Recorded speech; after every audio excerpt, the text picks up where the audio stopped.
Detective Agency. Me, sweetheart. Sam! I knew you'd have the courage to come back and face it. Well, I'm back, Effie. What shall I face first? You didn't do something else, did you, Sam? Besides what? Besides running away with that woman in a stolen car. You're a little mixed up, Effie. The car was stolen from her. You mean it was her own car? Well, not exactly, Effie. You see, she stole it from somebody else, and then somebody stole it from her, and then I got it back for her. Well, it must have been quite a car to be worth all that trouble. It wasn't so much the car, Effie, as... Party? Sam, I don't understand. Think it over, sweetheart. I'll be right down to dictate my report.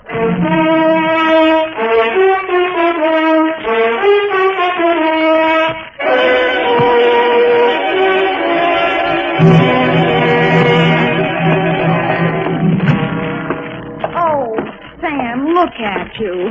Can't you take no for an answer? And just what do you mean by that, Miss Perrine? Claw marks on your face. Wrong again, sweetheart. She said yes, I said no. Hence the scratches. I knew she was that type the minute she walked into this office. That ankle bracelet and green nail polish. Green nail polish. Well, puce colored. This one goes to homicide, Effie. Oh, not another murder, Sam. What else? To Detective Lieutenant Dundee from Samuel Spade with license number 137596. Subject, the Convertible caper. Dear Dundee, it had been a dull morning, but just before lunchtime, things began to brighten up. Her clothes looked like money, and what they were wrapped around looked even better. She eased herself into the chair I pushed up for her, rattled about $1,000 worth of charm bracelet at me, and after she'd arranged her legs, mouth, and eyes to our mutual satisfaction, she allowed me to hear the sound of her beautiful voice. I do not know whether you will be interested in my case or not, Mr. Spade. Put your mind at rest, Miss Estrada. Estrada. Who knows?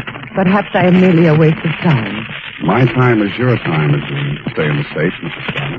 Oh, you are very simpatico, very kind. Yeah. Entonces, my automobile has been stolen. When and from where? Last night, after midnight, while I was checking in at the Hotel San Rafael, where I am staying, I foolishly left it parked outside with the keys in it. Have you reported this to the police? No. I suggest you do. No. No? No.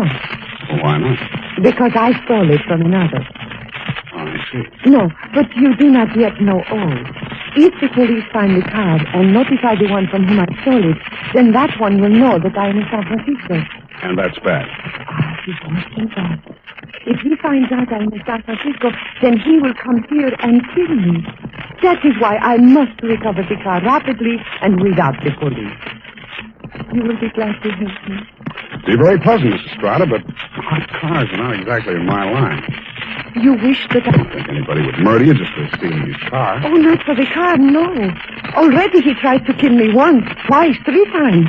So I take the car and drive away rapidly. Away from where? Mexico State of Chihuahua, where this pig resides who wishes to murder me. Why? Oh, he drinks. He becomes a beast. He accuses me of... Look here on my shoulder, the scar. Well, already he cuts me with a knife. Uh-huh. Now you have seen something that changes your mind about me, huh? You see that I am sincere. Why, Mrs. Estrada, I never had any doubt. Oh, please. I am without friends. You will call me Nietzsche, yes? Yes, indeed, Nietzsche. Bueno, now we are friends. In the car is sitting the pig. Hey, what's this pig's name? Pig is the only name I will honor him with.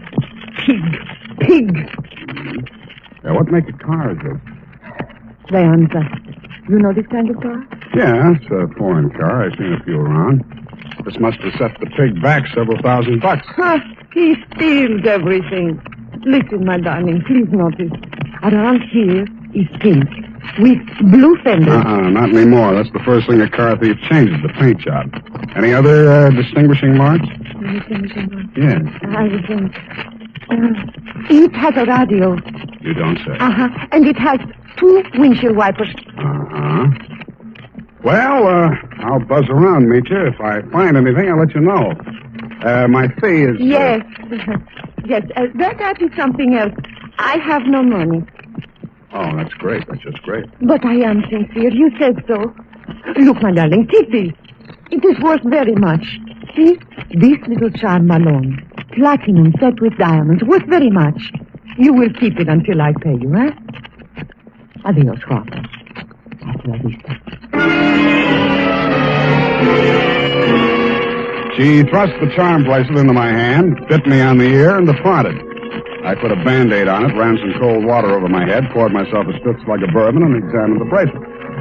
The dangle she pointed out was a white metal disc with a monogram in diamonds, two vertical bars with a horizontal one on top. It was the Greek letter pi or the initials TT, depending on who had stolen it from whom.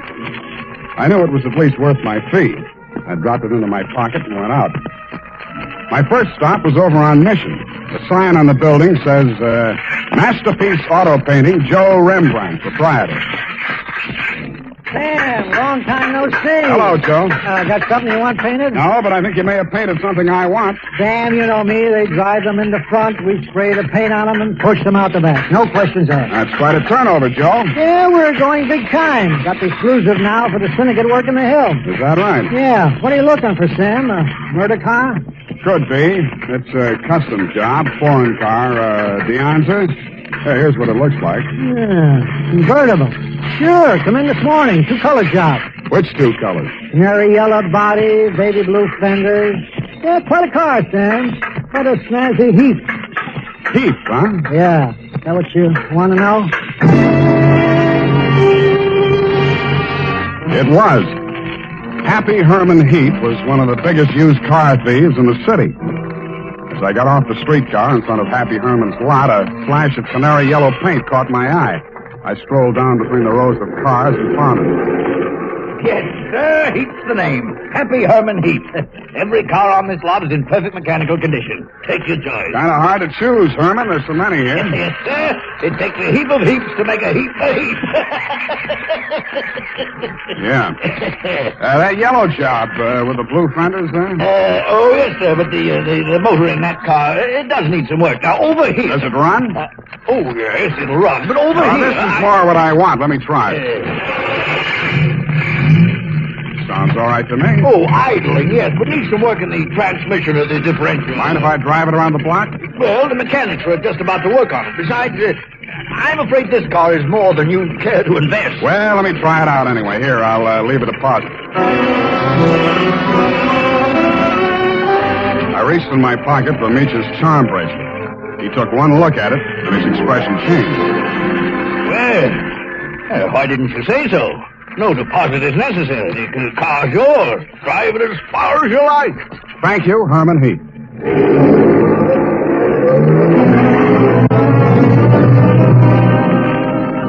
I took him at his word. I put the magic bracelet in my pocket, drove back to O'Farrell Street, parked in front of the San Rafael Hotel, slipped the doorman a buck to wash it for me, and went on into the lobby. The desk clerk said that Senorita Estrada had checked out 30 minutes before, leaving no address. I found the house dick in the bar and asked him for a rundown. Yeah, I remember her, Sam. Very nice dish. Any callers, Tiny? Yeah, two guys. Yeah? Who went out when they came, ain't been back since. Who were they? You won't believe it, Sam. One of them was Tom Carey. What's he doing in San Francisco? He's wanted for murder. And I don't know, but there must be plenty in it if it brought him back across the border. He's staying here? Yeah, room 613. Do me a favor, will you, Tiny? Anything at all, Sam. There's a car parked outside in the loading zone here. Stow it in the hotel garage for me, will you? Upstairs, as far out of sight as you can get it. I went upstairs and rang the buzzer at room 613. The door was opened by a little dark-complected man with hard eyes and Indian features. There was a mean-looking knife in his hand, but he put it away at a nod from Tom Carey. How'd you find out I was in town? Not from Meecha. I don't know how much she told you, Sam, but if she told you this much, she was 11. It's $1 million caper. And you know some of the things I've done for less. What's in it for me? What'd she pay you? Nothing. She left this charm bracelet in Hock. Now, boss, I caught him now. Shut up, Parker. Give me that bracelet. Mine. Watch it, Tom. Don't crowd me. I got something bigger than this or you wouldn't be here. All right, Sam, what do you want? I want to hear you talk. I guess you know I've been down Mexico way. I'm listening. I got a little business down here, garage business. Running hot cars across the border from the state? We cool them all. Little body work and his serial number, like plastic surgery. Sounds like a good business. You shouldn't be neglecting it. You met the dame. She says you want to kill her. I was off my trout. I scared her. I didn't mean anything. I thought I could scare her into sticking around. I'll let Paco nick her shoulder a little bit. Oh, just a little bit. Yeah. I figured her wrong. I know that now. If I could see her for 5 minutes just to talk to her, I know it'd be okay. I can't help you, Tom. I want to talk to her myself. Listen, she hasn't got a penny, only that car. She figures I'm peddling that. Not anymore. She already stole it? Some car thieves took it. She hired me to trace it. Listen, Sam. Maybe broke from a strange country. I'd look good to her again. Look. Here's $1,000, Sam. Oh, this is so sudden, Tom. Nothing. When you see her again, give her that bracelet back, yeah? It was a present from me. And whatever you do, don't find that car. Okay, Tom, it's a promise. Thanks, man. Only one thing I don't understand. You said it was $1 million caper. I meant that. She's worth $1 million to me, Sam. The girl, Tom? Or the car? Oh, I wish I hadn't asked that question, Sam. I really do.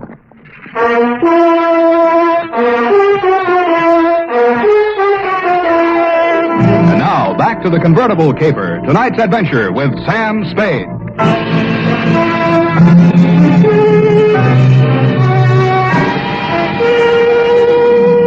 When Tom Carey said $1 million caper, he meant just that. He never risked a rap for less than $100,000, and no dame that ever lived was worth more to him than a hot mink coat. If Meacher wasn't the $1 million package, the car was. I didn't know what was in it. With Tom, it might be diamonds, dope, smuggled Chinese, or just plain money. So I went back to the hotel garage. Number 1279. I climbed the long, curving ramp to the second floor and found the canary yellow Deanza convertible crowded in behind 4 ranks of cars at the rear of the building. I started to work on it. Nothing in the luggage trunk, nothing under the seats, under the upholstery, and the door panels, nothing anywhere. Then I got Piney Stover, and the two of us went over the second time. It's a cold lead, Sam. It's not, I know it's not. Now think, Tiny, what's different about this car? Solider built than most. Good body of work. I don't know. Hey, here's something. What? There's a hole punched out of this fender over here. About the size of a quarter. Let me see that. Yeah, right here. It curves under, see? Yeah. What's that you got? Charm bracelet. Did you say this dangle on here was what was cut out of that fender? Let me see. It fits. Fits even the curve. Yeah. What does it mean, Sam? The dangle on the bracelet is solid platinum. Hey, Sam, are you trying to tell me the fenders on this heap are solid platinum? You got a pocket knife, Tiny? Yeah. Thanks. It shines. Sam, is this a hot car?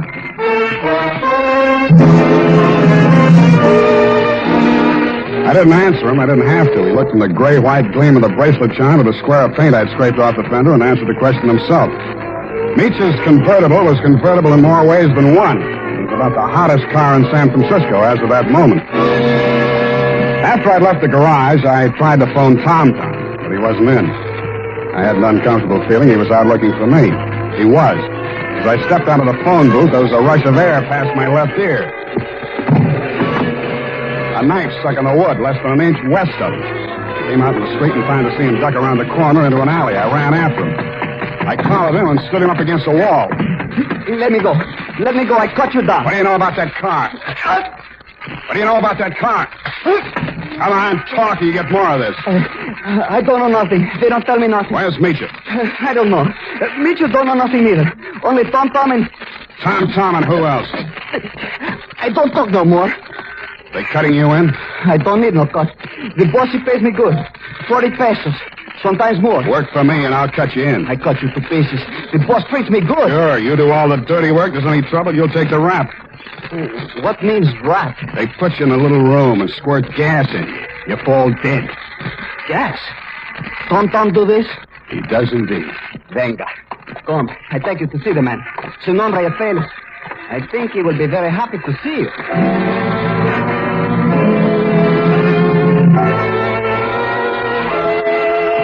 The place Paco took me to was about as high on Russian Hill as you can get. The house was old, faced in brownstone, and had a high iron fence around it. On the gate was a nameplate, H.H. Lovelace. When I opened it to go in, I noticed that Paco was no longer with me. Oh, Mr. Spade, come in. The gray-haired gentleman who greeted me was wearing a wing collar, a carnation, and a very distinguished air. I could hardly believe it, but he was definitely, beyond the shadow of a doubt, none other than the one and only Happy Herman Heap. Well, Mr. Spade, I see that you're surprised. I'm overwhelmed, Mr. Heap. Lovelace. Lovelace, that is the correct name. For my avocation, I selected my first and second names, the HH, you know. My full name is Herman Heap Lovelace. About that car, Mr. Spade. Yeah, about that. I must own that you outwitted me. I was rather proud of my little device, the disc on the charm bracelet, you know. When you showed it to me at my business establishment, I naturally thought you were authorized to take the car. Yeah, naturally. However, I'm not averse to enterprise in a young man, and I'm prepared to pay for my blunder. You said $1 million I still couldn't accept, Mr. Lovelace. Oh, why not? I was hired to recover that car for my client. It's not mine to sell. Well, it's certainly not hers. I don't care whose it is. All I know is that my client's life is in danger, and it has something to do with that car. Miss Estrada? Yeah. Excuse me one moment. Please arrive. Hello, Papa. That's all she said. Then she stood there looking at me in that way that made you not care who she was double-crossing or why. Then she turned to Lovelace, alias Herman Heap. How much does he know? Alas, everything, I fear. He has agreed to our terms? Yes. Good. I must have my bracelet back now, Sam. Sure, it's right here in my... I reached in my coat pocket for the charm bracelet she'd given me to keep for her. It wasn't there. It wasn't in any of my pockets. I guessed that it was in one of Paco's pockets. Mitya watched me fumbling, her eyes blazing with anger. Fool, you have lost it. We are helpless without that. I thought it was the car you wanted. Please, one thing at a time. I suggest that we first gain possession of the car. Yes, Lovelace, you are right. First, the car.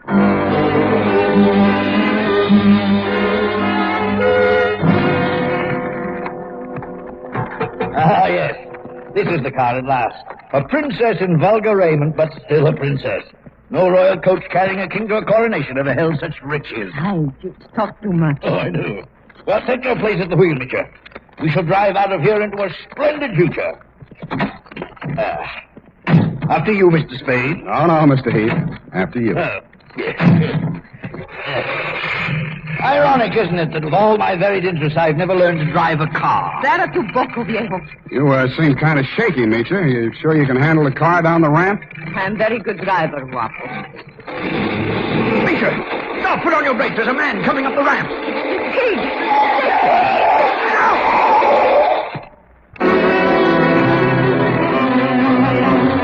He was dead before I got to him. As I leaned over him, I saw the bracelet lying beside his hand.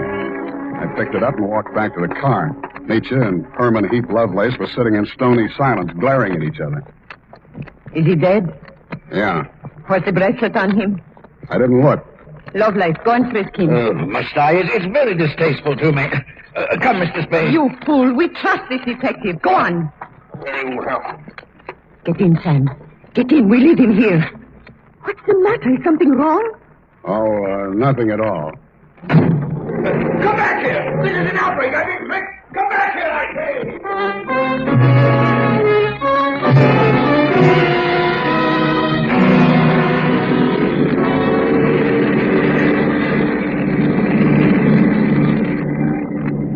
Please, Guapo. A cigarette. Sure. Here you are. Gracias. De nada. I saw you pick up the bracelet.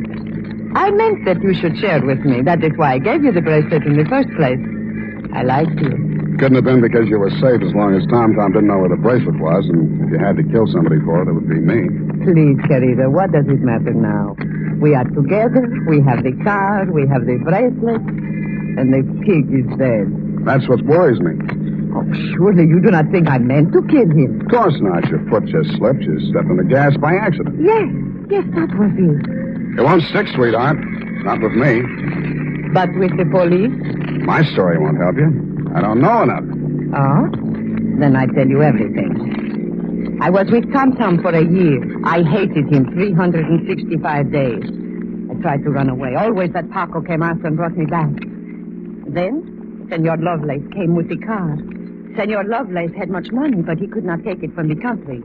So he stole platinum. Some he received from refugees who had sent their fortunes abroad in that form. But there was no safe way to get it across the border. So for a cut, Tom had the platinum made into fenders and welded onto the car. Why was the bracelet so important? It was too dangerous for Lovelace to bargain directly. Tom was to get the money for the platinum and give the little piece of the fender as a token. Yeah. Lovelace would know who to give the car to when they showed it to him. That's why he let me drive the car off the lot, huh? I don't care, darling, even if you tried to steal it. Now we understand each other, no? You are tough, too. Tougher than Tom, I think. Well, Now we have everything for ourselves, you and me. What do we care for the others, huh? You make a good pitch, sweetheart. You look beautiful while you're making it. But I don't like you driving. What do you mean? Pull over. I'm driving this heap back to the city. No. I said pull over. I won't let you do it. I don't care what happens. Take it easy. You want to kill us both? Sure, I will kill us both. We die together or we live together. Yes or no? You're nuts. Answer me. The answer is no. Bueno, you will see I mean what I say. The fog thinned out just as we rounded a bend in the road. There was a point ahead with a sheer 300-foot drop to the sea. She jerked the car away from the pavement and steered straight at it. I grabbed the wheel and pushed it. The car skidded on gravel and slid sideways toward the cliff. I got the door open and tried to yank her out with me. She held on and kicked me until I rolled free.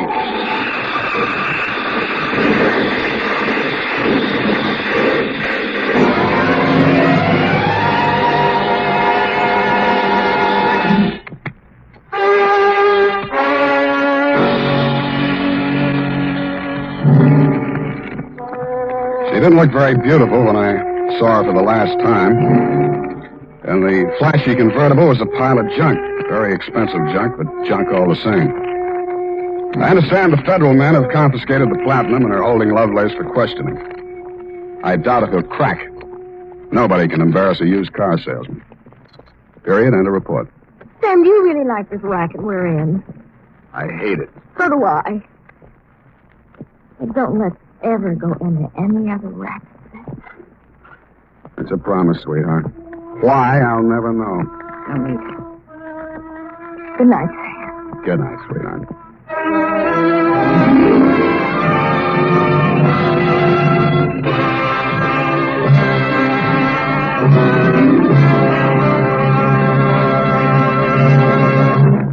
The Adventures of Sam Spade, Detective, brought to you by Wild Root Cream Oil Hair Tonic, the non-alcoholic hair tonic that contains lanolin. Wild Root Cream Oil, again and again the choice of men who put good grooming.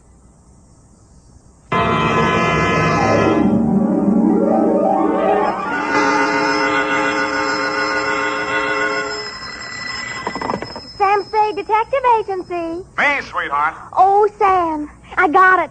Got what, my pet? A bank book, Sam. Well, you must advertise in the Lost and Found right away, Effie, and find the owner. There might be sickness in the family. Oh, but it's your bank book, Sam. What? Uh-huh, it has your name on it.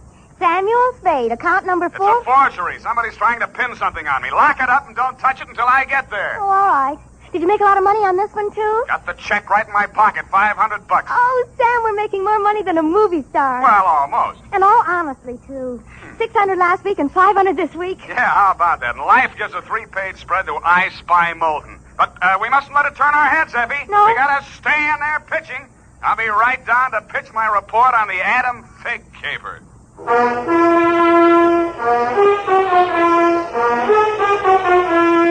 Dashiell Hammett, America's leading detective fiction writer and creator of Sam Spade, the hard-boiled private eye, and William Spear, radio's outstanding producer-director of mystery and crime drama, join their talents to make your hair stand on end with the Adventures of Sam Spade.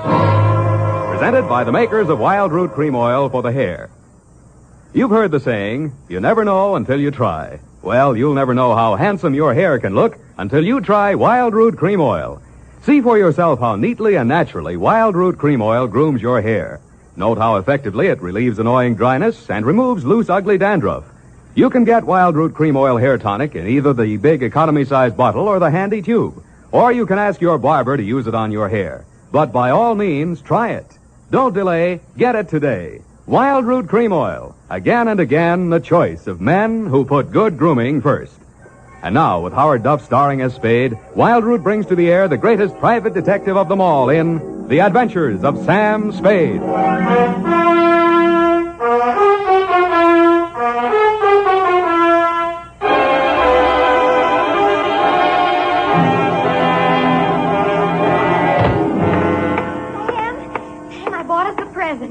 Oh, you're going to love it. Well, we got to watch these expenses, Effie. There's always something. Yes, but this will be saving. It saves confusion and saves fretting. Mm-hmm. Now, this gadget here, what is it? It's a minorobot.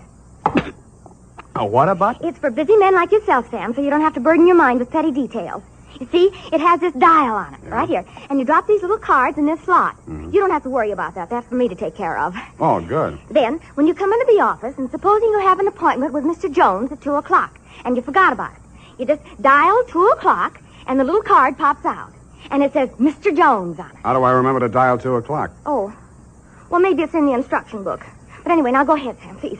The card's right in there. Now, dial 2 o'clock. Go on, Sam. Well, let's see. Just like a telephone, Sam. Now what do I do? Well, give it time, Sam. It's thinking. You must have forgotten. Jones. Mr. Jones. Effie, do you think it's dead? Oh, Sam, I don't understand it. It was working perfectly.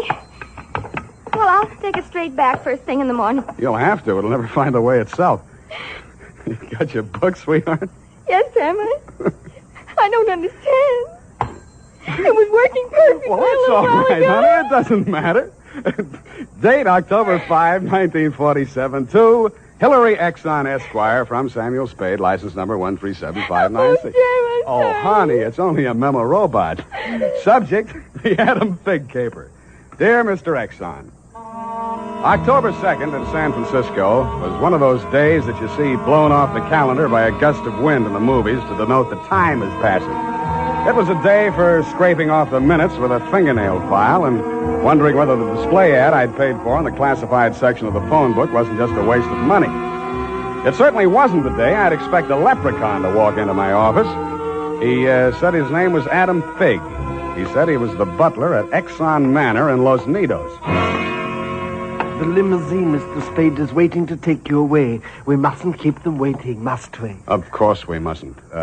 Who mustn't we? Why, Mr. Hillary, of course, sir. Oh, Mr. Hillary. And old Mr. Exxon. The old gentleman is very ill. Dr. Feig's office is down the hall. Turn to your right, second door. Well, I assure you, sir, that Mr. Exxon is the best of medical care. Your duty will be simple, to prevent his death. Do I donate blood or just frighten away the evil spirits? Oh, it isn't quite that, sir. Someone is trying to kill Mr. Exxon. He's a very sick man, and I'm sure he'd prefer dying from natural causes. Uh-huh. I get $25 a day in expenses. Here is an ample amount in advance. But you should know, sir, that the old man is a nasty, cantankerous, villainous, crooked, intimidating... $500? Please, Figg, you're talking about the man I love.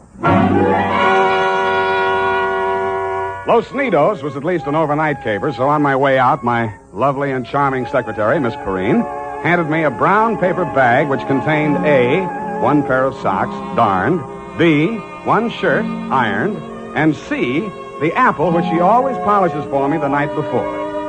We arrived at your large Southern-style mansion 2 hours later. Figg! Oh, Figg, where the devil have you been? The city, sir. I can't find the keys to the liquor closet. Where are all the maids? What happened to that cook we hired yesterday? Who is this man, and why is he wearing that necktie? This is Mr. Spade, sir, the detective. I'm Hillary Exxon. Come in, please. Go on upstairs, Figg. See what that girl is doing to my father. I don't believe she's in this at all. Very good, sir. In here, Mr. Spade. Pardon the condition of the house. The old man has been firing the servants again. Your father, you mean? Yes. Every time he gets shot at, he fires all the servants. He gets shot at pretty often? About once a year. In the fall. Uh-huh. You always hire a detective? No. Oh, dear. I'm not keeping you up, am I? No, excuse me, please. It's much worse this time. I can't get any sleep. Guns going off in the middle of the night. The whole household disturbed. When and where was he last shot at? Yesterday morning at about 1:30. I dug the bullet out of the woodwork myself, a .38 caliber, embedded in the door frame that leads to Miss Kaywood's room. That's his nurse. Was she with him at the time? No, Dad sleeps like a baby, full of sedatives. She sees to that. Shot come from outside? Yes, but we found nobody on the grounds. No traces of anybody. I don't know whether Dad knows who shot at him or not. He's such a closed-mouthed old devil. You don't care very much for your father, do you? To be frank, Mr. Spade, if hating weren't such an effort, I would despise him. He is without a doubt... Well, listen. Get out of here! There, that's just a sample. Well, come on, let's see what's eating him now. All right, now get out! Talk to me like that. I tell you I won't stand for it. Well, you don't have to stand for it. Take that silly painted face out of my sight. Don't you dare! Get out! I'm quitting. I'm quitting, Mr. Exile. I can't stand it another minute. Yelling, screaming, throwing things at You must have done something to set him off. I didn't, I tell you. I didn't. This is Mr. Spade, Miss Kaywood. Oh, a detective? Will it make you happier to know that I'm a private detective, Miss Kaywood? Well, Mr. Spade, I only hope you can prevent a murder. If there's any way at all that I can help, Thanks. I'll see you downstairs after I've talked to the old man. You'd better go in alone. Of the great Lord Buddha himself. That remained in the temple of... Do you have a throat spray downstairs? I seem to be congested. Oh, go away. Go away! Go away! Oh, well, wasting ammunition. Well, who are you? If you're a total stranger, come on in. Well, don't be afraid, son. Come on over where I can look at you. It's hard to keep my eyes open. Oh, I mustn't do that. Oh, so you're the detective, eh? That's right, Pop. If you want to take a little nap or something, I'll come back later. What did I say just now? Come back later? No. There's no reason for you to come back later. I'll say everything I have to say right now. The shot woke me. I didn't see anything. I don't know anything. I've got a million enemies. I can't remember the names of any of them. Why don't you try to remember? I could have them checked. You're wasting your time, Sonny. In my day, I've wiped out 100 men, and I'll outlive anybody who's gunning for me now. You must be proud of your past, huh? Proud? Sonny, a past like mine is the finest thing an old man can have. I've swindled my partners and betrayed my friends. I've turned state's evidence just to see my associate get sent up for 20 years. And they say my wife died under peculiar circumstances, and I got rich off her insurance. Now I'm done talking. Do me a favor, son, please. I've got to get a half hour, 20 minutes sleep alone. You'll keep them out, everybody. Please, will you? Sure, Pop. Go ahead. Go on, sleep. Oh, thank you.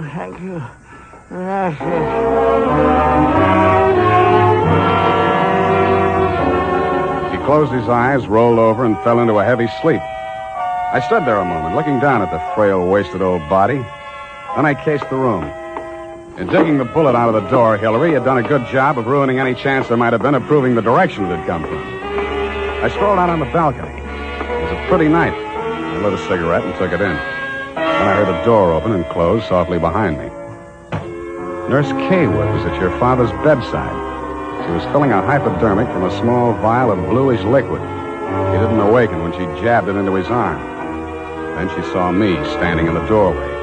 She hastily dropped the medicine vial into her uniform pocket and came around the bed to meet me. Oh, Mr. Spade, thank heaven. Why, when I saw you standing there in the half night, I thought you might be... Thought I was who? Why, the man who fired the shot. There was a man? I don't know. I didn't see it happen. I just assumed that... You shouldn't have done it. I warned you, Eleanor. Oh, we're disturbing him. Let's talk outside. Okay. It's good to breathe something besides sick room air. I thought you got used to things like that in your profession. Why are you so unfriendly, Mr. Spade?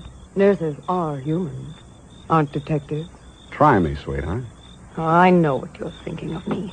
But after a week in this horrible house, that poor old man, he's frightened. He's really frightened. What of? By the shots. 38 caliber or hypodermic? Surely you don't think that He's supposed to be under sedatives. The doctor's orders. Sorry, sweetheart. It's my job to suspect everybody.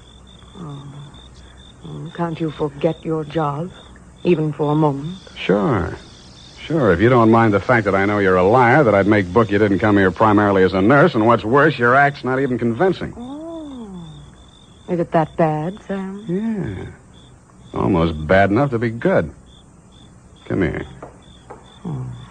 Oh, I hate you.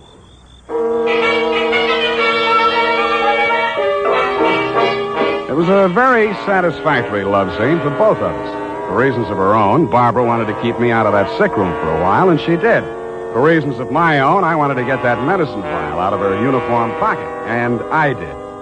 Then, as suddenly as we had fallen into love, we fell out again. After she'd gone to her room, I went back to my sentry duty around the house. Under a light on the front veranda, I examined the bottle from which Barbara had taken the injection for your father. It was labeled sodium thanatol and had been dispensed by a firm called Ibis Chemicals Limited in Cairo, Egypt. The scream filled the house, high and frenzied. I started running toward Barbara Kaywood's room. I slammed the terrace door open and found the light switch. Barbara was sitting upright in the center of a bed. Her face jerked up so abruptly that it seemed a neck had snapped. She clutched both hands to her chest and fell face down among the bedclothes, staining them with her blood.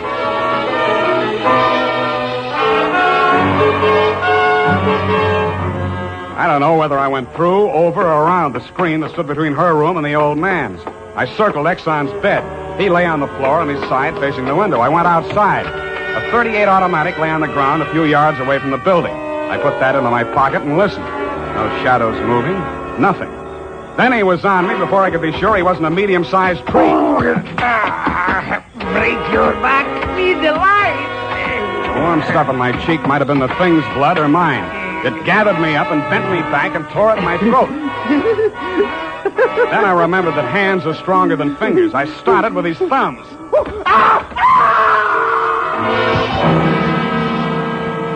He lay there for a moment, then his huge body began to twitch. He was holding his fingers and sobbing like a baby. I pulled him up to his feet, poked him in the back with the flat of my hand.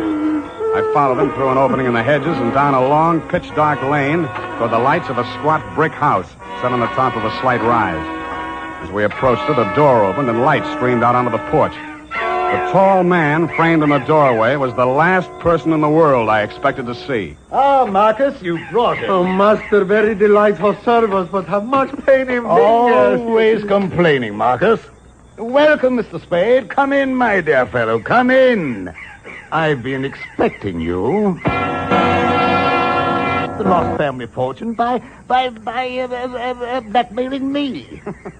And if you don't remit, Exxon could have you booked for forgery, blackmail, definition of character. Oh, my dear fellow, please. This is most painful. But if I had but the original letter, I could destroy it and go back to the felt. Ah, the felt. What happened to it? That Figg, that stinker stole it. He burgled my home. Are you taking pot shots at old Exxon? Well, don't be a fool, man. I want Exxon to stay alive.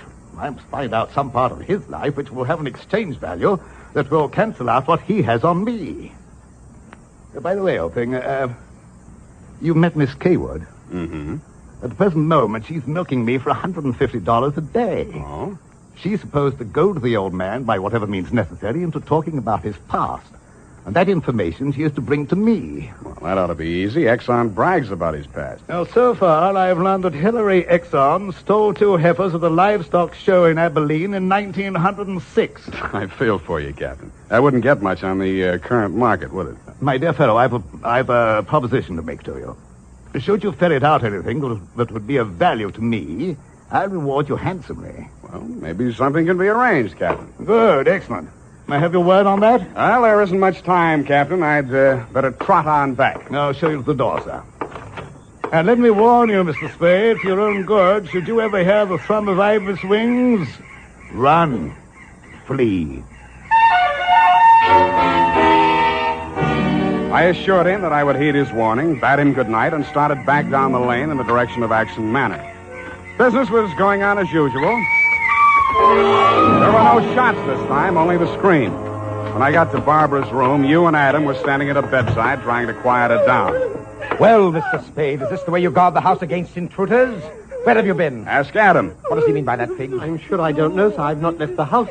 What happened here? Oh, she woke up screaming. She said someone had come into the room and torn off her bandages. A nightmare, of course. Please, I want to talk to Mr. Spade alone. Oh, please go. Adam, you go too. Please, Hillary, you go too. Good. Some questions I want to ask you, sweetheart, alone. But look here, Spade, look here. She just had a terrific shock. She shouldn't be questioned. The code of detective transcends that of the medical, Mr. Hillary. Perhaps he should have a few minutes alone with Miss Kaywood. Oh, very well, Figg. I suppose you know best. Remember what the doctor said, Miss Barbara. Not too much exertion. What happened, Barbara? Oh, it could have been a dream. Somebody was standing over me in the darkness and peering down at me. And then he started to rip off my bandages, and I screamed. And when Figg came into the room and he turned on the lights, he was gone. It could have been a dream, Sam, and I could have been clawing at the bandages myself in my sleep. But you weren't. It wasn't a dream. I've been talking to Captain Sherry. And then I thought... Oh, well, how much do you know? That you've been feeding the old man truth serum to get him to talk in his sleep. Oh. How much talking has he done? Well, plenty. How much you told Sherry? Well, just as little as possible. Why? Because, Sam, if we can keep that old man alive and out of jail long enough to sell what we know to Sherry for what it's really worth, we'd be fools not to do it. What makes you so sure you'll stay alive long enough to collect, sweetheart? Well, because you're going to help me, aren't you, Sam?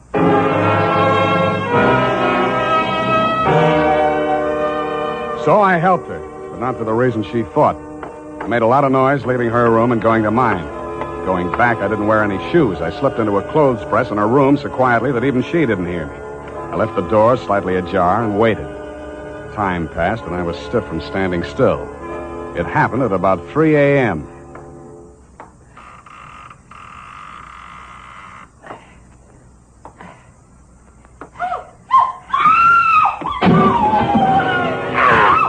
The crazy, feverish glare of his eyes told me that the threat of the gun in my hands meant nothing to him.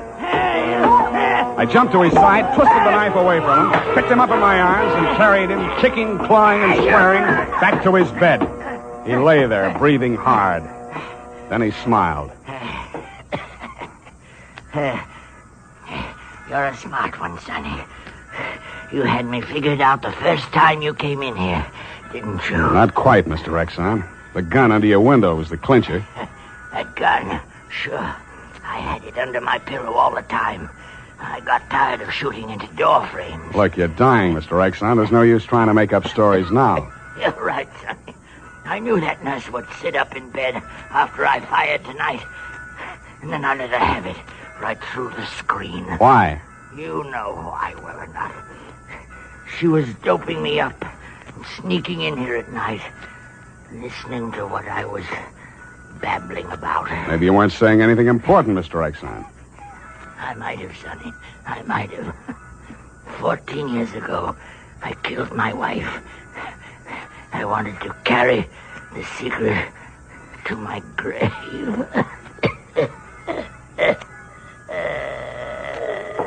You nearly made it at that. Mr. Spade, what's happened? Is he dead? He's dead. Did he say anything, sir? Did he confess anything? You must tell me if he said anything. I didn't hear him say a word. Well. Yeah, Mr. Spade. Charged with a certain texture, a significant quality. There's a certain smell, yes. Ah, and omen. You can inhale it, sir. Journey thou to Nairobi on the veldt. Tarry 7 days, and you will collect the fabulous golden skull of Wizami, king of the Bojamas. Aha! Marcus! Yes, master. Unhook the hooker. Pack the marmalade. We are off to the veldt.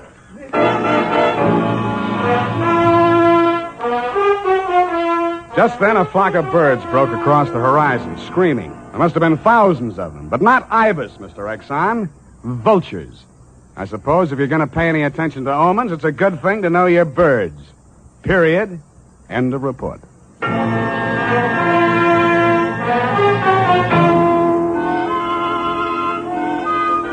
Right now, I have something to say to every man who doesn't use a hair tonic, to every man who says I don't believe in it or I don't need it. That all depends on what you mean when you say hair tonic. If you mean the old-fashioned greasy kind that leaves your hair smelling like a perfume factory, you're absolutely right.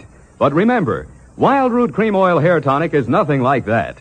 Wild Root Cream Oil is an entirely new kind of hair grooming preparation. There's not a drop of alcohol in Wild Root Cream Oil, and it contains soothing lanolin that's like the oil of your skin. Most important, Wild Root Cream Oil grooms your hair the right way, neatly and naturally. Never leaves your hair sticky or greasy. Get the big economy-size bottle and the handy new tube that's economical, easy to pack when you travel, and grand for the bathroom cabinet. Don't delay. Get it today. Wild Root Cream Oil Hair Tonic. Again and again, the choice of men who put good grooming first.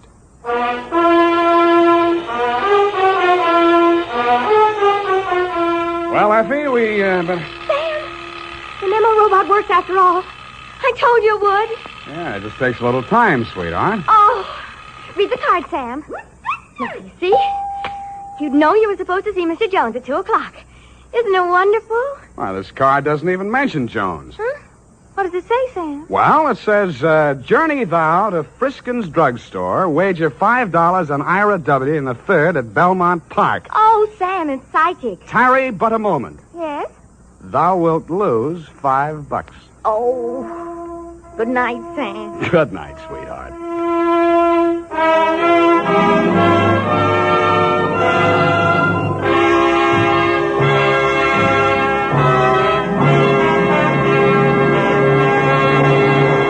The Adventures of Sam Spade, Detective. Brought to you by Wild Root Cream Oil Hair Tonic, the non-alcoholic hair tonic that contains lanolin. Wild Root Cream Oil. Again and again, the choice of men who put good grooming first.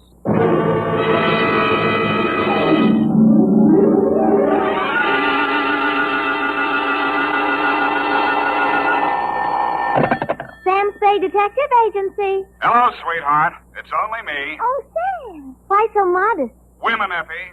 Age cannot weather nor custom stale their infinite variety. Huh? Against their incalculable wiles, mere man is a leaf in the wind. Oh, Sam, do you really... Oh.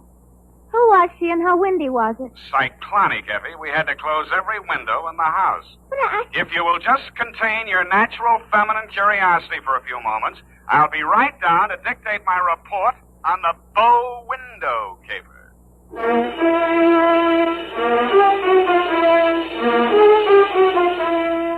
Dashiell Hammett, America's leading detective fiction writer and creator of Sam Spade, the hard-boiled private eye, and William Spear, radio's outstanding producer-director of mystery and crime drama, join their talents to make your hair stand on end with the Adventures of Sam Spade. Presented by the makers of Wild Root Cream Oil for the hair. To every man who says, I don't use a hair tonic or I don't believe in a hair tonic, I say this. Decide for yourself. But don't decide until you've tried Wild Root Cream Oil, the entirely different hair tonic. There's not a drop of alcohol in Wild Root Cream Oil, and it contains soothing lanolin. What's more, it grooms your hair the right way, neatly and naturally. So get the big economy-size bottle and the handy new tube at your drug or toilet goods counter. Wild Root Cream Oil Hair Tonic. Again and again, the choice of men who put good grooming first. And now, with Howard Duff starring as Spade, Wild Root brings to the air the greatest private detective of them all in The Adventures of Sam Spade.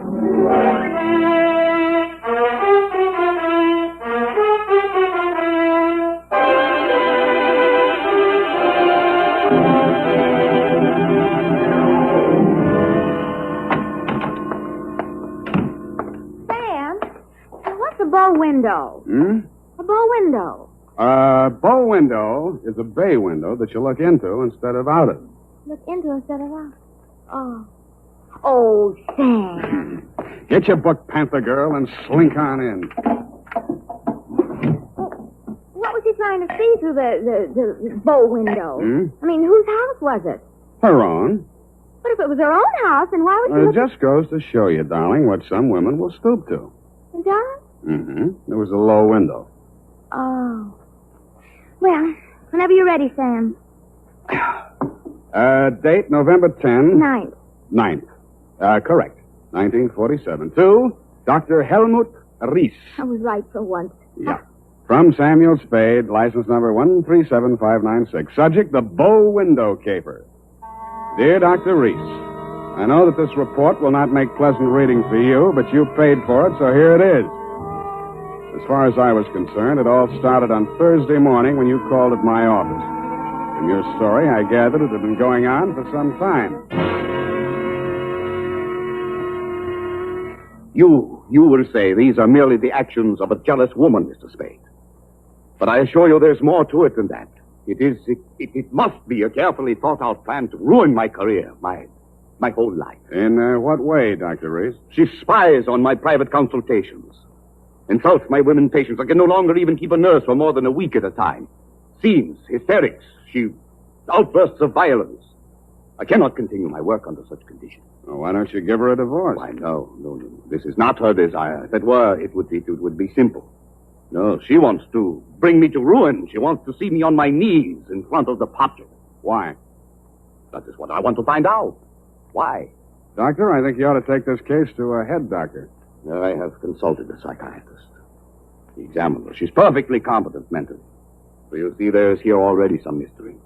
For which one comes to a detective. How long has this been going on, Dr. Reese? Since 3 months only. But in this time, she has reduced me to utter desolation. Dr. Reese was a very good divorce lawyer right down the hall from my office. No. I discussed the matter of a divorce with her a few days back. This was her answer. You see, a receipt for the purchase of a gun. And this note in her handwriting. I hope you will not force me to use this. Esther. Yes. What do you think she has in mind? Murder or suicide? She refused to discuss it. But one thing I have noticed. Since she has bought this gun, a new development. A strange man watches my house. Several times I have caught him following me. Well, she might have hired a detective to check on whether you visit a lawyer. Perhaps it is very simple, but it is all too strange to be harmed. I half-heartedly agreed that it might be, Dr. Reese, and when your check for $100 didn't bounce, I went to work wholeheartedly. I reached your house on Pacific Avenue just as the street lights were going on. It's a quiet neighborhood, so I could hear it before I got close enough to read the number on the door. This is nasty. Get out. Get out of this house. Get out. You have no. Get out. They seemed to be slugging their way toward the back of the house, so I decided to risk an entrance. I found the doorbell, and I was about to punch it when I caught sight of your mystery man. He was crouched in a clump of shrubbery that grew under the bow window at the corner of the house. He was still there with his eyes glued to the window when I walked up behind him. Hey, let go of me. Let go. Come on, you're going inside. Listen, I'm not just a snooper. I didn't say you were. I'm just inviting you inside for a better look. Now, I'm warning you, if you don't let go of me, Stop squirming, will you? Go!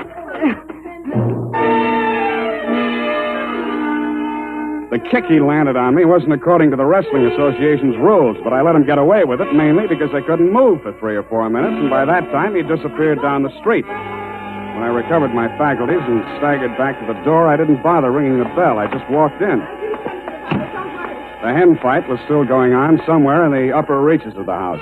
Then a door burst open on the upper landing, and a girl in a nurse's uniform ran down the stairs toward me, pursued by a pale little woman with a pinched face who was brandishing a pair of brass fire tongs.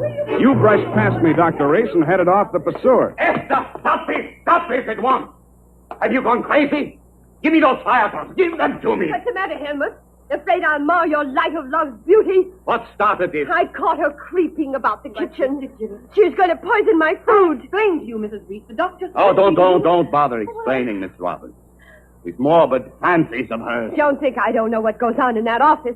That office where I'm not allowed anymore. That's only because you make the patient so nervous, Esther. I know what goes on. You and those women. That will do, Esther. Go to your room. Very well. But I won't have that woman in this house another day, Helmut. Is that understood? Go to your room, Esther. I'm going. But remember what I said. I've warned you both. I can't. There, Miss Robbins. Now don't. There. I can't stand anymore, Doctor. I tell you, it's making me a nervous wreck. I just... Dr. Reese. Huh? Oh, Mr. Spade. You saw, you heard? Yeah. Come into my office. We'll talk. I think we'd better. Doctor, there's still one more patient waiting to see you, Doctor. Well, have her wait a little longer. This way, Mr. Spade. Nurse, how much longer? Well, the doctor will see you just as soon as he possibly can. Have you been feeling any better, Mrs. Cromwell? Sit down, Mr. Spade. Thanks, but I can say what I have to say standing. Your wife's a very tragic woman, Doctor. I wish I could help her. I wish I could help you, too, but I can't. You heard her threat against Miss Robbins. Was that a joke?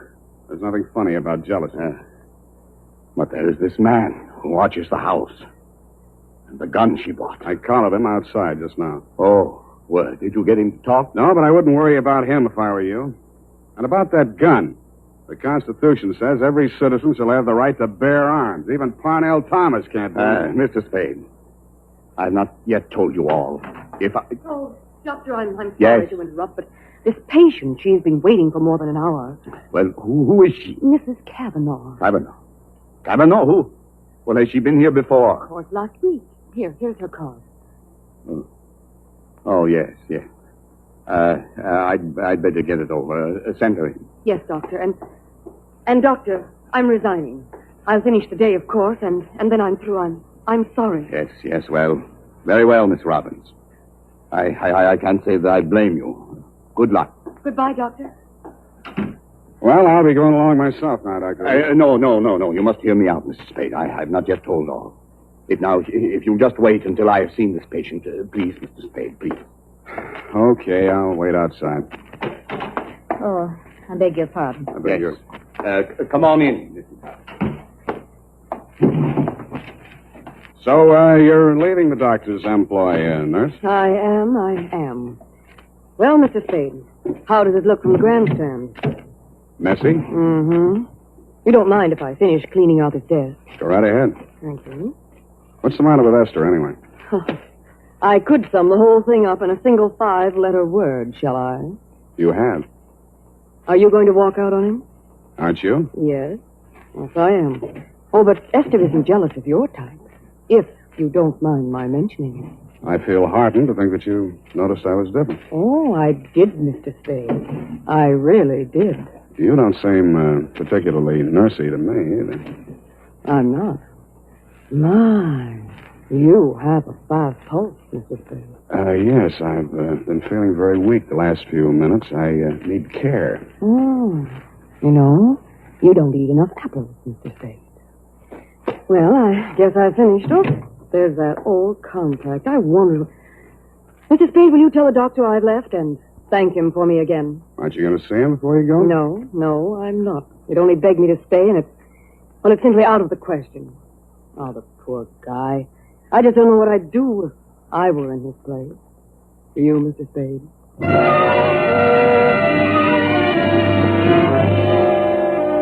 I did, and I told her. She told me I was a victim of hypertension and left me with my mouth open and no thermometer in it. 5 minutes after she'd gone out through the front entrance, your wife came down the stairs looking knowingly at me and the door to the doctor's office and left by the same route. 10 minutes after that, I was halfway through a 1937 National Geographic that was the latest edition on the waiting room table, and had reached the 3rd paragraph on the natural beauties of Winona County, Minnesota. But I never finished.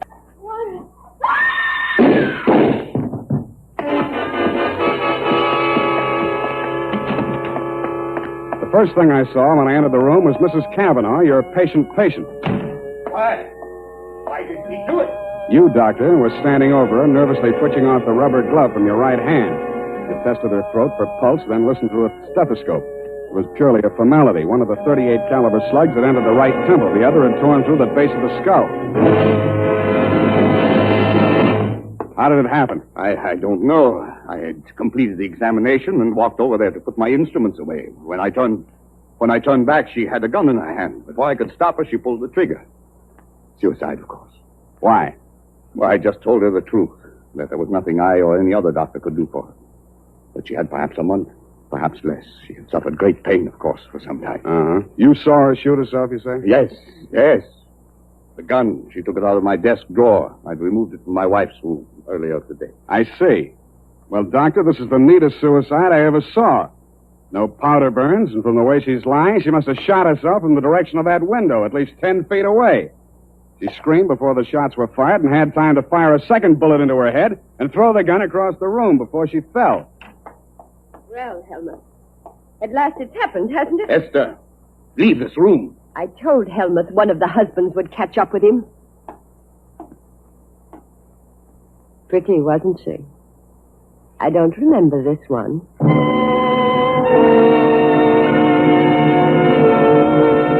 The expression on your face might have been horror or fear or both, Dr. Reese. But your wife was smiling. When my eyes left her face, I noticed a leaf clinging to the hem of her coat. It might have come from the shrub that grew up against the house. And her shoes were splotched with mud that could have and probably did come from the cultivated flower bed just outside the bow window.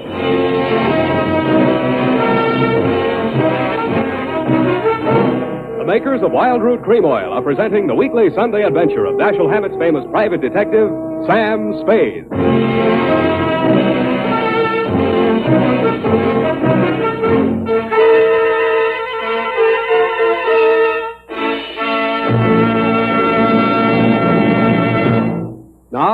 Now, here's important news on good grooming.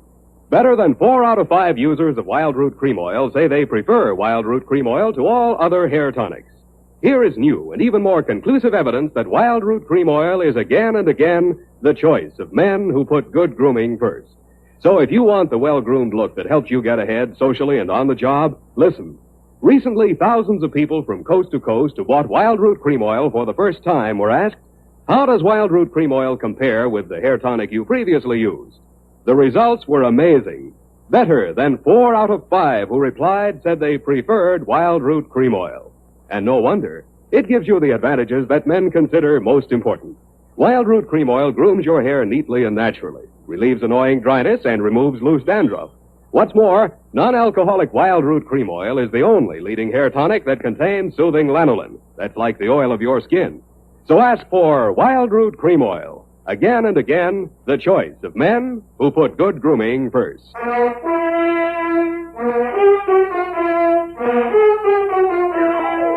And now back to the bow window caper. Tonight's adventure with Sam Spade.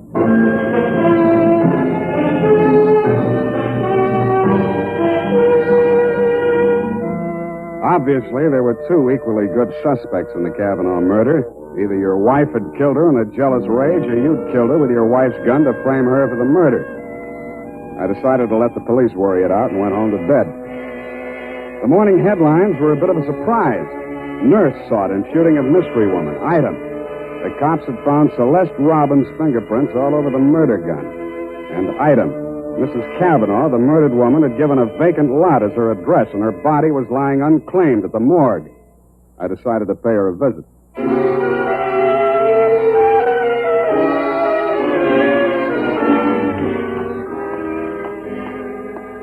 Maxie, hey, Maxie. What? Oh, Sam. Sammy, my boy. Hey, it's good to look on you. How are you, Maxwell? Oh, fine, fine. What brings you here, Sam? The Kavanaugh woman. The Kavanaugh, huh? Let's see who's with us today. Stiftel, Milton, Schwartz, Kelly. I knew him. Nice guy. Figg. Aha. Kavanaugh. Rose. Hello, Rose. Hey, Sam, don't you want to look at Rose? No, I've seen her. Yeah, just checked her back in. Autopsy. Say, you do collect queer ones, Sam. Now, you take her. Why would anybody in the world knock her off? In her condition, all he needed to do was wait. A month. Couple of weeks. Bad as that, huh? Worse. Anybody claim her yet? Well, Hello. Something we can do for you? My name is Kavanaugh. I come for my wife. He was standing with his back to me, and I didn't get a good look at his face until he walked over to the desk with Master. The voice tipped me even before I saw the face. It was the man I'd caught outside your office window less than half an hour before the murder. If he recognized me, he didn't let it show. I waited while he went in with Maxie. When he came out, there were tears streaming down his face. I'd been waiting for 2 reasons. I had some questions to ask him, and I had wanted to pay back that jolt he'd given me the night before. I left without doing either.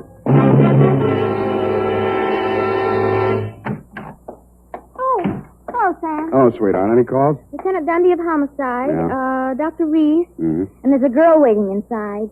Wouldn't give any names. So you let her wait in my private office. And I don't think you'll mind when you've seen her. She's by way of being a knockout. Well, thank you, Effie. That was very thoughtful of you, huh? You're welcome, Sam. Sam, please don't be angry with me for coming here. I had to talk to somebody. What you need is a good criminal lawyer, Nurse Robin. Oh, no. Do you think I killed that woman? How did your prints get on that gun? Now, don't tell me she threatened you with it and you grabbed it out of her hand. No, I didn't. I did nothing at all. Take it easy, Nurse. Take it easy. Would you like a drink or something? No. Thank you anyway. I'll be all right.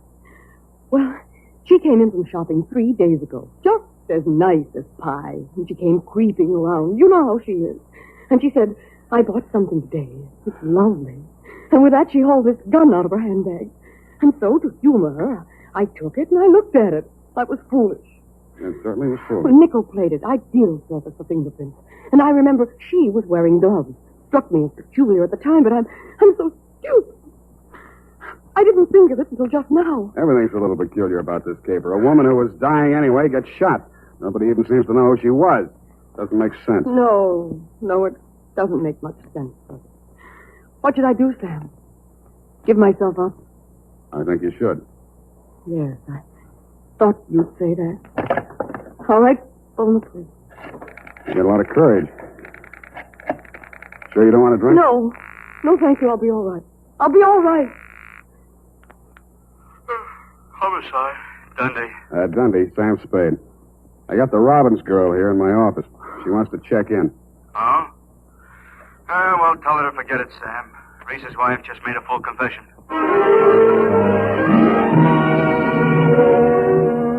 That tore it. In my anxiety to see how you were bearing up under the shock, Doctor, I blew $1.50 of your money on a taxi all the way out to your address on Pacific Avenue. To my astonishment, you were wearing a look of real distress. I don't understand it, Mr. Spade. This confessing, it's not like her. It's all too strange to be harmless. Dr. Reed, I'd like to talk to you alone. Do you mind, Mr. Spade? Go right ahead.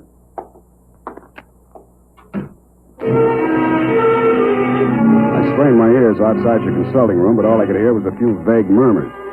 Then, for no good reason, I decided to have a look at your wife's bedroom upstairs. The cops had been there before me, so I didn't expect to find much, and I didn't. I was tapping the woodwork for secret panels or something when I heard a heavy tread on the stairway. I wheeled around, my hands inside my coat. A jolly-looking character in coveralls was standing in the doorway. Home Electronics. I beg your pardon? Daggett, Home Electronics. I come to take the equipment. What equipment? And a dictograph. She don't need it no more. Ask me, she hurt too much. Mrs. Reese had a dictograph installed? Yeah, a rental type installation. Yeah, this here's a speaker. Yeah, my own design. Looks like a portable radio, don't it? Yeah, where's the other end? Where's the microphone? It's in the doc's private office. You interested, eh? Yeah, turn it on, will you? Oh, sure. Yeah, we'll get it tuned in a minute here. And... Oh, feedback. Wait a minute, I'll fix it. Let her talk. What can she tell? I don't know. But it's uncanny the way she knew Nice, huh? things. Every word we spoke together. That's because of the dictograph. They rig, huh? Shut up. We cannot allow this terrible tragedy to come between us. We love each other. Nothing can change that. Oh, boy. Yeah, that's as nice, ain't it? Quiet. I just know, please, don't. Now, stop it, Helmut. I don't want you. Please, don't. What is it, Fast? What has happened? Jane? What has happened? You asked that. When I'm being attacked by a mad woman and accused of murder all in the space of 12 hours. Well, it's all over now. Just so, Helmut. Yes, all over. Hey, can't you turn it up a little more? Oh, sure, turn it up. Hold it. It's over. And I'm very, very ashamed. I suppose it was my usual thing. I always get sorry for a poor, weak man and get involved. But this time, I'm sorry for her. Celeste, please. When I was a kid, I liked it. It used to make me feel powerful and, well, to watch them squirm. But it's no fun anymore watching another woman in the agonies of jealousy. And you, I thought you were just weak. You're a brutal, unscrupulous murderer. What are you saying, Celeste? You killed Mrs. Cavanaugh. What, that's impossible. You stood deliberately in that window and you fired 2 shots right at it. What gives you? Why weren't my fingerprints on that gun? Because you were wearing your rubber gloves, Doctor. Celeste, don't say any more. No.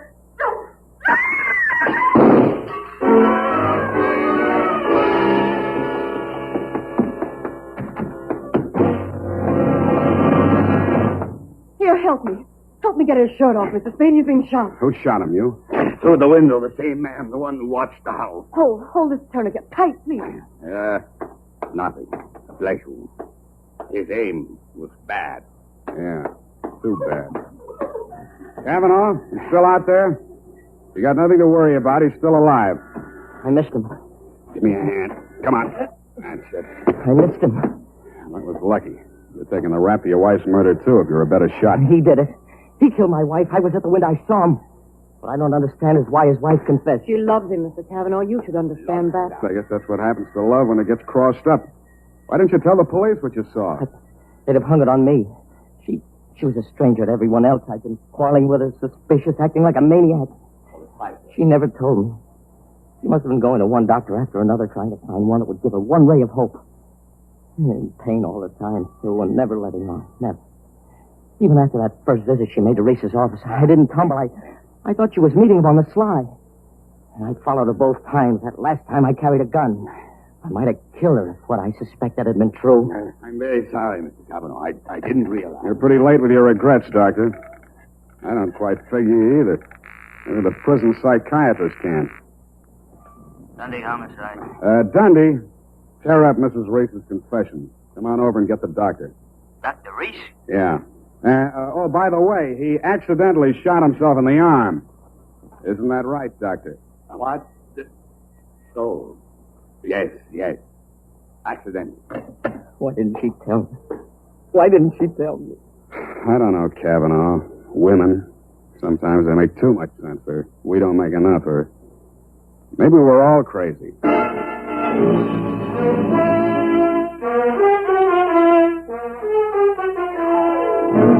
And that, Dr. Reese, is the crop. The risk of laboring a point. There's also the mystery of why a nice girl like Celeste Robbins ever fell for a guy like you.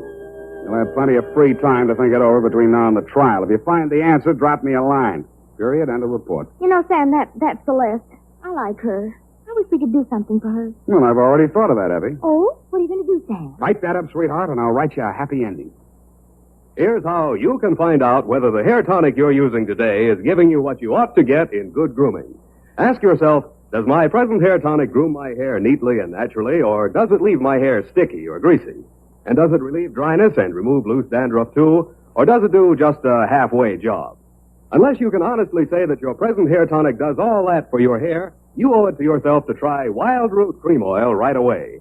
Try Wild Root Cream Oil and see for yourself how it improves your appearance, grooms your hair neatly and naturally, relieves dryness, and removes loose dandruff.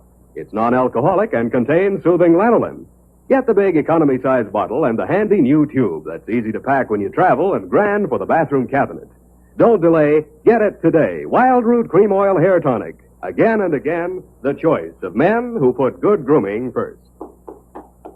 Oh, here's the report, Sam. Do you want to read it over? I do not. File it under F, for forget. About that poor Celeste, Sam. Oh, yeah. Well, I made a date with Celeste to take her dancing tomorrow night. She needs cheering up, you know. Oh, what for? Well, you said she needed help. Well, that isn't exactly the kind of help I had in mind. Oh. I don't see why it's necessary Effie, we must each of us give a particular kind of help each of us is particularly equipped to give. Very well.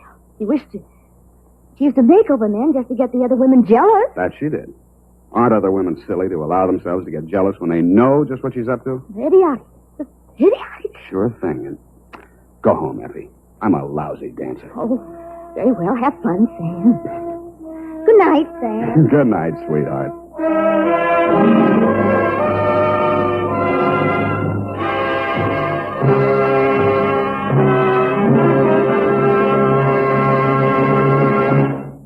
The Adventures of Sam Spade, Detective.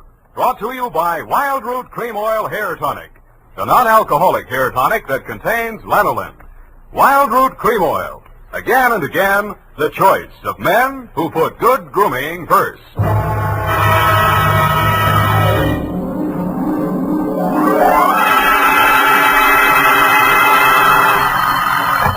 Sam Spade Detective Agency. It's me, sweetheart. Risen from not one, but 2 deathbeds. Oh, Sam, I bet not. You wouldn't take that lying down. Oh, Effie, you made a joke. Well, you did first, Sam. I did not. Oh, you mean you actually Now, don't pin me down. Anyway, I was present at 2 dying declarations. Would you believe, Effie, that a man could say something that wasn't true at a time like that? Oh, no. You mean a man will be lying on his deathbed? Oh, Effie, you made a joke. Oh, Sam, now stop it. I don't know It's all right, Effie. I forgive you. You can atone by telling me how wonderful you think I am. I think you're... That you may do when I arrive at a place to dictate my report on the deathbed caper.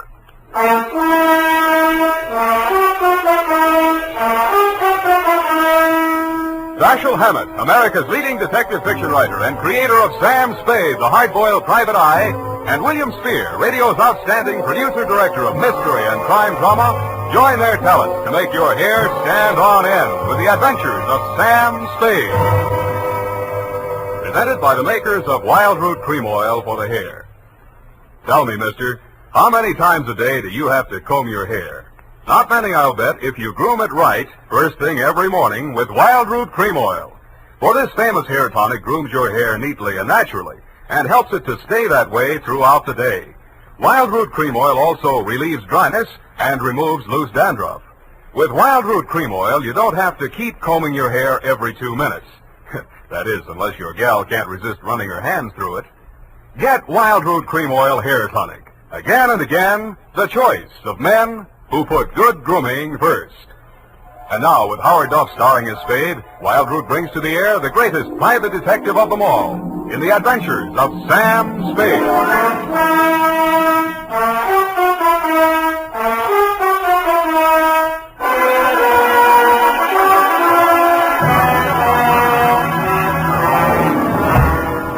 Many brave hearts are asleep in the deep. Sam, you're a sailor. Captain Sam, there's the brig for you. You got your logbook handy, gal? Oh, yes, Captain.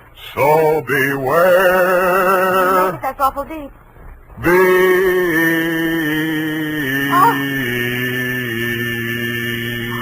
Date June 20th, 1948. Where? I have no shame. To Marin County Sheriff's Office, San Rafael, California. Attention, Deputy Woodington from Samuel Spade, license number 137-596. Subject, the deathbed caper. Dear Bill, the dawn came up like thunder out of Chinatown across the bay. In San Francisco, all we could see was fog. But on your side, it must have lifted briefly because somebody named Dan Starbuck managed to find his way to a phone booth, call me, and ask me to meet him at the 3rd Street Pier in Sausalito.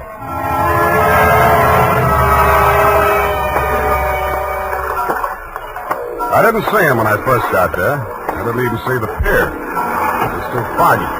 And in the glow of the neon lights in front of the Viking saloon, I saw a man who seemed to be waiting for someone. He was a big guy with a good face, but plenty of worry on it. Mr. Spade? Yeah, Mr. Starbuck. Dan Starbuck. Come on down to the end of the pier. I'll explain as we go along. We gotta hurry. You act hot. You wanted for something? What? Not yet. What's the caper? Well, my brother's out there on his yacht, the Marguerite. He's dying. When he's dead, they may call it murder. I want to be there with a witness. That's you. In case he has anything to say about who did it. Who did? They think I did. Did you? Well, honestly, I don't know. It happened the night before last. I went out there to see him. We've hated each other for years. We've both been drinking, and we drank some more. Then there was a fight. I drew a blank somewhere. Next thing I knew, it was around midnight. I pulled myself together, went into his cabin. Gordon was lying there with his head all kicked. I realized I was covered with blood, and I was holding something in my hand, big glass paperweight. I dropped it. I got out of there fast and swam ashore. I planned to tell you a different story, but that's it. You want the job or not? You think you'll make a deathbed statement that'll clear you, and you want me for a witness? Yeah, that's it. You got a lot of guts. I'm hired. Good. Halverson? You down there? Halverson! Who's Halverson? He's the boatman. He'll row us out. Halverson! Hey, Nils! Johnny? Yeah. Is that you, Casino? Sure. Can I do you some favor? I want to go out to the Marguerite. I can't find Halverson anywhere. Oh, I guess I can take you. Are you sure that I'm sure.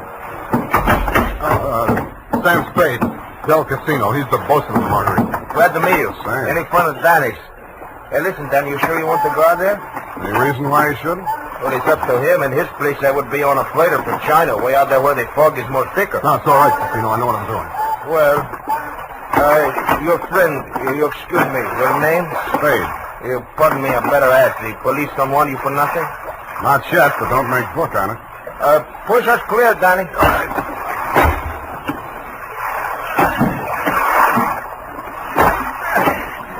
This fog is closing in, but I can still see the light from the Marguerite. I wish we don't find her.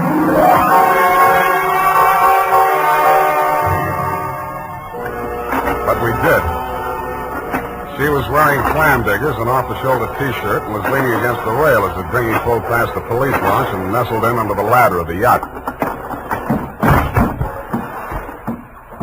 Nell?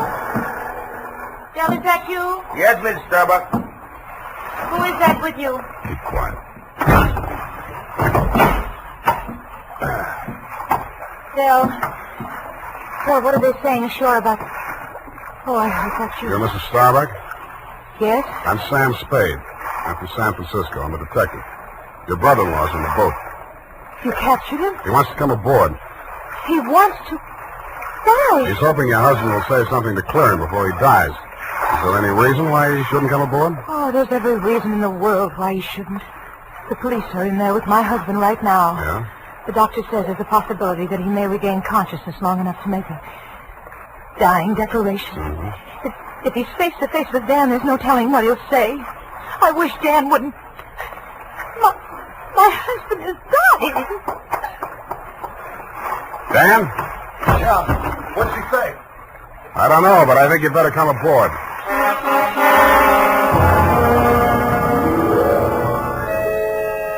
He seemed almost delighted as he swung his weight up out of the dinghy and climbed the ladder.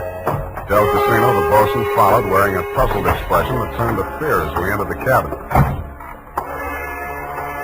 The yellow glare from the lamp swinging overhead was almost blinding to walk into out of the foggy night. The first thing I focused on was the bunk that held the dying man. His head was heavily bandaged, his skin was chalk white, and his lips were beginning to turn blue. The room was tense with waiting. Ranged around him in a semicircle were the supporting players. 2 doctors, 1 family type with a nurse, 1 police medic without, 1 sheriff with cigar, 1 police stenographer, female with pencil and notebook poised, 9/10 of a widow, and us. At 18 minutes past 7, somebody moved. Dying man. The 2 doctors rushed forward, took his pulse and blood pressure. Miss Scott, adrenaline 3cc, chlorine 1, so... All right, Sheriff, he's conscious now, but you'd better hurry. Mr. Starbuck, you can hear me all right? Take that down. Can you hear me? Affirmative answer. Now, Mr. Starbuck, we have to ask these questions. 1, what is your name? Please try to answer. What is your name? Gordon M. Starr. You got that? What is your name, Gordon M. Starr? That's close enough. Fill it in later. Now, Mr. Starbuck, where do you live? Where do you live? I'm dead. You got that? 1277 Marymount, Pasadena. Hey. Now, Mr. Starbuck, let's try a little harder. This is a long one. Have you been injured, and what was the cause of your injury? Yes. Hurts my... You got that? Affirmative. Now, the second part. What was the cause of your injury? Head. Head on head. Do you believe that you're about to die as a result of your injuries, or have you no hope of recovery? I know. No hope. Now let's get to the point. Who inflicted said injuries? Mr. Starbuck, please, you haven't much time, you know. Go away. Doc, is there anything you can do? I'm afraid not. This is ghastly. Can't you leave him alone? Can't you let him die in peace? What are you afraid of, Maggie? What are you afraid he'll say? All right. Tell them, Gordon. It was Dan that struck you, wasn't it? He was jealous. He always hated you for marrying me. It was Dan. Now, Mrs. Starbuck, I know how you feel, but we can't allow this sort of thing. Please step aside so we can finish up here. Mr. Starbuck. Doctor? Very low pulse. I'm not sure whether... Is Dan here? Here I am, Gordon. Tell him the truth. Do you identify this man, Mr. Starbuck? Yes. It's my brother. You got that, brother Dan? He's lying. He's lying. Gordon, you know who did it. Why don't you tell the truth? What do you got to lose now? Nothing. I'm finished. You finished me. Gordon! Gordon, not yet. Now come back. Doctor, answer. He's dead. Well... Okay, Doc. Ennis Starbuck, it is my duty as sheriff of this county to take you into custody on suspicion of murder. I must tell you that anything you say may be held against you. You better come along too, Spade. Routine questioning, you know. Okay, Sheriff. Well, I don't think we'll need the handcuffs, will we, son? No, I'll go with you.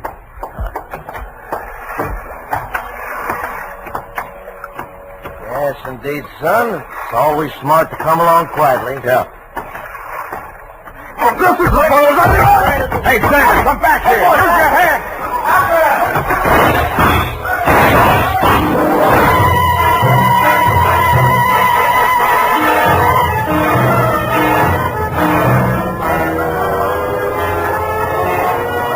He only had one friend. He was the best friend in the world for a man on the land, the fog. The searchlights on the police launch spun frantically as the craft heeled around in a half circle to head him off. Instead of cutting the fog, the beams from the powerful lights bounced back from it and blinded the men behind them. After 10 minutes of that, they gave up. The sheriff had a theory. Don't worry. Between the fog and the currents, I doubt if we'll make it. We'll probably recover the body in the morning. And they did. But it wasn't Dan Starbuck's body.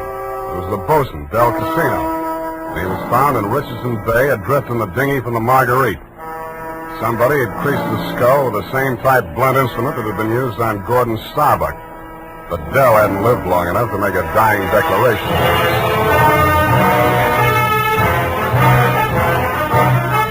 The makers of Wild Root Cream Oil are presenting the weekly Sunday adventure of Dashiell Hammett's famous private detective, Sam Spade.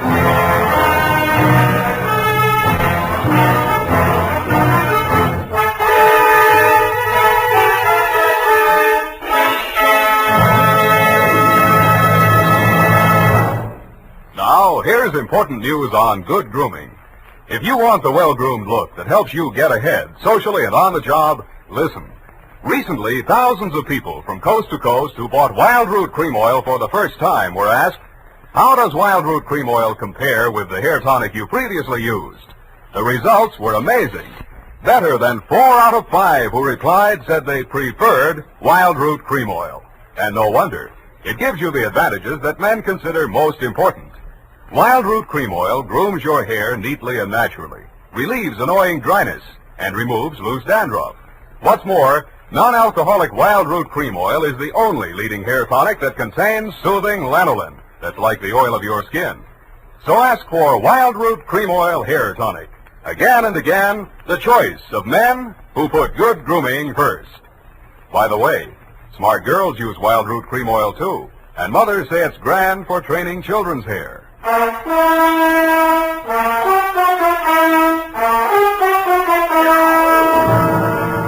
And now back to Caper with 2 Deathbeds. Tonight's adventure with Sam Spade.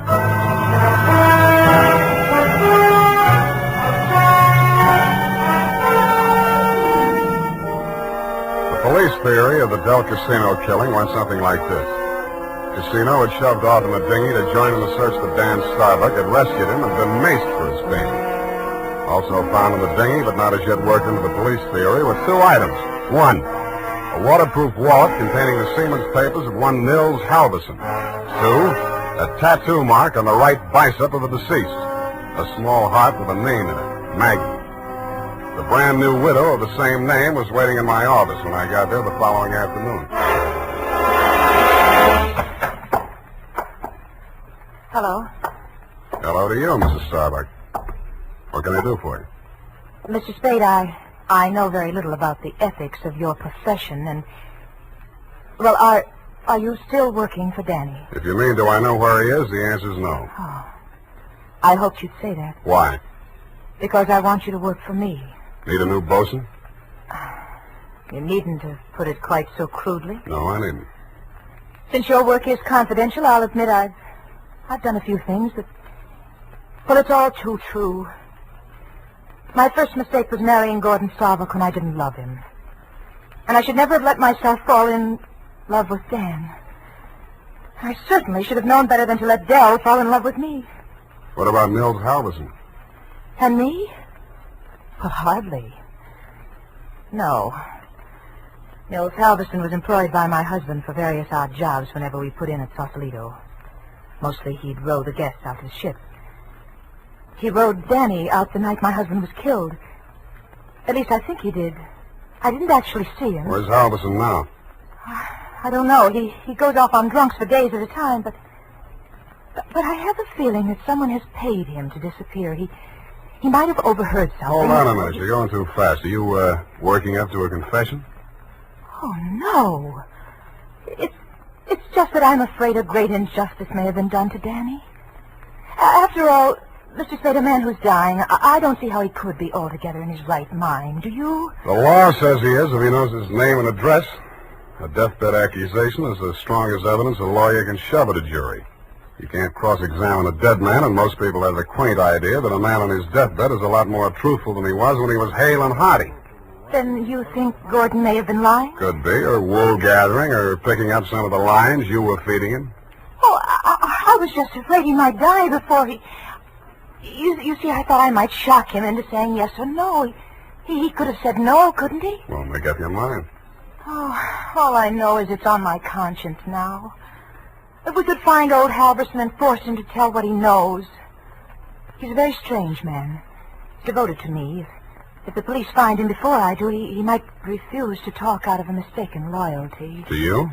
Well, I meant if he thought I had anything to do with the... Well, he's very strange. I told you that. What makes you so sure he's alive? Why wouldn't he be? If I'd been the killer and he'd rode me to and from the scene of my crime, I'd see him secured in Davy Jones' locker. Fish feed, lobster bait, asleep in the deep. Will you work for me? I'll let you know.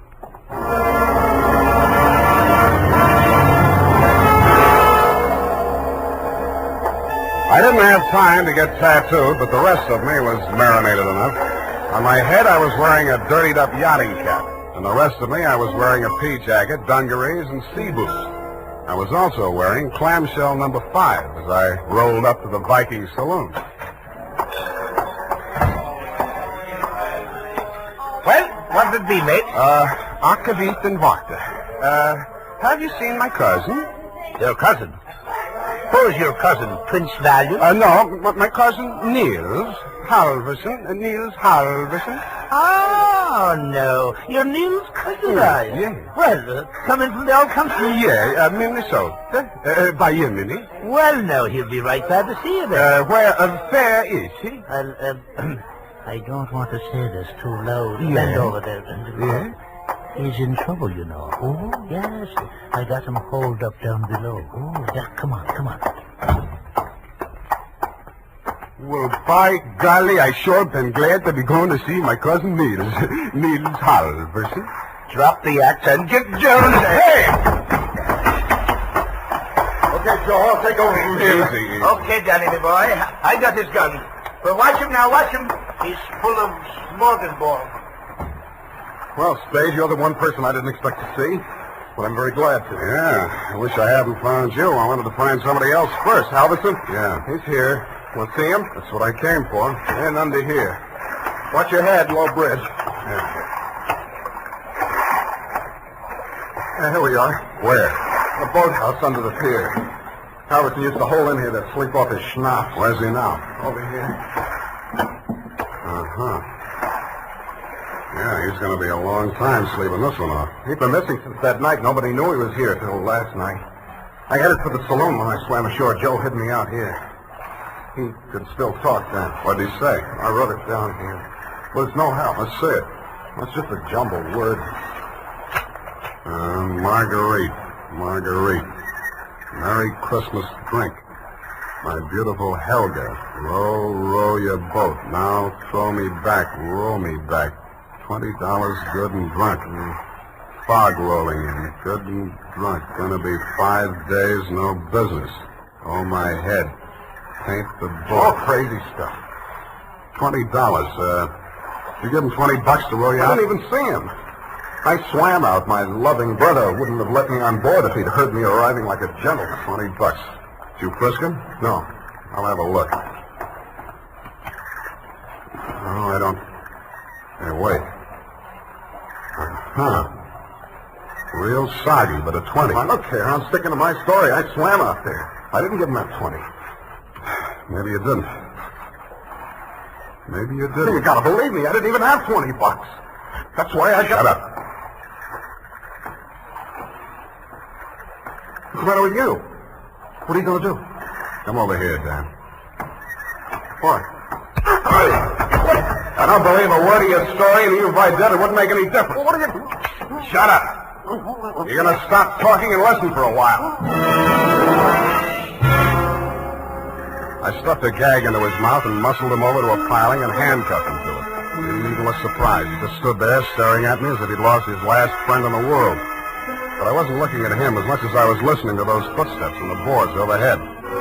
I waited for them to come back. They did. I walked across the soggy planks to where Nils Halverson lay in the shadows. Nils, I want you to answer these questions again. Now, this time I'm going to take them down.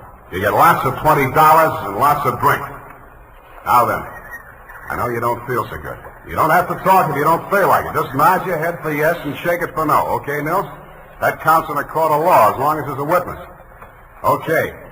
Now, your name is Nils Halverson. Your address is 213 Bayview, Sausalito. That's correct, is it? Nod your head. Good. Good. That proves you're in your right mind. You know you were injured. Yeah. You know the cause of your injury. Hit on the head and thrown over the side of your boat. What? Huh? Not from... Oh, dinghy. Well, it's the same thing. All right. Now, you know you're dying. You have no hope of recovery. That's obvious, but nod your head. That's the boy. Now, Nils, on the night of the 18th, around 10 o'clock, after your usual working hours, you rowed somebody out to the yacht Marguerite, in return for which this person gave you a $20 bill.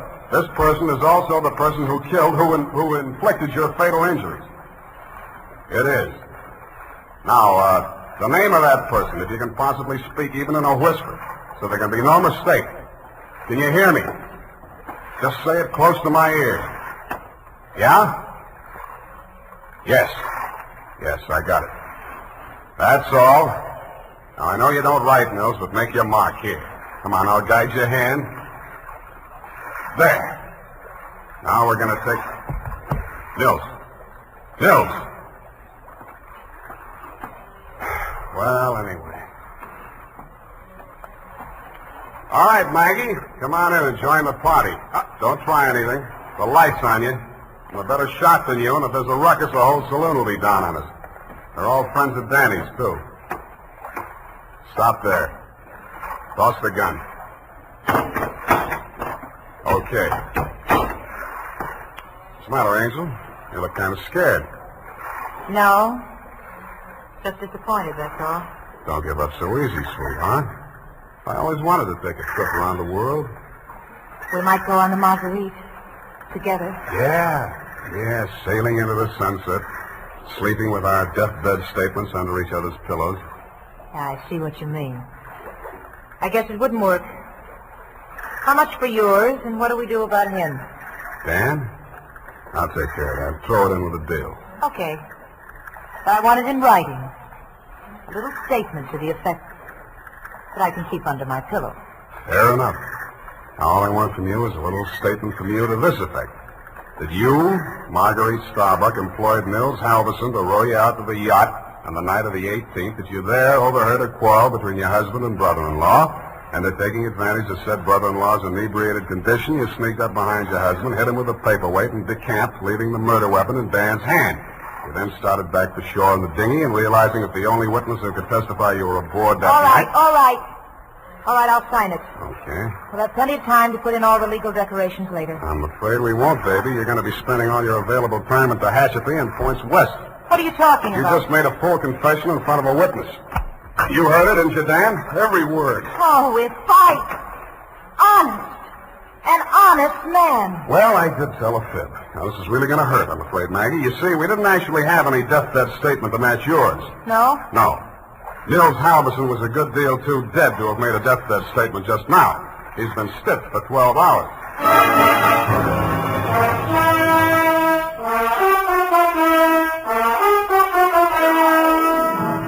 Period. End of report. Well, Sam, I'll type this right up because then I'm leaving. Wait a minute, Effie. I had to do it that way. Don't you understand? Of course, Sam. I quite understand. But you object, huh? A cruel, ruthless, murdering, though beautiful woman, foiled by a clever ruse, a great acting performance by the greatest private detective of them all. Is that all? You're still leaving? Yes, Sam, my bags are packed. Well, pardon me for having feet.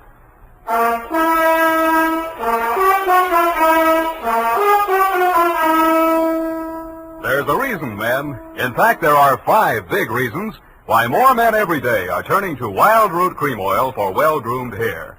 Wild Root Cream Oil grooms your hair neatly and naturally. Wild Root Cream Oil relieves dryness and removes loose dandruff. Wild Root Cream Oil is non-alcoholic and contains soothing lanolin. 5 big reasons why you, too, should join the millions with handsome, well-groomed hair. Why you should step up to your drug or toilet goods counter and ask for Wild Root Cream Oil. Get the big economy bottle and the handy new tube that's easy to pack when you travel and just right for the office or plant. Also, ask your barber for a professional application of Wild Root Cream Oil Hair Tonic. Again and again, the choice of men who put good grooming first. Well, here it is, Sam. Goodbye. Now, wait a minute, Effie. You can't leave like this, not without... Oh, all right. I'll talk to you while I'm putting my hat on. Well, can't you at least look at me? After all, you should give me a chance to justify... Sam, apparently you're laboring under an apprehension. Of course I am. Oh, boy, am I glad I picked the last in June and the first in July. What are you talking about? My vacation. Vacation? You just had a vacation a few months back. Well, Sam, that's a year. Well, if you want to take advantage of a legal technicality... Now, Sam, don't say goodbye, man. Well, it's customary, I suppose. It's lucky that some of us keep our nose to the grindstone, our ear to the ground, an eye to the future. Huh? Television's just around the corner, you know. Oh, Sam. Come here, sweetheart. You look lovely. Come here. Have a wonderful time. Oh, Sam. Oh, Sam. Yeah. Now, go on. You missed your train. Where are you going? To Los Sierras. Well, just so you don't go to Kanab, Utah. All right, Sam. You know best. Good night. Good night, Sierra Sue. Now, who can we get for that part next week?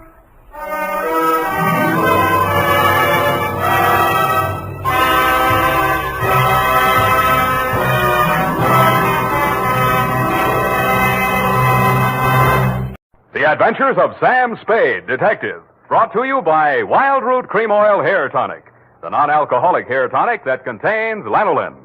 Wild Root Cream Oil, again and again, the choice of men who put good grooming first.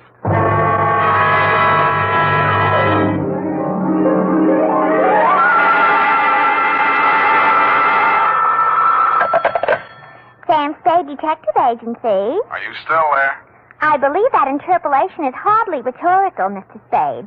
To what have you been up, if you'll pardon the expression? And has that girl regained her facilities? I wouldn't know, but her faculties are as good as ever, if you'll pardon the expression. Mr. Spade, sometimes I think you're a regular philanthropist. Don't you mean philanderer? How much money did you make out of that case? Well, I broke even anyway. That's what I mean. You're a philanthropist. Well, you know best, Bernadine. By the way, was that man really murdered with the buzzsaw, or was that just publicity? He really was, Bernadine. Why? There just happened to be one lying around. Oh, I don't mean that. Why was he killed? For the wheel of life. Oh, You're not going to ask what that is? some curio, no doubt. Listen, Bernadine, the wheel of life is, oh, well. I suppose I don't have to tell you to stay where you are. Just sit quietly with your book in your hand, and I'll be right down to dictate my report on the Wheel of Life caper.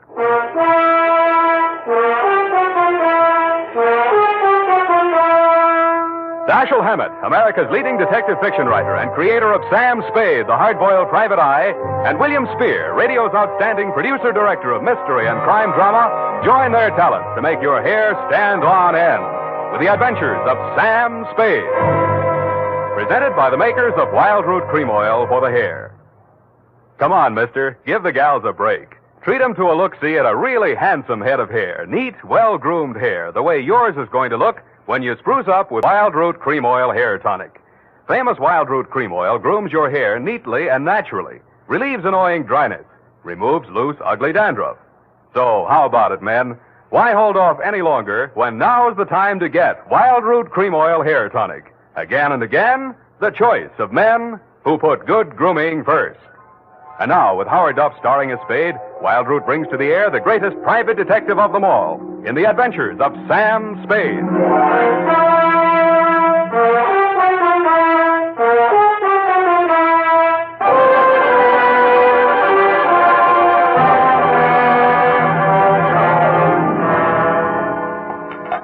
I went down to St. James Infirmary to see my baby there. Ready, Bernadine, little flower? I'm way ahead of you. Keep it clean. No more than 3 erasures per page. Okie dokie? Doke. I mean date. Oh, I'd love to. July 11, 1948. To Detective Lieutenant Dundee, Homicide Detail, San Francisco Police. Subject, the Wheel of Life caper. Now, don't go away, Bernadine. I don't know why these things always have to happen to me.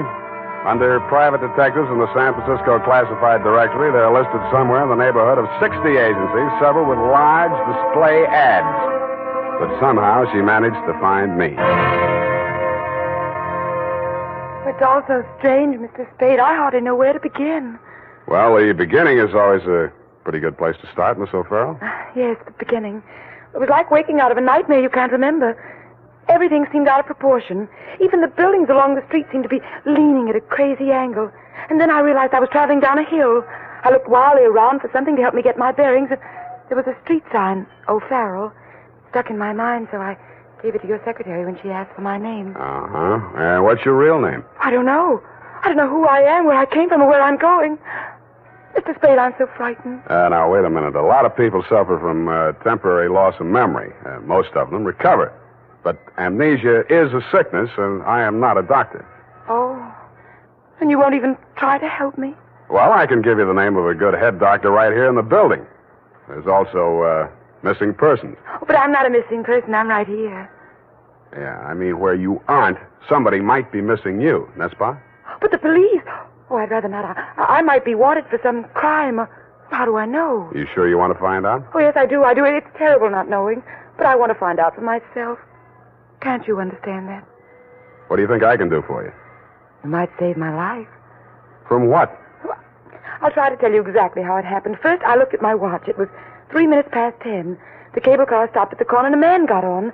I couldn't remember ever having seen him before, but then I couldn't remember anything. He sat down beside me and he caught hold of my arm. I tried to pull away. You can see the marks where he... Yeah. Well, who was he? He acted as if I was... I think I know what you mean. Did you find out who he was? No, I was too frightened to speak. What did he say? He sort of growled it out of the side of his mouth, but it sounded as if he said, Lathrop wants to see you. Mm-hmm. You remember anybody named Lathrop? I can't remember anything before 3 minutes past 10 this morning. Well, let's go on with since then. The guy grabbed you, said somebody named Lathrop wanted to see you, and then what? I went into a panic. I managed to jerk away from him, and I jumped off the moving car, and then I looked in the classified section, and I found you. Why me? I don't know. The name, I guess. A spade to dig up my past. Please, Miss O'Farrell. Do you think I'm very silly? No, I think you're very beautiful. I wish you could remember whether you're married or not. Oh, no. Well, at least I have no wedding ring. What have you got? I mean, besides what's visible. Well, I couldn't find much of anything. I went over my clothing. There don't seem to be any marks of any kind. Oh. Well, you got any money? A little over $300. Let's have it. The purse, too. All right. Lipstick, aspirin, bobby pins, Kleenex. Nothing here. They couldn't have been bought in any drugstore. Powder. Hey, what kind of powder is it? Then there was this in my coat pocket. A match folder. Sailor's Rest Bar, Hotel Calcutta, 1100 Embarcadero. Little number written inside. 120. What's that, a room number? I don't know. My purse, you have to destroy it. Here's $10 of your own money. Buy a new one. Wow. Did you find something? Coin, Chinese bit. Good luck piece, probably sewn in by whoever made it, maybe in China. That ring any bells? No. No, I'm afraid not. Shoe. What? Your right shoe. Let's see it. Take it off. You aren't going to tear it up the way you did the purse, are you? Dust. Plaster dust. Is that a clue? I don't know, is it? I'm not a detective. Well, you are in this case, baby. If it doesn't mean anything to you, it doesn't mean anything. Well, it doesn't. That's everything. What am I going to do? Well, let me see. First, we better give you a name. O'Farrell's all right. You look like Well, Lana would do, but, well, that's in use. How about Poppy for forgetfulness? Poppy O'Farrell. That's a funny name. No, you think so? I think I like it. You do. I think I like you, too.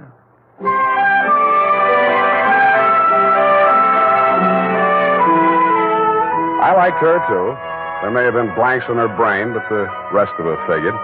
In the elevator, I started adding it up, and by the time we reached the street floor, it came to quite a tidy sum. Where are we going, Sam? Far, I hope. But first, we're going to find you a place to stay. Oh, yes, we must be practical. No use overdoing it, huh? Oh, no, Sam, I didn't mean... Wait, What's the matter? You remember something? that man, the one who followed me this morning, he's standing right out there waiting. The one in the straw hat leaning against the newsstand? Yes. Where are you going, Sam? You stay here. I just remembered something I hoped I could forget. Hello, Shuggy. What brings you back to town? Do I know you?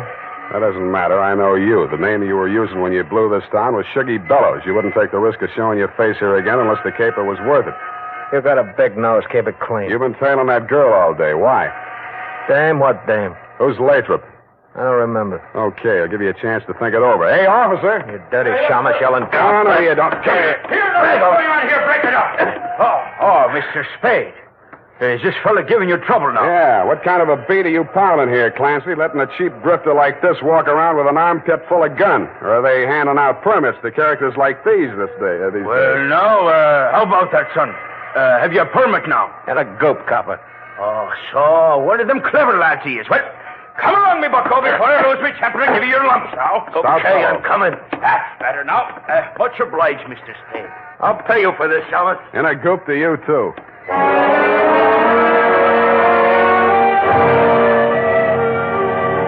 I was sure he would, but I was also sure that I wouldn't have to worry about him for the rest of the night. I checked Poppy O'Farrell in at the Belvedere, locked her in her room, and told Tiny Stover, the house dick, to keep an eye on her. When I left him, he was, and he seemed to be enjoying his work. Then I headed for the Embarcadero.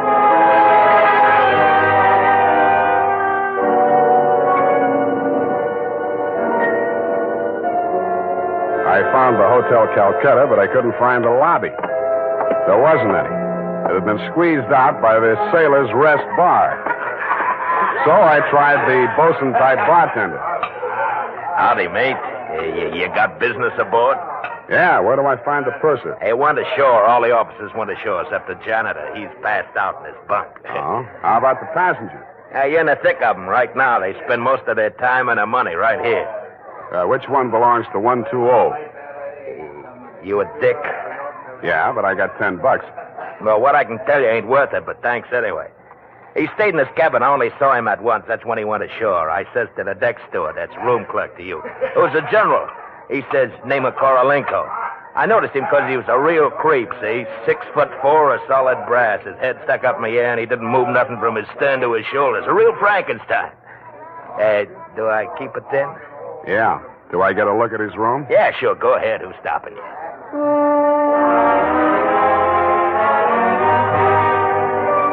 So I went.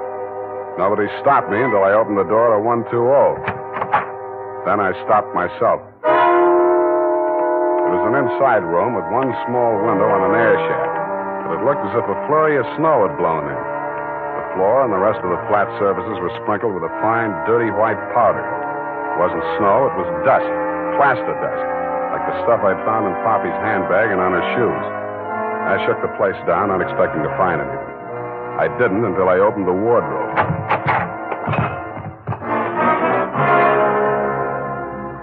It was the body of a well-dressed ship surgeon, but his uniform was rumpled, torn, and bloodstained. From the look of him, his throat had been cut. I wondered if Poppy would be able to jog her memory that far back. When I found the murder weapon, I hoped she couldn't. I really did. It was not a knife. It was not even a razor. It was an electric buzzsaw. That tore it.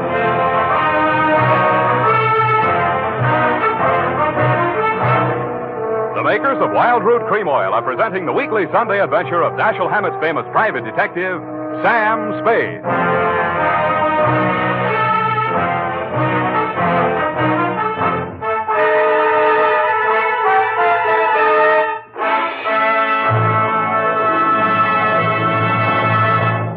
If you want the well-groomed look that helps you get ahead socially and on the job, listen.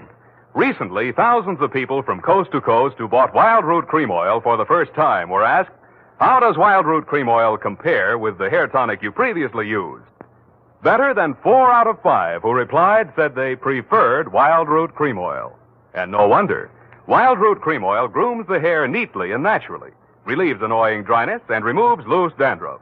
What's more, non-alcoholic Wild Root Cream Oil is the only leading hair tonic that contains soothing lanolin.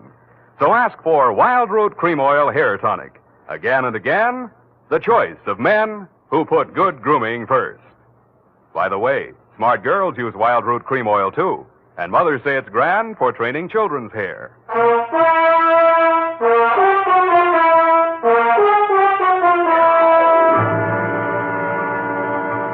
And now, back to the Wheel of Life caper. Tonight's adventure with Sam Spade.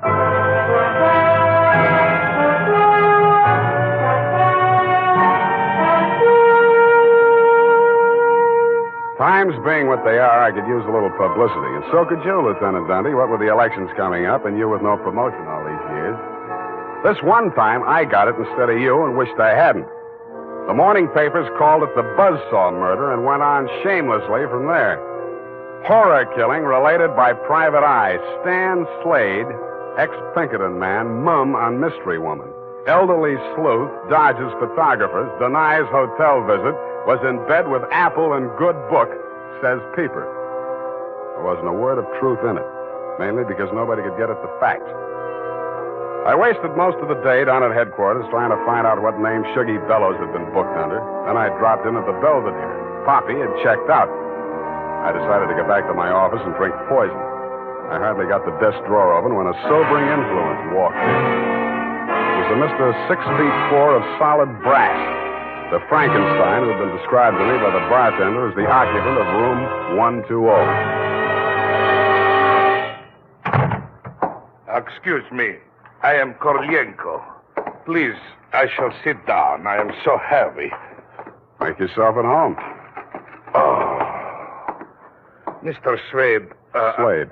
Excuse me. I am so heavy. I am Korlienko. So you told me. I am really Spade myself. So, why are she hiding from me? Who? That girl, Miss Paget. Her, I am paying 1 month in advance, $300 American. Me, she have dessert.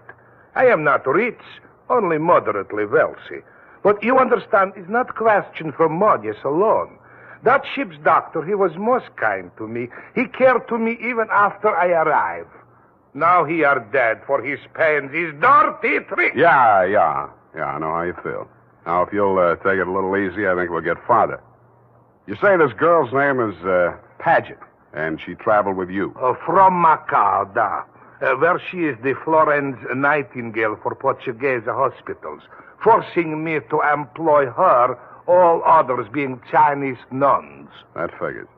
You sick? No, only I am so heavy. They are breaking my back in traffic accident, rickshaw collusion. You're wearing a plastic cast? Yes, like a turtle. I am closed with my neck sticking out. Look, see?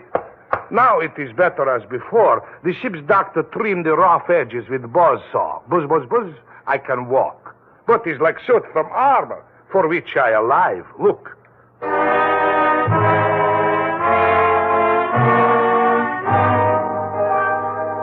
I looked again where he opened his shirt front, exposing the gray-white shell of plaster that surrounded his trunk from collarbone to hips. In a 6-inch circle over the left side of his chest, I counted 4 bullet gouges. I dug one of the slugs out and examined it. It was .32 caliber.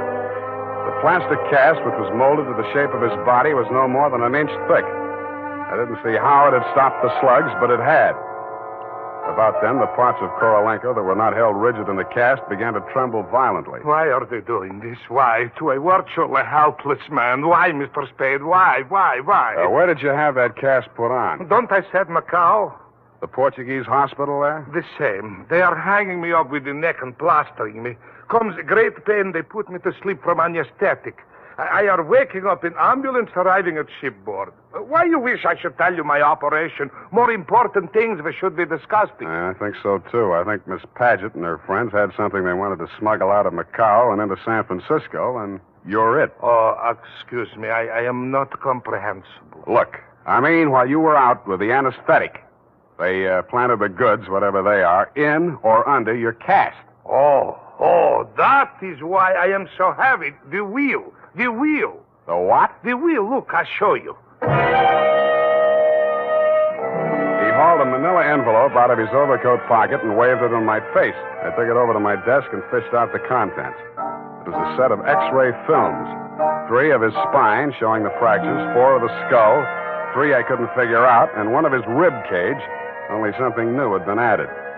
In silhouette, it looked like the wheel off of a child's wagon. What is it, this wheel? What to do? What to do? 6 months I must remain in this straitjacket. If I remove it, I die. If I keep it on, they kill me to get their smuggle. Well, you look to me like the luckiest man alive. That wheel, or whatever it is, saved your life by stopping 4 slugs. But still, I shall die. How shall I die? When shall I die? Your best advices, please. Korolenko, I think you better die right now. Excuse me? It's the only safe place for you. The morgue.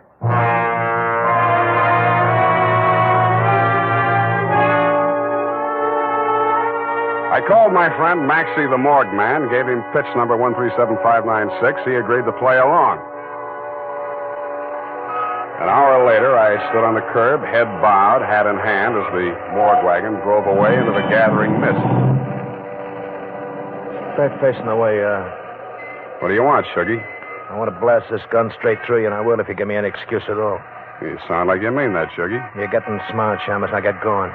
Where to? Mr. Lathrop wants to see you.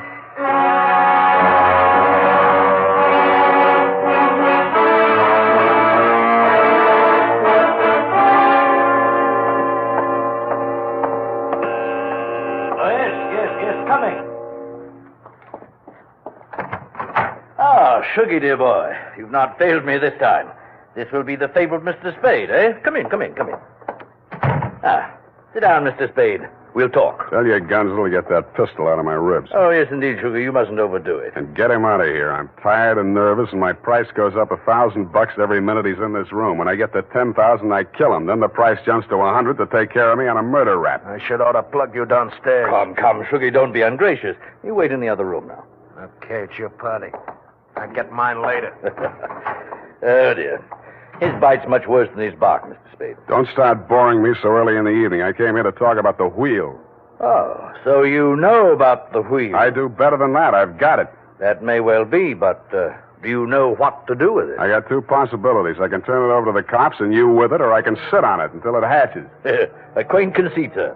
Round and round the little wheel goes, and where it shall stop, nobody knows. That's where you're wrong. It stops right here. So you better start placing your bets. Just what do you mean by that, sir? There's part of it. What is it?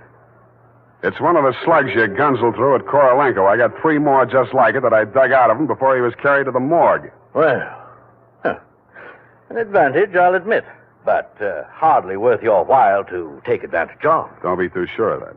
Just how much do you know about the wheel? So far, it's been worth 2 human lives to you at the risk of your own. That tells me all I need to know. Oh, no, not quite. Men have been killed in holdups for a few paltry sovereigns, but the wheel is a horse of another color. Let's not change wheel horses in midstream, Mr. Lathrop. Yes.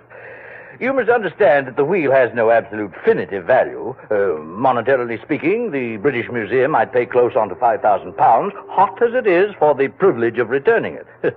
Occidentals aren't the puka sahibs that they once were in the Orient. A theft of the wheel, if countenanced by the Western powers, would have most grave consequences. Most grave. Are you attending, sir? Wake me up when you get to the point. The point, sir, is this. That little wheel of gold, is the wheel of life, which the Buddha himself is said to have received into his hands from paradise. Now, given such a relic, a few old Buddhist monks can set up a shrine which, even in the most miserable surroundings, can attract enough pilgrims to outgross Radio City, Madison Square Garden, and Miami Beach in season. To say nothing of Hialeah. Yes, quite. In short, we propose to act as booking agents for the wheel on a royalty basis with a percentage of the house. Mm-hmm. Why did you bring it to San Francisco? But, gad, sir, were we to bargain in the Orient, we should be hacked to pieces in our beds. I'll settle for a lump sum and let you do the bargaining. Your price, sir? We can talk money later. First, I got to give the cops somebody for the doctor's murder and for Korolenko. Uh-huh. Well, that ought not to be too difficult. When may I expect delivery? I'll check on it. I went out to St. James Infirmary. City morgue. Maxie, Sam Spade. Yeah, Sammy. Deal's okay. Send it up. The address is... Sam, wait. Yeah? Sam, he ain't here no more. What happened? Somebody claimed him. A girl. Said she's his daughter. What did he do? Went on playing dead like you told him to. Maxie, where did she send him? Avalon Mortuary, corner Lynch and Haight. Okay, by the way... Yeah, Sammy? Maxie, put some clean sheets in that morgue wagon, size 16. I may be your next passenger.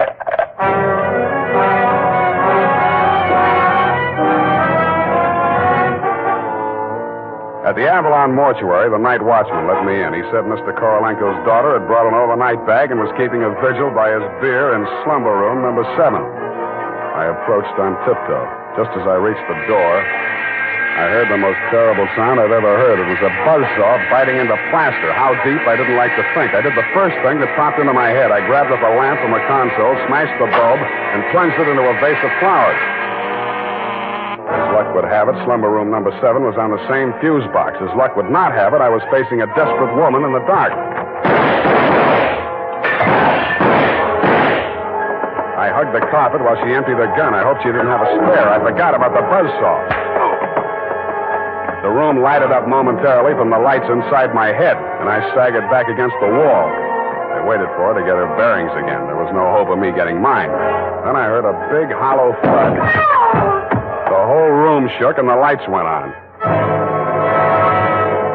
Poppy O'Farrell and/or Paget lay on the floor under the stony weight of Korolenko plus 60 pounds of plaster. Get up! Get up! You're crushing me! I can't. I'm so heavy. You comfortable there, Korolenko? Comfortable in such situation? Do you ask the turtle, are he comfortable? Is Faker on bed of nails? He's equally here as elsewhere. Yeah, okay. Just hold her there until I get a statement. And he did. Item, statement by the aforesaid. It was like waking out of a nightmare you can't remember. Everything seemed out of proportion. That was her story, and I had to admire the way she stuck to it. But if you keep trying, I'm sure she'll get back enough of her memory to confess that she planted the wheel of life in Korolenko's turtle shell when she decided to double-cross Shuggy and Lathrop. They never tumbled to her hiding place. They were gunning for Korolenko because they thought Poppy was working with him, which was true in a way, but not the way that they thought. That's why they tortured the doctor in an effort to learn Kay's whereabouts. I understand your boys have picked up the rest of the trio, and they can tell you everything except why I conceived the brilliant idea of having Korolenko play dead. Between you and me, amnesia's a handy little gadget to have around, Dundee. I'm trying to draw a few strategic blanks myself. Period. End of report. Pardon me, Mr. Spade. Yes. There are just a few little coincidentals that I do not find entirely reprehensible. Such as? Well, I don't want to appear lucid or anything of that type. Believe me, you doesn't. I mean, don't it? Oh, you say the sweetest thing. But it's about the wheel. Oh, yes, the wheel. Well, I'll tell you what you do. You type that up. I've got to call in about that now.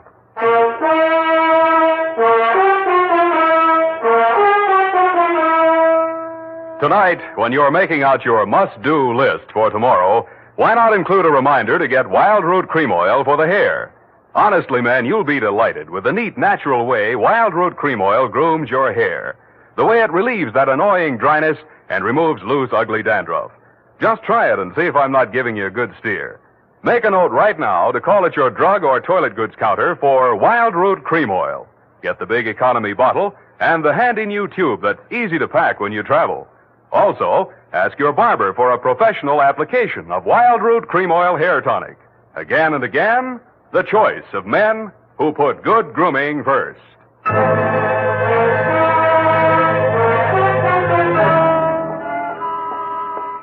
you assert the lowdown on the wheel of life? I certainly didn't. No, we won't know about that for 6 months.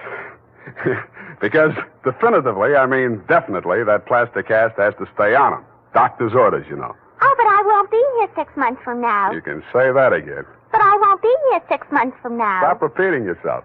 But you just said you can say that again. Yeah. Mm-hmm. Just as distinctly as if I was sitting here. Uh-huh. That's what I like about you, Bernadine. A woman of distinction. That's what you are. Well, if you want to take me dancing, why don't you just say so? Bernadine. It's leap year, and I always say discrimination is the better part of value. You are absolutely corrupt. Well, I'm glad I'm right about something. Good night, Mr. Spade. Good night. Now say if it kills me, sweetheart.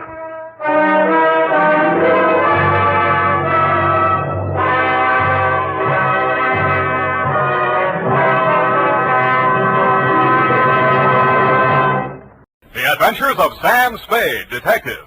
Brought to you by Wild Root Cream Oil Hair Tonic, the non-alcoholic hair tonic that contains lanolin.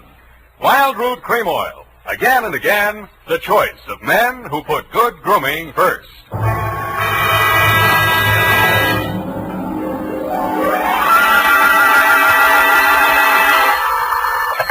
Sam Spade Detective Agency. This is Mad Scientific Detective number 137596. Sam, no matter what anyone says, I'll stand by you. You're nothing of the sort. Not scientific? Of course not. You're two-fisted. Well, thanks, Effie. And that ain't all, Effie. I was actually mistaken for a convolutional melancholiac. Oh, Sam, are you all right now? Wrong diagnosis, Angel. It turned out to be melancholia catatonica. Oh, you poor darling. What is that? Well, it's a thing where you lie motionless and silent with fixed eyes and indifference to surroundings. Unquote. Sam, what happened to you? What hospital are you in? Can I bring you anything? No, Effie, I am now at large. Pull down the blinds, check the corridors for men in little white coats, and set a bottle in the window if the coast is clear. Oh. I'll be right down to dictate my report on the mad scientist caper.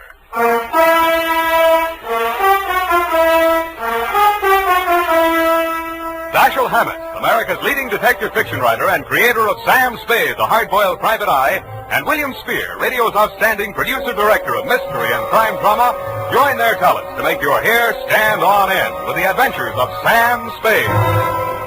Presented by the makers of Wild Root Cream Oil for the hair. Nobody has to tell you that a neat personal appearance can have a lot to do with helping you get ahead on the job. Now, the first step to a good appearance is well-groomed hair. And I mean hair that's groomed with Wild Root Cream Oil. Wild Root Cream Oil always grooms the hair neatly and naturally. It relieves dryness, removes loose dandruff. Yes, men, to look your best at all times, spruce up with Wild Root Cream Oil Hair Tonic. Again and again, the choice of men who put good grooming first. And now, with Howard Duff starring as Spade, Wild Root brings to the air the greatest private detective of them all in the Adventures of Sam Spade.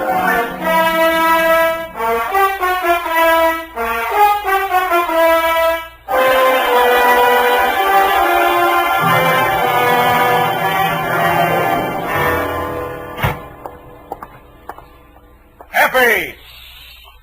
Come in, Sam. The coast is clear. Where are you? Why is it so dark in here? Well, I had to put the lights out. The blind stuck. I couldn't get it down. The heat's off, Effie. Let there be light. Oh, I'm so glad. Now, let me look at you. Don't look at me like that and stop whispering. Oh, Sam. Did you get me all upset like that just for a joke? It's no joke, sweetheart. You really sick? Yeah, just sick of some of the types I made in this business. Oh, Sam. Date, July 25, 1948, to Detective Lieutenant Dundee, Homicide Detail, San Francisco Police, from Samuel Spade, license number 137596. Subject, the Mad Scientist Caper. I worry so. Dear Dundee, he looked like a mad scientist, and that's exactly what he was. His eyes had a wild gleam in them, his hair was a wild tangle, and he was wearing a wild assortment of clothing that looked as if they'd been slept in shifts. He leaned across the desk at me and said, "They have stolen my secret formula." "They had? Gee, that's too bad." "Oh, you think I'm crazy?" "I don't know yet. I just met you." "My name is Raymond Fox. Does that mean anything to you?" "Raymond Fox, yeah, I think it does, but I don't quite remember what." "I invented the helioscope." "Helioscope? No, that wasn't it." "I also synthesized hydroxylamophotochronaton." "That was it?" "Yes, but unfortunately, production costs were prohibitive." But you didn't let that discourage you. "Oh, no, indeed. You see, after a brief illness, I was back in my laboratory, perfecting my greatest contribution to science, what may prove to be the greatest contribution of science to humanity. I call it Penetron. Penetron? That is what they have stolen. The secret formula for Penetron. Penetron, huh? Now, what exactly is Penetron, Mr. Fox, and who are they? Well, Penetron is a plastic with a molecular structure which repels atomic radiation more efficiently than lead, yet weighs less than aluminium. Oh, that. Do you realize the significance of this? Well, And imagine a motor no larger than a cigar box, with a power potential that even I don't believe, but they do. Who's they? Grierson Enterprises. Now, how do I know this? When I applied to the patent office to protect my discovery, I received this letter. Here, come on, read it for yourself. Commissioner of Patents, Washington, D.C. Dear Mr. Fox, your application for patent on formula designated under the trade name Penetron is hereby rejected. Both formula and trade name, together with descriptive material identical to yours, have been registered by Mr. Albert Grierson, Grierson Enterprises, San Francisco. Very truly yours, George Sherman, Acting Deputy Assistant Commissioner. You see? Yes. You don't need a detective, Mr. Fox. What you need is a good patent lawyer. Lawyer? I have one. A legal ball of fire named Roscoe Manning. You know this scoundrel? Yeah? He's got an okay reputation. And I am paying for it. $3,000 in retainers.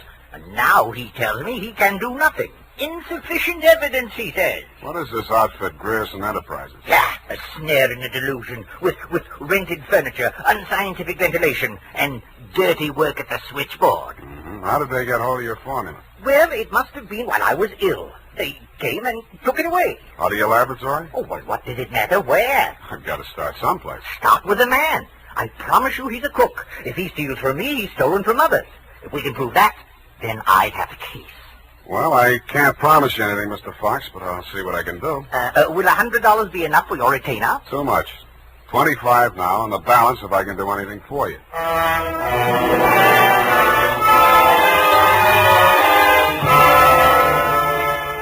I doubted if I could even earn the 25, but if he wanted to gamble, it was okay with me. The offices of Grierson Enterprises were pretty much as he described them, a beautiful front, especially at the switchboard.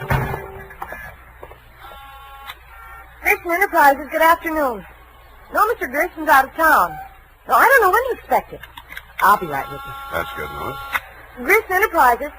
No, he is not. No, I do not, and he doesn't want to talk to you in any case, Mr. Manning. Oh, if it would just stop. Can't you shut it off? I might as well. Nobody seems to believe me anyway. You weren't looking for him, too, I hope. Oh, please, just tell me you're selling magazines or collecting salvage or just anything. My card. Oh, detective. Mr. Grierson hasn't done anything, has he? That's what I want to find out. My client says he swiped his secret formula. Oh, not that maniac. You don't look the type. You know he's mad, don't you? Maybe yes, maybe no.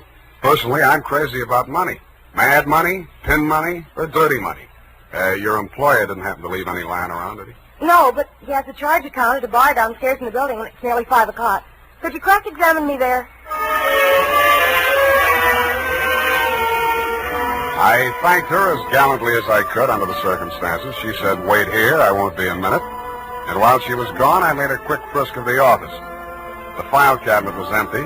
Grierson's desk contained nothing but 2 unsharpened pencils, tobacco crumbs, a rubber band, some rusty paper clips, an old gas bill, a glass ampule, broken, labeled sodium denadrine for intravenous injection, and a business card from one Roscoe Manning, attorney at law. I stuck the card in my pocket, went back to the switchboard, and in less time than it takes to tell, I was calling her Lois, and she was calling me Sam over cocktails for 2. That's all I know about it. I didn't think anything about his taking his correspondence out of the files. He often took work home with him. Mm-hmm. When was the last time you saw him? Oh, it's been nearly 6 weeks. You haven't heard from him in all that time? He was with Mr. Fox just before he left. They had a terrible quarrel, but then Mr. Grierson managed to get him calmed down, and they left the office together. And that's the last time you saw Grierson? Yes, and it's all very strange. What did that maniac tell you? That Grierson swiped his invention. Do you believe that? I didn't even believe in the invention. Now I'm beginning to think it was worth stealing. Oh, Mr. Grierson wouldn't. He's a brilliant man, you know. What else has he invented? Well, I don't know. He always had a lot of projects, but of course he never took me into his confidence. Just exactly what is your job? Oh, it's quite simple, really. I just tell people he isn't in.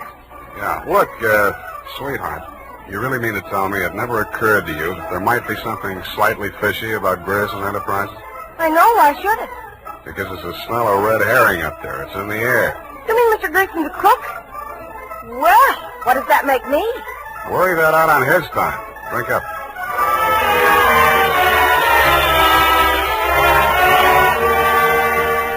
She looked as if she were telling the truth. But with women, especially blue-eyed women, that doesn't always mean anything. If she had anything more to tell, she obviously wasn't ready yet to tell it. I asked her to come up and listen to my Herb Jeffries records. She said my apartment needed a woman's touch. I handed her a broom. She hit me on the head with it and left. And so to bed. Up the Times and phoned my client. He wasn't in. Then I phoned a guy I know who sometimes knows about things and asked him what sodium denadrine was. He said it was a sedative and/or truth serum, a mental-type drug. I wondered what Grierson had been using it for during office hours. I also wondered what else he'd been spending money for. I phoned another guy who knows about other things, and he called me back with the name of Grierson's Bank, Golden Gate Trust. An hour later, to my surprise, I actually had something to go on. Because in the past 6 weeks, checks totaling $50,000 had been deposited at Grierson's account, all drawn on the Citrus Exchange Bank of San Anselmo, and all bearing the signature of one Carl Birdwell, M.D. He wasn't hard to find. It was a big place in the outskirts, and the sign on the gate said Mary F. Hotchkiss Hospital for the Mentally Deranged. Dr. Birdwell's cottage was one of 5 without bars on the windows. He was spraying his roses. So that cystectomy of Dr. Kober's. How are those convulsions? Coordination all right? Can't complain. Got the use of your fingers back? Good. Pick up those shears. I want all those ragged edges cut off the hedges. Well, why don't you hire a gardener, or did those checks to Grierson use up all your ready cash? Eh? Oh, I thought you were the cystectomy. Good Lord, you're that convolutional melancholiac. You're not allowed out on the grounds. Guard! Guard! Now, wait a minute, Doctor. This one acting up. Take him back. I sent for the cystectomy. This is the wrong man. You're crazy. Come on. Let go of me. I'm not a patient here. I'm a detective. Yeah, and I'm Sherlock Holmes. Come on, now, back to the violent war. Come on, lay off. I got an office in San Francisco. I can prove it. 137596. Okay, Dr. Wharton, but come on, come on.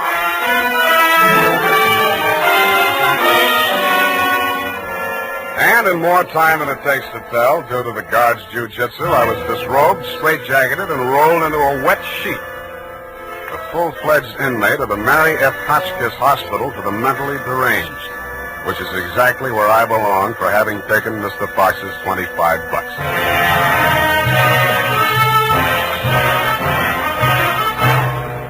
The makers of Wild Root Cream Oil are presenting the weekly Sunday adventure of Dashiell Hammett's famous private detective, Sam Spade.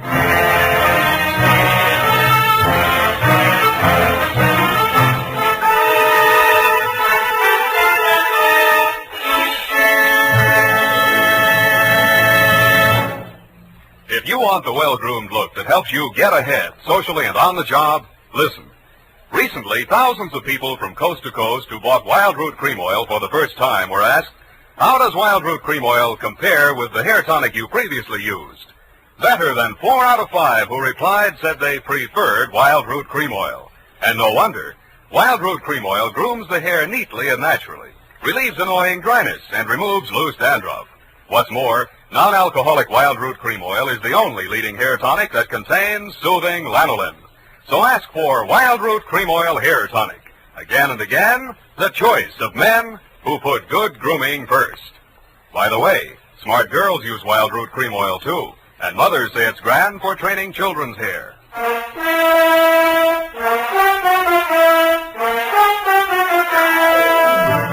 And now, back to the Mad Scientist Caper. Tonight's adventure with Sam Spade.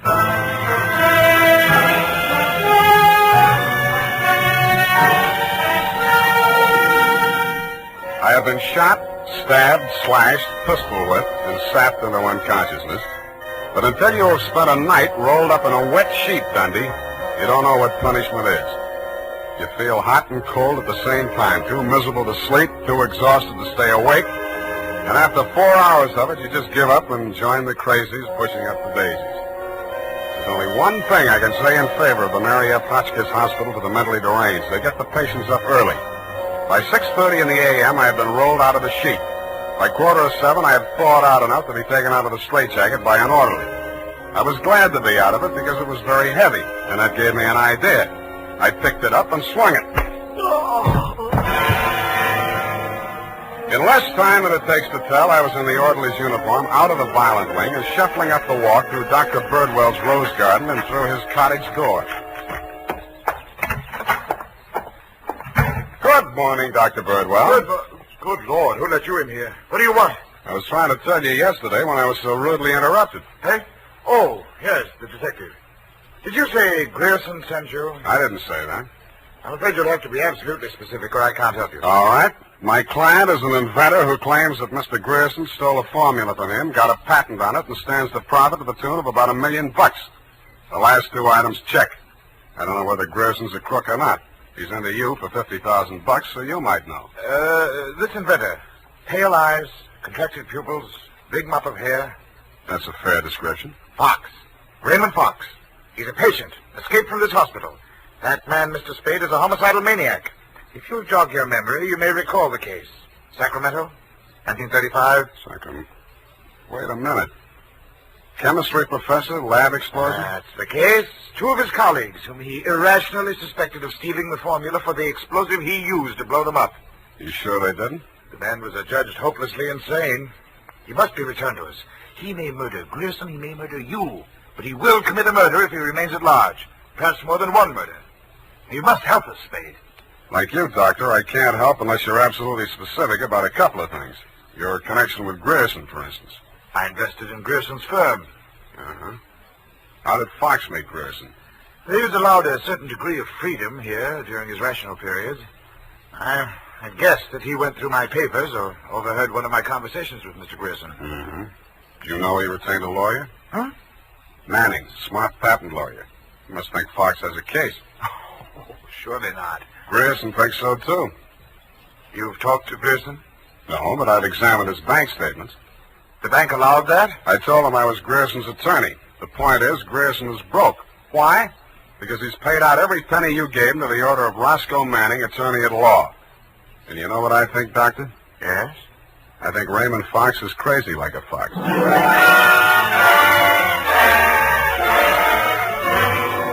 I had the same idea about Dr. Birdwell, but I didn't say so. I didn't feel up to spending another night in a wet sheet. I also didn't feel up to the interview that was awaiting me outside the gates. A limousine, only a little longer than a hearse, was standing at the curb. A round pink head with a gray Homburg on it bobbed out at me from the driver's seat and said, Mr. Spade? Yeah? Roscoe Manning. How'd you do? About $49,975 less than you've done in the caper so far. The law is a lucrative profession, my boy. Get in. I'll drive you back to town. No charge? I'll even give you some free advice, sans retainer. Well, sir, you are an elusive chap. I've had the devil's own time catching up with you. How did you? I won't ask why. And I am not without resources. Now, as to our mutual client, Mr. Fox, obviously you've learned a good deal about him. Dr. Birdwell says he's cuckoo, and it's only a toss-up which one of us is going to blow up first. Just about what you'd expect from a medical man. If you'd listened to as much conflicting medical testimony in court as I have, you'd take them all with a grain of salt. Or should I say soda mint? Or sodium denadrine? That's a mysterious remark. I was just trying it on for size. It didn't fit. Mm-hmm. Well, sir, here is my proposition. As to Fox's sanity, it's of no importance. He has money, and I think he has a case. We can always get a doctor to say he's back in his right mind. Where do I fit into your scheme? You just keep looking for Grierson. And watch that secretary of his. I don't trust her. Anything else? Oh, I almost forgot. Here's $500, and here's your ticket to Chicago. I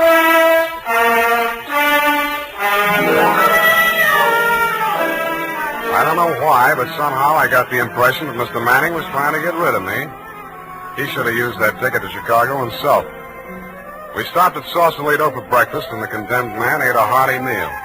We drove the last mile through the Marina District and pulled up in front of his house. Well, sir, have a nice trip. Or take the car, Mr. Spade. I'll pick it up at the depot. Goodbye. It's been charming. Goodbye. He backed across the sidewalk, waving, and I waved back. Then he went up 3 steps, put a key in his door, and opened it.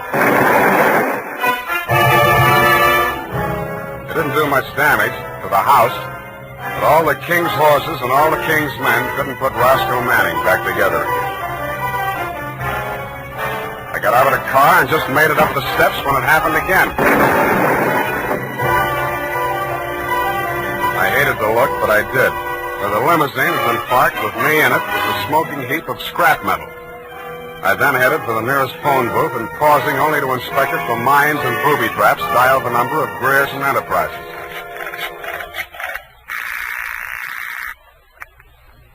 Grierson Enterprises? Lois, Sam Spade. Sam, darling, thank you for the present. What present? I haven't had a chance to open it yet, but I think I can guess what it is. A traveling clock. You mean a package arrived and it ticks? Oh, darling, don't be such a tease. Now, Lois, listen. Oh, all right, I'll open it now. Throw it out the window. No, don't do that. Pedestrians, innocent bystanders. Have you got a metal wastebasket there? I think so, yes. Well, fill it up with water and throw the package into it. And ruin my lovely clock? It is not a lovely clock. It's a lovely booby trap. Oh, go on. I'm serious. Manning just got one of them, and what's left of him is on the way to the morgue. Oh, I think I'm going to faint. Lois! Lois! Wake up! Pour some water on yourself. Hello, hello!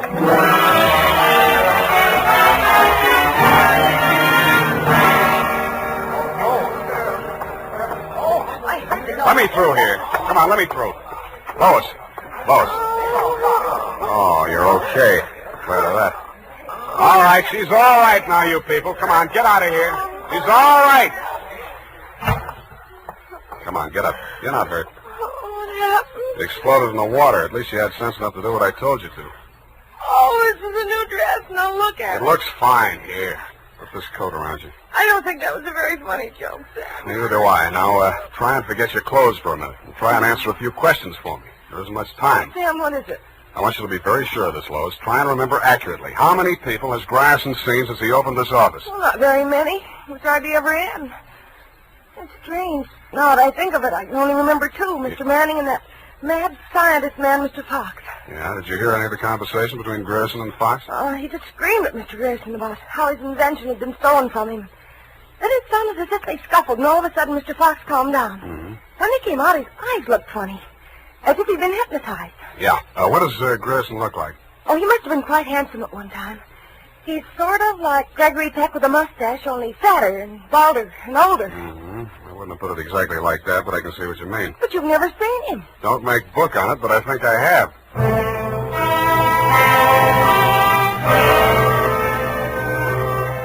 I made 3 phone calls. One to a crime reporter I don't like very well, giving him a false story on the death of Lois, Grierson's secretary. Another to my client, the mad scientist, alias Raymond Fox, and one to Dr. Birdwell. Then I went to my apartment and waited. My client arrived 5 minutes before the doctor. When Birdwell came in, my client said, Aha! That's he. He stole my secret formula. Oh, now, Raymond, you're getting confused again. No. I'm the doctor, don't you remember? That's not true. Your name is Grierson. Oh, he's much worse. He's identification.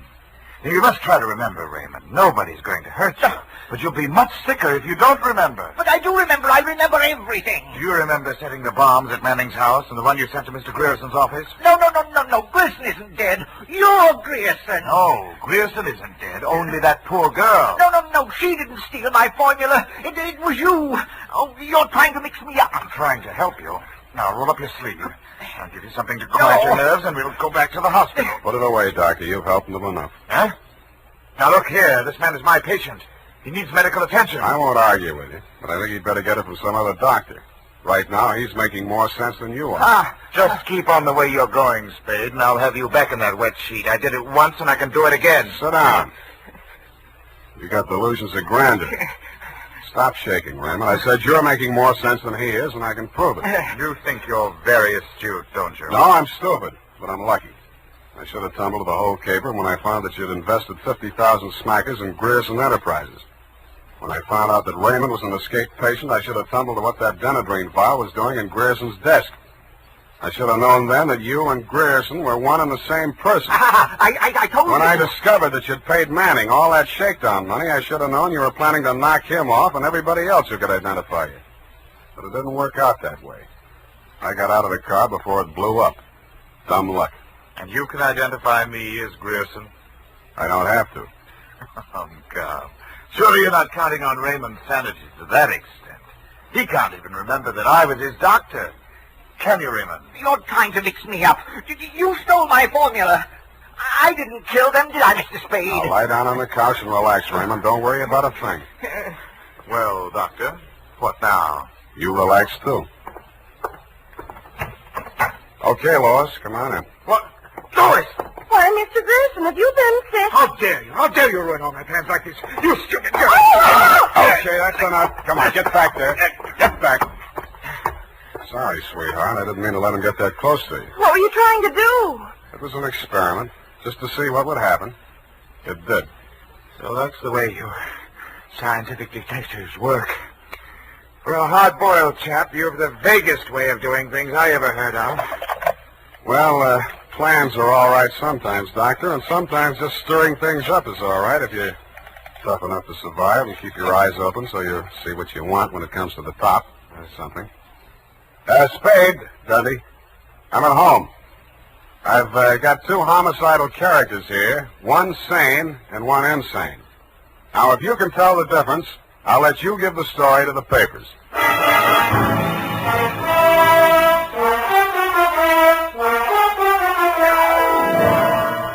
And that, Lieutenant D, is the crop. You picked the wrong one. Figures. It's as simple as this. Raymond Fox was the loony, but Birdwell, alias Grierson, conceived and executed the whole scheme, including the explosions.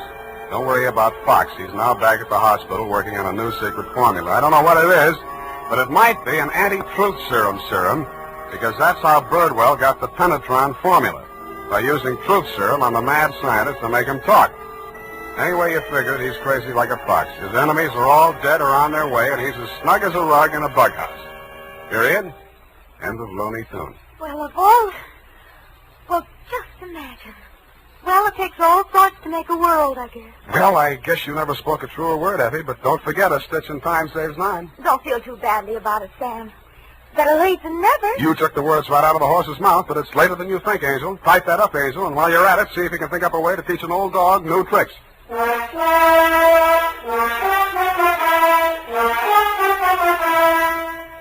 Say, mister, if you haven't tried Wild Root Cream Oil Hair Tonic, why not get it tonight or first thing tomorrow? You'll be glad you did, for Wild Root Cream Oil grooms your hair neatly and naturally without giving it that plastered-down look. Wild Root Cream Oil also relieves annoying dryness and removes loose, ugly dandruff. Simply step up to your drug or toilet goods counter and ask for Wild Root Cream Oil in the big economy bottle and the handy new tube that's easy to pack when you travel. Also, ask your barber for a professional application of Wild Root Cream Oil Hair Tonic. Again and again, the choice of men who put good grooming first. Well, here it is, Sam. And I've been thinking over what you said. Which? About teaching an old dog new tricks. You're only as old as you feel, Sam. Then send in the application for my old age pension. Oh, Sam, I won't let you talk that way now. You're just tired and nervous and run down. Yeah, backaches, stay up nights, sour racket. You're just feeling sorry for that Mr. Fox. I wouldn't worry about him. As you pointed out, he's safer where he is for all concerned. And after all, necessity is the mother of invention. What's that got to do with anything? Well, he's an inventor, isn't he? Hold that. You see? All's well that ends well. Good night, Sam. Good night, Pollyanna. Pollyanna. Oh, she's a glad girl. Oh, no, Sam, that's Shakespeare, that old... You know best. All ashore that's going ashore. Good night, sweetheart.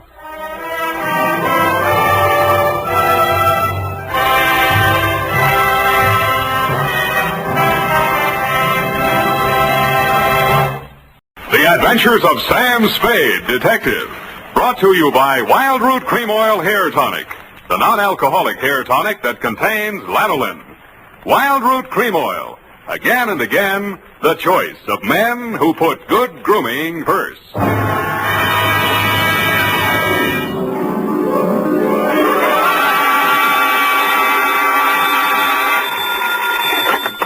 Spade Detective Agency. Hey, it's me, Sammy the Spade. Sam, it's not true, is it? Every word of it. What? That you've been consorting with unsavory characters? Well, she was a savory enough girl, Effie, although a crook. Well, according to the paper, she's practically a murderess. Not to mention that she's dancing the Roomba with you. That's a lie. There's a picture of you.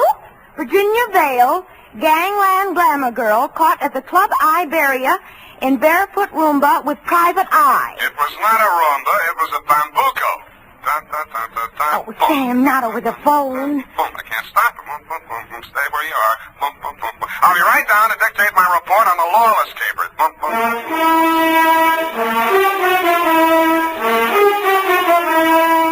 Dashiell Hammett, America's leading detective fiction writer and creator of Sam Spade, the hard-boiled private eye, and William Spear, radio's outstanding producer-director of mystery and crime drama, join their talents to make your hair stand on end with the Adventures of Sam Spade.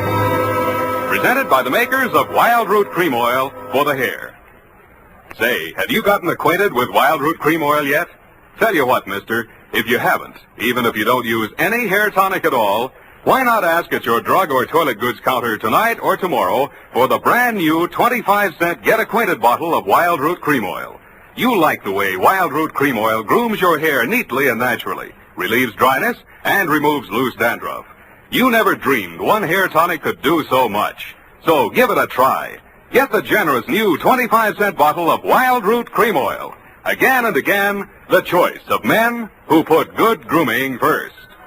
And now, with Howard Duff starring as Spade, Wild Root brings to the air the greatest private detective of them all, in the Adventures of Sam Spade.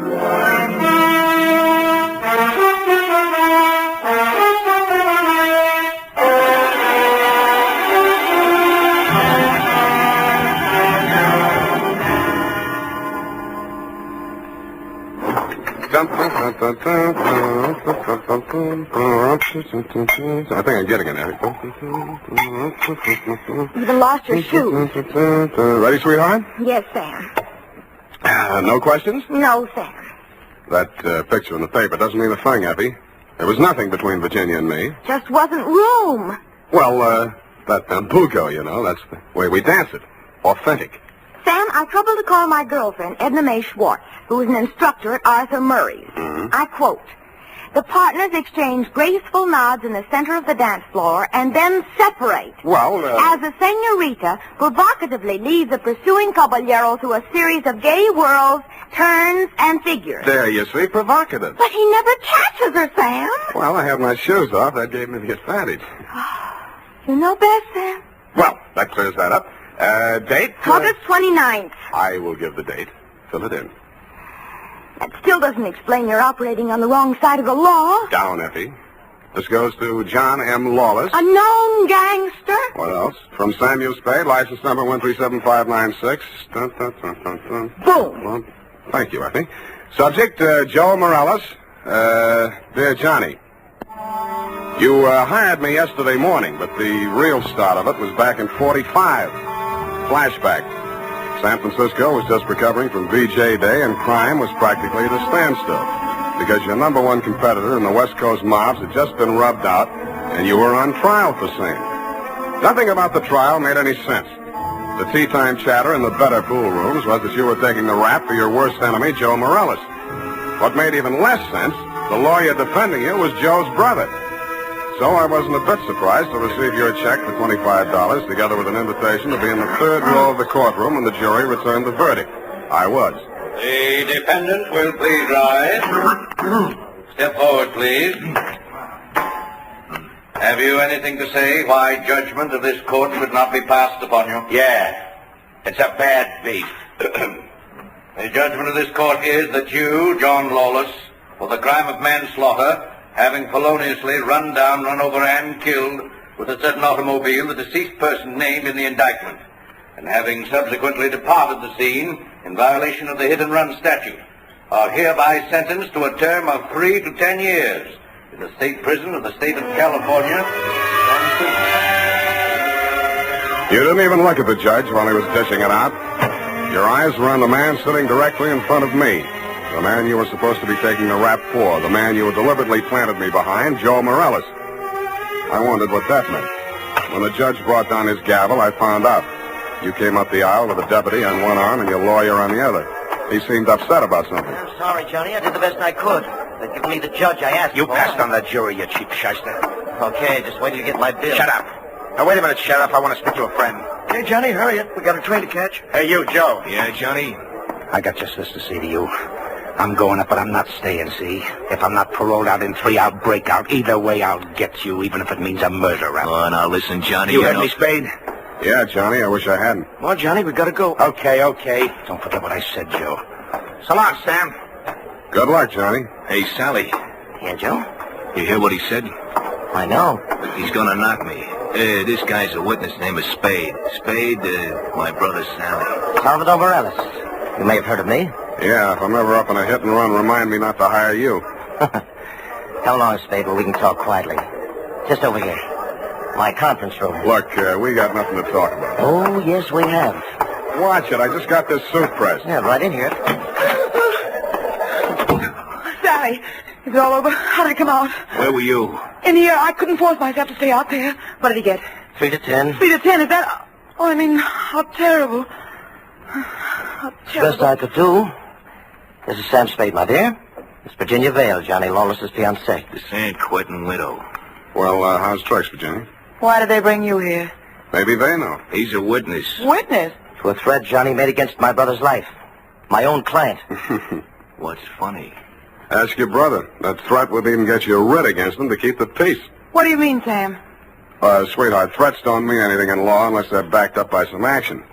Even if he told you the when, the where, and the how, it wouldn't be worth anything until you're dead. But it would be worth something then? Sure, it shows premeditation. Then if he knew he was overheard and you'd be forced to testify if anything happened to Joe... Hey, beautiful. What are you trying to do to me? Well, I mean, he'd think twice before he tried anything. You'd be safe, Joe. Well, honey, I didn't know you cared. About you, I don't. I just wouldn't want Johnny to do anything foolish.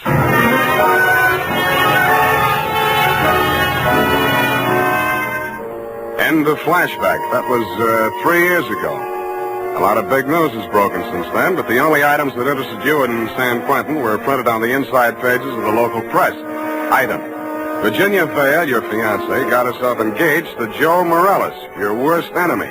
And item: Salvador Sally Morales, your mouthpiece, had taken over your mob. Which brings us up to yesterday morning. Yeah? That you, Sam? Who's this? Johnny Lawless, remember me? No. I was hoping you'd say that. Look, Sam, I got a job for you. Call Peeper Breen. He may need it bad enough. I've got no contacts in the mobs anymore. This is clean. How clean? A chance to save an innocent man from the gas chamber. Well, There's $1,000 in it for you. Wait till I get a pencil. Now, what was the address? The Alma Arms on Pine Street near Jones. Yeah? Buzz me 3 times. 1 long, 2 short. And make sure there's no one on your tail. Got it. I was not tailed. I found your name on the bell panel, buzzed 1 long and 2 short, and the automatic lock clicked me in. You were waiting 1 flight up in the open door of your apartment. You didn't say anything, just made sure it was me, motioned me inside, locked the door, and led me back to a bedroom. Well, there it is, Sam. Mm-hmm. Joe Morales. Dead about 3 hours, I'd say. 4 slugs, chest, shoulder, and head.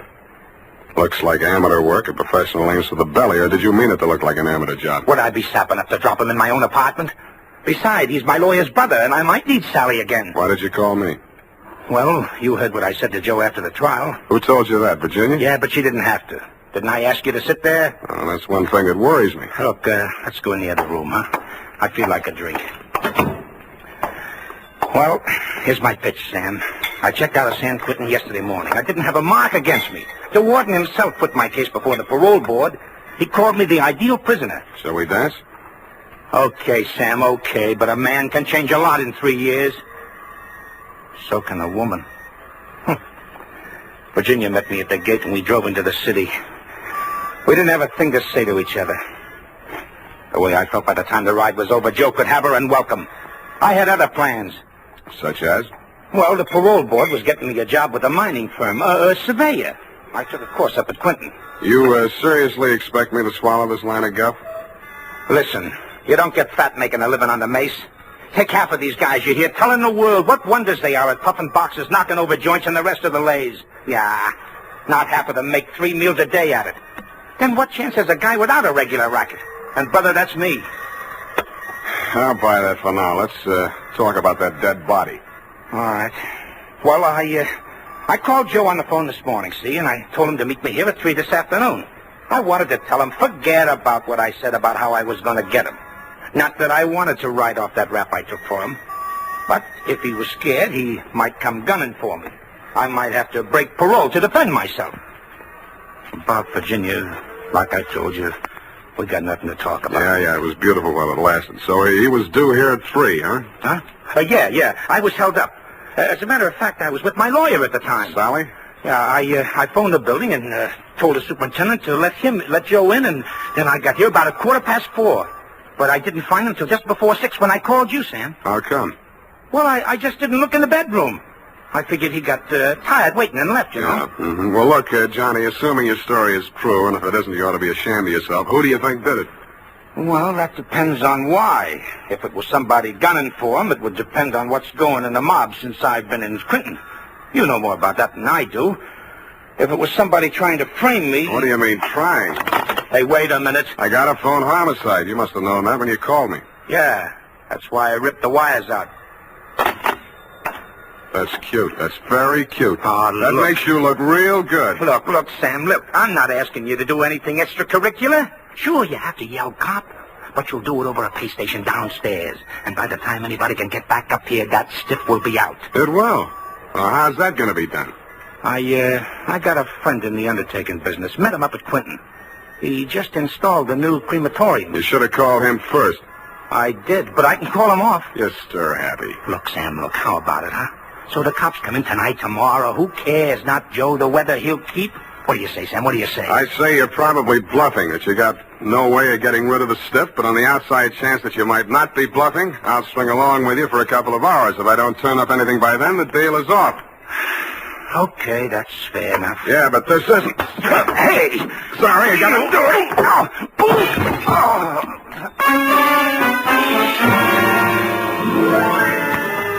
I hated to do it, Johnny. You were out of condition and you weren't expecting it. But I wanted you to look like a hospital case. After you went down and out, I transferred my fee from your wallet to mine, examined your wounds, and decided you were good for 2 hours at St. Agnes Hospital, where I know the head nurse. Incidentally, never mind. So without further delay, I toted you downstairs, threw you into a taxi, and delivered you to the ambulance entrance. That's when I remembered that I had forgotten one thing. I hadn't given you a chance to call off your alleged undertaker friend. I was sure that part of your story was bluff, but just to make sure, I rushed back to your apartment in less time than it takes the average undertaker to back his hearse out of the garage, I thought. When I got there, I wasn't so sure. The apartment had been tidied up, ashtrays emptied, glasses put away. They'd even vacuumed the rug. The blood-stained bedspread had been removed, and with it, the corpus delicti. I found myself humming an old tune. I ain't got no body.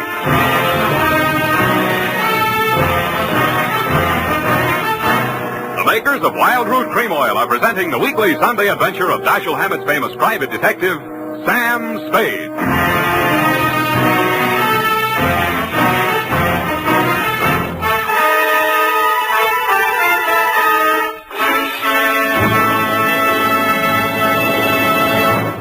Now, here's important news on good grooming.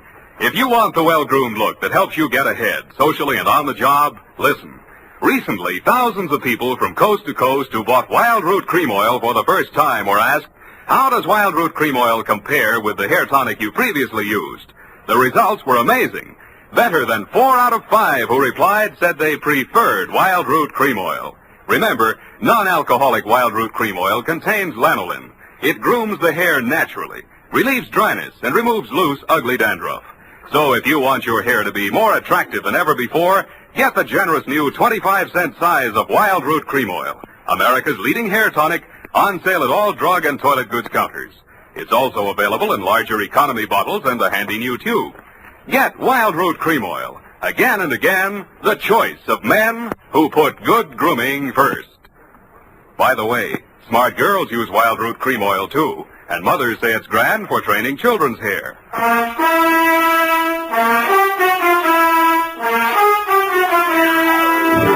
And now, back to the Lawless caper. Tonight's adventure with Sam Spade.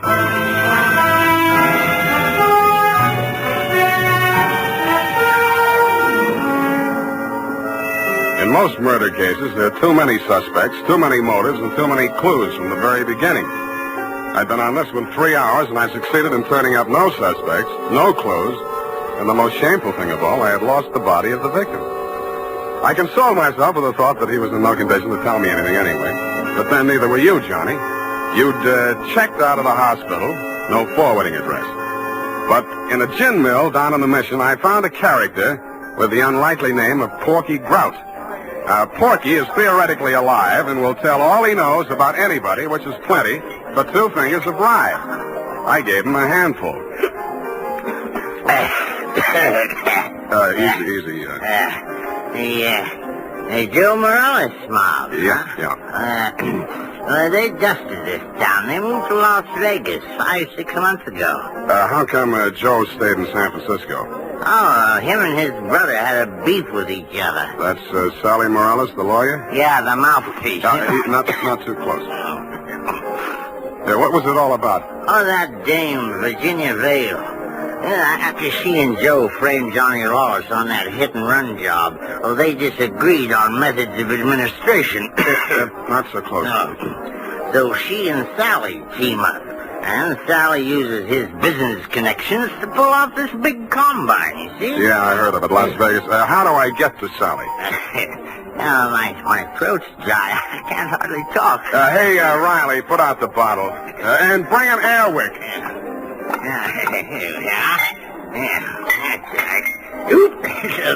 Easy, I'll help you.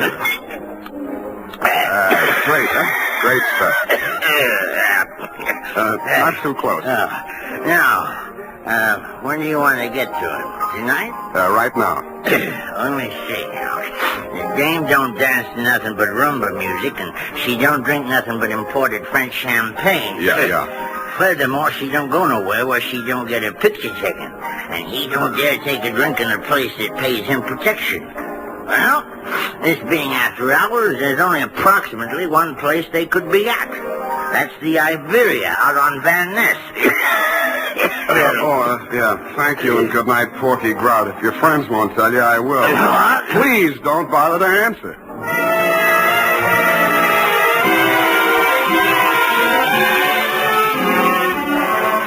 I didn't have any trouble picking out their table. Virginia spotted me at about the same time, grabbed up her purse, muttered an excuse to her escort, and edged around the dance floor. She caught me in the middle of a bambuco, a combination of a rumba, a samba, and guaracha, and whirled me lightly out onto the floor. I followed as best I could. Listen, you shouldn't have come here. How did I know our first dance would be a bambuco? Now, you danced divinely, Oh. but you must leave at once. Sally is insanely jealous, and he's in an especially bad mood tonight. Yeah, so am I. I know why you came. You one up on me. Johnny Lawless has been in touch with you, hasn't he? You talked to him since yesterday morning? No. He's bound to get in touch with you. I don't know what story he's told you, but don't believe a word of it. He only wants to get you out of the way so he can get back at Joe. Still thinks Joe framed him into San Quentin. Now, you can stop worrying about Joe. Huh? Sam, what are you... He's dead, if that's news to you. I think you'd better talk to Sally after all. Come on. Well, I was just getting the hang of it.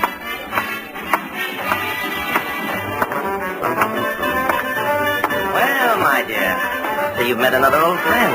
Hello, Sally. Hello? Sit down, Spade. Thanks. Sally, Huh? Sam says Joe is dead. Joe? Murdered? Yeah. Well, it was bound to happen. I warned him to get out of town before Johnny Lawless came back. Johnny says he was with you when it happened. Juries don't go for alibis, Spade. Best defense I could give him would be that I defend him despite the fact he's accused of killing my own brother. But look here. As his attorney, I have the right to know what he retained you for. To find out who did kill Joe. That's what he said. Have you found out? Not yet. Any leads? Not many. Now, what's the difficulty? The corpse. Somebody swiped it. You can't mean that. I can, and I do. Well, that doesn't make sense. Unless Johnny arranged it himself. But he couldn't have. No contacts. Of course, he might have disposed of it without help. It's been done, you know. Not tonight. I'm his alibi there. I don't believe it. You're just telling that story to see how we'll react. That's why I'm telling it, but it's not a story. It's the McCoy. Sally, what can it mean? If Johnny didn't do it, then somebody must have done it to frame him. And if they did that, they wouldn't turn around and get rid of the evidence, would they? What? Well, the whole thing is wild. You know, there might have been two people who thought they were a team, But one of them was really working against the other and for Johnny. Well, that's absurd, isn't it, Sally? Is it, my dear? He's trying to play us off against each other. Don't fall for it, Sally. I had nothing to do with any of it. You've got to believe that. Yes, I was sure of you when Johnny was out of the way. You wanted him out of the way, you admit it. You're still in love with him, aren't you? Aren't you? Alice, you're hurting me. Hurting? I'll help the DA write his brief. You'll go to Tehachapi for body snatching. Go ahead. I can't wait to get on the stand. The things I'll tell about you. How you let Johnny go up on that hit and run when you knew it was my idea and I was in the car with Joe. You will. Not a jury in the country would blame me for protecting my own brother. Protecting him? You were framing him even then. So you had me for yourself. Oh, I'll have you in a gas chamber if you keep insisting. Your own brother. Squeeze out of that one if you can. How about the body? Love of woman surpasses brotherly love. I can see the jury now, eating it up. Victim of a designing woman caught in the toilet. Nuts. I don't care whether either of you is guilty or both or neither or whatever. If I get that body back tonight, I'll let the cops worry about it. If I don't, I'll confess to everything myself and name all three of you as accomplices. All right, Spade. You say your only concern is that body? Right. Here's $500. Another $500 when you find it, huh? Does that convince you? Well, it helps. Here, my diamonds. Take them all. No, keep the diamonds, Virginia. If Sally gets sent up first, you'll need them for your defense. Think it over, kids. I'm calling the cops right now. I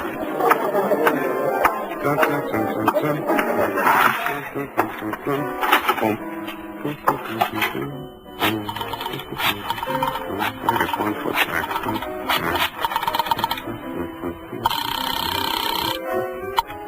Homicide, Lieutenant Garrett. Roy, Sam Spade. Where's Dundee? Oh, he's asleep. Sam, I've been trying to reach you. Yeah, but do you know why? Why, sure, about Johnny Lawless. Is there something we don't know, Sam? Well, I'll come down and give you a statement. It's about Joe Morales. Well, what about him? Well, he got knocked off, and somebody lifted the corpse. Oh, Sam, nobody lifted it. Then who did? We picked it up, Sam, right after you called us. Right after... Oh, yeah. Yeah, what time was that? Let's see, I got it here. 20 minutes past 6. Lose your watch? That ain't all. What's that, Sam? Call you back. What's up, Sally? Come out of there. Well, I wasn't planning to spend the night in a phone booth. Why the heater? It's for you, Sam. You must be nuts pulling a gun in a crowded joint like this. Hey, stop looking at it. Come on. Up upstairs. Now, look, Sally. In there. Easy. Where's your girlfriend? Well, I sent her home, Sam. She can't stand the sight of blood. You clown. Oh. You were pretty funny, too, when you made that phone call. I didn't believe you'd go through with it. What makes you think I'm interested in that old rap? Johnny's already done the time for it. Joe can't talk, and I don't want to. I don't care what you want. It's what I want. That's what counts. Does it? You wanted Virginia? You got it. Oh, not the point. Just doesn't sound good. Salvador Morella's sweetheart going up on a murder rap. Well, you trimmed it down to manslaughter for Johnny Lawless, and she's enough prettier to rate an acquittal, or are we talking about the same killing? You think Virginia killed Joe Morales, don't you? Why? Because she seems so anxious to pin it on Johnny Lawless. Well? Well, nothing. Only I've got a score to settle with Johnny Lawless myself, you see. He left me out in a limb with that body snatch. If I can pin the killing on him, I got a story for the cops. Now, show how smart you are. Shoot me. I fully intend to. Now, look. Hold it, Sally. Hello, Johnny.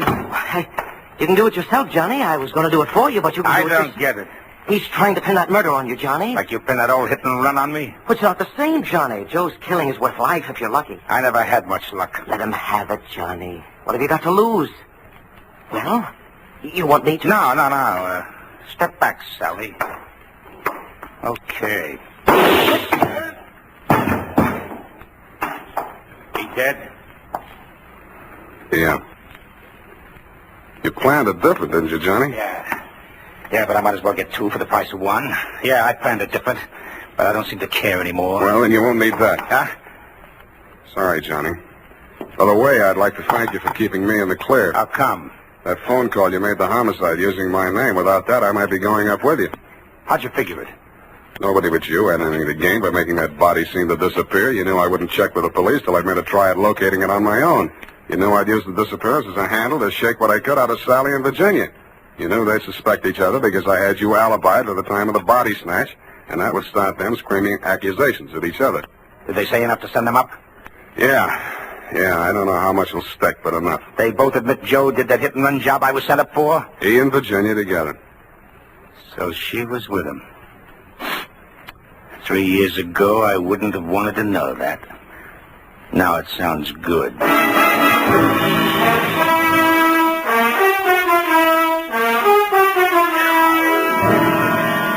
I didn't think it really sounded good to you. I was sorry to hear it myself, and after all, I'd only danced a bambuco with a mouse. I'm sorry things turned out the way they did. It's a little late to be making with the advice, but, well, you know, the best laid plans of mice and men gang after glay. What? And as you say, what chance has a man got without a regular racket? Period. End of report. Well, heavens to Betsy. Oh. How can you be so sympathetic with a girl who did all those terrible things? Oh, I know, F, I know. It's a silly dance, but she looked cute while she was doing it. I don't mean the dance. You mean the best laid plans? What does that mean, Sam? That gang after glay? I'll give you a hint, sweetheart. It's something you never need worry about. No.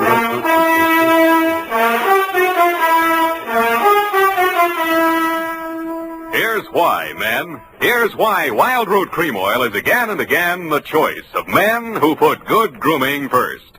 Wild Root Cream Oil grooms the hair neatly and naturally without giving it that plastered down look.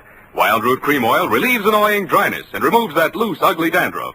So if you're not using it now, or if you're not using any hair tonic, get Wild Root Cream Oil at your drug or toilet goods counter in the new 25-cent Get Acquainted size bottle.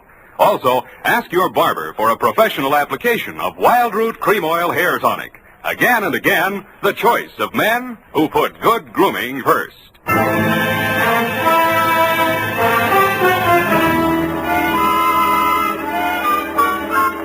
here it is, Sam. My, terribly confusing. I sensed that somehow. Who was that hit-and-run victim? Well, they named that dance after him, George L. Bambuco. I don't believe it. Sam, what does it mean? What does it mean, you know? Gang after glay? Snafu. Oh, why didn't you say so? Darling, yes.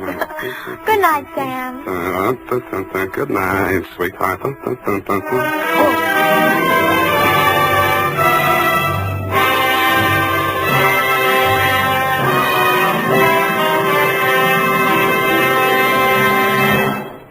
The Adventures of Sam Spade, Detective.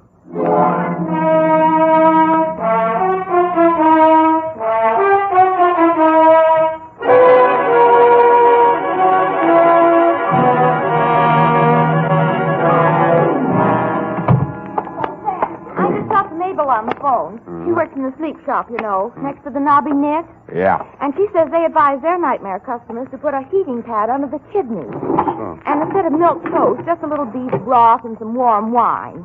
And pine oil. In the wine? No, in the broth. I mean the brass. That, Sam. Oh! Sam, look at you. Black eyes and scratches. Your lips cut. You didn't go home at all. I did so. When you promised me you were going straight home for that much-needed rest.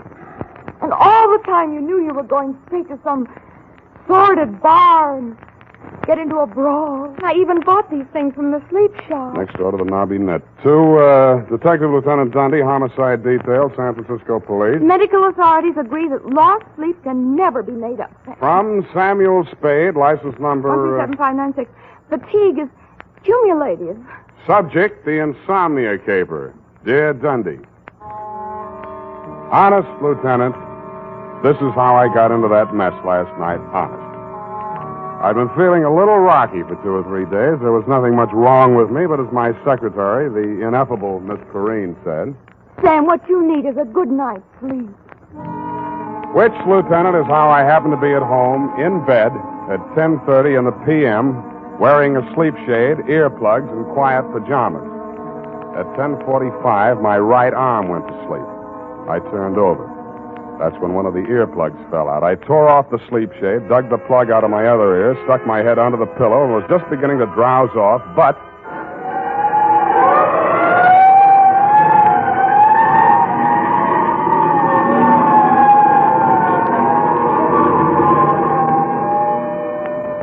I sat up and lit a cigarette. The city plunged again into the silences of the night. The fog was creeping in on little cat's feet. Oh, quit it an end to your romance, you spiteful creatures. Hell, take me, you bluffer, like you.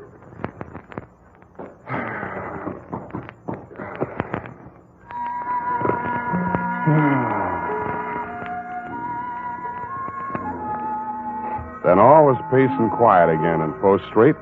Nothing but the sound of foghorns way out on the bay and the rhythmic throb of the cable car mechanism under the California Street incline. This time I almost made it, and then... Go on, bring your guts out. See what it gets you. Get over here. You dirty...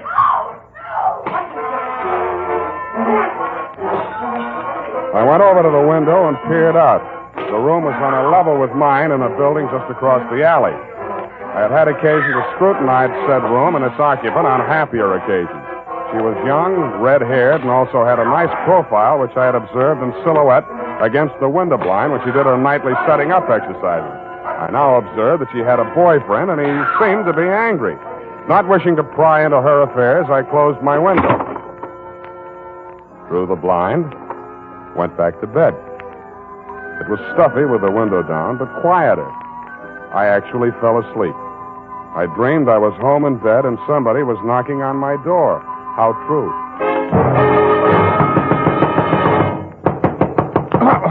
Please, open the door, let me in.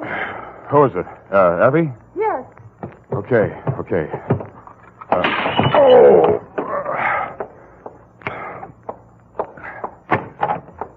What? Please, don't be angry. May I come in for a minute?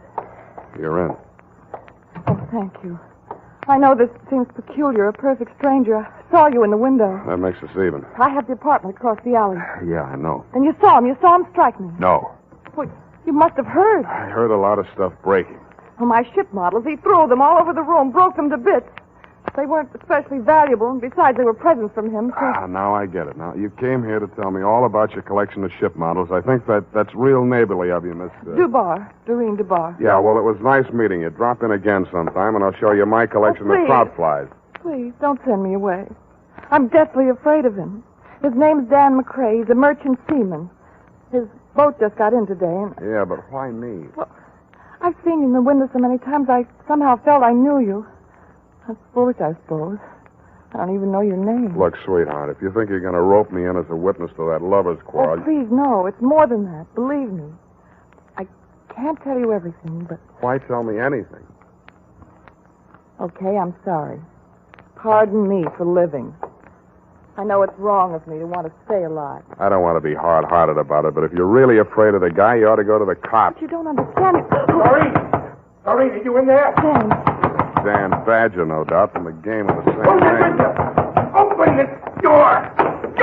Look, chum, before you say anything, let me put you straight. You picked the wrong sucker. So you're the guy, huh?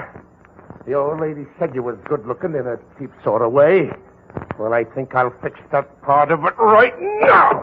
Hey, wait a minute. Oh, so you're going to make it easy for me, huh? Okay. No! What have you done to him? He'll be all right. Loosen his tie. I'll go get some water. All right.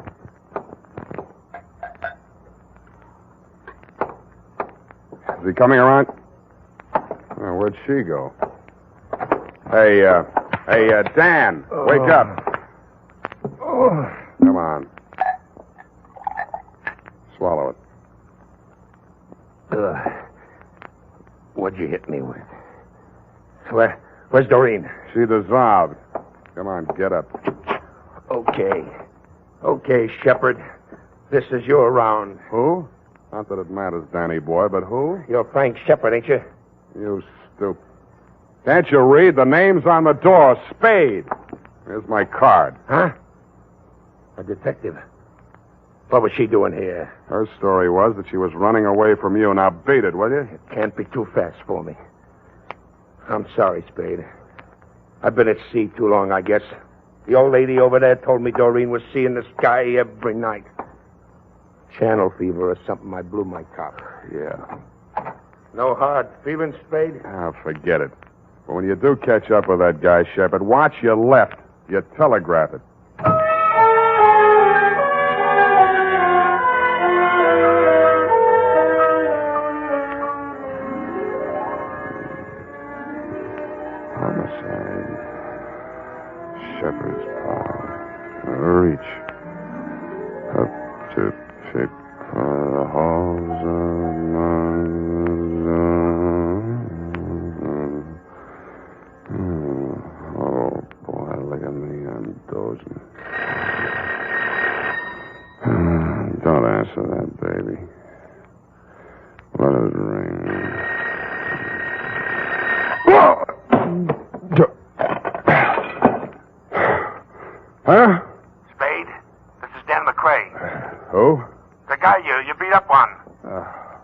Look, I just got to sleep.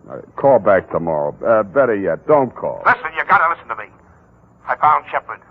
Not much of a fighter. I marked him up a little anyhow, just to scare him. Go on back to the bar. Have one for me. Listen, I'm okay now. I sobered up like a shot. I only came back here to phone. Makes sense, will you? When I got back to the ship, he was there in my cabin. What? He's dead. Who? Shepard? Yeah, he's dead. Hit him too hard? I don't think so, but I've got to know.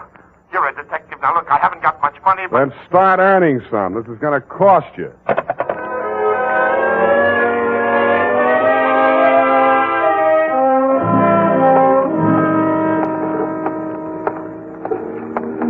Hello, Dan. Well, you got here quick. I'm a real fast sleepwalker. This the ship? Yeah. Come on, I'll take you aboard. Give me the rundown. Shepard took your girl while you were away at sea. You slapped her around a little, broke her toy boats, and generally behaved like a bad boy. We'll skip that little exhibition match in my apartment. Then what? Come on, up this ladder. About those ship models. One was missing. She acted funny about it, and guess where it was? In Shepard's hotel room. Yeah? The Boston Hotel up on Broadway. Crumb dump. I shook the address out of that old lady. Never mind that now. So you went there, went up to his room, worked him over. But he was alive when I left there, that's clear. Then I had drinks in a lot of different places. I think I was in some other fights. Yeah, you look it. I don't know who with, just faces, a lot of blurs. I don't even know where all I went. Then I don't remember anything till I'm in an all-night beanery down here on the Embarcadero, and a cab driver's holding me up on the stool pouring coffee to me. Then I came aboard. Yeah? Come on in my cabin. I'll show you.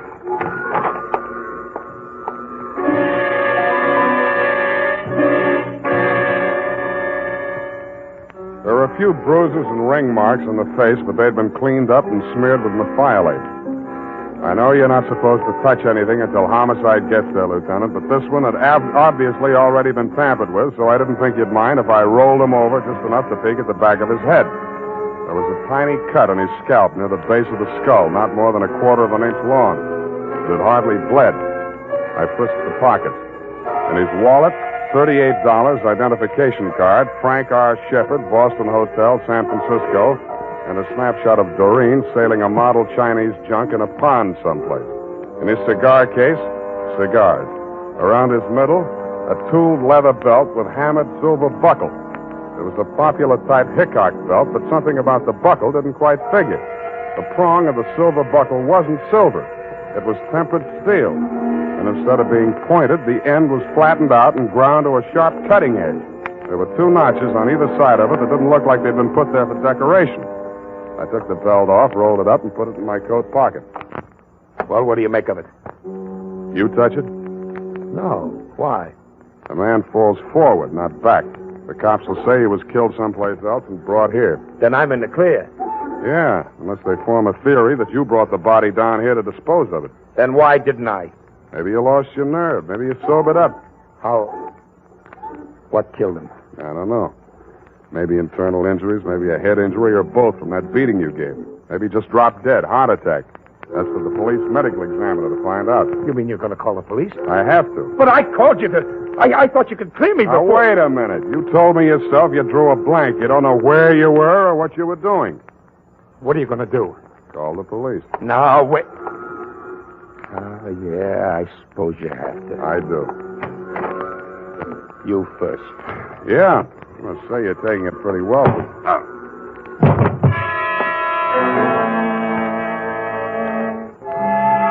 I had a small dream. Abstractions, you know, cubes and circles. Nothing worth describing. But after I'd given homicide the rumble and crawled home to my own trundle, I did better. I dreamed I was Wild Bill Hickok, the belt tycoon. I was working on a promotion scheme for a new combination belt buckle, toothpick, and murder weapon. Sam Spade, Sleepyhead.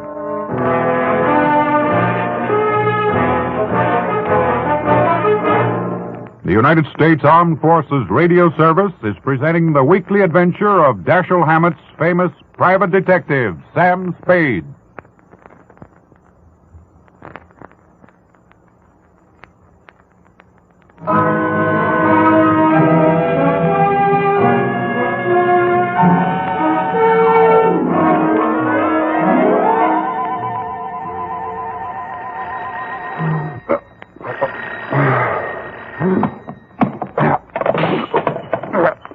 nuts. Sam? Unique Garage, Harry speaking. Yeah, this is Dundee, Sam. Okay, Lieutenant, you got me. What time is it? It's, wait a minute. 10 after 3. Any sign of Dangerous Dan McCrae, that rat, my client? Another whiff. Hey, about that girl, Sam. Dubar, Doreen L., Balboa Apartment, Sutter Street. Yeah. Give me that description again. Go over and take a look at her. I'm in her apartment now. She says she never heard of you, and she doesn't know anybody named Dan McCrae. And she says she only went out once tonight to a drugstore to get some batteries for her hearing aid and some elastic stockings. All right, Dundee. If you want to swallow a pack of lies, all right. Check the drugstore, and she's wearing them now. I'd bring her over there, Sam, but she's a little feeble. Okay, Dundee. I'll be right over.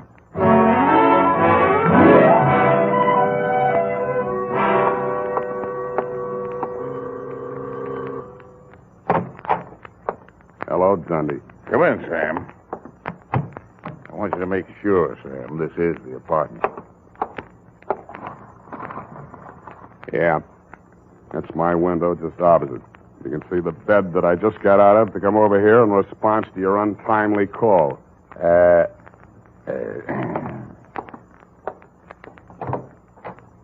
Will you come in here, Miss Dubar? Certainly, Lieutenant. I'm very anxious to make that man's acquaintance.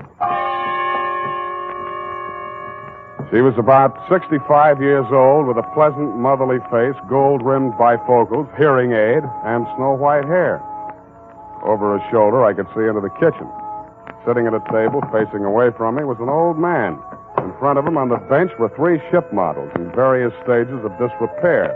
Broken masts, rudders, and with a mallet and a tiny chisel, he was shaping a piece of wood. I guessed that it was a broken spar from one of the hulls. Well, Sam, still say this is the same apartment? Yeah. Same apartment, different people. But you must be mistaken, young man. My brother and I have lived in this same apartment for nearly 20 years. She's lying, Dundee. Have you checked the janitor, the building manager, anybody? Janitor says she's been living here since he took the job in 41. We're trying to locate the building manager now. According to your story, Sam, the girl and McCrae had a big row in here, busted up a lot of furniture stuff. I don't see any sign of it. They could have cleaned it up. It doesn't make sense, Sam. Okay, I dreamed the whole thing, but those ship models, I didn't dream them. McCrae mentioned them, the girl mentioned them. Busted ship models. There they are on the table in the kitchen. Snake, good enough. What seems to be the trouble now, Dory? Just why is this young man so excited about my models? I declare, Sven, I can't make head or tail of it. Something about a girl with the same name as mine and a young man, I forget his name, who seems to have killed somebody named Shepard, I believe it was. Oh, just what was it about the ship models, young man? Dory, could it be the girl who brought these over to me to repair? What was her name? It's just on the tip of my tongue. Who did she say sent her, Sven? Wasn't that Shepard? Well, no, With all due respect to your age, nuts. I'm getting out of here, Dundee, while I can still remember my own name. I gotta get some sleep.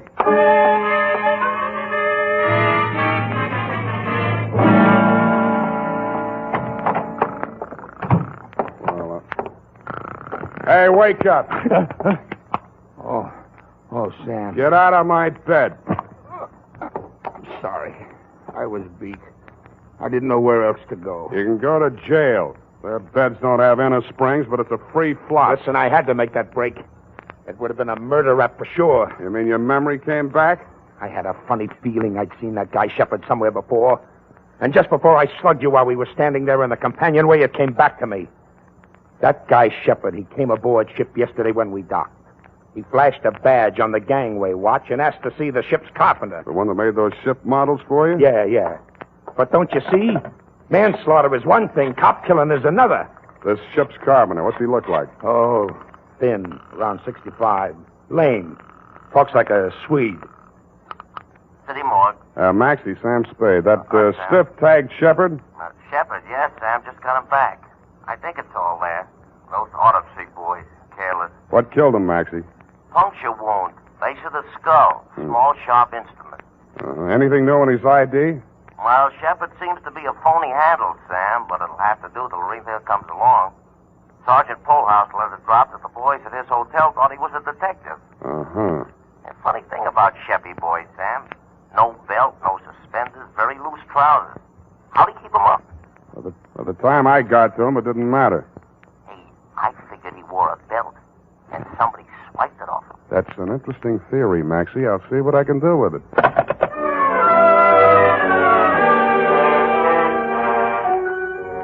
I tucked Danny boy back into my bed, locked him in, and gumshoed around the block to the Balboa apartment. Just to be mean, I woke up the janitor and checked his statement on the old couple in Doreen's apartment. He worked 3 buildings, was sure of the old woman, but backed down a little on the man, which is what I expected. Was sure of the floor, but not of the apartment number. Didn't know any tenants by name, which goes to show, Lieutenant, what police statements are sometimes worth. I thanked him, stole his passkey, and went upstairs. I didn't expect to find anybody home in Doreen's apartment. I was half right. Sven, the old carpenter, was sitting in a chair, staring straight ahead of him. He looked as though he were in a daze. I walked over to him. Even close up, he didn't look dead. But he was. Body still warm, no visible wounds. But he was wearing a tooled leather belt with a hammered silver buckle. The prong of the buckle was tempered steel and had the same peculiar shape as the one in my pocket, the one I had taken off of Shepard's body. The ship models were gone. What was left of them I found in the fireplace. And in the charred remnants of what had once been the hull of the toy Chinese junk, I found something that hadn't burned. It was a small metal cylinder with 2 pins projecting from it on either side, about the middle of it. It looked like a miniature lock mechanism, which it was exactly. The key, you guessed it, was the prong of that belt buckle. The cylinder was empty, except for a few white grains that looked like sugar. I tasted them. It was not sugar, but in the dope traffic, they sometimes call it that. About then, I heard footsteps outside in the hall. I ducked into the closet, leaving the door cracked enough to see out. Stand over there, Doreen. Don't try anything. I won't shoot you unless I'm forced to. No, you didn't shoot Frank Shepard, did you? Don't ever mention that name again. All right. Well, Sven, don't just sit there staring. We've just time to catch the boat. Then, answer me. I don't think he can answer you, Mrs. Brownrigg. Oh, what are you talking about? Sven! Sven! He's dead. He's dead! Oh, careful, she's got a gun. Hand it over. Hand it over, Grandma. You won't need it anymore. You killed him! Yes, I'm a desperate character. Hand it over. Come and get it. It should be easy for you. Such a strong young man, and I'm such a weak old woman. Now, look, you don't have your glasses on, and this 45 is too heavy for an elderly type criminal. Now, sit down and keep quiet. Oh, Sam, I thought you'd forgotten all about me. I've been trying to all night. Where were you? They locked me in a closet in her apartment. Next door? They were going to take me with them, get rid of me on the boat. After what they did to Frank, they had to get out fast. Shepard. Who was Shepard, anyway? I can't tell you that. He was a federal narcotics agent, wasn't he? How did you know? You just told me. Now tell me the rest of it. Well, honestly, I didn't know anything about it till about a month ago. I was dusting the ship models and knocked one off the shelf. It broke and something spilled out of it. Mrs. Brownrigg was here when it happened. She rushed for it and ran out of the room with it. She said she'd take it and get it repaired for me. And then this girlfriend of mine came by while I was sweeping their white powder up. She's a nurse. She tasted it, told me it was dope. Well, I didn't want to do anything till I talked to Danny, but she reported it. And that's when Frank Shepard came to see me from the narcotics squad. He told you to play along with them? Yes. They arrested the man Mrs. Brownrigg was selling it to, and Shepard told her he was taking the man's place so he could spy and get evidence, you see. She believed him because of the belt. This the belt? Yes. That thing on the belt, it's really a little key that fits in a little... Yeah. Now, that fits in a little lock that releases the little mechanism that makes the false bottom fall out of a little boat. When did she find out that Shepard was a narcotics agent? I didn't. I saw them together so much that I began to think they might double-cross me. Then I thought about that sailor, Dan, that roughneck boyfriend of hers. So I went to Dan and told him I thought his girl had taken up with Shepard while he was away at sea. And I had to let Dan think the worst because I was sworn to secrecy. But Dan's so violent and jealous, he said he'd kill Shepard, so I came to you. You were a witness that Dan hit me, and I thought we might have him arrested so nobody else would get hurt. But I guess you were too sleepy to care. What? Sorry. I must have dropped off. To sleep.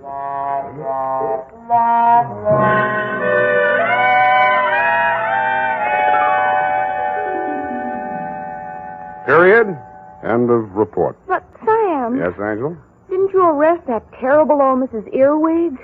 Brownwig, Effie? Wasn't it Brownwig, Sam? One of her aliases, no doubt. In reply to your previous question, yes. Who killed Mr. Shepard, Sam? And how? Look, Eff, you'll recall that Sven was shaping a piece of wood with a small chisel and a mallet.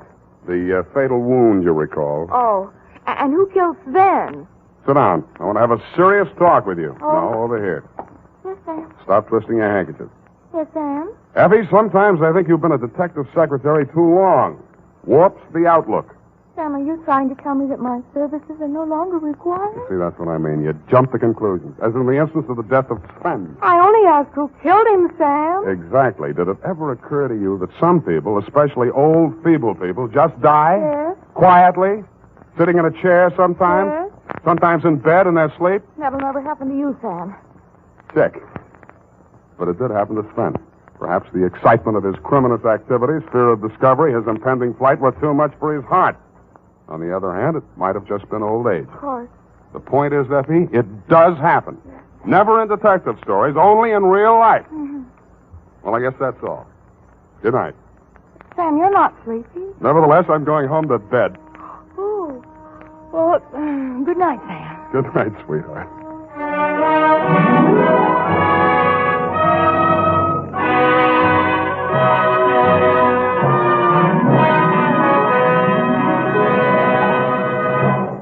The Adventures of Sam Spade, Detective.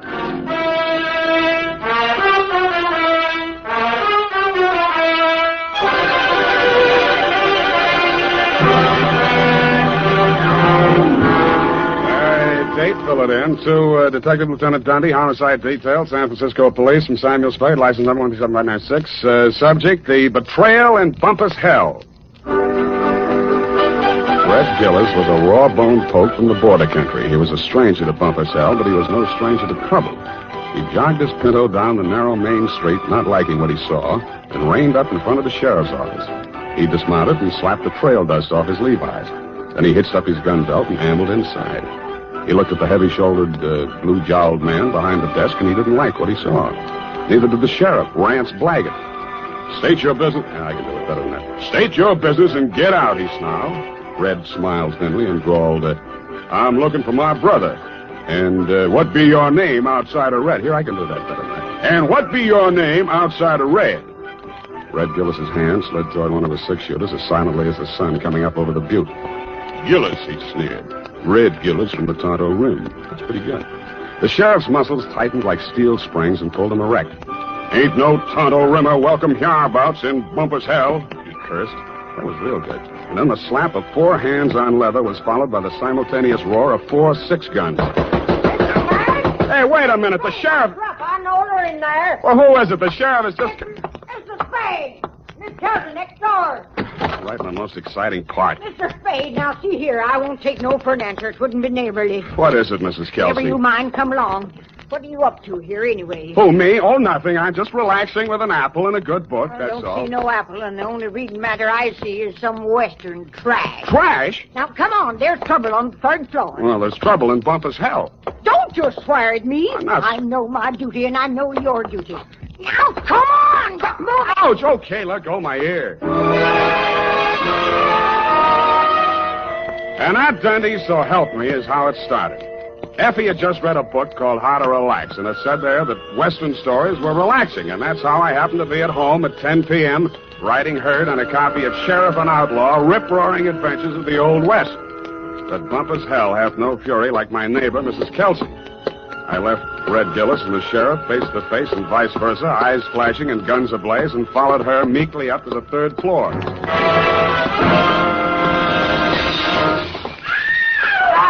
Shut up, you guy, and shut me up, you thief. Fire! Fire, you hear that? Been at it for 3 hours, they have. Won't be a stick of furniture left in the room, less than their stop. You speak to them? Did I speak to them? You see this lump? No, here, under my transformation. Oh, well, why didn't you call a cop? Well, it wouldn't be neighborly. It's me that did. You see this lump? Yeah, you showed it to me. Put your wig back on. I'll see what I can do. And tell them about my lump. It's evident. Yeah, put it back. Hey, open up. I would not go back with you if you was the last man on the Hey, open up. Have it your own way. If I catch you with that swear again, I'll tear your head off. Oh, you had you boy, you Rowdy, you cheap grifter, you. Now you slam out of here before I'm forced to seek the assistance of a couple of flashies.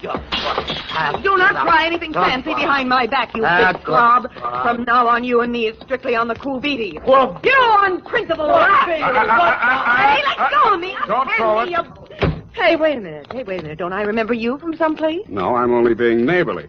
Why did you beat up on kind, nice Mrs. Kelsey? That is a gross falsehood. I did not lay a hand on the old wag. It was that odious stinker, Joe Donegan, who was just left. And you can tell him, as from me, that I'm extremely unimpressed with his cheap threats to rub me out, and that I intend to continue on seeing Mr. Hobson or any other Johns which I care to. That's pretty good singing. Oh. Well, you better tell him that yourself. I don't imagine I'll be seeing him. You won't? Hey, wait a minute. Who are you, anyway? Just another tenant. I live downstairs. Oh, well, now I recall whom you are. You are that Shamus, which lives on the second floor. Shamus, we call it in the radio. Shamus. Would you care to come in and discuss a certain matter? Well, thanks. Another time. I got to get back to Bumpus' hell. Whoever she is, let her cool her heels for a few moments. No, you don't understand. Bumpus' This is hell. an urgent matter which I would like to hash over right now and without further delay. Well, May I invite you in for a straight slug? Well, okay, but just one. In a glass. All right, make yourself comfy. Oh, now, say when. Just up to the lipstick mark. Here you are. Well, now to make a long story short, Mrs. Spade, my name is Rosemary Fell, which remains my stage name, notwithstanding the circumstance that I am legally married to that barnacle which has just dusted this joint. Now, being as you are in the detective business... Now, wait a minute. Kindly permit me to finish, honey. Sorry, sweetheart. I'm not the type to jaw about my troubles just to pass the time of day. I'm sure you are. I am an actress. I knew that. And although I'm low in funds, due to being between jobs right now, on account of that knothead making a scene in the last joint at which I worked... Cheap ginger ale. Just to show you how the breaks fall, Mr. Spade, Belita Wilkerson, who just happened to be about the biggest talent agent in this city, if you have the time, I'm impressed. phoned me on the telephone, and arranged an audition. She also advanced me the sum of 100 clams, 100? which I will pay you to put the B on that dog, Joe Donegan, the rat. Now, which is he? What do you mean, put the B on him? Listen, Sam, that grifter has got a record as long as my arm, and what I have got on him is longer than his arm. Please. In short, I should like him thrown into the can so that I can feel safe to sing on him. Look, Rosemary, so you had a fight with Joe. You're sore. You want to pay him off. Now, Right. why don't you just wait until morning and see how you feel Sam, then? listen to me. If that knuckle duster remains at large, I will be feeling no pain. Now, I know that from my flamboyant manner, you'd never guess it. But that is only the actress in me. In actuality, that flea intends to do me in. Oh, now, come, Rosemary. What? You disagree? Well, now, really, Rosemary. Why, you big pain in the neck. Rosemary. Drinking my... Pour that back in the bottle. Go on, put it back in the bottle. Well, I'll be going now. Only trying to be neighborly. Well, back to Bumpus' hell.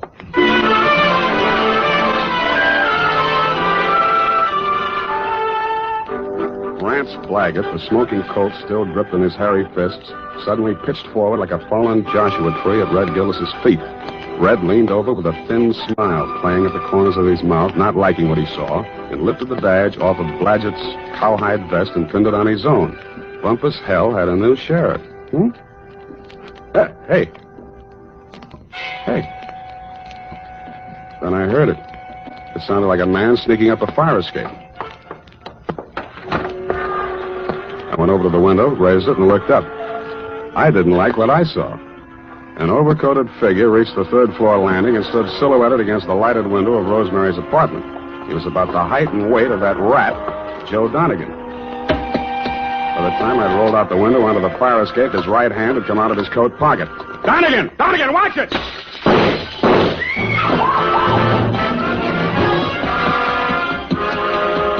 He was a floor ahead of me, and I didn't want to get too close to him until I'd passed that lighted window. He made the roof just as I crossed in front of it. The flashes from his revolver told me that. They also told me he had 2 slugs left to throw at me. The only light up there was a feeble glow from the skylight, dead center. I headed to the cover of a brick chimney just to the left of it. I had 2 things in mind. The skylight was his most logical avenue of escape, and I hoped I could tease him into emptying his gun at me. It didn't work. I stuck my head out. No shots. But he did use his gun. I should have stood in Bumpus hell. The United States Armed Forces Radio Service is presenting the weekly adventure of Dashiell Hammett's famous private detective, Sam Spade.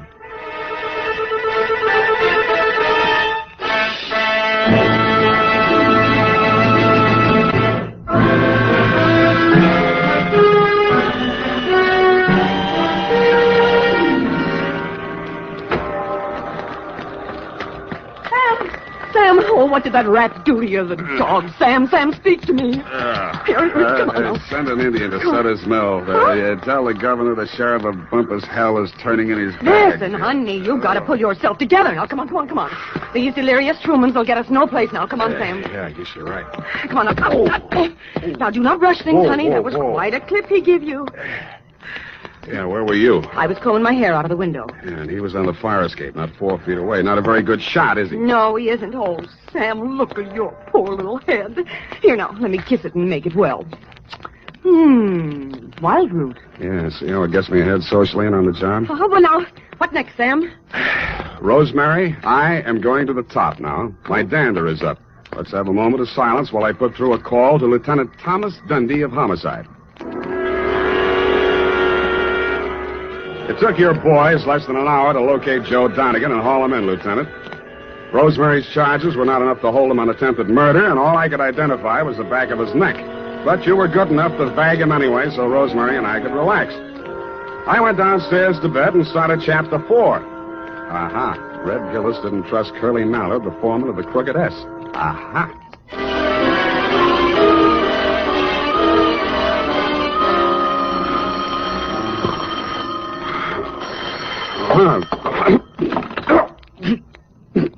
Unique Garage, Harry speaking. Sam, this is Dundee. Yeah, Dundee. What time is it? 8:30. In the morning? Yeah. Huh? Oh, yeah, it's daylight. See, about that, what was his name? Donegan? Anyway, that fellow we booked last night on your say-so. Well, what about him? That was a bad beef, Sam. How come? You better tell me.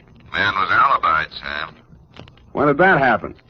Well, a fellow named, got it written down. Yeah, Hobson. Warner Hobson says Donegan was with him at the time. Who else says so? Hobson's word's good enough for the commissioner. Ran for assembly once. Did you know he also ran for Donegan's wife? You don't say. Well, that's a real puzzler, Sam. The human mind is unpredictable, Dundee. Huh? Oh, yeah. Well, I hope you figure it out, Sam.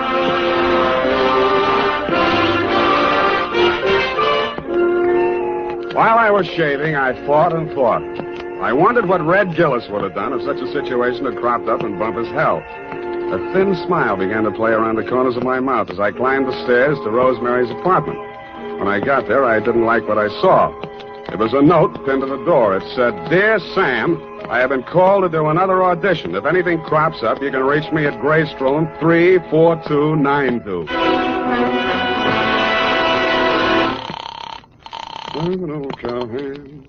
The Belita Wilkerson Talent Agency. I want to speak to Rosemary Fell. Hello? Yes, I'm still on the line. Who's calling, please? Sam Spade.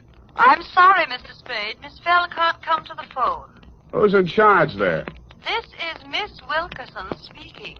Yeah, well, why can't she come to the phone? She's in the middle of her audition. Well. Is there any message? Yeah. Tell her Donegan's out and it's Hobson's choice.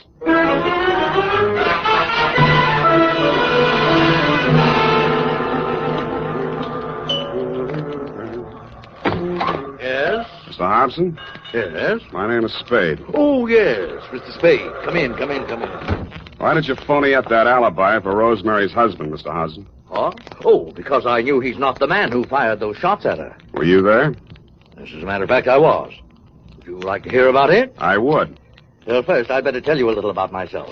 Now, for the past year, I've been interested in politics, if I do say so myself. Yes, I know. You ran for assembly. Come to the point. Well, in a way, this is the point. My wife's a professional woman, and her own career keeps her busy a good deal of the time. Well, like the movie magazines say, a clash of careers and so on.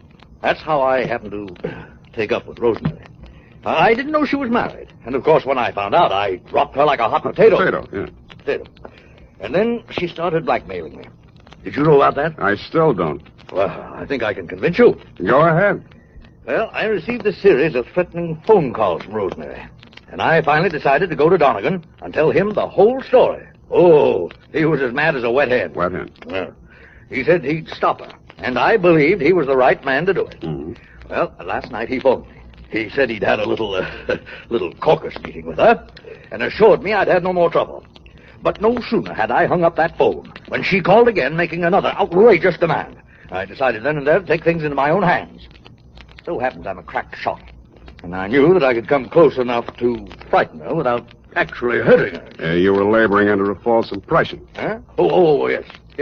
Well, you believe me now? Up to a point. Well, I'm afraid that's all I have for you, Mr. Spade. Well, I have something for you. What's that? Look up here. You see this bruise in my head? Oh. Well, all in the game, you know. Touché. Now, hold it. I only... Lie still. I'll get it. Yeah? This is Rosemary again. Listen, now, I want to talk... you cheap ward healer. If you don't have that dough for me tonight, I will have no other recourse but to smear your fat puss all over the front page. Yeah, look, Rosemary... And I am just the individual to do that. You may think you are a wolf in sheep's clothing, but in my opinion, you are nothing but a worm. Yeah, well, look... Goodbye, you rat. And rat. Hey, Rosemary. Hello. Nuts. Oh, wait a minute, Spade. Well, what did she say? You can read it in my report, along with a bill for my services.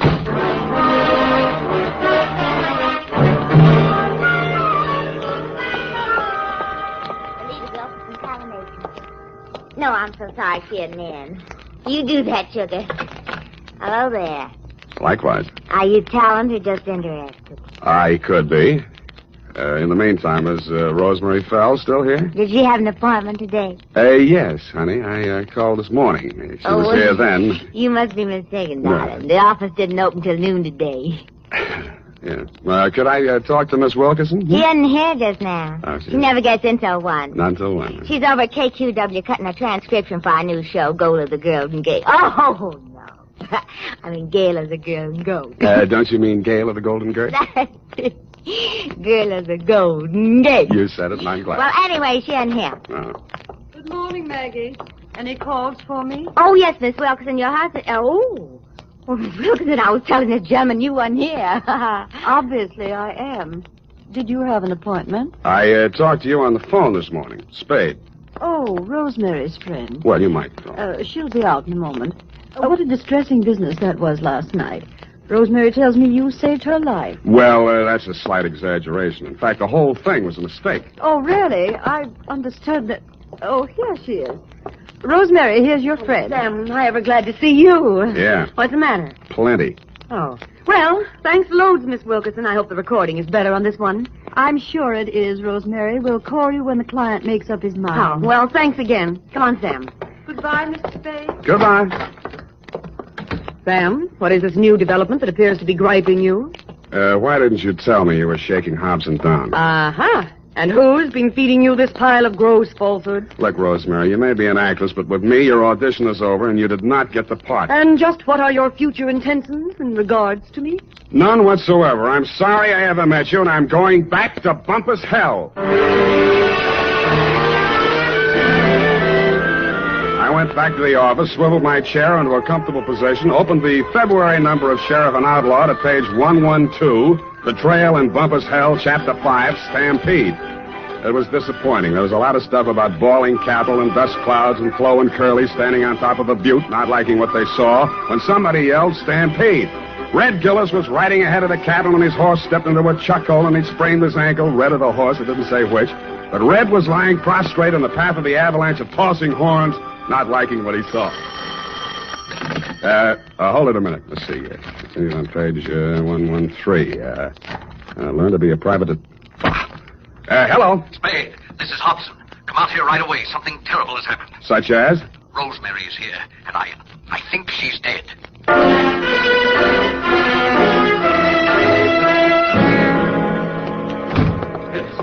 In here, Spade. Oh, I don't know how she got in. Oh, yes, I do remember I must have left the door unlocked. Where were you? Why, I just stepped out to get some cigarettes. Can you prove it? Why, no, I'm afraid not. I got halfway and found I didn't have any money and came back. You came back, walked through this room, went in the bedroom, and didn't see the body until you started back? Yes, the lights were off. I stumbled over it. This is the gun? Yes. She did it with my own gun. Oh, I never dreamed her love for me would drive her to self-destruction. Of course, now it's clear what really lay behind her poor, clumsy effort to blackmail me. It was a desperate move to get me back. Oh, I'll never forgive myself for driving that poor girl to this. Don't worry about that, Hobson. This isn't suicide. Murder? Oh, great heavens. What will Belita say? Belita? Yes, my wife. Belita Wilkerson? Yeah, professional name, you know. I was explaining to you before that... Oh, that's my wife now. What in the world will I tell her? Never mind, I'll get it. Hello? This is Rosemary for the last time. Who? And I'm just calling to tell you that you have stalled around too long.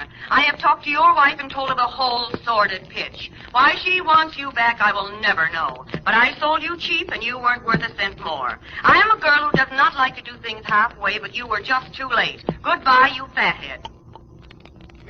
Yeah, Rosemary, I guess we were all too late.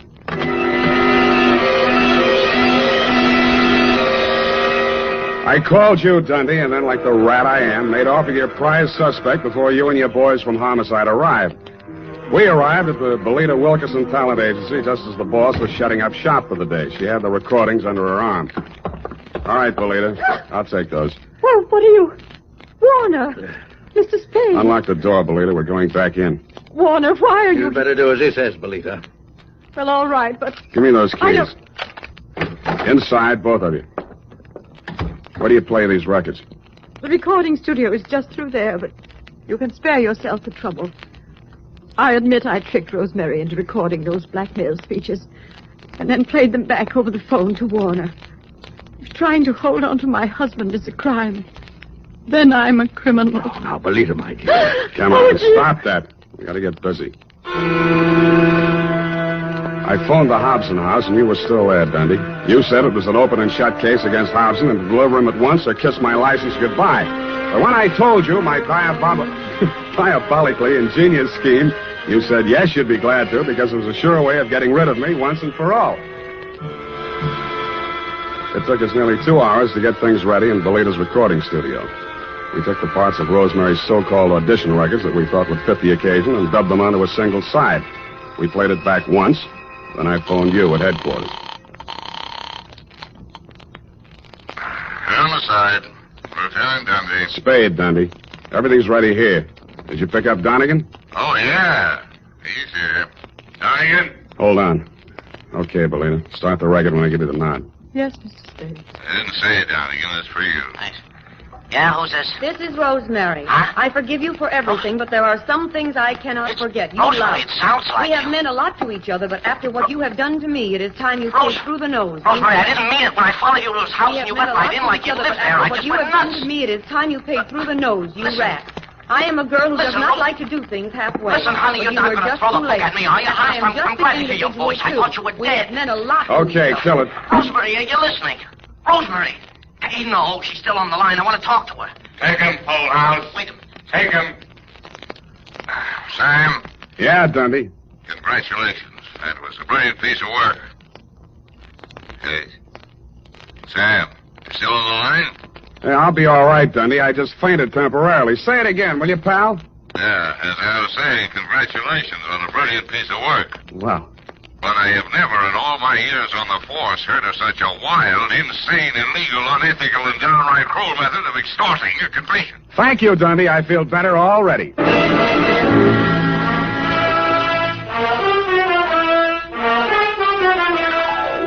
Period. End of report. But Sam, what happened? Effie, I thought I had made that abundantly clear. No. In order to discredit her husband's paramour, Belita gave her a come-on about an audition and had her play the part of a blackmailer reading lines from a script which she, Belita, had prepared, and thereupon proceeded to play said records over the telephone, well knowing that her husband would erroneously believe Rosemary to be a blackmailer in fact, and would drop her like a hot spud. No, Sam, no, I don't mean Don't that. interrupt. Oh. It was my inspiration, I, Sam Spade, to use Belita's fiendish device for a higher purpose. No, Sam, no, Yes. that is what I'm... No, Sam, I meant the Western story. Betrayal in Bumpus Creek. It is not Crick, Effie.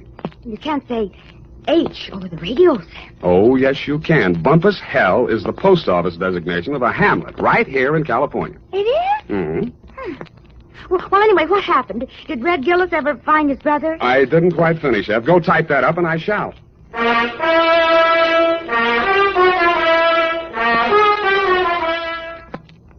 Well, here it is, Sam.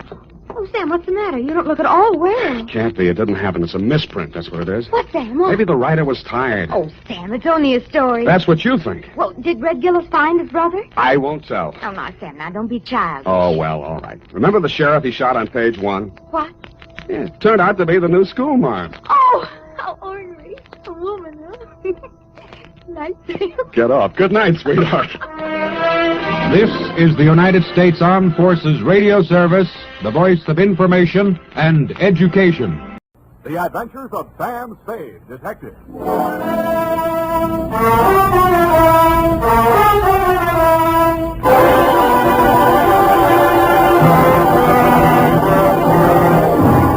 To Dr. Ludwig Zoya, 1241 Leavenworth, San Francisco, from Samuel Spade, license number 137596. Subject, Edith Hamilton. No paper? No caper. Dear Doctor, if I owe you an apology for not keeping you informed on the progress of the assignment and for letting it drag on as long as it has, then I'll have to go on owing you, which makes us even because you don't owe me anything. The start of it was a month ago. 32 days, 8 hours, 3 minutes, and 45 seconds, to be exact. Ah, Mr. Spade. Dr. Zoya? Good to see you. Let me think. How long is it? 3 years since I visited your office. That was when you were my leading suspect in the Denov case. Ah, yes, poor Denny. It was he who pointed out that we psychoanalysts are not unlike you detectives. Uh-huh. We probe, we question, we follow up clues in order to find out what is the dark secret which has nervously disturbed the human mind. But we are limited. We have only our patients' words and our interpretations. Sometimes that is not enough. And that is why I need your help in this particular case. What case is that, Dr. Zoya? Please do not interrupt the free flow of my thoughts. Pardon me. Naturally, my ego feels a certain resentment against my id for asking you for your help. What makes me think I need a detective? Well, my id was just asking my ego the very same question. Oh, you too feel resentment. We must analyze that later. Bring me your grievances. will. Now to the case. Oh, yes, okay. This woman was referred to me by her physician. She has suffered a complete nervous collapse because she thought she recognized a certain person crossing the street. A person she had not seen for years. Who was that? My patient's son died under mysterious circumstances 3 years ago, and the woman she thought she saw was her daughter-in-law. Mm-hmm. It was widely reported in the newspapers at the time. Perhaps you remember it. Carter Hamilton? Carter Hamilton. Oh, Roanoke, Virginia, 1946. The mother accused her son's wife of murdering him. Daughter-in-law was hauled up before the grand jury, but not indicted. Dropped right out of sight afterwards. Good, you know that case. Well, actually, my patient is suffering from an agonizing sense of guilt. Unconsciously, she thinks that she herself murdered her son. Did she? Well, there may be something tangible at the bottom of so profound a feeling of guilt. You mean you want me to help you convince her that she really is guilty? No. That is for me. But first, we must find out. What we must find out is somebody else, whether they are guilty. What? Go all the way to Virginia, solve a crime that's been off the books for 3 years? No. The daughter-in-law is actually here in San Francisco. Well, if I remember right, she wasn't the only suspect. Well, whether she is innocent or guilty is of no importance. It is only important that we know. What? Excuse me. Yes, Miss Case. Mrs. Hamilton is here, Dr. Zoya. Oh, good, Miss Case. Send her in. This is my case. I mean, my patient. I want you to meet her. Oh, Good afternoon, Mrs. Hamilton. Good afternoon, Doctor. The woman who stood framed in the doorway was a tall, commanding figure, impeccably dressed in black, with an easy $100,000 worth of black pearls wound around her neck and a black veil covering her face. She walked in ahead of you, displaying not a sign of nervousness, and stopped directly in front of me. Very deliberately, she lifted the veil, revealing a youthfully old face, deeply tanned and set off by snow-white hair. Only her enormous violet eyes showed any expression. She stared at me for what seemed like a full minute. Yes, you do. You look like the other one. Well, perhaps you had better explain, Mrs. Hamilton. My daughter-in-law, Edith, was very much in love with another man before she married my son, Carter. He jilted her. Carter was second choice. It was I who talked her into marrying him. That's why I'll never rest until my son's death is avenged. We must analyze this desire for vengeance. Oh, yes. Yes, I had a dream last night. I dreamed that Edith was dead, stabbed with the same bone-handled hunting knife she used to kill my son. Yes. Well, no. You just lie down on the couch and relax, Mrs. Hamilton. I'll be with you in a moment. Come, Mr. Spade. This is the most disturbing new development, her dream. You must get to that girl as soon as possible. Her life may be in danger. You mean the old lady is mixed up enough to take a shot at her? Here is the address. And take this briefcase. Why the briefcase? Well, there are legal papers in it regarding the Hamilton estate. They require her signature. I had Mrs. Hamilton arrange for you to take them to her instead of the attorney. I'm supposed to pose as a lawyer. While I'm there, I'm supposed to shake a confession out of her, and while I'm typing it up, I'm a bodyguard. You're getting a lot for your money, Dr. Sawyer.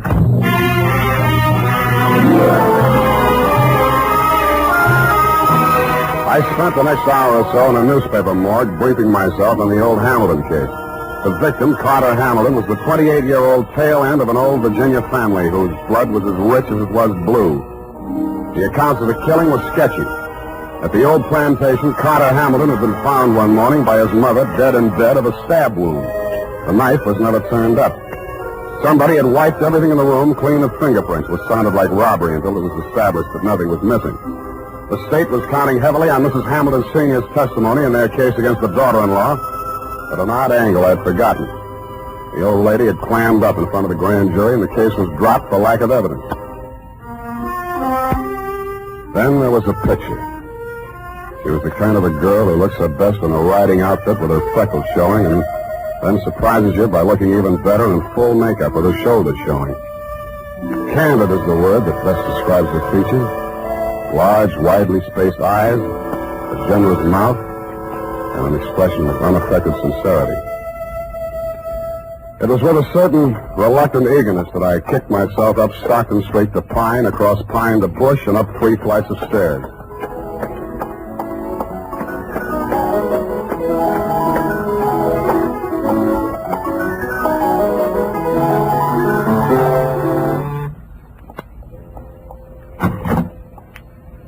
Yes?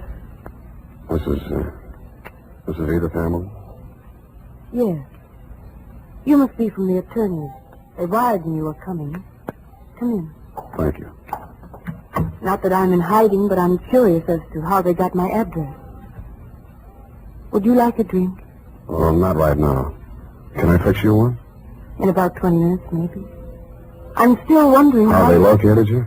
I think the elder Mrs. Hamilton saw you on the streets. Oh, is she here in San Francisco? Yes. Is that so surprising? No, it's a large city. What is surprising is her staying on after learning that I was in town. And she's not very well. In fact, I think she's had some kind of a nervous breakdown. I'm sorry to hear that. I'm very fond of her, you know, in spite of everything. No, I didn't know. Maybe I should explain. I'm a private detective local. I was hired here in San Francisco to bring these papers to you. Oh, you found me. I seem to be a little slow introducing myself. I'm sorry. Sam Spade. Well, if it had to be a detective, I'm glad it's you. But I can't help wondering why they didn't send a lawyer. And lawyers cost $50 an hour. I only cost 10. Oh. In the private eye stories, it's always $25 a day and expenses. I wish those writers would get abreast of the times. I'm sure they'll catch up. But if you're being paid by the hour, perhaps I can keep you here a little longer. I'm glad you said that. You remind me of someone. Pleasantly, I hope. Yes. Oh, yes. And sadly, too. Your husband? If you don't know about that, I hope you'll never find out. I'll leave that up to you. His hair was like yours. He was thinner. And his eyes were blue. Maybe we shouldn't wait till 5 o'clock for that drink. It was a funny kind of a drink. I'd never been hit by one before, black velvet. After 2 of them, I even began to hate myself a little less. And after the third, I decided there was some mystical connection between the drink and the color of her eyes. Black velvet. I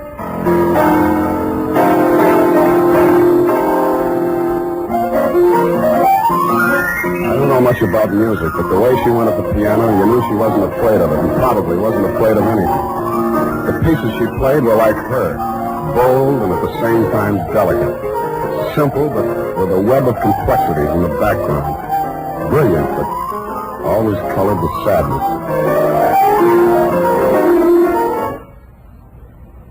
What's the matter? I want you to take me someplace. Where? Any place. Dinner. I don't care.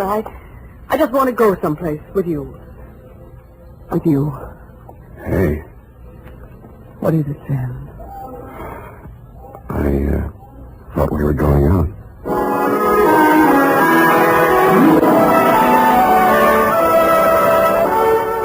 I never paid much attention to San Francisco before I met her. It's quite a place. There's a little park up on Russian Hill where you can stand and look out over the houses of the marina to the Golden Gate. There's an island in San Francisco even worse than Alcatraz. It's in the middle of the lake at Flashacre Zoo, and instead of gorillas, the population is nothing but monkeys. There are only 2 laundries in Chinatown. And out at Golden Gate Park, they have a band concert every Sunday afternoon. Maybe it was just the bright weather, but everything looked clean and shiny, as if somebody had taken a scrubbing brush to all the buildings. We even fed seagulls. At first, she never went any further into her past than the day before yesterday. I couldn't very well charge her for the progress I was not making on the case, so when I learned that you'd sent old Mrs. H to a nursing home for a 2-week rest and Edith did not need bodyguarding for the time being, I took a job that took me down to Los Angeles for a few days.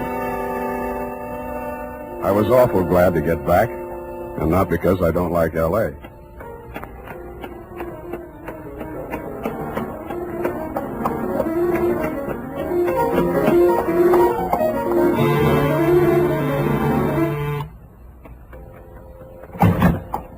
Sam. Oh, darling, you were gone so long. Hey, the posies. Oh, give them to me. Well, I like that. This is the last time I make a fool out of myself buying flowers. I'll love them later. Hey, you're trembling. What happened while I was gone? What happened to me happened before you went away. You know that. Sam, while you were gone, I had a lot of time and I did a lot of thinking. And I came to a very important decision. There was something I knew I had to tell you. And I wasn't so sure I could get through it. Now, look, Angel, it sounds serious. I don't think this is the time. No, but it is. Yes, it is.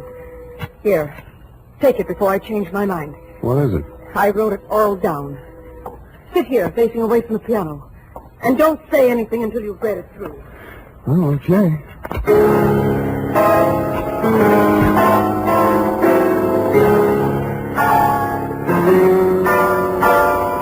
The opening sentence hit me straight between the eyes.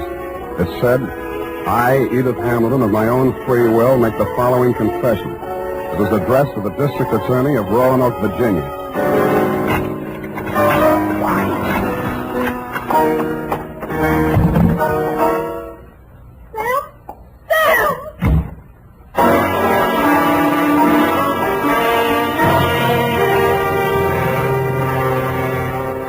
That, Dr. Zoya, was when I headed back to your office.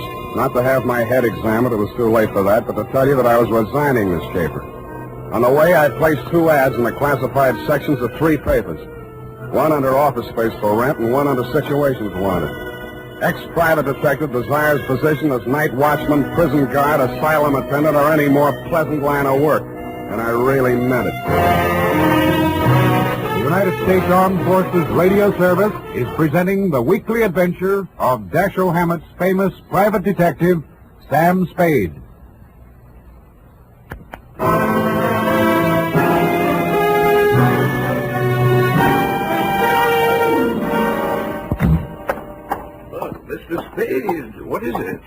disturbed. Disturbed is not the word, Mr. Zoya. Is it because you've been with her a week and a half and there's yet no progress?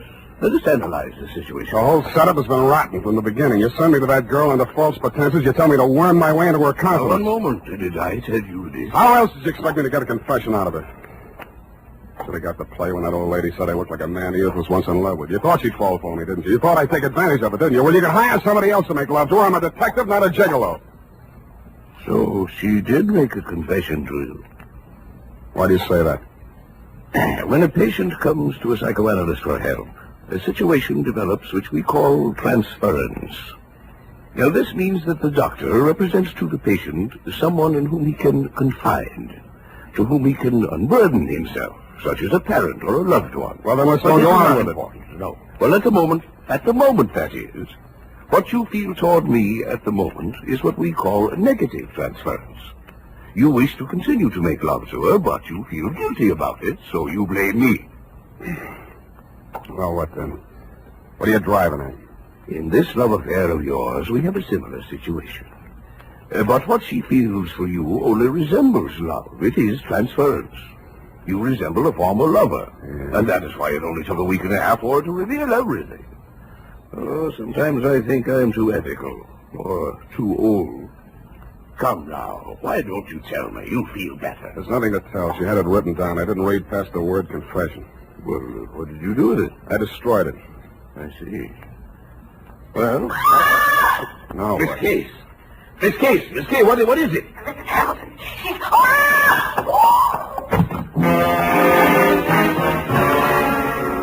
It was Mrs. Hamilton, all right. But she didn't look much like the dignified old lady I had met in your office 10 days before. Her high-piled white hair was hanging in 2 ratty pigtails. She was wearing a nurse's cape over a flannel hospital nightgown, and in her hand was a .32 caliber gun. Mrs. Hamilton, why did you leave the nursing home? You lied to me, Dr. Zoya. That place is nothing but an asylum. Well, you know that isn't true. Come, give me the gun. You're tired. You must rest. Yes. Now I can rest. I've killed her. What? Miss Case, she's fainted. Get some water. Let me see that gun. I'm going to Edith's place. Get an ambulance over there and don't stop to analyze anything.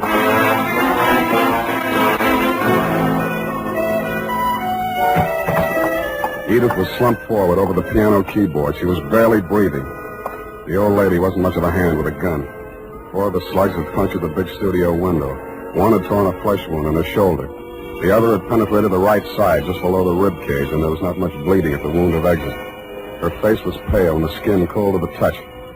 I gambled on a hunch she was suffering mainly from shock, moved her over to a couch, threw a blanket over her, and poured hot coffee into her. After a bit, her color started coming back. Then she opened her eyes. Oh, I thought you went away. I must have dreamed it. Lie still, Angel. Don't try to talk. Oh, Alexa, please, don't let them know what happened. Take it easy. It's only the ambulance. I've got to save Mother Hamilton. You see, I've got to get rid of that nurse and I can't let it think.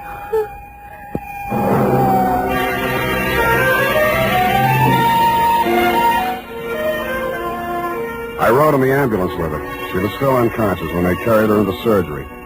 They told me she was out of danger. When they threw me out that night, I went back to her apartment. What she'd said about saving old Mrs. Hamilton and getting rid of the knife gave me a new slant on that confession I hadn't read. The pieces were still on the floor where I'd thrown them. It took me nearly an hour to put the jigsaw together. And when I did, it was still a puzzle. In her story of that morning 3 years ago, she confessed to finding the body before the official discovery, to hiding the knife and wiping the doorknobs and surfaces in the death room to get rid of fingerprints. She couldn't remember anything that had happened in the 8 hours between 1 a.m., when she had left her husband drinking in the library and gone upstairs to bed, and approximately 9 in the a.m. when she found herself standing over his body with a knife in her hand. I stretched out on the sofa to think it over, and then I drew a blank.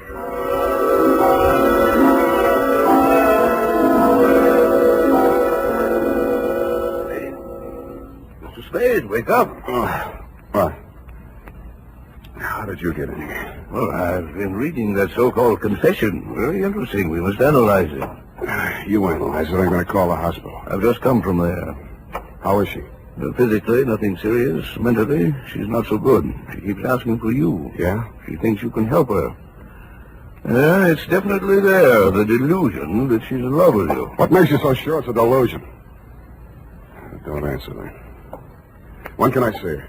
Well, it's best that you wait until she comes home. That will be next Tuesday. Look, you're supposed to be a first-class head doctor. Can't you cure this amnesia of Edith? I thought I explained to you last night when we were discussing transference. Please, Dr. Zoya, please. I know you mean well, but don't. I beg of you. Well, it's not important. When she gets to know you better, she will realize that her love for you is irrational. And then she will remember everything.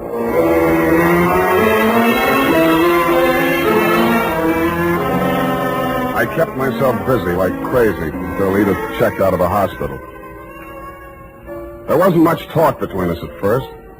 Even her music was reticent, little rambling improvisations that sounded like children's songs or lullabies with something just a little acid mixed with their simplicity.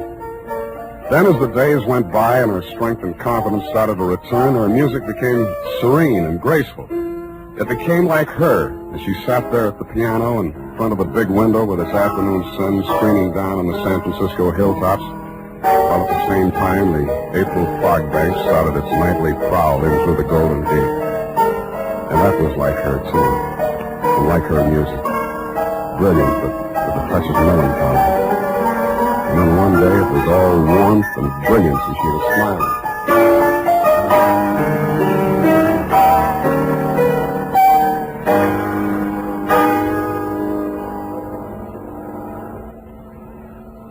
Sam? Yeah, Angel. I remember now. So that's it. I woke up this morning feeling so happy. And then I knew I was on the verge of it. Because I knew that however bad the truth might be, it was worse not remembering it. Even if I was a murderer, you'd rather know, wouldn't you? No, I wouldn't. Why? I thought I knew you so well. Darling, are you angry? Yeah. But at me? Yes, you. The first time I came here, I tried to give you a fair warning. You should have figured the score when I told you I was a private detective. You'd even read the stories where in the end the detective doesn't have any choice but to turn in the beautiful dame, no matter what his personal feelings are. Maybe you didn't think they were true to life, or maybe you thought I was an exception to the rule because you are. Well, I'm not. Truth is, I was hired to get a confession out of you any way I could, and I think in the back of your mind you've known it all along. You want to have your confession, and eat it too. You probably learned as a child that it's smarter to tell all and be patted on the back than to be found out and get spanked. How can you be so smug and so self-satisfied and so... Whatever made me think I was in love with you? Just because you looked a little like someone who was... Zoya was right. Only you thought you were kidding yourself, too. Zoya called it transference. I call it baloney. Goodbye. You come back here. You can't just leave like...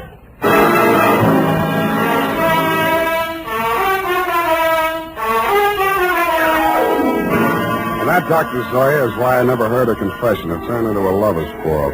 But I understand she paid $25 an hour to rattle it off to you.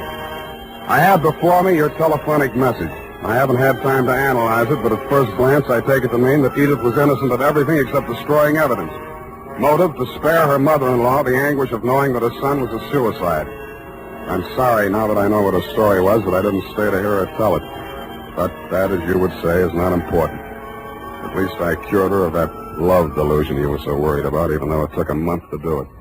Period, and a report. Oh, Sam, sacrificing yourself so self-sacrificingly, rather than shatter a mother's delusion. Yeah, some other time, huh? I'm sorry, Sam. I'll go type this up.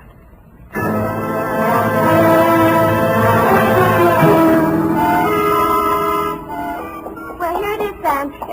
Sam, where did you go? Sam Spade Detective Agency. It's space, sweetheart. Sam, where did you go? I'm downstairs in the bar. Sam, there's so much noise on the line, I can't... I'm drowning my sorrows. Well, you don't need to shout. Oh, hold the line a minute. Yes? May I help you? Oh, no, I'm sorry. I was hoping I might find Mr. Spade. Hello? Would you like to leave a message? Oh, tell him Edith Hamilton called. Oh. Ooh! F, are you still on the phone? Ooh. Oh, pardon me. Yes, dear? What happened? Are you taking a bath? Nothing at all. One moment, please. Miss Hamilton, I have him on the line. He's downstairs in the bar. And if you'll hurry, you can just catch him, I'm sure. Oh, downstairs. Well, I will hurry. Thank you. You're welcome. Sam, are you still on the line? What's the matter with you? Nothing. Just go ahead and draw on your fouls. But don't get loaded. Good night, Sam. Well, good night, sweetheart. I'm going to take piano lessons.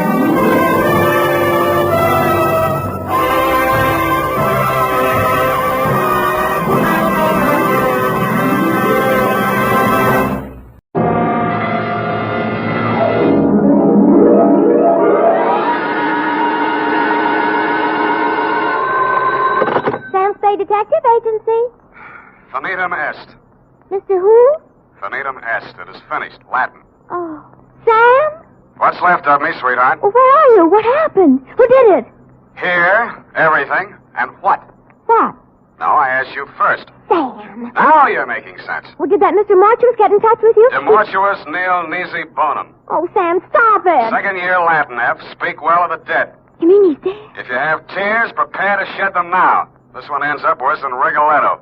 Have your extra handkerchief ready, get some organ music on the radio, and I'll be down to dictate my report on the Tears of Night caper.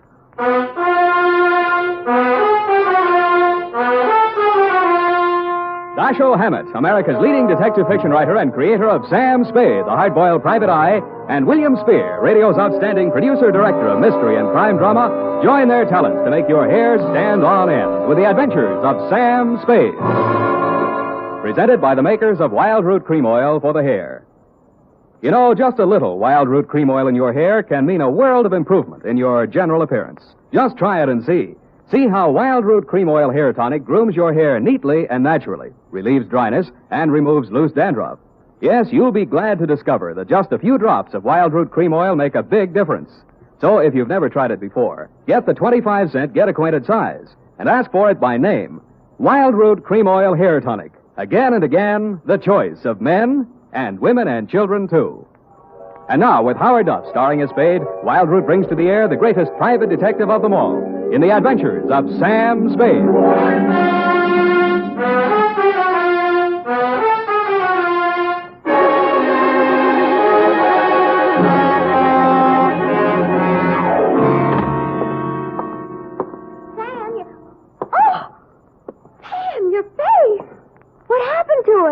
Many things, Eph. But it's also kind of raw.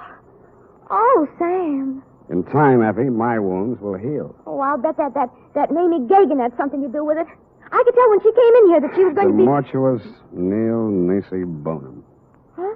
Latin. Speak well of the dead, remember? Oh, One thing at a time, sweetheart. Let's get this over with. I want to find a doctor. Oh, you're so brave, Sam.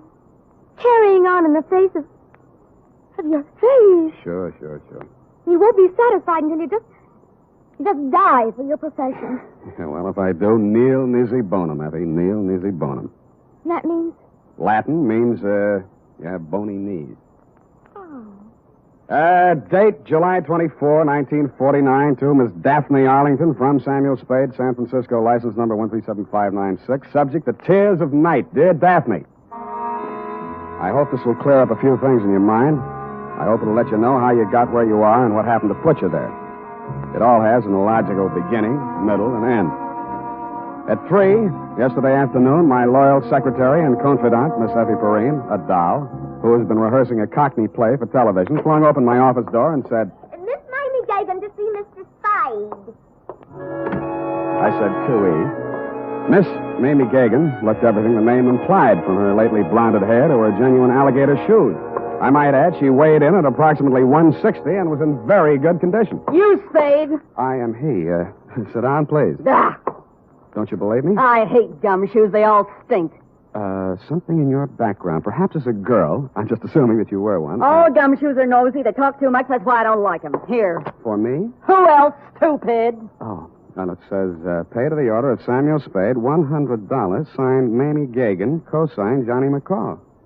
All right, is it good? You wise guy or something? Sure it's good. I'm the treasurer. Get your hat. In this weather? We gonna go see Johnny. McCall? Yeah.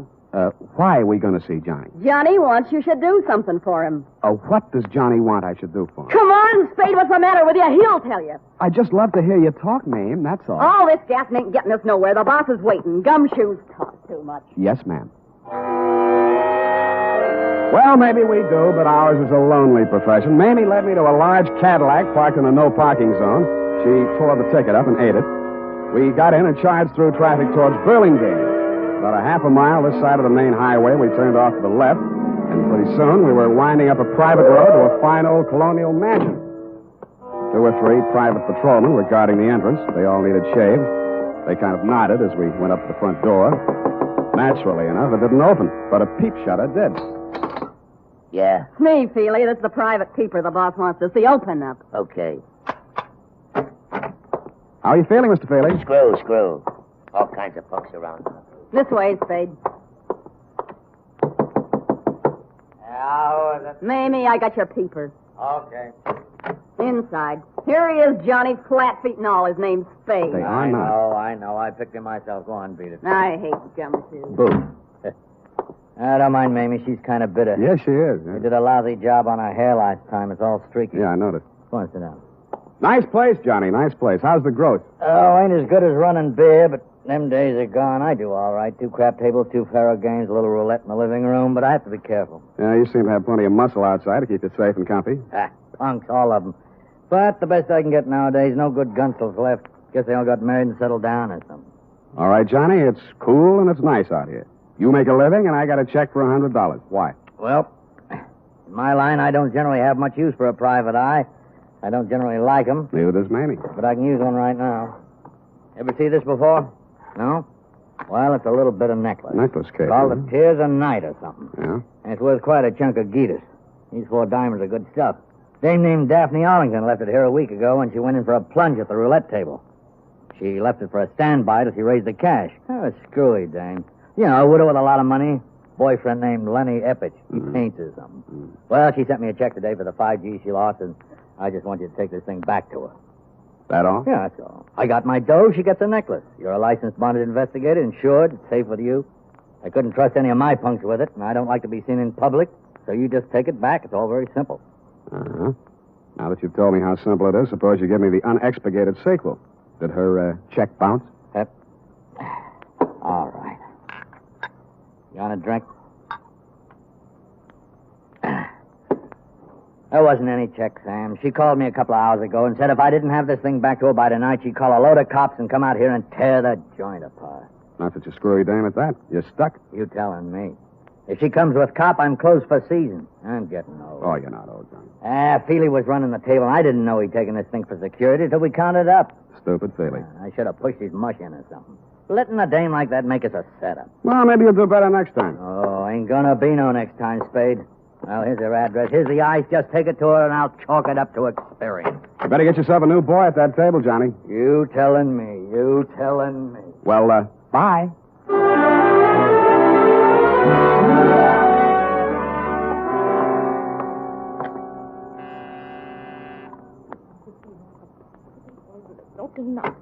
Lenny, I thought you'd never get here. The performance begins at 8:30, and you know how the traffic is, and if we're going to have a bite to eat...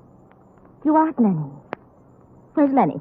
I don't know, Miss Arlington. I'm supposed to deliver some jewelry. Jewelry? That would be mortuous. Mortuous. Mortuous. Yes, but I... What are you looking at? Your throat. Really? Well, really, Mr. Spade, Sam Spade. Well, really, Mr. Spade. I'm only waiting for Lenny to get here so we can make the first curtain of streetcar. And we're going to be late if he doesn't get here. You can understand that, Mr. Spade. You're going to be a little early. Streetcar doesn't open until Monday. And then already, and he hasn't shown up. Well, good night, Mr. Spade. Hey! The white ermine cape you were wearing and the black strapless thing needed a touch, but you had it. A diamond necklace. In fact, the Tears of Night, the same one I had in my pocket, Daphne, was hanging around your lovely neck. I rebuzzed your buzzer and knocked on your door for quite a while until it was quite evident that you were not going to open up. Under the hallway light, I snapped over the necklace case. Mortuous, you had said. And mortuous was what it said stamped inside the case. A gloomy word with a gloomy address. The White Hotel on Turk Street.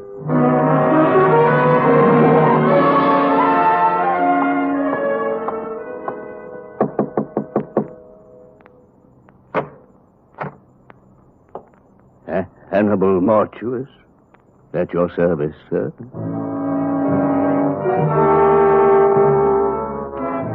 If ever a man had the look of death, it was this one who had its name.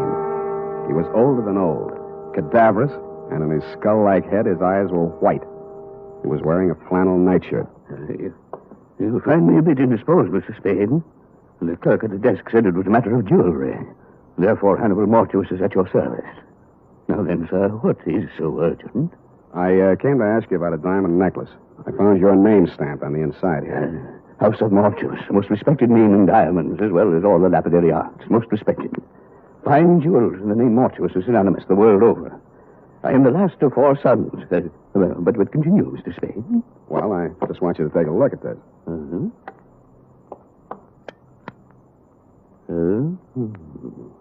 And how do you come in possession of the Tears of Night, sir? Well, a man named Johnny McCloud, who runs a gambling club, hired me to deliver it to a lady named Daphne Arlington. She lost it at the roulette table. She left it there until she could raise the cash. Deplorable conduct on my part. Daphne Arlington, most indiscreet young lady, to be sure. I recall my interview with her when her late husband, Sidney, ordered this necklace. A lovely body, propelled by a ridiculous mind. For shame, such conduct, a gambling house, the Tears of Night, a pawn. Well, this is real, then? It isn't phony? Mr. Spade, I am a gemologist. The House of Mortuus. Of course, it's real. Take a good look. When an artist creates a dazzling thing of beauty such as this, would he be so unlikely as to forget the time, the patience, the agony of his creation? See how each stone is carefully mounted to capture every single pinpoint of light. An incomparable masterpiece. An incredible money. How much money? On the wholesale market, about 10,000. Arlington? He paid 25, but he had it, as I say, incomparable. Yeah, well, I saw another one just like it tonight. Ridiculous. The finest workman at best could only create a crude resemblance. This kind of work demands an artist, sir, an artist. But tell me, Latin's en anguis herba? My second year Latin escapes me. Snake in the glass. Something wrong? Something wrong, yeah. You are concerned for the safety of this piece. I have a small safe in my room. You may have the key if you care. I'll take it with me. Thank you, Mr. Mortuus. My pleasure, Mr. Spade. Omnia Mortuus bonum vocates. All speak well of Mortuus, of Panda. Good evening. In the dismal lobby of the White Hotel, I asked the night clerk for some wrapping paper and 20 cents worth of stamps. It was a hunch, plus the fact that outside in the street I spotted 2 of Johnny McCall's unshaved gorillas. They were looking up at the front of the building. Mr. Mortuus must have switched off his light or something because their eyes suddenly dropped and I saw them separate, one on each side of the front door. With shoulders carefully hunched, I stepped out into the lonesome night. I hoped they would think I was carrying my .38, which I was not. They didn't. Here's the paper, Candy. You want to ask him for a match? Candy's nearsighted. That's too bad. This him, Ernest? Got a match, Spade? Yeah, not so close. Candy asked if you got a match. He's a dummy, Candy. He don't answer. Got a match, Spade? What'd I tell you? He's a dummy. He don't look like no dummy. Take your hands up. He's a dummy, all right. Ain't you, Spade? See, he's a dummy, Candy. I told him about you being nearsighted and he wouldn't answer. He don't talk. Go on, smart boy. Tell Candy how sorry you are about him being nearsighted. I told you he was a dummy, Candy. All private eyes like you. Candy asked you a question. He wants to know if all private eyes is like you. I don't like no dummy. We ask questions and he ain't told us nothing. That makes him a dummy. Maybe we find out something if we went through his pockets. Yeah, even a dummy's got pockets. Ain't that right, dummy? Hold him, Candy. All right, boys. You played the scene real good, and I'll see what I can do for you. Hey, he talks. Yeah. Make him talk again, Candy. Make him talk bigger, Candy. Bigger. He talks real nice, but he don't say much. Think maybe he's tough, Ernest? Yeah, maybe. Hold him up. See? He ain't so tough.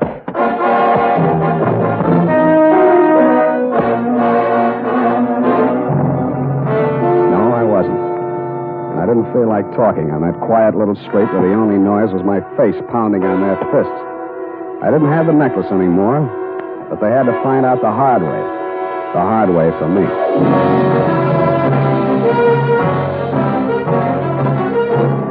The makers of Wild Root Cream Oil are presenting the weekly Sunday adventure of Dashiell Hammett's famous private detective, Sam Spade.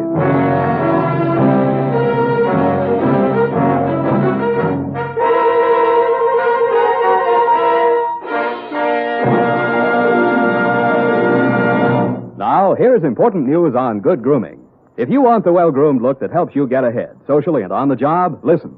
Recently, thousands of people from coast to coast who bought Wild Root Cream Oil for the first time were asked, how does Wild Root Cream Oil compare with the hair tonic you previously used?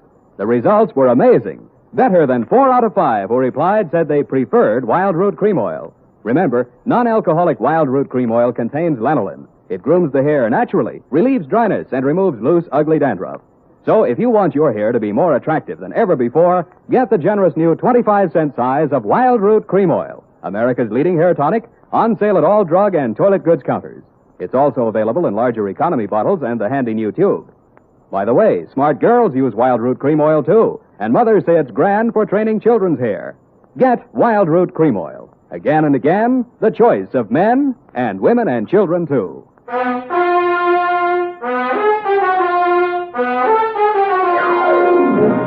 And now, back to the Tears of Night caper. Tonight's adventure with Sam Spade.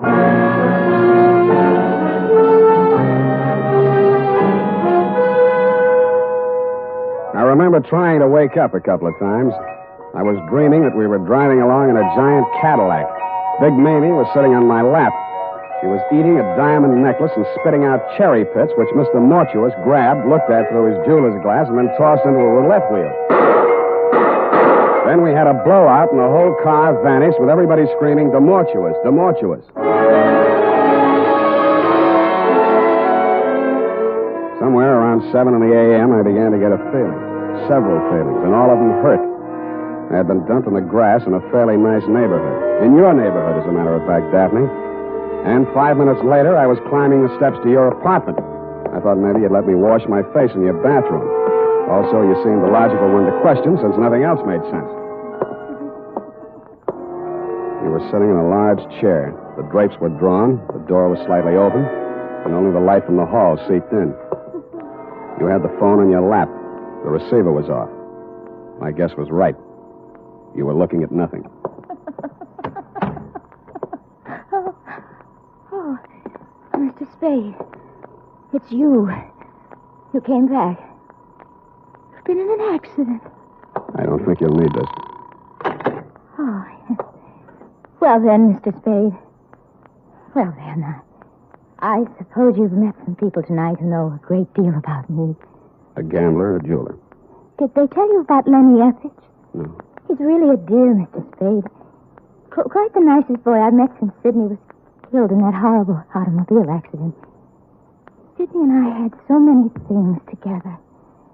I do think he enjoyed being alive with me. I mean, I cried when Sidney was killed. I really did. I cried. Miss Arlington, I didn't know what to do. I cried. That was 3 years ago, but now I have Lenny. He's really a dear.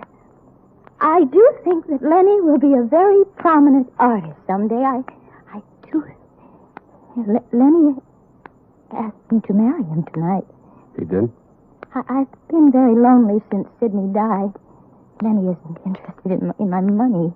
Lenny has some money of his own. What didn't what? My tongue adjusted to my mouth. Did that ever happen to you, Mr. Spade? Sometimes, yes. But perhaps I should see a correctionist. I'm glad you came by again. I didn't know you were a detective the first time. Who told you? Why, Mr. McCloud. I really can't understand money. Please, Miss Arlington. I know it must be strange to you, but look at them. But some people live for it, and some people die. Please, Miss Arlington, we can't get anything done. Look, they do look so funny. So very funny. I've seen them count money. So much funny. And I really believe that is all I live for. Oh, look. You were pointing at something across the darkened room. It took me 10 seconds to find the light switch. Stretched out on your floor, they looked funny, all right. Candy and Ernest. Both of them as dead as you can get.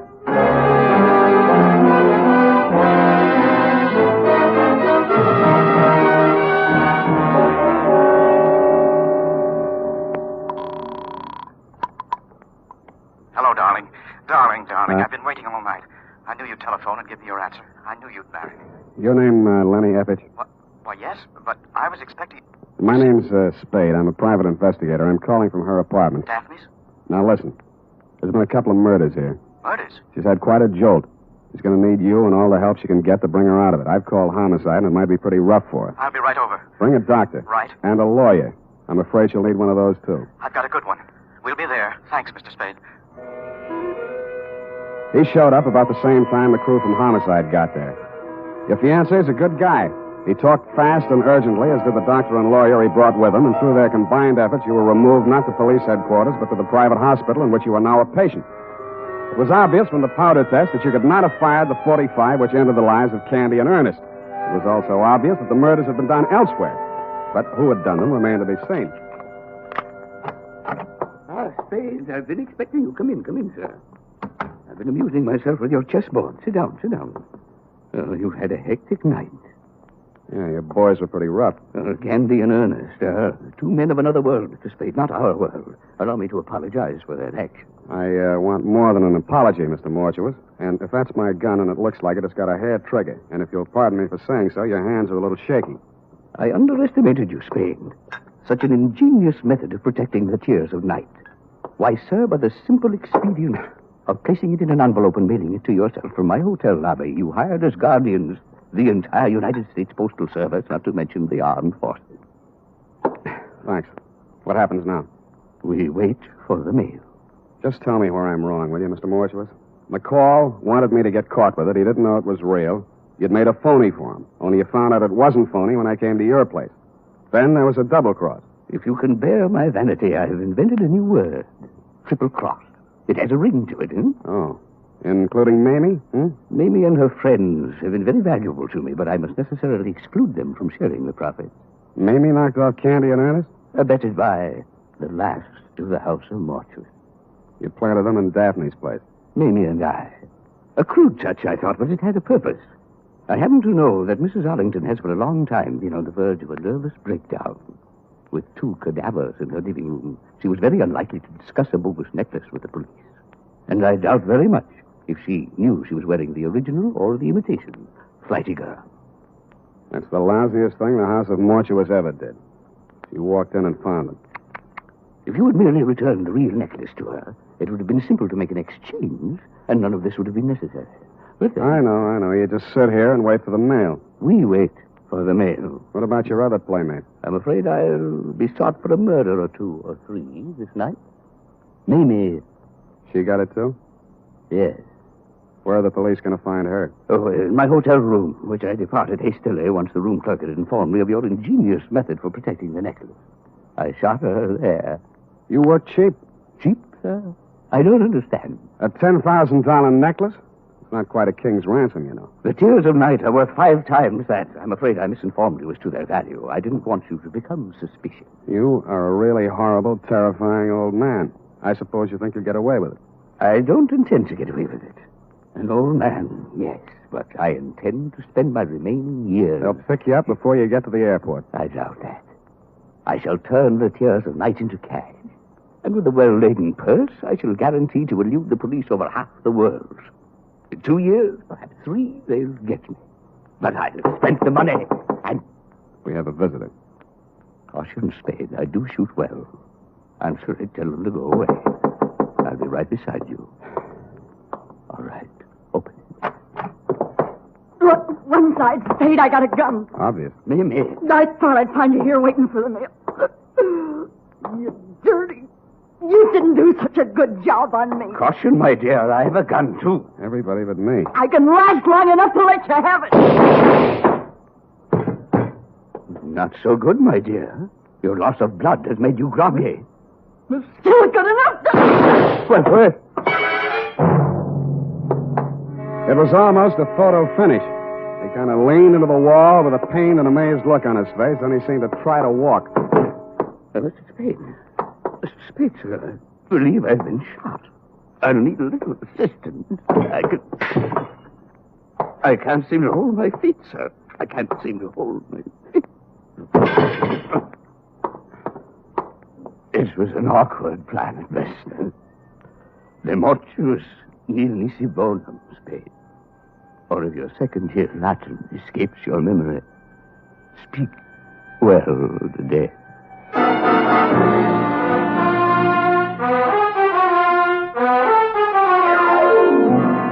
Period and a report. Oh, Sam. All those people. 4 in all. And that poor girl, Daphne. How she must have felt when she saw it. Oh, Sam. Yeah, it was pretty bad. You poor darling. Well, it's about time. And you go right home.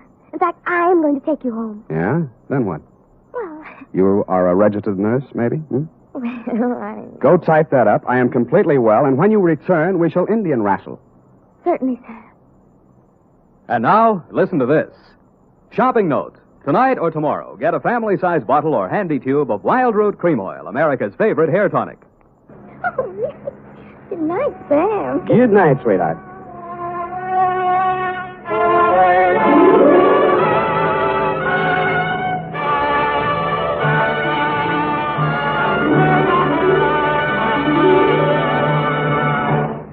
The Adventures of Sam Spade, Detective. Brought to you by Wild Root Cream Oil Hair Tonic, the non-alcoholic hair tonic that contains lanolin. Wild Root Cream Oil. Again and again, the choice of men and women and children, too.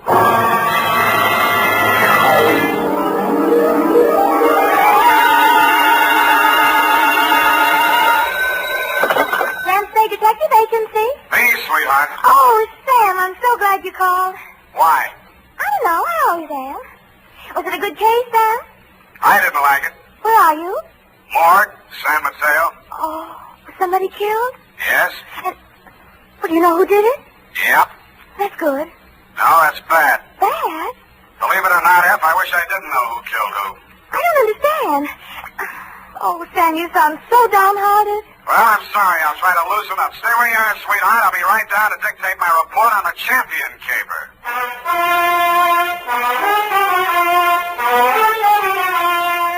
Dashiell Hammett, America's leading detective fiction writer and creator of Sam Spade, the hard-boiled private eye, and William Spear, radio's outstanding producer-director of mystery and crime drama, join their talents to make your hair stand on end with the Adventures of Sam Spade. Presented by the makers of Wild Root Cream Oil for the hair. Before bringing you tonight's mystery, I'm going to take 28 seconds to tell you something that isn't a mystery. It's no mystery why so many millions of men, women, and children have well-groomed hair these days when America's favorite hair tonic, Wild Root Cream Oil, costs so little. Just 25 cents will buy you a get-acquainted bottle and show you how neatly and naturally Wild Root Cream Oil grooms your hair, how it relieves annoying dryness and removes loose, ugly dandruff. Get Wild Root Cream Oil Hair Tonic. Again and again, the choice of men and women and children, too. And now, with Howard Duff starring as Spade, Wild Root brings to the air the greatest private detective of them all in the Adventures of Sam Spade.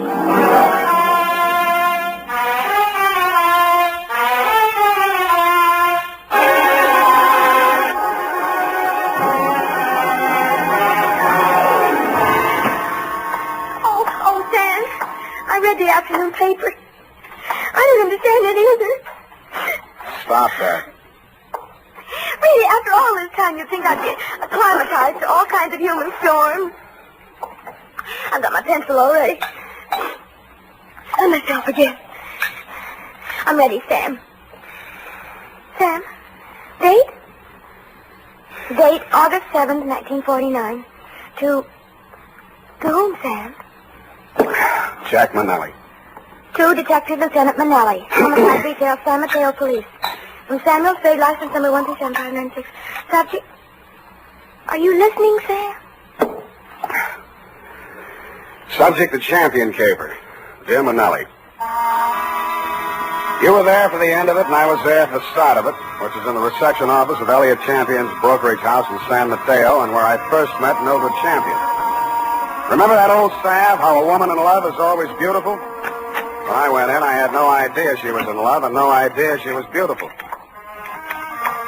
Not because she had lately been crying, but her sallow face without makeup, framed in a wisp of blonde hair, wasn't flattered by the shapeless black dress, cotton stockings, and low-heeled shoes she was wearing. Certainly not the going idea of beauty. Nor did her conversation reveal anything to indicate love. Oh, yes. May I help you? Mr. Elliott Champion, my name's Spade. Spade. S-P-A-D-E? You don't have to write it. He's expecting me. Your business, Mr. Spade? Private. I have to have a little more than that, I'm afraid. Oh, is this hot here? Mr. Champion can't stand fresh air. Obvious. That's what makes it so warm in here.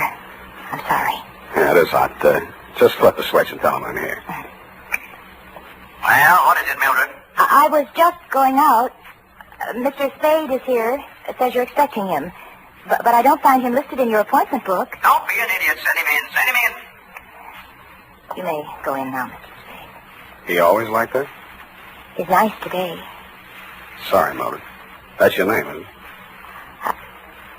His office is the first on the right. Don't bother. I'll find it. Thank you. I'll just go to lunch.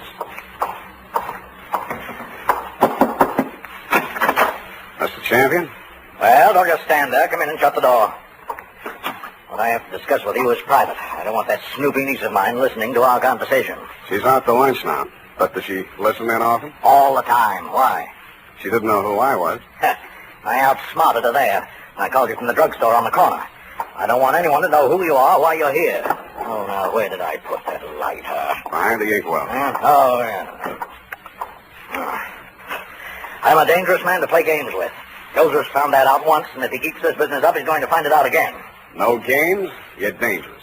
Say, are you mocking me, Spade? Just wondering what you're talking about. I just told you, you got ears, haven't you? Joe Josephs is back in town, and I'm not going to fool around with him. Mildred told me you were nice today. Oh, she did she? Well, Mildred talks too much. That's what's the matter with her. She talks too much. And you'd fire her, only she's your niece, and you'd have to pay somebody else 3 times what you pay her to take everything she has to take. Get out of my office. Oh, no. Wait a minute, Spade. It's just hot, I guess. Who has turned on the heat? It's Joe Josephs. He was released from San Quentin this week. And I've been receiving telephone calls from him telling me to beware and to watch out and a lot of other nonsense. What was he doing at San Quentin? 2 to 5 on an embezzling count. He's an ungrateful scoundrel, that's what he is. I took him into my office as a junior executive, and 6 months later... He got tired of the $20 a week you were probably paying him and decided to dip into the bin. Only he did a bad job, got caught, you testified against him, now he's out and he's sore, and he's threatening.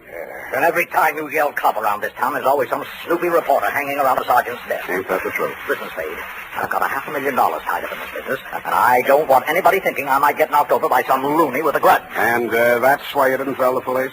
Don't you believe me? It'll do for now. You'll think of something better. Now, see here, impertinence is one thing... 25 a day and... No. That'll be 45 a day in expenses. I want you to find Joe Josephs and bring him to me. Nuisance warrant? More than that. I've got enough stuff in that desk drawer to send him back to Quentin if I have to. Oh, what kind of stuff? Left over from his trial. It'll be grand larceny this time, and they don't stop at 5 years for that kind of thing. You withheld evidence? I withheld... Get out.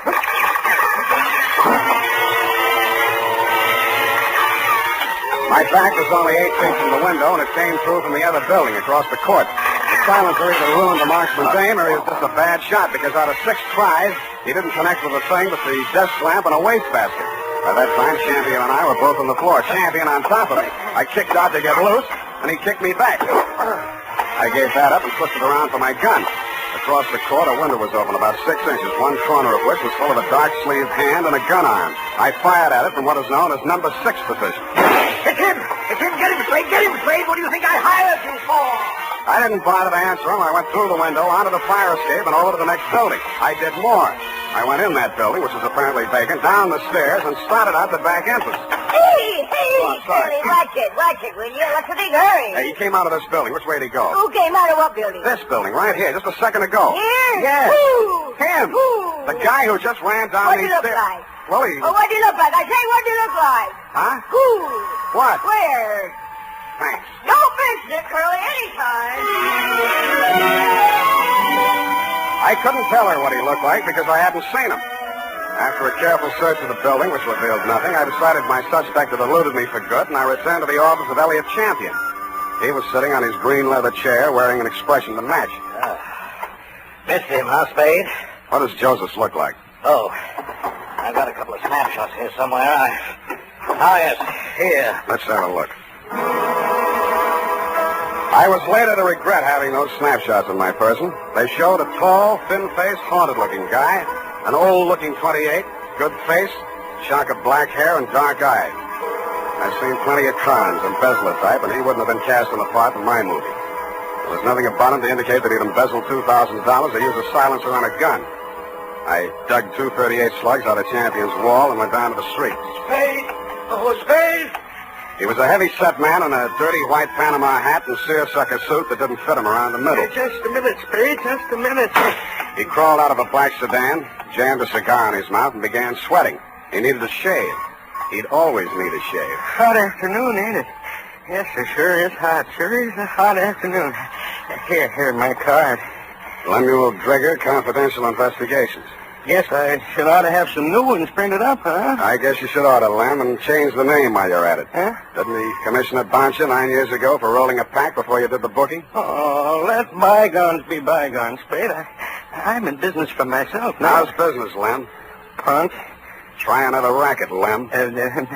Spade, you been in to see old man Champion, maybe? Maybe. I was just going to go in to see him myself when I spot you pull up. I recognize you from the pictures in the paper last week. I figure maybe you and me ought to talk. What did you figure you and me maybe ought to talk about, Lem? Oh, you make it tough for a guy, Spade. We're in the same business, you know.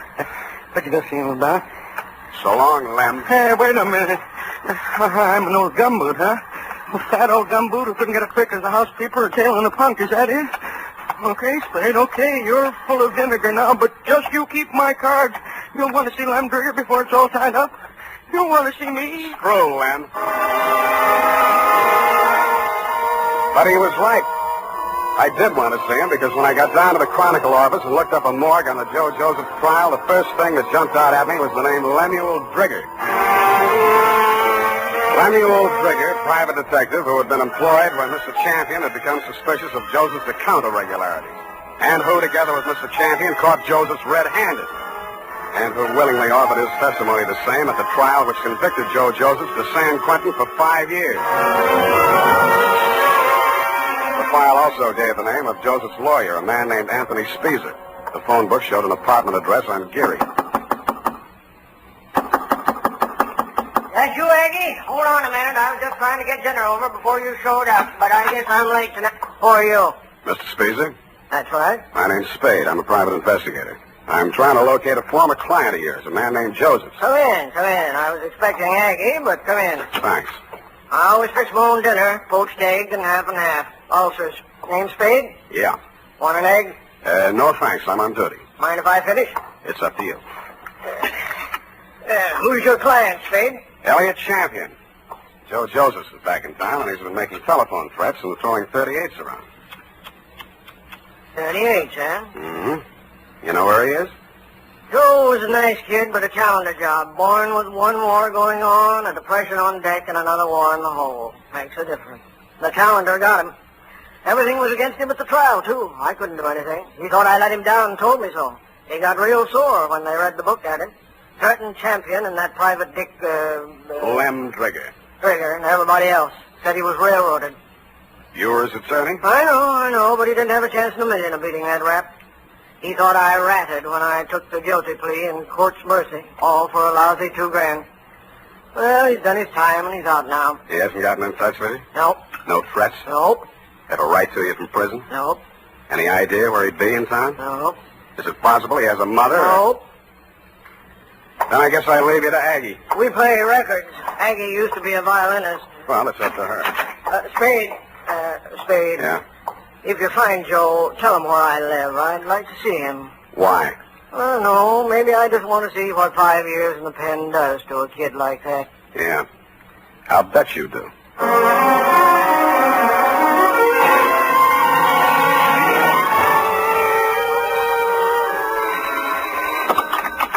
Yeah? Is this you, Mr. Spade? Who's this? This is Mildred Champion. Remember me in my uncle's office? I remember. Mr. Spade, you're looking for Joe, aren't you? Oh, I know you are. You don't have to answer me.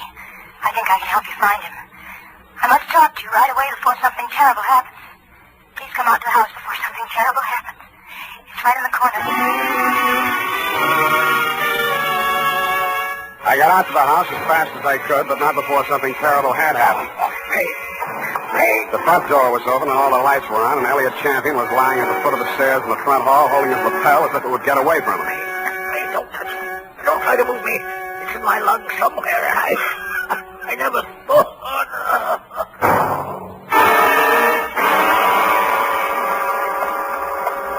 It didn't look like there'd be much use, but I beat it up the stairs to the hall phone to call emergency ambulance. Hello? What the? This is Joe. So you hired a private eye to look me up, huh? Well, you'll never find me, but I'll find you. Yeah, Mr. Champion, I'll be seeing you real soon. I didn't get it then, but I got it a second later. I grabbed for the banister, missed, and hit the top railing. A pair of hands held me up long enough to go through my pockets and then let me go, and that's the last thing I remember.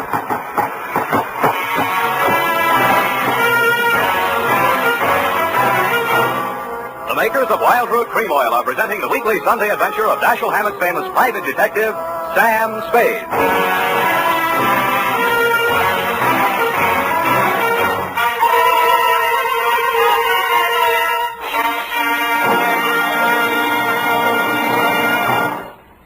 Now, here's important news on good grooming.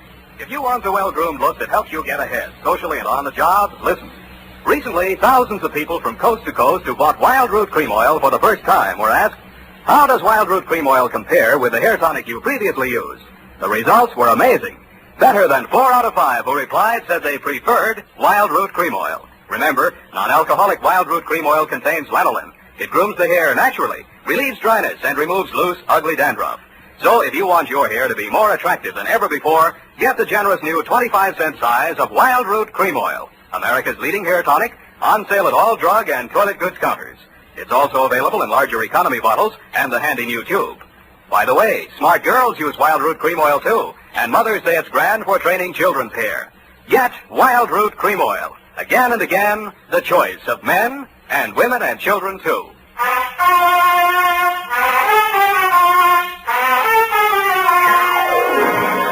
And now, back to the Champion Caper. Tonight's adventure with Sam Spade.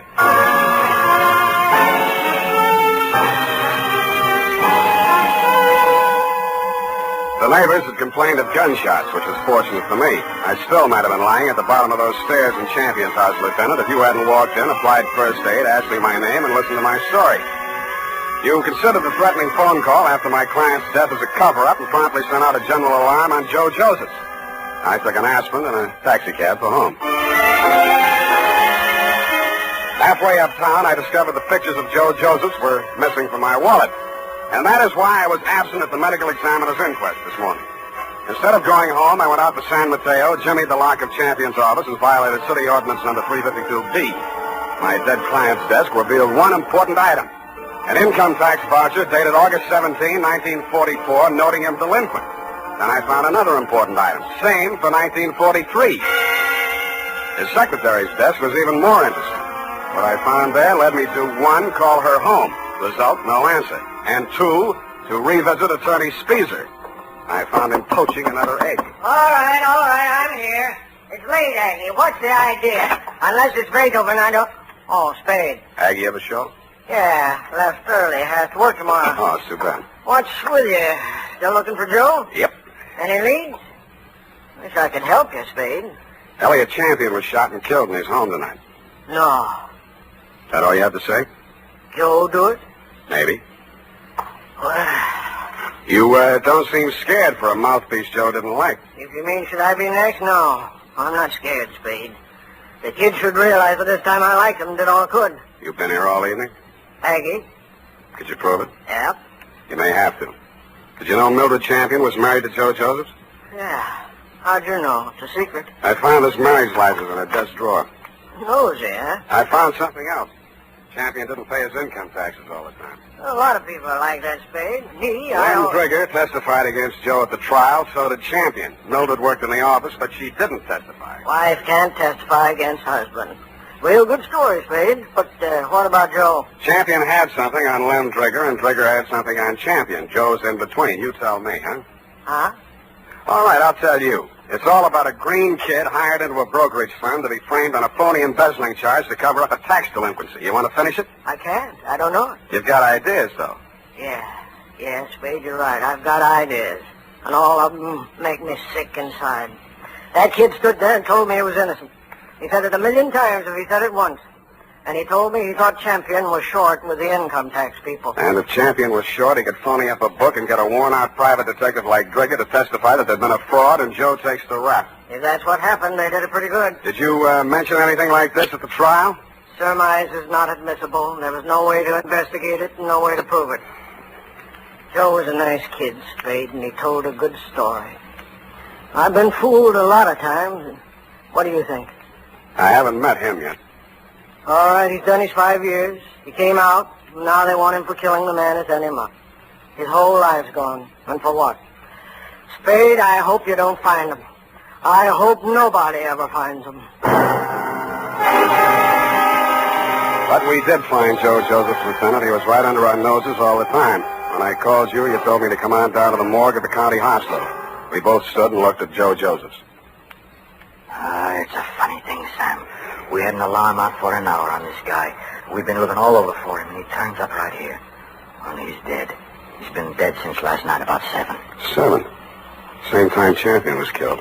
TB. Just got the whole story. Had it awful bad in prison on the sick ward his last 2 years. Wanted out awful bad. When his time was up last week, he made him release him.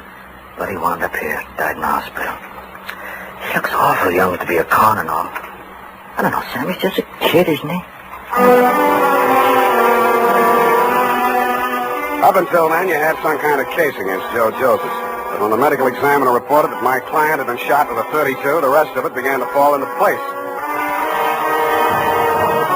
Lem Trigger's office was a dirty room over a shoe repair shop on Mission Street. The glass on the door hadn't been washed in 5 years, and neither did anything else. You can hardly tell where the office left off and Lem began. Oh, hello, Spade. I've been waiting for you. I thought you'd get over for some talk. What made you think that, Lem? Well, you're here, ain't you? All right, let's make talk.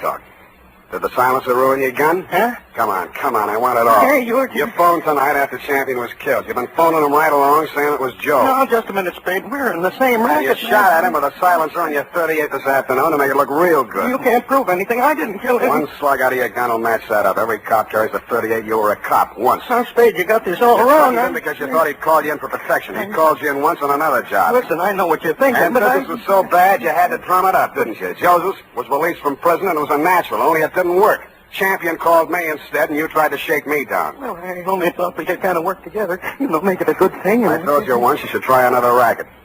But you didn't take my advice. Now you're going to have to. What do you mean? Because your license will be revoked pretty quick. You got into a lot of trouble about 2 minutes from now. I did? I was right here. What are you trying to do? I swore out a complaint on you for assault and battery. Hey, wait a minute. I ain't done nothing to you. Champion's dead. And yes, you did, Lem. You tried to strike me, and I had to defend myself.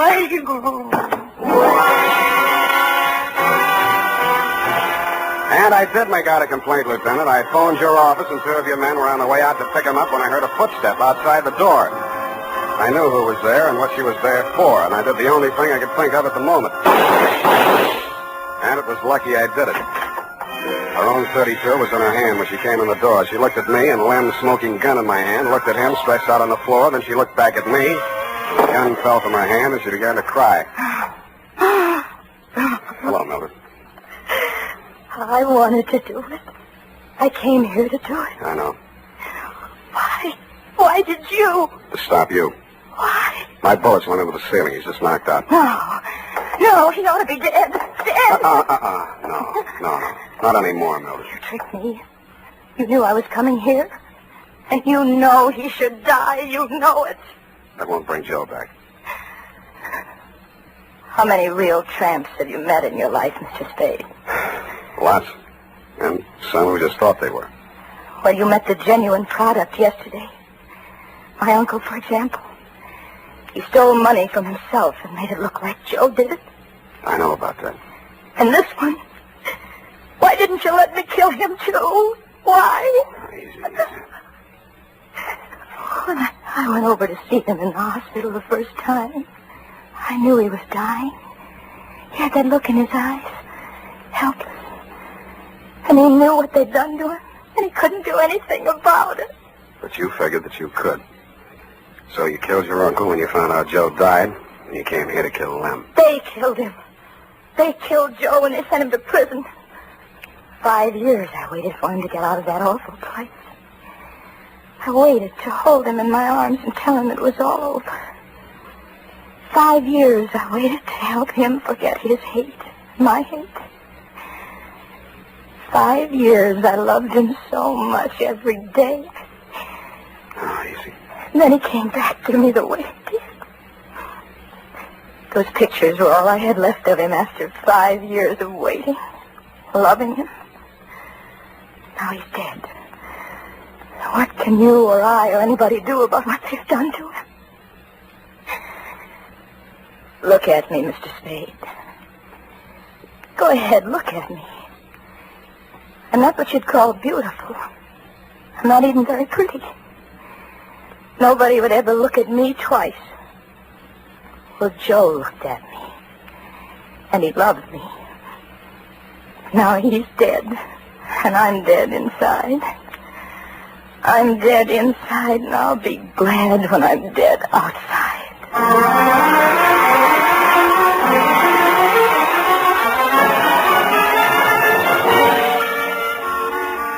Period and a report.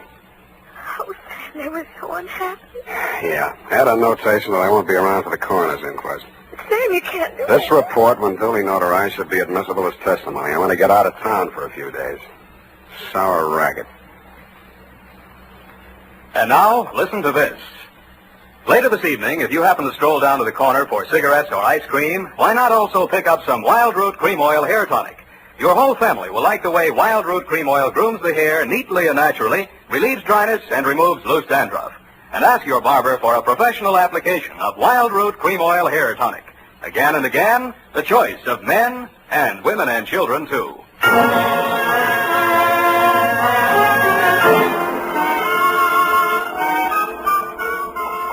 it is, Sam. Didn't make any mistakes. Of course you didn't. Are you really serious about getting out of town for a few days?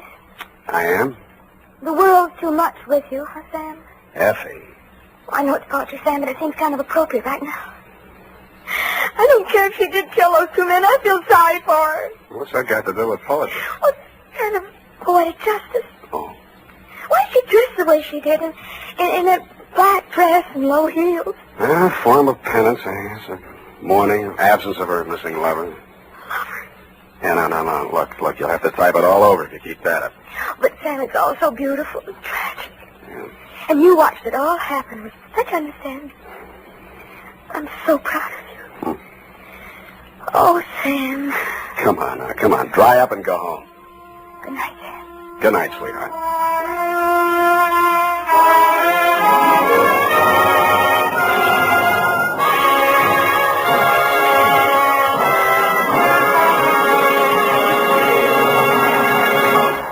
The Adventures of Sam Spade, Detective. Brought to you by Wild Root Cream Oil Hair Tonic, the non-alcoholic hair tonic that contains lanolin.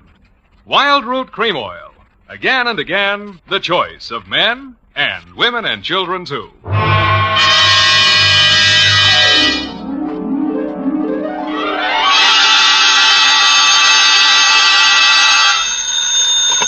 Sam Spade Detective Agency. Me, sweetheart. Shaman Spade. Shaman, not Sam?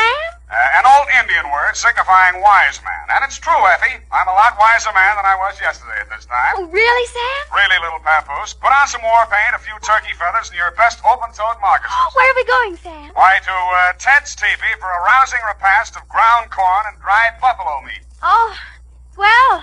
Don't quibble, Effie. Get the wigwam ready, sharpen my tomahawk, and lay out my herringbone breechclout. I'll be right in to dictate the Shargaga, the Shanagma, the Indian caper.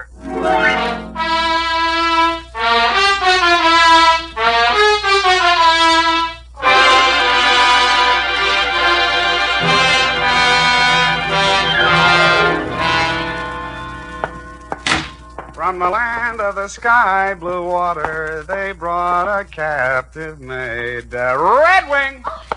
Here I am running, Skunk. Running what? Skunk. He was a famous Indian detective. You sure you're not making this up? Oh, no, Sam. Oh, no. He was the scourge of Indian lawbreakers. The scourge, huh? Even so, you have 2 minutes to think of a better name. Oh. Rippling stream? Not virile enough. Crunching muscles? Too virile. What is that stuff you've been getting me, anyway? To Lieutenant L.J. Myron, San Francisco Homicide Detail. Better take it back. Copy to Chief Black Cloud at Santee, Dakota Indian Reservation. Oh, murder. Attention, federal Indian agent from Samuel Spade, San Francisco, license number 137596. Subject, the Shargagagag, the Shargona, call it for now, the Indian caper, and quiet to you. I was sitting in my office, quiet. I was sitting in my office, doing absolutely nothing when something interrupted me. First, it was a buckskin smell, then the soft tread of moccasins, followed by the sound of a rattle. His beaded clothes were wrapped in a rich-looking embroidered blanket, and his multicolored headdress reached to the floor. His face looked like the model for the Indian head nickel. How? Who? My name, Chief Black Cloud. How do you do, Chief? You, Shaman Spade. Sam. Shaman, Indian word for wise man, prophet, seer. Sam. Newspapers say you good scout. Well, they exaggerate so, you know. Chief need to hire good scout for job. Well, shall we talk? You come for powwow in Chief's Council Lodge. Where's that? Semak Hotel, 4th floor. I see. You have reservation. Well. You ride with Black Cloud. He have iron pony on street made by great Indian chief, Pontiac.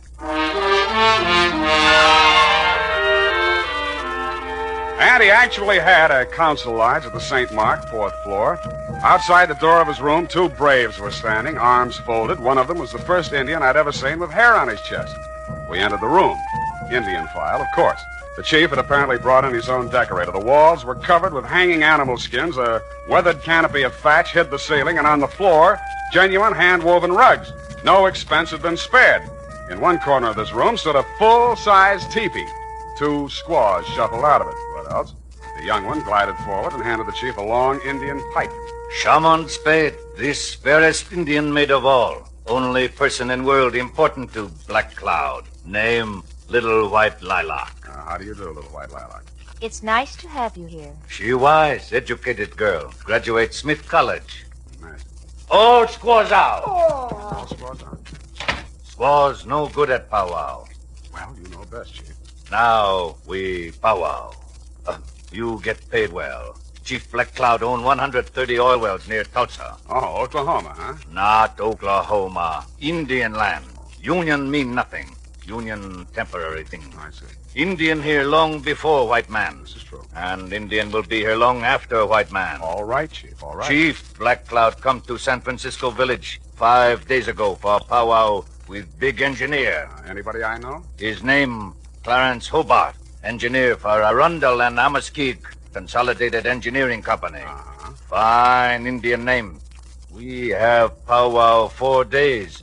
Hobart disappear. And you want me to find him, is that it? Chief tired of San Francisco. Want finish powwow. Get back to Santee, Dakota Reservation. Clarence Hobart.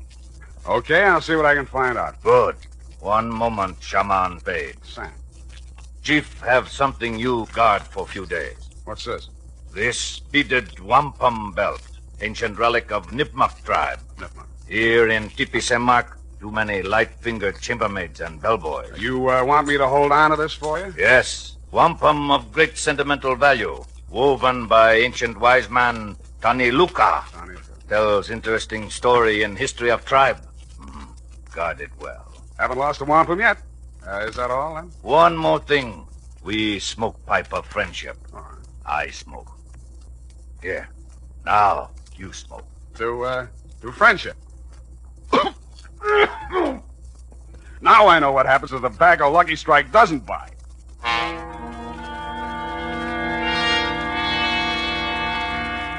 When I left Chief Black Cloud's 4th floor lodge, there was only one brave standing outside the door. The hairy-chested Indian was probably taking 5. The wampum belt was about 3 feet long, made up of hundreds upon hundreds of little colored beads. They were woven into a picture pattern, very pretty. The interesting story undoubtedly could have been translated instantly and told fascinatingly by Red Ryder, but then he has a smart horse. I put the wampum belt in my pocket and headed to the offices of the Arundel and Amaskig Consolidated Engineering Company. Fine old Indian names. I inquired about Clarence Hobart. They referred me to his partner, Anderson Watts. Hobart disappeared? Absurd. Why, you couldn't lose him if you wanted to. He's as wide as a barn door. Yeah, well, Chief Blackcloud seems to think he is missing. Well, now, look here. Are you going to take an Indian's opinion over mine? I might. Well, just because he doesn't show up for an appointment doesn't mean he's disappeared. Why, one day when we were on a cantilever project in New Orleans... Yeah, some other time. If Hobart hasn't disappeared, where would he be? Anywhere in the world. The man's unpredictable. Brilliant engineer, but moody. Every now and then he goes off alone to scheme up some fantastic thing like maybe cutting off the Gulf Stream and turning Cuba into an iceberg. I like it. But he always comes back. Disappear? No, not Hobart. Yeah, well, can you give me his home address? Well, here you are. Try it if you like. But I'm sure he's not there. I called this morning and nobody answered. Honest Injun. I left this utterly charming man and started for the address he had written down. I was taking the shortcut through the alley on Sutton Street when I heard the rattle of beads, and a naked brown arm of considerable size reached out of the murk. I grabbed for it, but he slipped out of my grasp and sped swiftly and silently up the dark alley into the fog, leaving me with a handful of Max Factor number 8 Iroquois makeup. I continued to Hobart's house without further incident. Found it just off Chinatown. Mr. Hobart? Oh, I thought you might be somebody else. Who else? Take a foot out of the door. Just let's talk a minute, shall we? Want me to call the police? I don't think you will, Mr. Hobart. All right, out with it. What's on your mind? My name is Sam Spade. I'm a private detective. There's an Indian named Chief Blackcloud who's worried about you. I'm old enough to worry about myself. Now, stop bothering me. Go away. Look, I'm going to tell the chief where you are, you know, because that's what I was hired to do. You'll... yeah, you're right. Confidentially, I've been on a 2-day drunk. You know how it is. Who, me? Tell him to phone me tomorrow. I'll talk to him.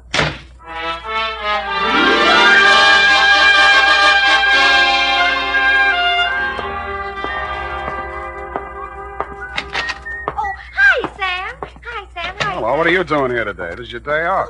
I just wanted to show you something. Happy, first do me a favor and put this wampum belt in the safe, will you? A wampum belt? Genuine Indian art. Oh, it's beautiful. Tell us a story. You know what? Yeah. It'll go beautifully with... Oh, Sam, I forgot. There's a girl waiting in your office. Well, good. Well, Sam, don't you want me to show you? And there was indeed a girl in my office. It was Little White Lilac, Chief Blackcloud's fairest Indian maid of all. Only a heap big change had taken place. She still had the Indian color, but gone was the headband, gone the buckskin dress, gone the squatting squaw, the St. Mark teepee. Little White Lilac stood revealed in the thin disguise of a modern white woman's cocktail dress, complete with pale-faced 20-carat perfume. It was a transformation worthy of a high-priced medicine man. But more surprises were to come. Hello. How? I've been waiting for you. Yeah, well, Big Brave just returned from hunting party. You can drop the teepee talk. I'm civilized. Well, okay. What's on your civilized mind? Chief Blackcloud gave you a wampum belt. I want you to give it to me so I can destroy it. Well, I gave my word to keep it, and I accepted the promise of money for its protection. Now, you wouldn't want me to be an Indian violate my ethics, would you? Sam, if I must tell you, Chief Blackcloud is insane. Not if he keeps you around. Must we have these juvenile references to my personal beauty? Juvenile? Well, sorry. You are Indian, aren't you? Of course. I am a Nipmuc. Nipmuc. That wampum belt is a secret to undreamed-of wealth, greater than the fortunes of the 10 richest families of this country. Wow. Chief Blackcloud is wealthy from oil, but that belt make him more powerful than the Bank of America. You mean he could take my car back? You think this is a joke, don't you? Well, I love the way you tell it, though. He's going to use it to destroy modern American civilization. To pay the white man back for what he did to the Indian. I see. He wants to start a giant Indian revolution. And you want to destroy the wampum to save all this, Exactly. And now you'll give it to me, won't you? What happens in the next chapter? Sam, you have to believe me. Why? Why do you think the chief is here conferring with an engineer? He wants to get at that wealth. Hobart's going to make him wealthy? Now, really, Little White Lilac, isn't this all a little white lie? Sam, if I take you to Hobart and he confirms what I've said, will you believe me? I might. Come on.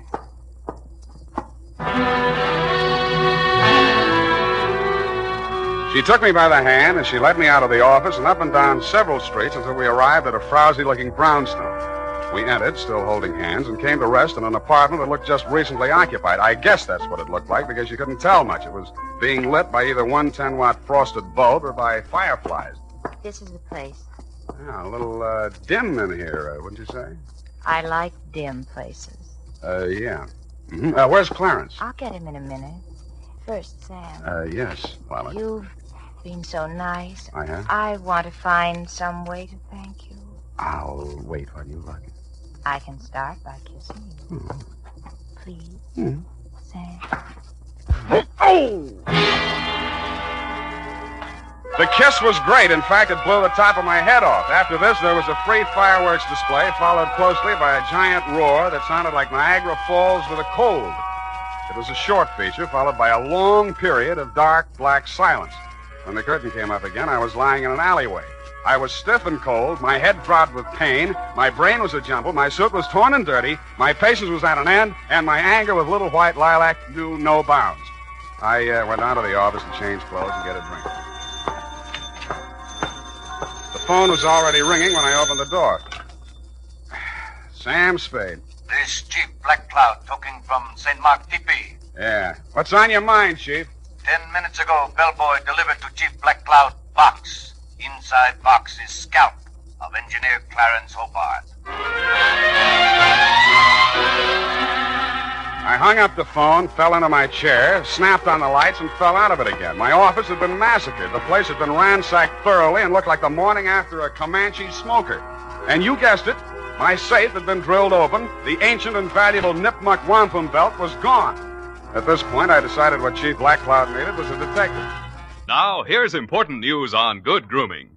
If you want the well-groomed look that helps you get ahead, socially and on the job, listen. Recently, thousands of people from coast to coast who bought Wild Root Cream Oil for the first time were asked, how does Wild Root Cream Oil compare with the hair tonic you previously used? The results were amazing. Better than 4 out of 5 who replied said they preferred Wild Root Cream Oil. Remember, non-alcoholic Wild Root Cream Oil contains lanolin. It grooms the hair naturally, relieves dryness, and removes loose, ugly dandruff. So if you want your hair to be more attractive than ever before, get the generous new 25-cent size of Wild Root Cream Oil, America's leading hair tonic, on sale at all drug and toilet goods counters. It's also available in larger economy bottles and the handy new tube. Get Wild Root Cream Oil. Again and again, the choice of men who put good grooming first. By the way, smart girls use Wild Root Cream Oil, too, and mothers say it's grand for training children's hair.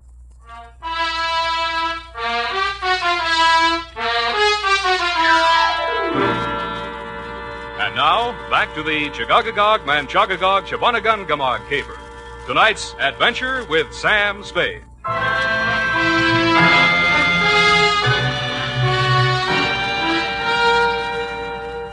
I found Chief McCloud sitting cross-legged and looking disconsolately down into a small cardboard box. Both squaws, including Little White Lilac, were on one side of the room grinding corn. Lilac looked through me as if I didn't exist. I sat down next to the chief, looked into the box, and recoiled. It was a real, no imitation, 20th century scalp, and the red hair was certainly Hobart's. Scalp comes with note. Let me see. Note written in Algonquin dialect. I translate. Honor Chief McCloud. Return to Santee Dakota Reservation and die proper death fitting to old man. Here you will meet violence unto death, even as this man did. Puts the point across. Look, Chief, it isn't that I'm scared, which I am, but I just decided to pull out of this caper. What? I've heard some things about you that don't sound too good. You hear what? That you want to start an Indian revolution to settle an old score with the white men. Who tell you this? The fairest of them all, Little White Lilac. She tell you? I've never talked to him. She not only told me all that, but she... Quiet!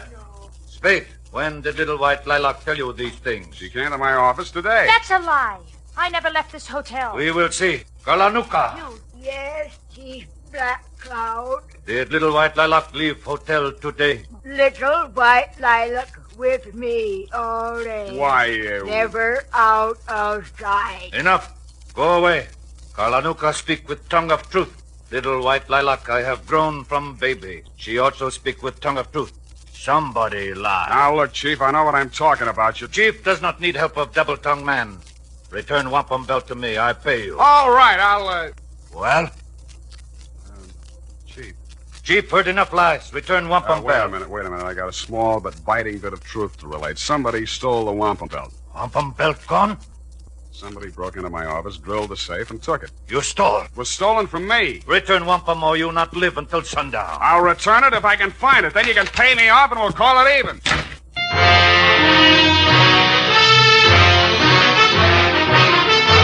The makers of Wild Root Cream Oil are presenting the weekly Sunday adventure of Dashiell Hammett's famous private detective, Sam Spade.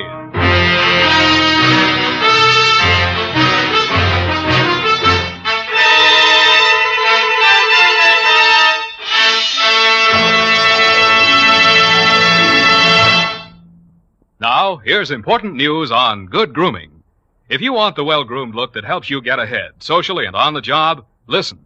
Recently, thousands of people from coast to coast who bought Wild Root Cream Oil for the first time were asked, how does Wild Root Cream Oil compare with the hair tonic you previously used? The results were amazing. Better than 4 out of 5 who replied said they preferred Wild Root Cream Oil. Remember, non-alcoholic Wild Root Cream Oil contains lanolin.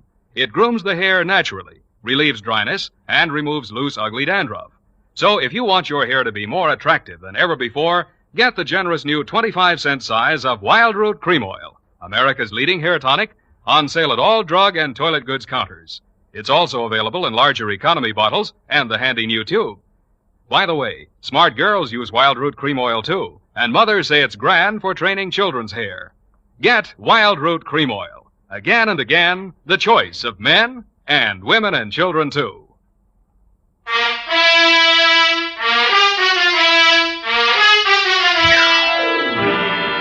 And now, back to tonight's adventure with Sam Spade.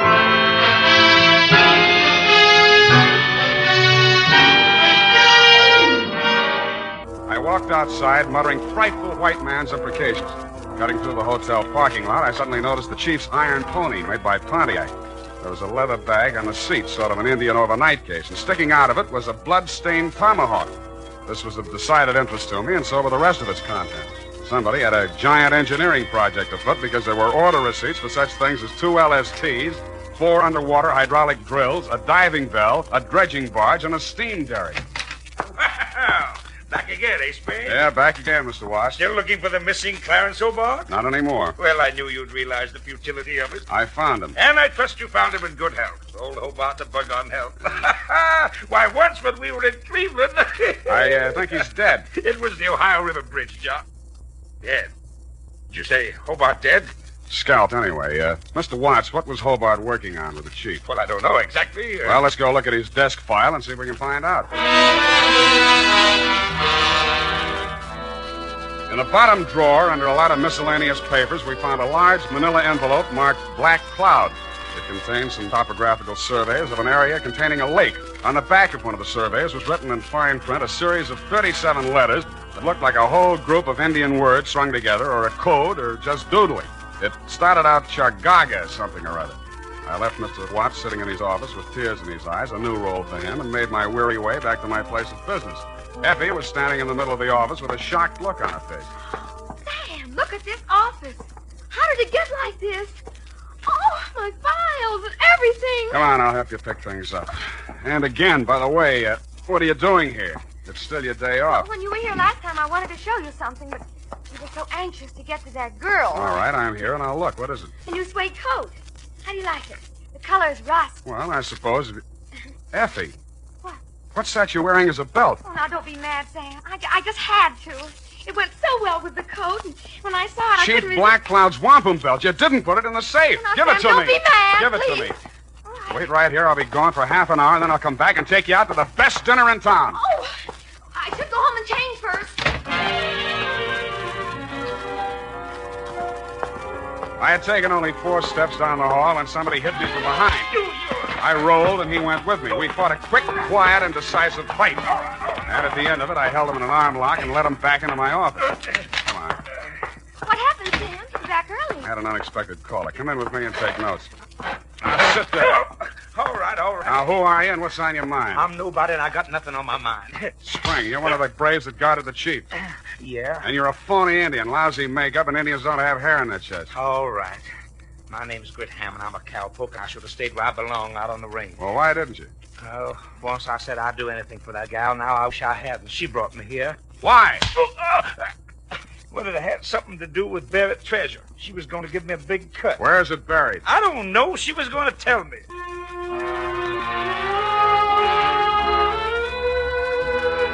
I took Hammond around a homicide and left them in their safekeeping. While there, I got the latest flash. They had found Clarence Hobart dead and Les scalped down by the waterfront.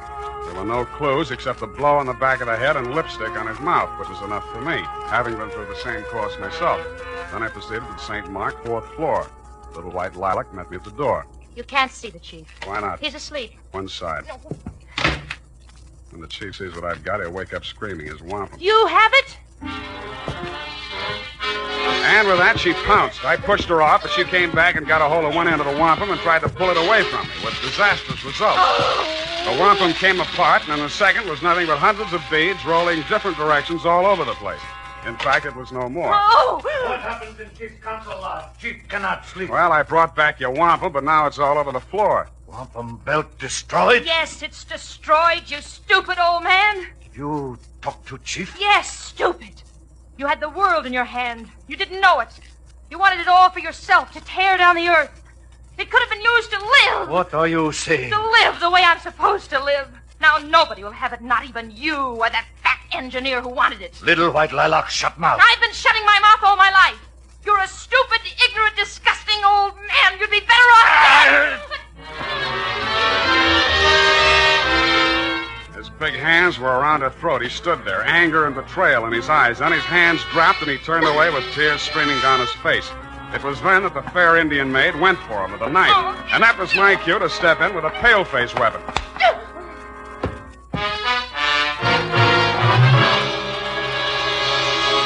And now, listen to this. Not only Dad, but the whole family goes for America's favorite hair tonic, Wild Root Cream Oil. Wild Root Cream Oil grooms your hair neatly and naturally, relieves dryness, removes loose, ugly dandruff. Get a family-size bottle or handy tube today. And ask your barber for a professional application of Wild Root Cream Oil Hair Tonic. Again and again, the choice of men and women and children, too. Little white lilac.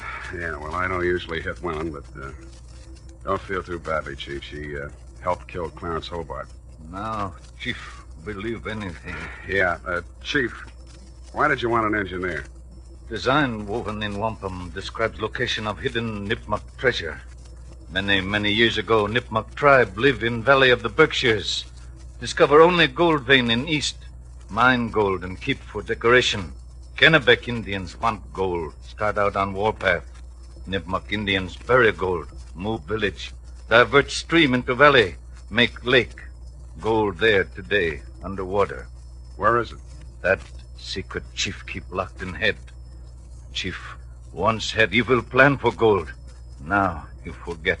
Make pilgrimage back to ancient ancestral camp and die. Send me bill. Chief leave village of San Francisco for good.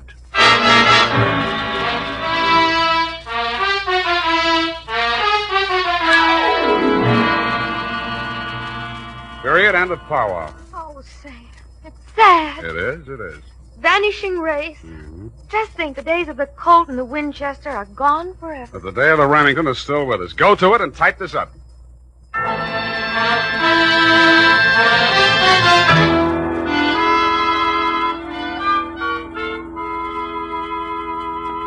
it's all here, Sam.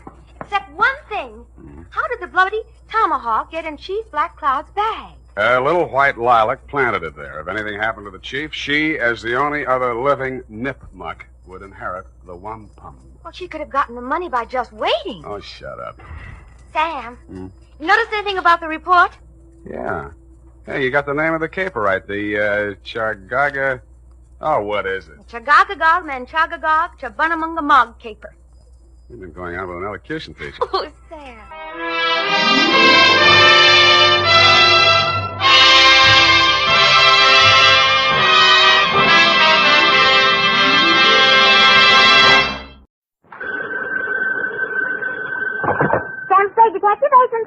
Me.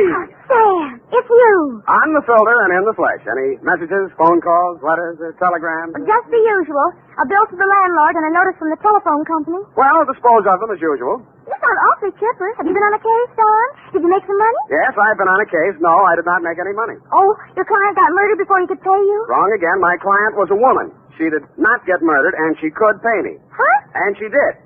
But you just said she didn't. True, Effie, true. Things are not what they seem. I'm a little confused. You just said that... And I meant every word of it. Stop registering bewilderment.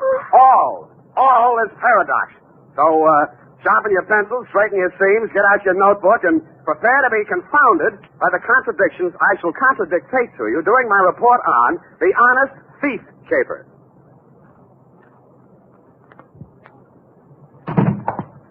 I'm not looking over for the pleasure. Look alert, girl. We've many things to do. Up. Yes. You say the strangest things on the phone. Go right. I don't believe I quite understood what it was all about. A natural misunderstanding. I didn't understand it myself. Date, Sergeant Frank Nilgus, robbery detail, San Francisco police. From Samuel Spade, license on 1 You're fast today. Subject, Ben Comiskey. Who? Ben Comiskey. Comiski. Sam! I went to Albert High School with a boy named Ben Comiskey. Is he the same one? Very likely, yes. Oh, Sam, tell me, did he turn out bad? Is he good? Did he get married? Down, Effie. Sam, I knew this boy. I want to know. This is one mystery you're not going to solve by reading the last chapter first. Dear Frank, it was one of those days. The sky was black and it looked like rain, but when I put on my trench coat, the sun came out.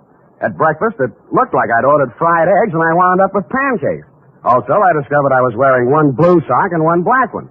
After that, I gave a cab driver a 5 instead of a 1 and let him ride off with the change. And there was one other thing. Sam, bank just called. You're overdrawn. Nuts, Ev. I made a deposit 2 days ago. I checked, Sam. You didn't. You're nuts, too. I made out the slip myself, and Oh. Give me, Sam. I'll take it right down. Yeah, better do that, Angel. Yes. Oh. Can I help you, miss? Is this Mr. Spade? Come right in, miss. Sit down. Miss Perrine, you may go and do that. Instruct them that if such a mistake occurs again, I shall take my account elsewhere. Yes. Now, please sit down, Miss... My name's Louise Miller, Mr. Spade. I want to hire you. How much will it cost? Well, now, Miss Miller, let's talk about it a little I first. haven't much time, Mr. Spade. I have to be at the office in a half an hour, and I have to cross town. You see, Well, Mama thinks I should forget all about him, but I can't, and Well, here I've got $95. Will you please do something? Just something. Come on, now, come on. I'm sorry. That's all right. Now, who is he? What's he done? And why does Mama want you to forget him? Ben Comiskey. We were going to be married pretty soon. We even picked out our furniture. No. It's all right now. Go on. What's he done? I'm saying he held up a store 2 nights ago. They picked him up on the street today. He's in jail. Mm-hmm. Well, if he's innocent, I'm sure they'll find that out. He won't even see me, Mr. Spade. He won't see anyone.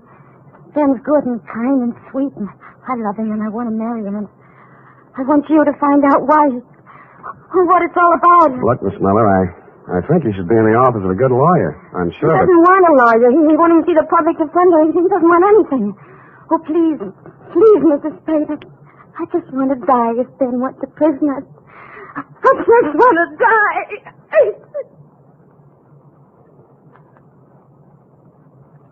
I'm no sentimentalist, but faith is the thing we're a little short on these days, so we came to terms. It was agreed she could pay me after the job was done if there was any job to do. She left for work, and I phoned you, Sergeant Milgus, and found out Ben Comiskey had already been arraigned and was being held in the city jail. When I dropped in 20 minutes later, you walked me back to his cell. What's it all about, Ben? I don't know, just looking into it. He won't tell you anything. No? Kept his trap shut all the time he's been here. As far as we've been able to find out, no previous record, no background. Well, maybe it isn't so bad for him at that, huh? First degree, Sam. Liquor store proprietor, a man named Potter over on Army Street, identified him in the morning lineup. Just like that. Picked him out of a dozen guys we hauled in. Then what? Yeah, we'd send a couple of the boys out to Comiskey's room and find all the dough in the dresser drawer, 900 clams. Yeah, here you are. Now what? Take it easy, Comiskey. This is Sam Spade. He wants to talk to you. Ben Comiskey was tall, dark-complexioned, about 29 or 30 years old. His hair was black, straight, and closely cropped. His features were regular, not good, not bad. I've seen plenty of hold-up men and gun-toters in my day, and he wouldn't have been cast in the part in my movie. I didn't know what I expected to say to him or what I expected him to say to me, but I didn't expect what I got. What are you trying to do? Get out of here. He just got here, Ben. Well, you can just leave. Hasn't a citizen got any rights, even in jail? Well, they start to lose them, and they use a gun to make a living. I don't want any lectures. I haven't got any to hand out. I'm a private detective. A friend of yours hired me. She thinks you're a pretty nice guy. Louise, huh? Why won't you see her? She's nuts. She ought to have her head felt. What's she worrying about anyway? I'd say she was worrying mostly about you.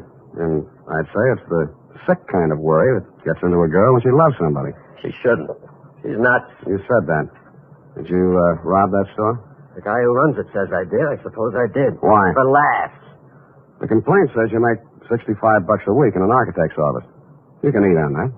Look, Spade, go back and tell her this. I didn't want furniture at $10 a month for the next 80 months.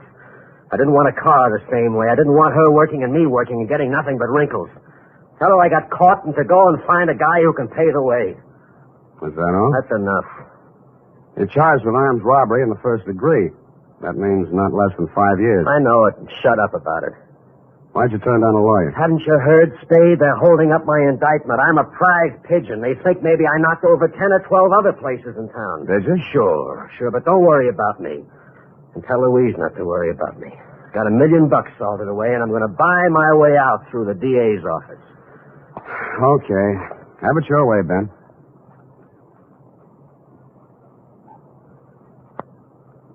But an hour later, I found myself strolling around Ben Comiskey's old neighborhood. A man named Gabrini, who owned a grocery store, remembered him and liked him. A woman in a bakery shop told me how he'd gone into the Army as a private and been discharged a first lieutenant. A phone call to a Mr. Henderson, Allied Architects, revealed that Ben Comiskey was in line for a raise and promotion.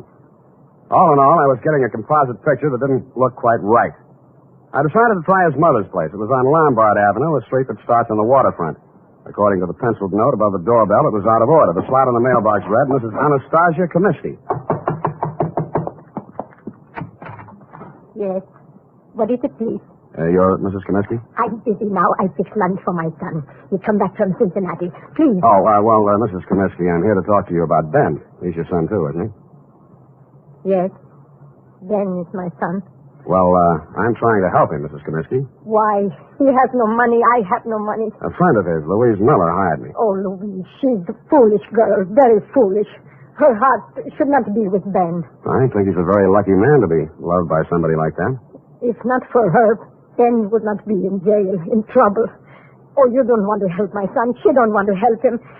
She'll leave him alone if she wants to help. Ben is bad. Not good like my son James. James is always good.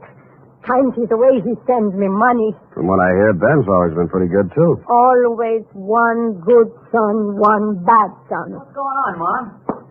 Oh. Who's this? He come to ask questions about Ben. Huh? I'm Jim Comiskey, Ben's brother. Oh, my... You run on in, Mom. I'll talk to this gentleman. All right. Get out of here. Look, I'm just trying... If you've got any questions to ask about Ben, go to the police. They can give you all the answers. And stop bothering my mother. She's been through enough in the last 2 days. If I catch you around her again, I'll break you in half. The man who slammed the door in my face had the same angry look and the same angry glare of Ben Comiskey. The angry Comiskey brothers definitely wanted nothing that looked remotely like help, it seemed to this casual observer. I went back to my office to wait for 6 o'clock. That's when I intended to call my client, report my opinions, and drop the case. But at 5:30, she called me. Mr. Spade, Yeah? this is Louise Miller. Oh, yes. I was just going to call you. I'm afraid I haven't been able to do much. It looks like... I know, Mr. Spade. I just telephoned downtown. Ben pleaded guilty at the indictment this afternoon. He's going to be sentenced tomorrow. And that, to all appearances, Sergeant Milgers, was the crop. But 2 hours later, and for the second time in one day, I found myself doing what I didn't think I'd be doing. Walking around a dull, gray, 2-story apartment house on Adams Place. My ex-client's address, to be exact, I was wondering what a lonely, distraught girl would be thinking the night before her boyfriend was shipped away to prison. I found out. I got a whiff of it as I walked down the hall. It was coming out from under her door. I had to use my shoulder. The room was acrid and stinging with gas fumes. And Louise Miller was stretched out on the floor in a 6-foot kitchen. When I picked her up and carried her out, I wasn't sure whether she was dead or not.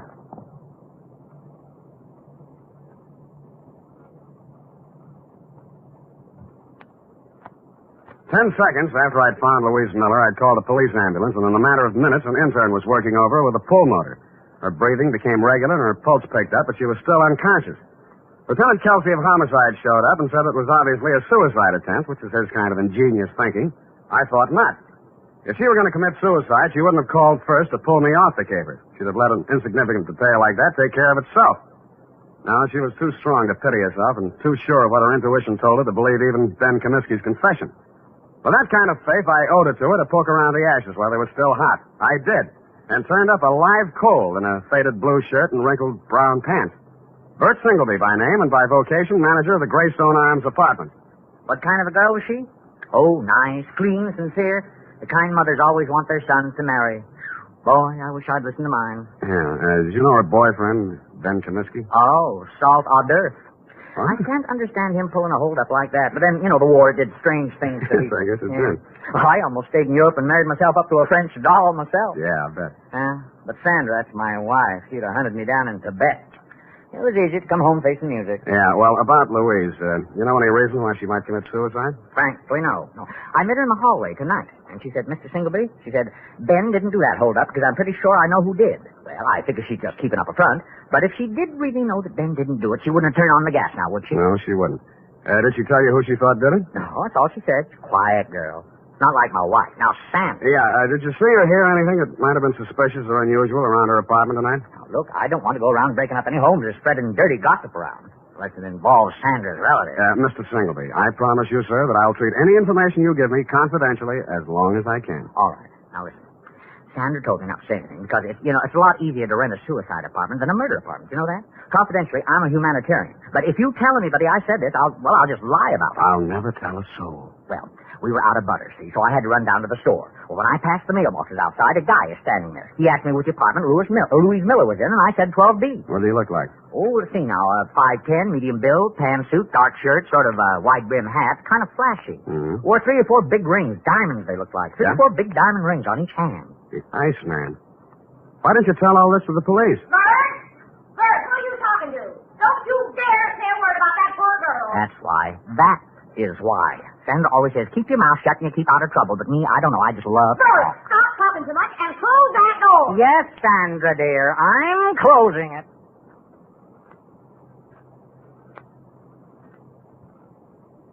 The Iceman. I'd heard about him for years, a Chicago import, but I had never bumped into him before.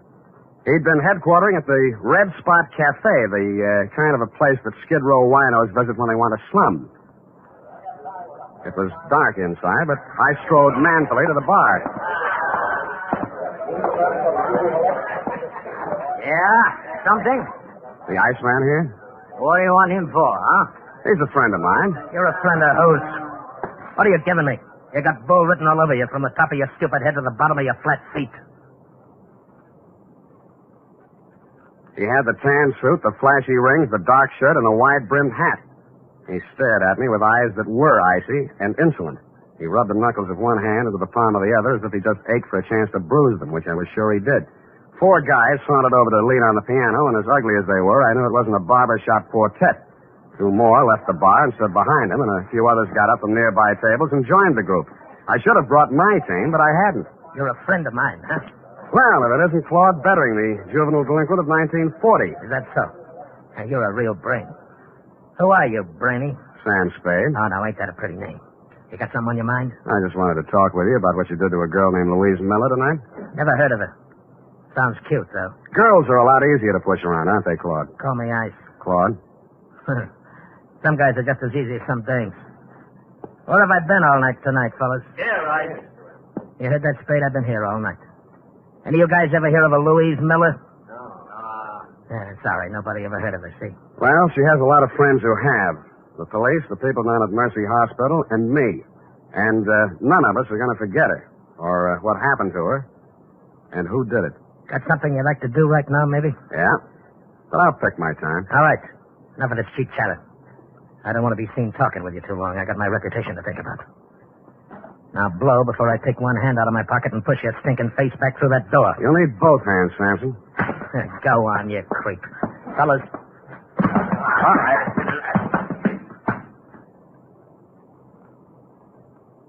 As I went rapidly through the door, Claude Bettering was standing, oily smile and all, polishing a couple of his oversized rings on his lapel. It was a picture I said I wouldn't forget, and I didn't. I went and rented myself a car, parked it down the block from the Red Spot Cafe, and waited almost all night. I knew that Louise Miller was not the kind of a girl who would have anything to do with a guy like Bettering. And if he came to her apartment, this must have been for some unloving purpose. Probably to keep her from telling who actually did the holdup Ben Comiskey had confessed to, if she found out the truth. Finally, a bunch of palookas came out, Bettering included, climbed into a car and drove off, me after them. One by one, Bettering dropped his men off at their hotels and apartments until he was finally alone. He stopped at a brownstone on Hobart, and I caught him just as he opened the door of his apartment. Well, the tough guy. You're going to find out. Don't think I'm easy.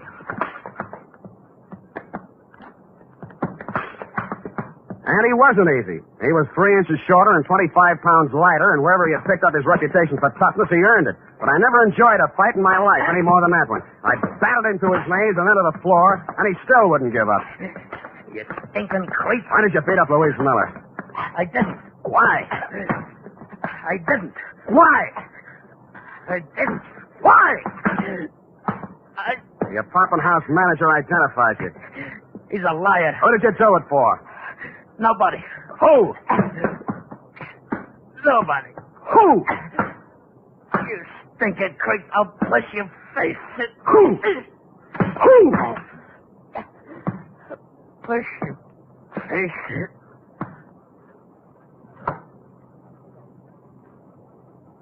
He went out. Quite a guy, the Iceman. I used his phone to call the police and tell them to pick him up for attempted murder. Then, with dawn coming up and my energy going down, I went back to the city jail, got a pass, and woke up Ben Comiskey. Why don't you stop messing around in my business, Spade? Did you ever really love that girl of yours? Get out, you sadistic jerk. Well, she's in Mercy Hospital now. You can send her a card. Write something nasty on it. So long. Spade. Yeah? What's she in the hospital about? What do you care? Tell me, please.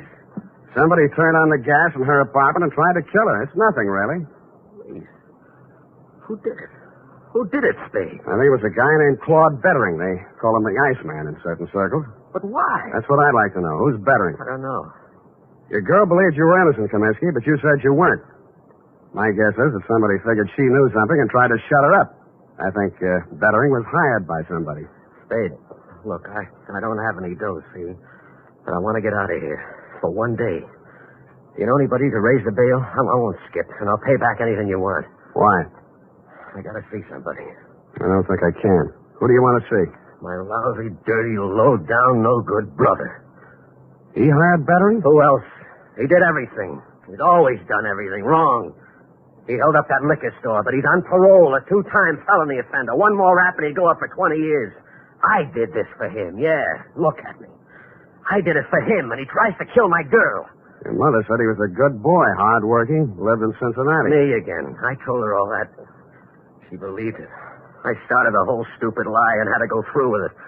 I could explain 2 years, 3 years to her, but not 20. He promised he'd go straight. He promised. I see. I even sent her money I earned and said it was from him. Oh, you never saw anybody like me before, did you? No, I haven't. Get me out. Get me out, Sam, and I'll drag him in by his back teeth.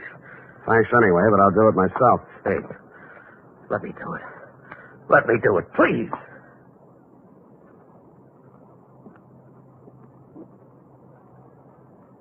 I drove over to Mrs. Comiskey's house and knocked on her door. She came out in a housecoat, hair mussed, and sleep still in her eyes. Yes? I'm sorry to bother you at this hour, Mrs. Comiskey, but is your son home, Jimmy? Jim, no, he went out last night. He didn't come back yet. I see. When do you expect him? Well, he didn't see. He didn't have to because I saw a closet door move and I was in and across the room. In a second. I pulled the door back, and Jim Comiskey came out, gun and all. Jim, you're going crazy. She hurried across the room, threw herself between Jimmy and me, and started wrestling the gun away from her. He put one hand flat on her face and knocked her halfway across the room. I went at him.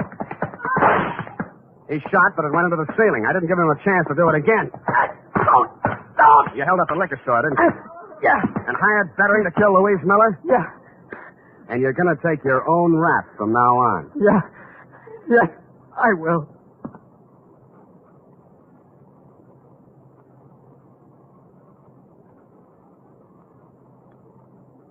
And he did. Period. End of report. Oh, Sam, that poor old lady. Yeah, she lived in a dream world built by a son who had too much heart and not enough common sense. But, Sam, that man in the liquor store identified Ben as the hold-up man. Well, when he saw the both brothers together, we realized he'd made a mistake. At night, with a hat pulled down and a collar up, anybody could have confused the Comiskey brothers. Sam, why is the world so cruel? Because people live in it. Now, go on, type it out, huh?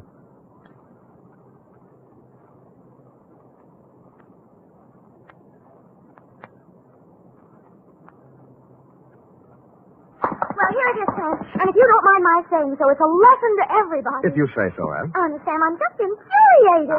Now, don't go too far. Misplaced love, devotion, it just isn't right. Now, hand me the glass. This kind of thing could be going on all over the world. The glass up. If it weren't for people like you who step in and take things in hand. The glass! Oh! Are you right, Sam? Thank you, Miss Brain. Honestly, Sam, look, just honestly, that's all. Are you finished? Well, I have some sociological feelings, too. I'm just not an automat or secretary you turn on and off. Come here. Come here. With each new case, I have feelings. Effie, I just kissed you. I know what... I just kissed you. Oh, Sam. Delayed reaction. Must be the heat. Oh. Good night, Sam. Good night, sweetheart. Wild Root Cream Oil Hair Tonic and the new Wild Root Liquid Cream Shampoo present The Adventures of Sam Spade.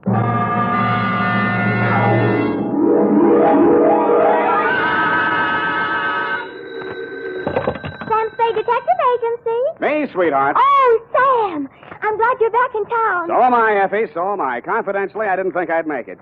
Confidentially, that is. Was it dangerous, Sam? I should say it was. Why, for the past 24 hours, I've been at it hammer and tongs over hill and dale, through shot and shell. It was enough to turn any ordinary man's blood to ice and his hair pure white. Oh, that sounds terrifying, Sam. I wish it had been only terrifying, Effie. It was blood-curdling, spine-chilling, hair-raising. I was bored. It was also rural and countrified. Well, what happened, Sam? Tell me. You've heard of the Martins and the Coys? No. And the Boston Massacre? No. Custer's Last Stand? No. Well, put them all together, and they spell what I'll shortly begin to dictate, a report which I call, in a burst of clever literary plagiarism, the Farmer's Daughter Caper.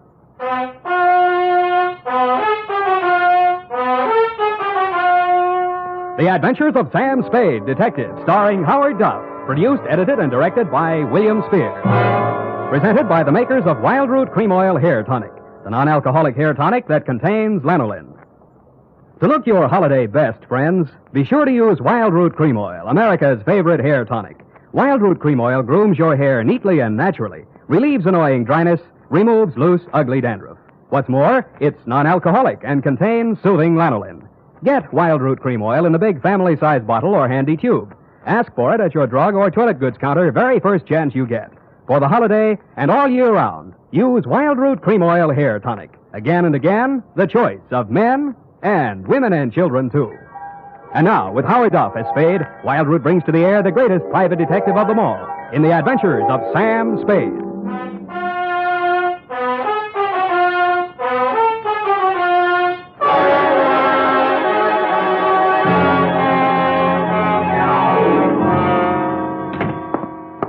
Effie, I'm right here, Sam.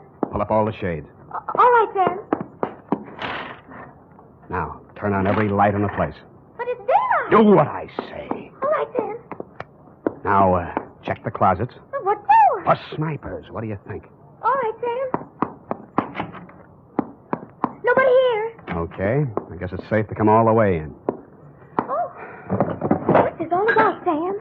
I don't understand. Effie, it's just that I don't ever want to be caught in the dark again, especially when people are shooting at me. I want to see every nook and cranny of every square foot of land that surrounds me. Sam, who was shooting at you? Where? They were shooting from the left, from the right, from up above, down below, everywhere. Death was winging in on every breeze that blew, and they all blew my way. Oh, Sam, now stop this. I'm just dying of curiosity. When my time comes, I hope that's all I ever die of. Ready?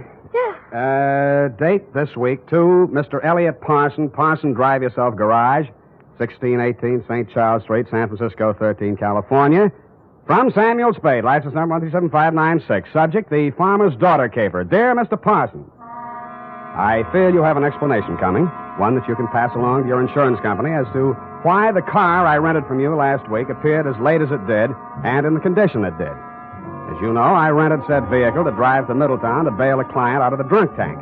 On the way back, a native showed me a shortcut, and I'll get him if it's the last thing I do. Dusk was falling, and so were my eyelids, when I saw a sign that said tourists invited. Behind it stood a ramshackle farmhouse in a surly woodland setting. I should never have knocked on that farmhouse door, but then I wouldn't have had any story to tell, would I? Good evening, young man. Good evening, madam. I'm afraid I need a room for the night. Well, of course you do. Land sakes, you're tired. I can tell by your eyes. Been on the road long? Too long. Land sakes, of course you have. Come in, please. Thank you, ma'am. You'll find this is the homiest tourist home in California. Really like mothers, eh? Like your grandmother's. No electricity, no phones, just quiet. I see. Now, I have two rooms, a $3 one and a $5 one. Which one do you think you'd like? What's the difference? One less blanket, one squeaky spring, and with the $3 one, you might have to take a walk. I'll take the $5 one, thank you. I'm Mrs. Elkins. Mrs. Bert Elkins. Who might you be? Sam Spade. Spade? Land sakes, that's a very unusual name. And who are you traveling with, Mr. Spade? I'm alone. Oh, I mean what company? We only accept traveling salesmen. You realize that. Oh, yes. Well, I'm traveling for the makers of Mouton Mustache Wax. Oh, use it all the time. You are well-groomed, madam. You will go far, young man. Yeah, but before that, I'd like to go to bed. Come on, this way. She led me upstairs to my $5 room and left me. As lumpy as it was, the bed invited me, but I decided to shave first and thus facilitate an early start in the morning. I poured myself a drink out of my traveling bar kit and then stepped in to shave. It wasn't easy because all I had for light in there was an oil lamp. When I came back to the bedroom with the lamp in one hand, I stopped short in utter surprise. I'd heard about these things in traveling salesman stories, but I never expected to see it. She was sitting in an armchair, smoking a cigarette. High heels, silk stockings, light rayon dress, and a face right off the cover of Cosmopolitan. Hello, Sam. Hello. Mary Smith. Huh? Hope you don't mind me just barging in. Well, no. No, that is, Afraid I'll bite you? It never entered my mind. Well, I might. I'm so tired of talking to myself, I need someone like you. You know, you're not bad to look at. Who, me? Where do you live? What do you do for a living? Well, I guess you'd call me independently wealthy. I wish someone would. How nice. San Francisco? There must be some fog on my lapel. Look, Sam, I'll give it to you straight. I want to get out of here, go to San Francisco. Could you take a passenger tomorrow? Well, what would your mother say? She's my aunt. What do I care what she says? I don't belong on a farm. Out in the wet pasture ruins my nylons. I'm a city girl, Philadelphia. Why did you leave? My parents died. Look, Sam, I won't be a burden to you. I just want to get to San Francisco. After that, I'm on my own. Sam, take me with you. Please take me with you. You won't regret it. Well, what am I going to do with this lamp? Who cares? Oh, Sam. Well, I thought I'd find something like this going on in here. Get out of here. Go back to your room, young lady. Go on. Now, Mr. Spade. It does look bad, doesn't it? Oh, I'm not blaming you, Mr. Spade. Land sakes, it's her. She ain't responsible for what she does. She's like this all the time. I see. Now, when I go out, you just lock your door. Just keep it locked. But, ma'am, this is a $5 room. A sleepless hour later, I heard something slide under my door. I looked and found it was a note that read, Mr. Spade, Sam, please unlock your door, and when the house is quiet, I'll come and see you. I'm desperate, terribly, terribly desperate. Don't leave me. Give me a chance to tell you what it's all about, please. Stupid me, I unlocked my door, dressed again, and waited. An hour and a half later, I heard my doorknob turning in the dark. The door opened quietly and quickly. Sam, the things that go on in this house, they're insane. Oh. I've been here 3 months. When my father died, I had no money, and because Aunt Maud was my only relative, I came here. And ever since I came, they never let me out of the house for more than an hour. They never let me see anyone or do anything. Why? I wish I knew. 5 days ago, Uncle Bert left early one morning. He hasn't come back since. Aunt Maud says he's away on business. He doesn't have any business. Yeah, well, even so, that doesn't seem strange to me. Then there's my dog. And what about it? It disappeared the same night Bert did. They told me it ran away. I know it didn't. I've had it for 3 years. It never ran away. Well, what do you think? I was sure I could hear it howling somewhere for 2 or 3 nights. Then the howling stopped. I think I know where it is. But I don't know why. It scares me. Well, where do you think it is? Sam, you're going to think I'm crazy right out of my mind, but... Well, about 150 yards behind the house, there's a hillside with an old cave in it. Oh, an old cave. I don't know what it's used for, but yesterday I saw the whole front end of it closed. Closed with dirt. Sam, they buried that dog alive in that cave. I know it. Oh, wait a minute now. Did you ask Mrs. Elkins? Yes. All she said was the dog ran away and mind your own business. She told me to leave the cave alone. Sam, let's go out there and look. Please. Well... So big, brave, stupid Sam, idiot boy, allowed her to show me the back way out of the house, and we sneaked to the barn together. She found a shovel, and we walked to the cave. When my eyes got accustomed to the dark, I saw the entrance had been covered with dirt, and recently. I took the shovel while she stood watching. I cleared half of the dirt away and worked as quietly as I could, but apparently not quietly enough. A flashlight suddenly hit both of us in the face, and a shotgun barrel flashed in the beam. Get away from there before I shoot your head off. Point that thing someplace else, please, ma'am. What do you think you're doing, mister? Digging. Mary, you get back to the house. No. Aunt Maud, I won't. Get back to the house before I count 3, or I'll put a load of buckshot right through you. Now, 1. Aunt Maud, my dog is in there. 2. All right, Now, Mrs. Elkins, suppose you put that gun down and tell me what this is all about. I got one thing to say to you, mister. Get in your car and get out of here, and don't waste any time doing it. But, madam... Your suitcase is in the car, and your $5 is with it. Yeah, but... Now get, before I shoot you as a trespasser. And I could do it, mister. Land sakes, I could do it. Now get. So I got, under guard, to my car. I got in and drove off. And Mrs. Elkins stood in the driveway with a shotgun still pointed at me until I was out of sight. I turned left at the first crossroad, parked the car, and cut through the woods back to the farm. I could see a light in the living room. Nobody was in or near the barn. And when I got to the cave, there wasn't a sound anywhere. I picked up the shovel I dropped and started digging again. 30 minutes later, the shovel broke a small hole through into that cave, and a stifling blast of fetid air rushed out, and something leaped out at me in the dark. And it wasn't the dog. It was a human hand on a human arm.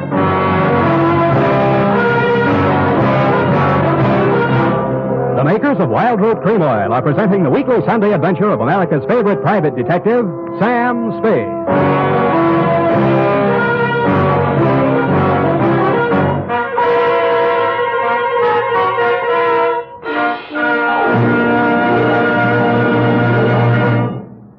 Now, here's important news on good grooming. If you want the well-groomed look that helps you get ahead, socially and on the job, listen. Recently, thousands of people from coast to coast who actually purchased Wild Root Cream Oil were asked, how does Wild Root Cream Oil compare with the hair tonic you previously used? The results were amazing.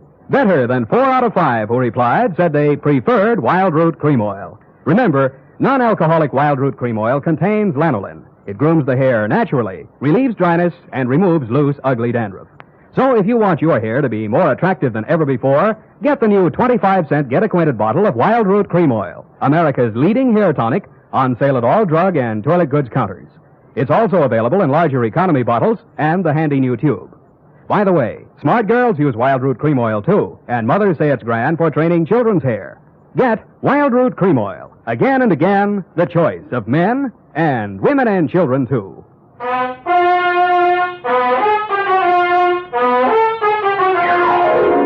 And now, back to the Farmer's Daughter caper. Tonight's adventure with Sam Spade. A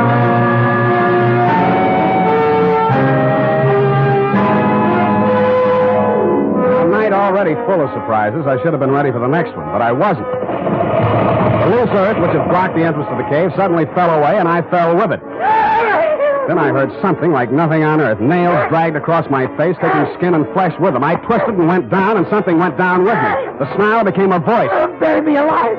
Bury me alive! I'll kill you! I'll kill you! And he did his best, which was pretty good. Finally, I got a good hold on him and sat on his chest. After that, I lit a match and looked at a tall, thin man in his middle 40s. He was caked with mud from head to foot. His hands were impossibly torn and bleeding. I could guess why. Judging from the stubble on his face, he'd been bottled up in that cave at least 5 days. How he was still alive, I didn't know. He acted like a madman, and he had every right to. But surprised, when his eyelids fluttered open again, he read a very sane line. I'm all done then. You got a drink, friend? Not on me. They hit me on the head and left me there. They thought I'd stay in there forever. Forever. Who put you there? Who did it? But they couldn't keep me there. I dug my way out, didn't I? Didn't I? I dug my way out, didn't I? The force of the bullets knocked him halfway back down the incline to the cave. All I could do was hit the dirt. Finally, when it seemed safe, I broke cover and ran, smack into somebody carrying 2 bags. No, please. Let's have a look at you. Sam, it's me. Sam, I knew you wouldn't go away without me. I knew it. I couldn't stay in that awful house any longer. None of that now. Who was that shooting at you? I don't know. Where's your aunt? House, I suppose. I slipped out the back way. Any visitors tonight? No. What is it? What is it? I think I found your Uncle Bert. Come on. I led her back to the cave entrance and showed her the body of the man I'd dragged out. I watched her face a long time as she looked at him very carefully. That's not Uncle Bert, Sam. Really? No. It's Mr. Linden. Jewelry salesman. Came to the place a few nights ago. 5 nights ago? Yes, come to think of it. The same night your uncle disappeared. Tell me, did you ask Mr. Linden to take you back to San Francisco the same way you asked me? Did you? Yes. He said he would. Got up early and left without me. He didn't get far. What kind of car was he driving? I don't know. I don't remember. Do you drive a car? Yes, but Here. Mine's down the road about 500 yards. Go to the nearest phone and call the highway patrol, a sheriff, anybody who represents law. Got that? Yes, I know exactly what to do. To make sure we were both thinking of the same thing to do, I followed her in the dark, watched her get into the car I rented from you, and drive off. Then I turned around, put a new clip in my gun, and walked back to the old homestead. It was still very homey. By the light of an oil lamp, Mrs. Elkins was peacefully knitting what looked like a shroud. Why, Mr. Spade? Why, Mrs. Elkins? Land sakes. Land sakes. Now that we got that out of the way, let's get down to business. If you're here to make trouble, young man, believe me, I can handle trouble. My kind of stock know about trouble. Well, suppose you tell me about the trouble I just had, or haven't you heard all the shots that were fired around here tonight? Shots? My. Seems I would have heard gunshots. Seems you would. Look, I've got a sheriff on the way. Have you, Mr. Spade? Why? I suppose you didn't hear the shooting. Oh, yes, I'd forgotten. Was anyone hurt? A man named Linden. He's dead. Linden. Now that sounds familiar. It should. He stayed here 5 nights ago. He was a jewelry salesman. Yes, now I remember. You say he's dead? Somebody tried to bury him alive in your little cave. How awful. I do declare. I thought you would. Well? You must be joshing, Mr. Spade. I'm not joshing at all, Mrs. Elkins. Well. Buried alive, you say? Look, let's talk just like plain folks. Where's your husband? Where's the jewelry samples you probably stole from Linden? Is there anything else you want to say? Gunshots, eh? Well.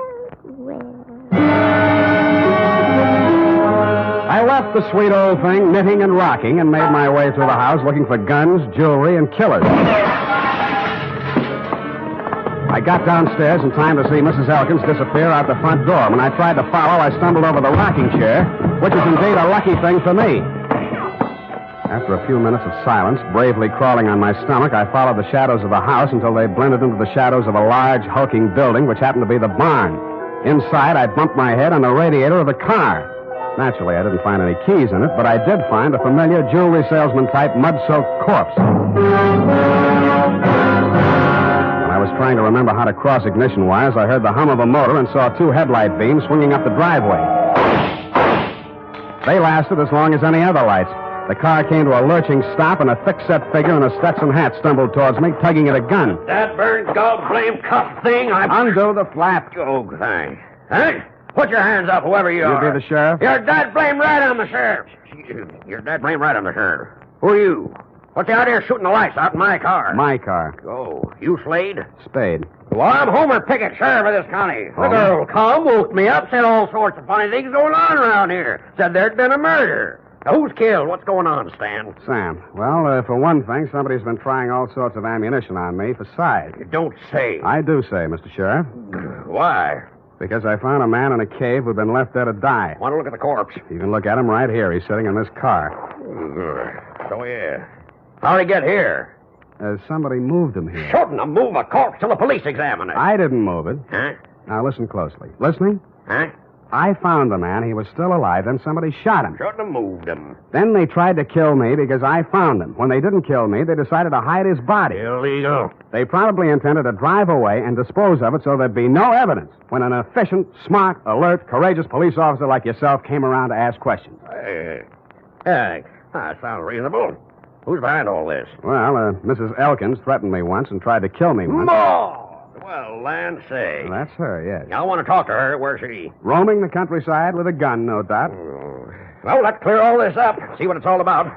Now, who's this fellow in the car? His name's James Linden. Got a pencil? Better write that down. Tilden, huh? Linden. Well. By any strange coincidence, Sheriff, you happen to know a man named Dundee, San Francisco homicide? Lieutenant Dundee, old Tom. Old Tom, yes. Shucks, I learned everything I know about police work from him. Yeah, well, that figures. And law's law. Dundee always said. Yeah, I've heard him say it, Sheriff. But... And I aim to enforce it around here. One side, Mr. Slade. Spade. Hey, you'll be sorry. Well. Now look here, all you Elkins. This Homer Pickett talking, and I ain't no small-town constable. I'm the sheriff of this county. You'll get a square deal from me, but first I order you in the name of the law to throw down your guns. Well? My. You all right? Nothing but my feelings hurt. I warned you. I thought that'd do some good. Well, now you know. Hey, look, maybe it did do some good. I'm giving up, Sheriff. I'm giving up. It's me, Mrs. Elkins. She came across the farmyard as the first light was showing in the eastern sky. Her hands were above her head. One held a shotgun. Maud! Get back where you belong, Maud! We could hear, but we couldn't see him. Maud stopped, hesitated for a moment, and then began running towards us. She almost made it. I ran out to drag her back, expecting any second to be the target for the night. There was a sudden and curious silence as I pulled her into the barn. She was still alive. That man's been missing everybody all night. Never thought he'd be able to hit me. Easy. I come from good stock. I'm no criminal, Mr. Spade. Sheriff, you know that. Yeah, I know, Maud. I know. Let me take a look at you. You'll be okay. Don't blame Bert too much. He wanted to have money once in his life. So when this man came along with all the jewelry, Bert went out of his mind. He put the man in the cave. And the dog, too. So the dog wouldn't call attention to him. And then he took the man's car, went into San Francisco to try to sell the jewels and the underwear. No luck, eh? Bert says they laughed at him. The jewels were just paste. Samples. And he came back and found me at the cave, and he figured he had to knock us both off. I just stuck by him all the way. Now he's like a tiger that smelled blood. No telling what he'll do. We'll have to get help, Spade. Roadblocks, bloodhound. No, this is his land. He won't run. He'll hide here. Where? Why, in the cave. Well, I reasoned, one, that no matter how much a man loved his land, he was not going to let himself be trapped in a cave with only one exit. And two, it followed, therefore, that if he did hide in the cave, there was more than one way out, which the late Linden hadn't found. Sheriff Pickett volunteered to watch the front of the cave while I looked around for a rear exit. After a 20-minute search, which netted me nothing, I remembered the car parked inside the barn and how quickly Elkins had carried Linden's body to it. I went back there and took a look around. In a corner of the barn, I found a trail of dirt leading to a bale of hay. When I moved the bale, I found, you guessed it, a trap door. I pulled it open, caught a familiar whiff of used-up air, and lowered myself into a black hole that turned out to be a passageway. I cautiously made my way forward in the darkness for a few yards. Who is it? Who is it?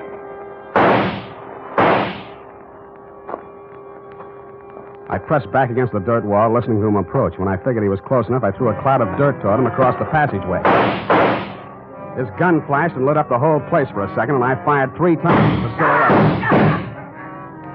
I waited, then I went towards him. He was lying on his back. I kicked his gun away, and when I bent over him to feel his pulse, he suddenly came to life. Something crashed against the side of my head, and everything became darker than the inside of the cave. The next thing I knew, I was looking at a pair of red-rimmed eyes. Several minutes had gone by. Thought you was a goner for sure. You ain't used to this country fighting, are you? Is this country liquor, Sheriff? Yeah. Give me. Here. Yeah, country liquor. Tell me, Sheriff, did you by any chance... Well, sure. Of course I did. I got him, Slade.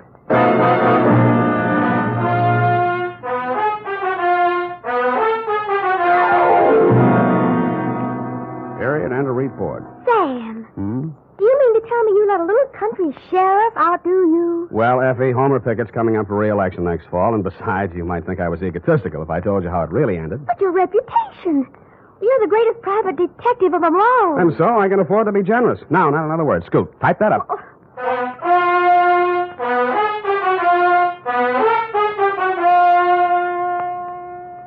If your supply of Wild Root Cream Oil Hair Tonic is getting low, better make a note to get some more tonight or first thing tomorrow.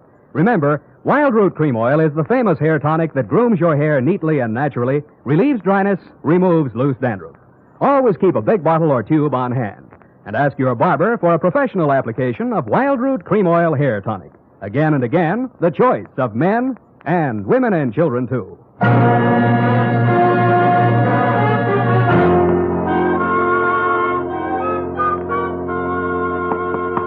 Here it is, Sam. Let me see here. F, you rewrote the ending. I had to, Sam. You're much too modest. And Sam Spade, with a knot of cold fury in the pit of his stomach, a vindictive fire in his eyes, stepped wearily over the loose rocks on the cave floor to do battle with the thing that loomed up in the darkness ahead. The thing's roar filled the night with terror. But Sam Spade, dauntless and knowing not fear, stepped up to the monster, laughed in its hairy face, and with one quick convulsion of his powerful shoulder muscles, dropped the thing in its tracks. I see. Well, is that the way you think it ended, Effie? Oh, Sam, I guess I was being a little foolish. I'll change it. No, as long as you've done it this way, we'll leave it this way. Can't waste paper. No, I'll change it, Sam. Leave it! Oh! Sam, Yep. I copied that ending out of an old Black Mask magazine. You what? Don't be mad. Come here. Come here. I copied that out of an old whiz-bang. Oh, Sam. Night. Good night, sweetheart.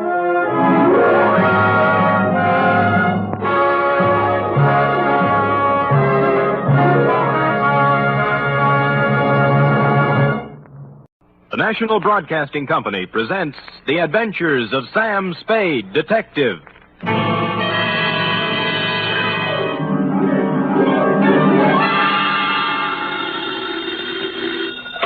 Sam Spade Detective Agency. Me, sweetheart. Merry 29th of December. You too, Sam. Did you take the little boy home? Yep. Straight home? Well, not exactly, F. Had to make a couple of emergency stops, but we got there. What do you mean, Sam? Well, I got my weekly knot on the head, for one thing. Sam, just taking the little boy home? Like I said, F, we were derailed. There was a dash of poison, for instance. A couple of pounds of $1,000 notes. And an infernal machine that nearly blew up half the Mission District. But other than that, we had a peaceful ride home. Why, Sam, this sounds like a caper. Which is just what it is, Angel. Get out our special holiday bottle of Napa Valley wine, and we'll get in our premature regards to the new year, following dictation of a report entitled The Prodigal... Prodigal, Sam? Are you sure that's the right word? Certainly, I'm sure. The Wanderer will return to the roost. You and your big fat roost. With a last bedtime story for 1950, namely, The Prodigal Panda Caper.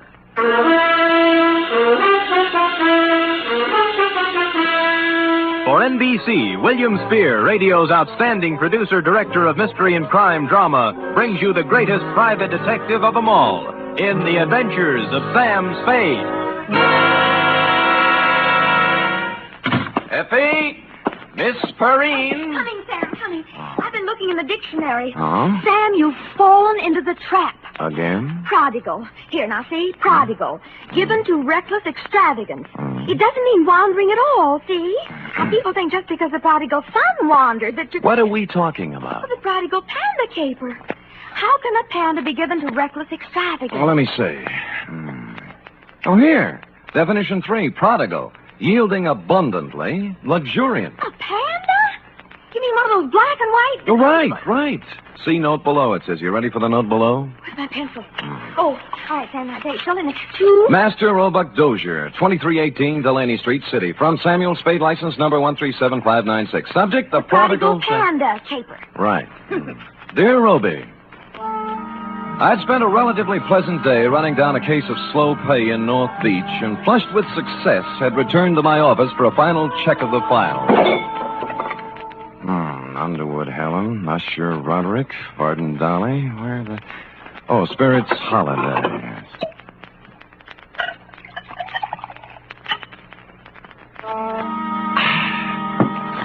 I sat down, put my hat and my feet on the desk, and was loosening my collar when I noticed just to the right of my off ankle one large bag of jelly beans.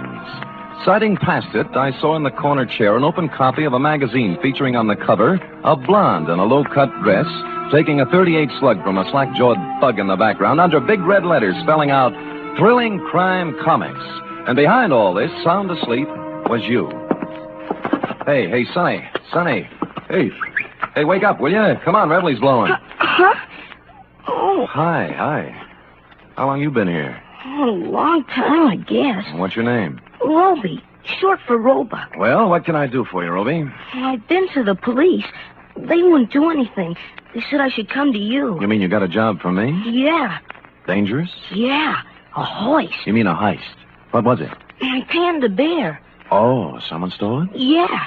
It's not mine, really. I bought it for my little brother, Barney. Mm-hmm. He's 5 and he's always wanted one. So when I got the junk money, I went... Money? Oh, bottles and papers and stuff. Oh. I collected it from the neighbors and earned $6.15. And Barney wanted the panda bear, so I bought it at Lacey's department store today, and they stole it. Who stole it? Well, there was this man in the checkered coat and the lady in the red silk dress, just like the story in the comic here. Oh. The man looked like that, but the lady looked different. Mm-hmm. She had black hair and a red dress, and her eyebrows went up this way instead of sideways. Oh. I was walking down the street with my panda bear, and the lady called me over to a car she was sitting in and started to talk to me. Mm-hmm. And right away, the man in the checkered coat ran up and grabbed at my panda bear, and they chased me up a fire escape. And the man pulled out a big black gun and said if I didn't come down and give him the panda, he'd shoot me and Barney and Mom. So I came down and gave him the panda. Well, that's quite a mouthful. Oh, excuse me, Roby. Hello? Sam? Yeah, Dundee. This is Dundee. Oh. Sam, there's a little fella about 8 years old on his way over there. No, he's here now, Lieutenant. What's the deal? He gave us quite a story. Well, how'd it go? Now, we took it down. I got it right here Good. somewhere. Let me see. It's about a man in a checkered coat and a lady in a red silk dress. Yeah. Oh, here it is. Quote, I was walking down the street with my panda bear, and the lady called me over to her car. Okay, Dundee. He hasn't changed it any. Yeah, we got hold of his mother. Runs an elevator in the Russ building. Good. She says he reads too many comic books. You better send him home. Okay, Lieutenant, thanks. Come on, Roby. You're going to send me home? Lieutenant Dundee called your mother, old man, and You don't believe me either. Oh, it's not that, Roby. It's just But I can't go home without the panda bear. What do I tell Barney? I promised him. My own brother. Oh, he's home now, waiting? Yeah. Well, tell you what I'll do, Roby. You let me put you in a taxi and send you home, and I'll take the case. You'll get my panda back? I wouldn't be at all surprised. So if Barney's face hits the floor, just tell him Samuel Spade Incorporated's working on it. Only one thing. Huh? I haven't any money left. Oh, you got jelly beans, haven't you? Yeah? Okay, you can pay me off in jelly beans. Now, come on now, let's find a taxi. Which we did, Roby. Like the psychology books said, I didn't discourage the child imagination, but I did try to tout you off thrilling crime comics and onto Alice in Wonderland. This, I could see, would take some doing. It was almost closing time when I got to Lacey's, but I talked my way past the man at the door and hustled up to the 6th floor and the toy department. The clerks were doing whatever clerks do at 5:30, but I found a handy floor walker. Dear me, Mrs. Spade, I just don't know. I just don't know. You mean you counted your cash and everything, but you can't... It's not that, Mr. Spade. Oh. I am perfectly willing to stretch a point to please the little fellow. We like to think we're human here, you know. Well, that's nice. That you like to think so, I mean. But you see, something very strange happened this afternoon. Come over this way, sir, by the escalator. Oh. We had the giant pandas at this counter here. 25 of the large size. I assume that's what you're interested in. I guess so. Then what then? Well, for Christmas, they didn't do anything. Just sat here, huh? Yes. But would you believe it, sir? This afternoon, all 25 were sold. Well, how do you account for that? New Year's gaiety? Well, if you want my personal opinion, it's me.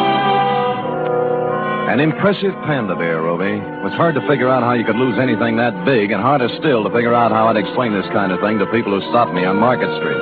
Be that as it may, my floor walker friend took my cash, tore off the sales slip, and I was about to set sail with my Panda when I heard him make the kind of a noise floor workers make when they see what he was looking at.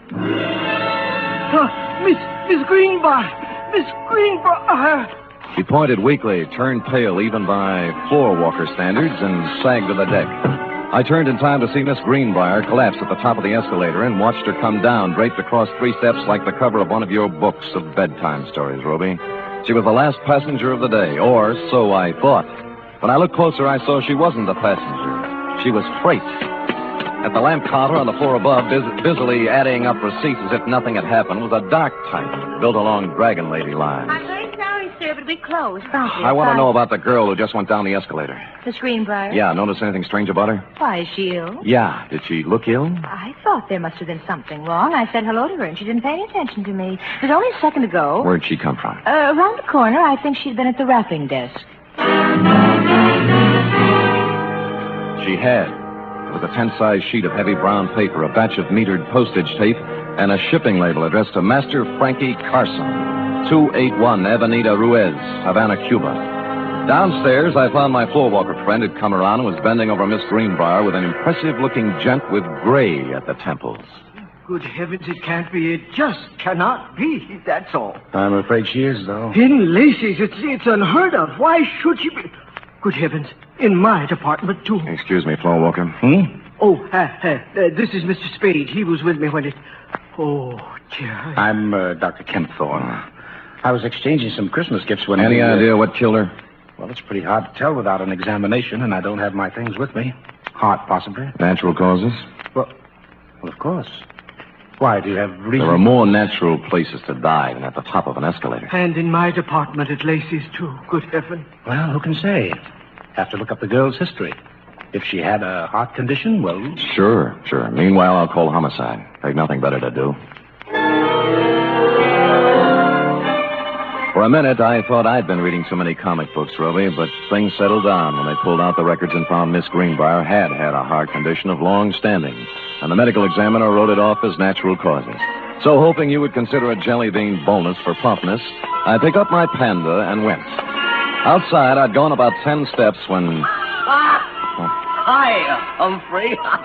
It was Larry Healy, the cop who drives for Lieutenant Dundee, sitting in a patrol car. Oh, you and Bogart. Who's it for? A little kid in the mission. How come? What do you mean, how come? I'm buying a panda bear for a little kid in the mission who likes panda bears. Does that have to be explained? Okay, Sam, okay. Hey, it just hit me. The bear ain't turned out quite right. He needs a necktie. Oh? I just happen to have one here my brother-in-law got me for Christmas. Here, gimme. There. Now, see. Sure. Here. Ooh. Larry, how long has there been bad blood between you and your brother-in-law? Bad blood. Listen, even when we were friends, he gave me ties like this. There you are. On your way, Sam. Thanks. Taxi! The cab let me out near the end of Delaney, and I started walking up the row of dingy pre-earthquake flats towards your house, Rowdy, at the end of the street. Parked at the curb was a discordant note in this hard-pressed neighborhood, a sleek, custom-built red convertible, one of the kind that looks like it can go 90 miles an hour standing still. The same can be said for the dame in it, also a discordant note. You see, San Francisco is a very big, large city. You just don't run into a dame at the lamp counter in Lacey's and a half hour later in a dumpy neighborhood in the Mission unless she wants it that way. Well, hello. Hello, Dragon Lady. Oh, silly. You must sell a passel of lamps. The car? Mm-hmm. But don't try to explain that now. Just tell me why you followed my cab. Follow you? Why, Mr. Spade. Come on, what is it? You're embarrassing me. I know. Since that moment at the lamp counter, you can't get me out of your mind. Well, that's a perfectly normal reaction. No, it's not that. It's... Oh, dear. The panda bear. You want it in the worst way.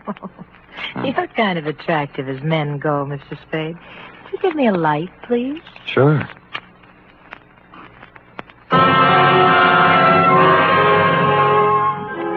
Holding the match up to her cigarette, three things hit me. The black hair, the red dress, and eyebrows that went up instead of sideways. At that point, the sleeve of a checkered overcoat with a big arm inside it came around under my chin from the rear, and the fourth thing hit me.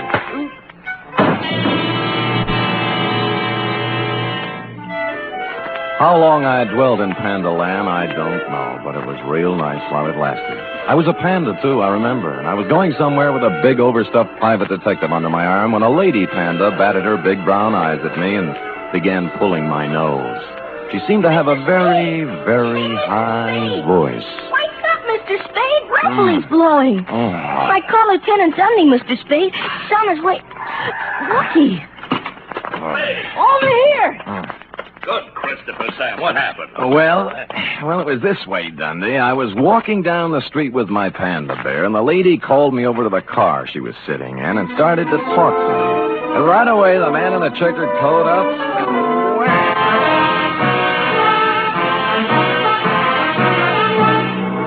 You are listening to the weekly adventure of radio's most famous detective, Sam Spade.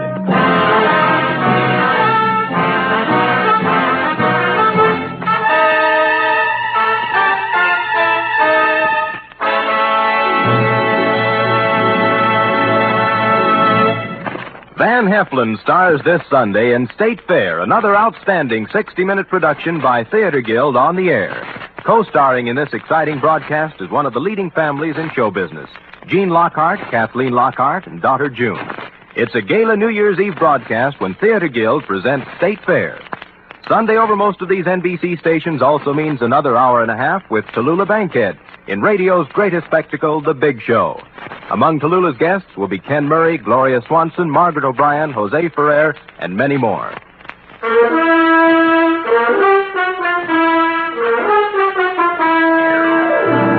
Now back to the Prodigal Panda Caper, tonight's adventure with Sam Spade.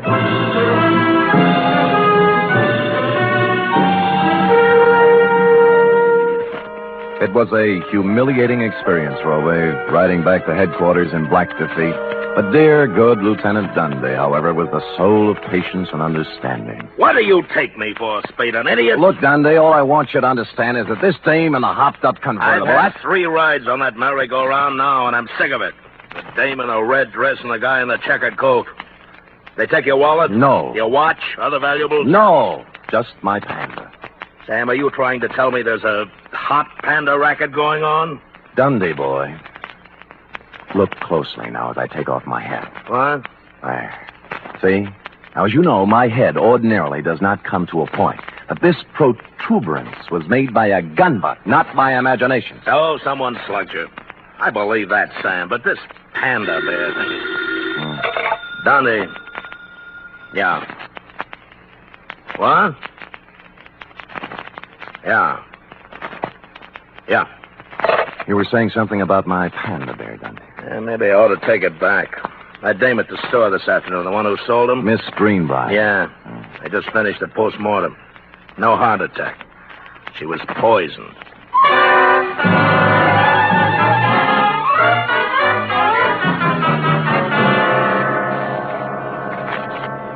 It's a strange thing, Mr. Spade, very strange. I leave my business thoughts at the store. Floor Walker, just try and remember the dragon lady's name, huh? Dragon Lady.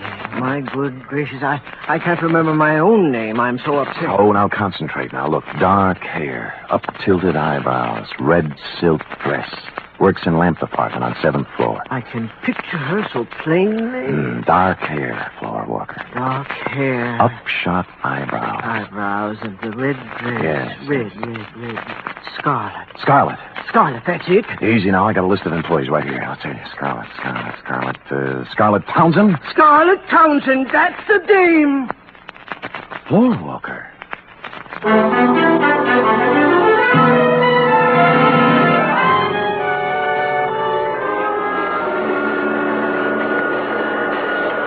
Scarlet Townsend! Yeah, she lives here, right in this room. Move out! Today! Well, how come? Oh? I said, how come, landlady? Why'd she move? Me! Oh! I tried to keep her on the right track, but at her age, you can't tell them nothing. So when she framed that no good thing around here, I put my foot down. I said, Scarlet,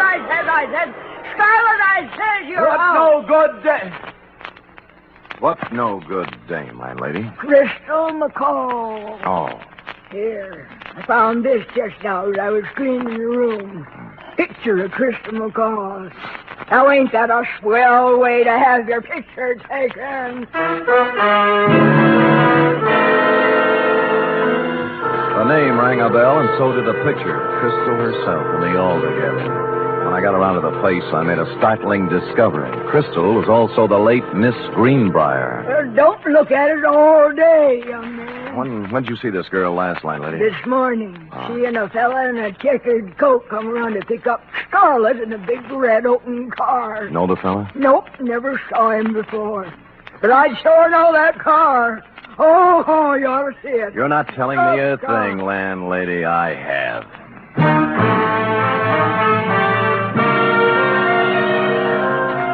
In Los Angeles, I'd have been dead, but San Francisco is not a convertible town. I found a free phone and began calling the dealers, figuring a bright red custom-built convertible is something you remember, whether you see it or sell it.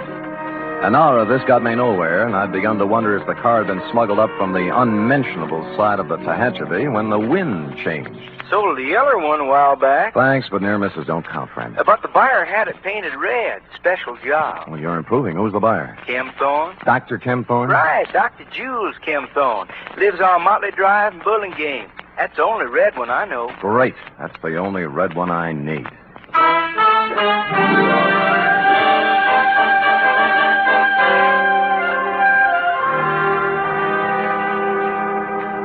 Mr. Spade, this is utterly unbelievable. And I certainly don't intend to stand here all night discussing the pros and cons of panda bears. All right, Kim Thorne, let's slide over into your field. Meaning what? The sweet young thing at the store. It turned out dirty. The heart attack? The poison attack. Well, suicide, you suppose? What do you suppose? Well, I'm sure I don't know. Look, why don't we hold hands and tell the truth, huh?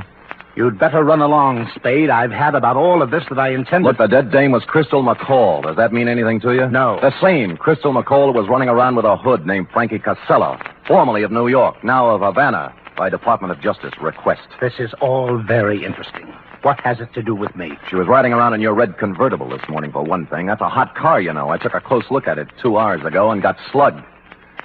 I don't know how you score these things, Ken Thorne, but in my book, this calls for a couple of answers. You're right. You're right, it does. Where's the car? It's gone. Who has it? My chauffeur. This is the last straw, I guess. There's no point in covering up for him any longer. Who is he? Lenny Flegel. Oh, an ex-con, isn't he? Yes. I thought I could straighten him out. He's been missing for 2 days this time. He just took the car and left. I knew he had something to do with that girl in the toy department at Lacey's, so I went there today. I guess I was too late. You think Flegel killed her? I don't know. I don't know. Where did you see the car? Near the end of Delaney Street. What's the license number? 49H822. Oh. I'd better report it stolen. If you need me to testify, please... Feel free to call. That I will, Dr. Ken Thorne. Bye.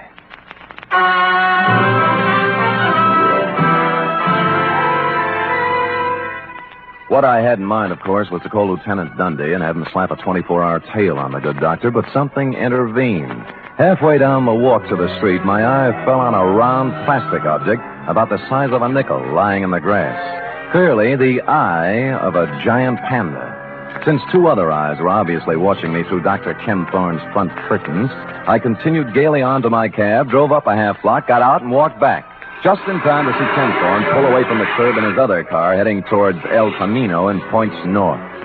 Well, this left me free to prowl at will, and 4 matchbooks later, I had found 2 more eyes, a pocket full of panda skin, and a goodly scoop of panda upholstery. The trail led to the garage. It was no wonder his car was stolen. He must have had to leave it on the street all night because there was no room for it in the garage, which had been turned into a kind of panda abattoir, crammed to the rafters with panda bears, all the giant size, too, in various stages of dishabille. Legs, arms, eyes, and innards. A sight to chill the heart of any but the sturdiest private detective, Ruby. But I braced myself and carried on.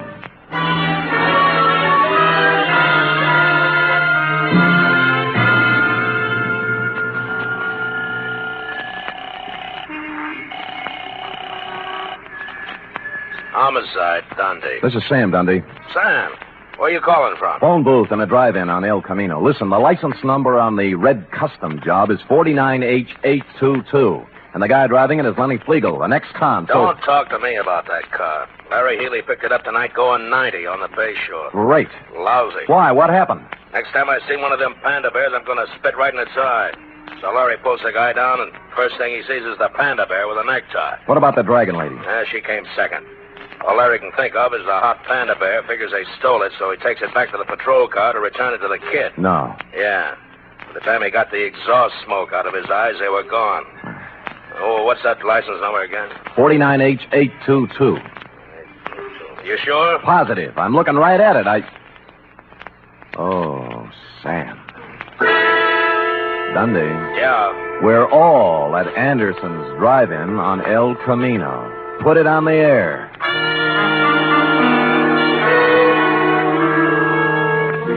Which just shows you how slow I can think, Rowdy. The red job was staring at me with its big chrome eyes outside the plate glass window. Flegel and the dragon lady, bless them, were having a Saturday night blue plate displayed attractively on the tray racks hung from the car doors. I sidled out of the phone booth and through the kitchen, thereby coming up on the car from behind. More coffee, honey? No, we better get going.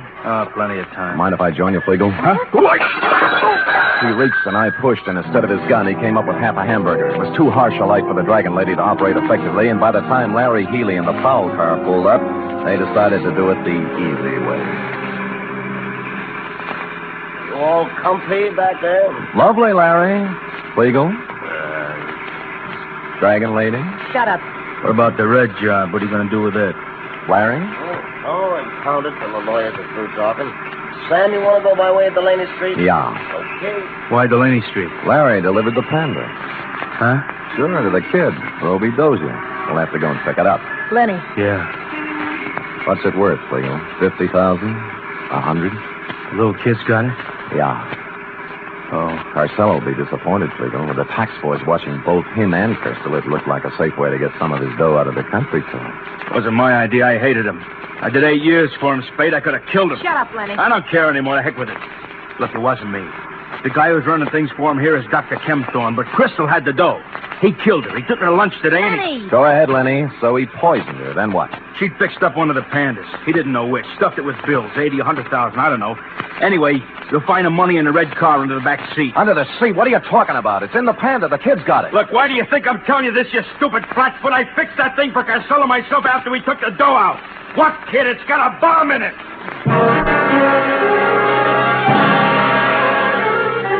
I don't remember much about the ride from then on, Roby. All I could see was a white line unwinding in the headlights. But somehow we got to the end of Delaney Street and around that corner again.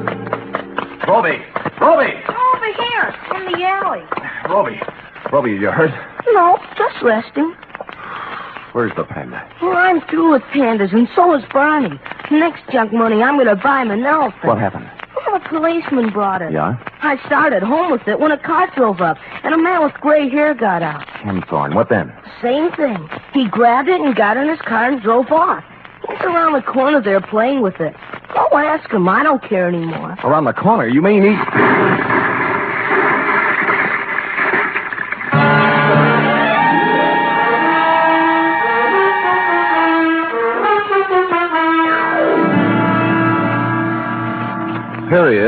End of report. What a A horrible... highly inconsiderate thing to do to a panda, but I'll give him one thing. What, Sam? He had the good grace to park in front of a vacant lot before starting to tear it apart. Oh. And, of course, to coin a phrase, he saved the people some money. And now, if you're a good, efficient girl and run that through your infernal machine, who knows what I'll have in store for you when you're through. No jelly beans till work is done. Now, scoot, scoot, scoot.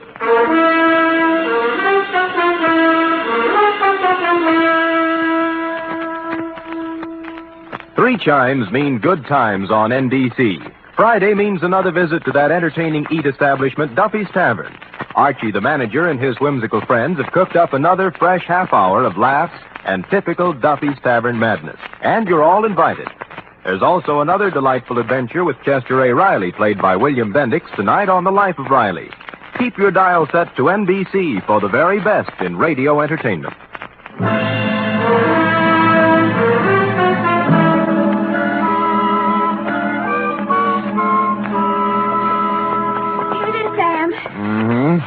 All official? Yeah. I like the black ones. Lay off, lay off. Well, you're no favorite eating all the black ones. They're my favorite still now. Master Robot Dowser. Very well. Sam, No? I hope Roby appreciates you. Oh, he's just a kid. How do you appreciate me? Oh, I appreciate you, Sam. Oh, I appreciate you too, sweetheart. You're so pretty and so efficient. Am I, Sam? And so good about not hitting me all the time for your back salary. Yep. Right when I stop and think of you, I go all choked up. Me too. Black one. Come here. Huh?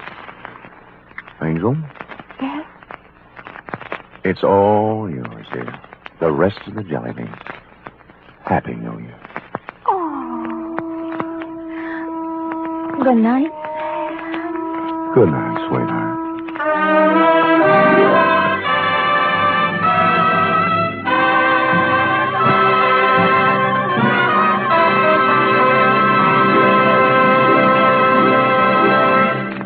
The National Broadcasting Company presents The Adventures of Sam Spade, Detective.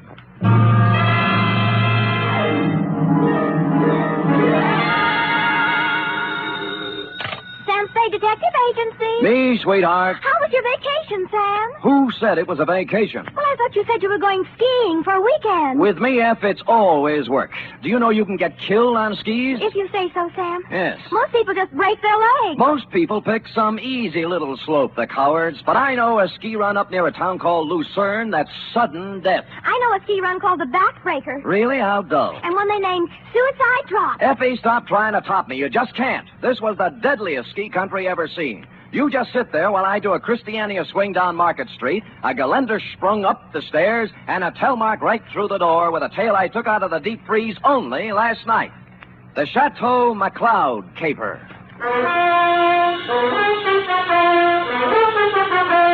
For NBC, William Spear, radio's outstanding producer-director of mystery and crime drama, brings you the greatest private detective of them all in The Adventures of Sam Spade.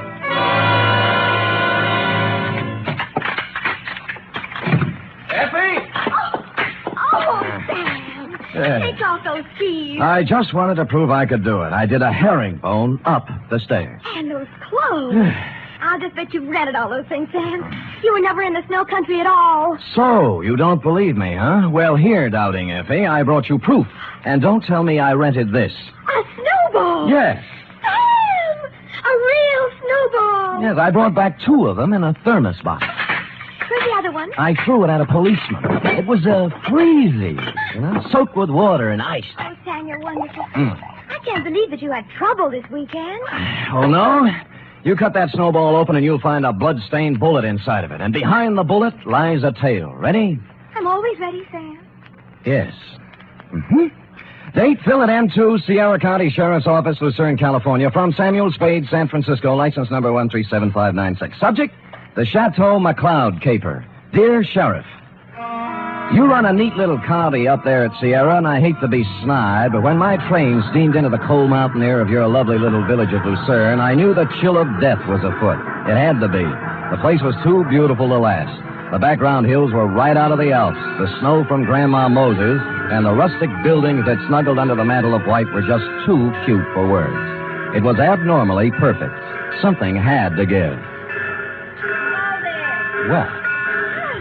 You were the only young man who got off the train. Are you from McCloud? Well, I'm supposed to find a Chateau McCloud. Oh, what do you know? I got the right man on the first try. Good. Rufus sent me down to pick you up. Now, you could pick me up almost any time. Well, that took a little chill off the day. Shall we go? Ooh, mush. Mush.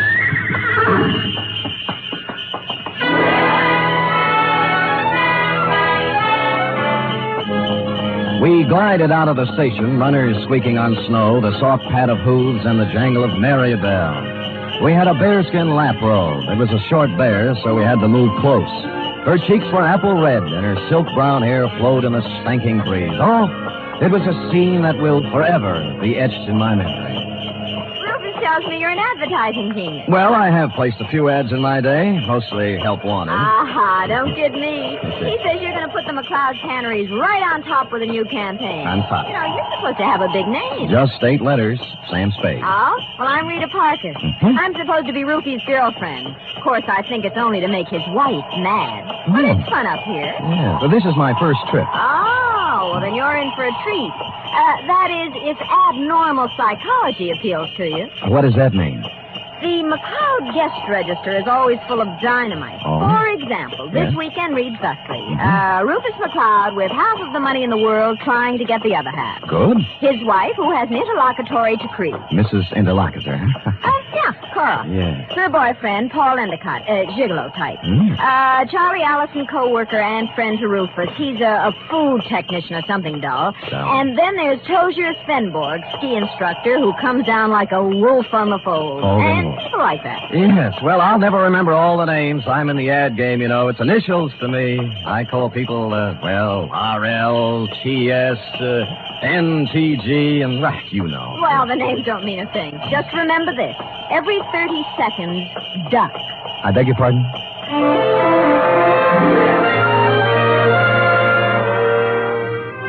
The McCloud estate was 8 miles out of town, and it seemed we were there in no time at all. Rita Parker hustled the Alpine buckboard and mare into a stable while I went up to the Chateau to meet my employer, Rufus McCloud. It was more of a Swiss chalet, you know, where the second floor is larger than the first, and I guarantee that no one in Switzerland could have afforded this chalet, even with the second floor the same size as the first. I walked in and found Rufus, big and red-faced, standing in front of a fireplace that could easily have roasted a brace of oxen, rump to rump. Of course, you're Sam Spade. I am, Mr. McCloud. Well, you came at an opportune time. There's no one around to overhear our conversation. I suppose you wonder why I hired a detective for a place like this. Well, not especially. I go where the people go, and the money. You'll be paid well for your time and trouble. I must be quick. In essence, this is my situation. Yes. Earlier this week, I received an anonymous letter saying that if I invited the guest list I'd planned for this weekend, there might be serious trouble. Here's the letter. Keep it to yourself. It's a Los Angeles postmark. I see. Well, we might start by tracing down this typewriter through an L.A. detective agency. Every one of my charming guests is from Los Angeles. One of them wrote it, if you ask me. Very likely. I want to know who wrote it, if I can, but more than that, I wonder what serious trouble the writer is referring to. The girl you sent to pick me up said you had a very volatile group of people assembled. Perhaps they're high-strung individuals, but they're civilized. I'm sure their conflict would never get beyond a cutting phrase or two, or perhaps a punch thrown here or there. Well, then you really don't believe you'll have any trouble? I don't know. I thought it would be advisable to have a man like yourself around. Yes. One who deals in trouble professionally. Perhaps if things do get out of line, you can help repair the damages or even prevent things from occurring. Well, I'll do my best, Mr. McCloud, but it's not easy to look for something when you don't know what you're looking for. Here they come, Spade. Back from the ski runs. I told them you were handling an advertising campaign for my canneries.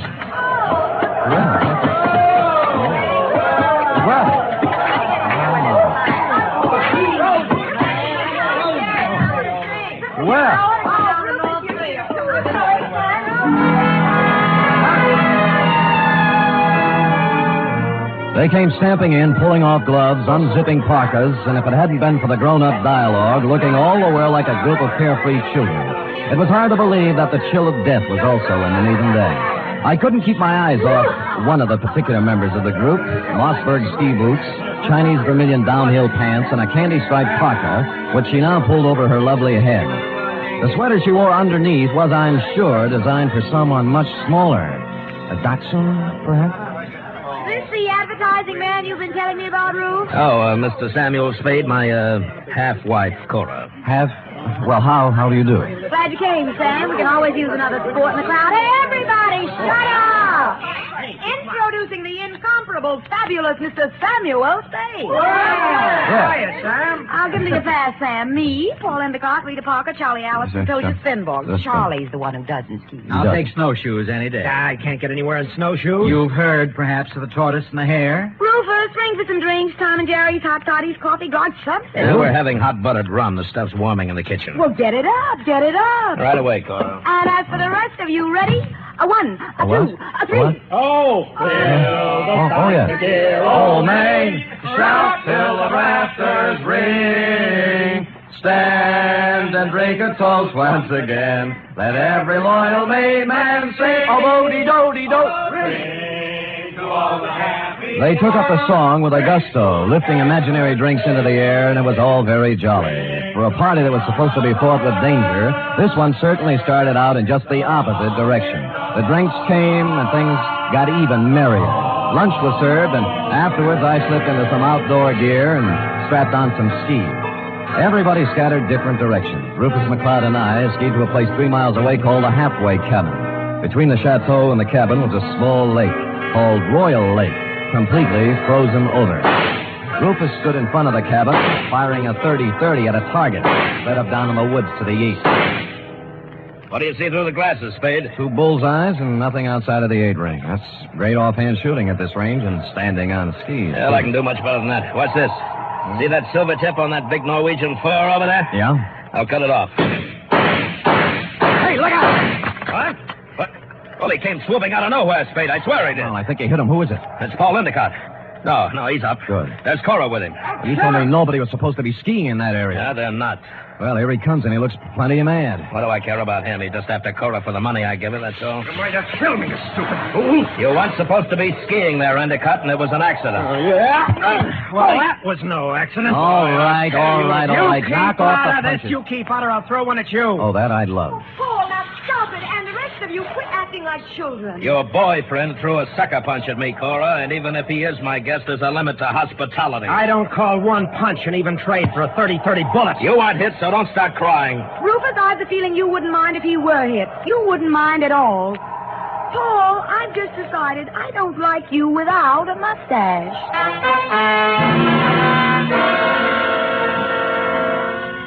Well, from then on, everybody dropped the pretense, and you knew where you stood. And it was chilly, too. Later in the day, we were all back at the chateau again, and Paul Endicott wove his delicate variation on his main theme. I'll knock your block off. I tell you, Mr. Endicott, you have some delusions. I have no delusions, Tozier. I've seen the way you look at Cora, the way you two are always trying to lose me on the trails. Some people ski faster than others. Yeah, well, let me tell you something. The next time you try to wolf this girl, it's going to be your last. I'm nobody's wolf. I'm a ski instructor. That is what I was hired for. Well, stick to what you were hired for and knock off the extracurricular activities. I don't have to take this kind of talk from you. Anything you'd like to do about it? As a matter of fact, there is. Fellas. Get it. Boys. Men. Stop Fellas. it. Yes. I'll never speak to either one of you again. Sam. Yes, you want me to stop them, Mrs. McCloud? No, I want you to take me out of here. Oh, all right. Well, Let's put on our skis and get out of here. okay, here, I'll help you. Oh, thank you. Yes, that's it, gentlemen. Well, even so, I'll take a minute. Ready?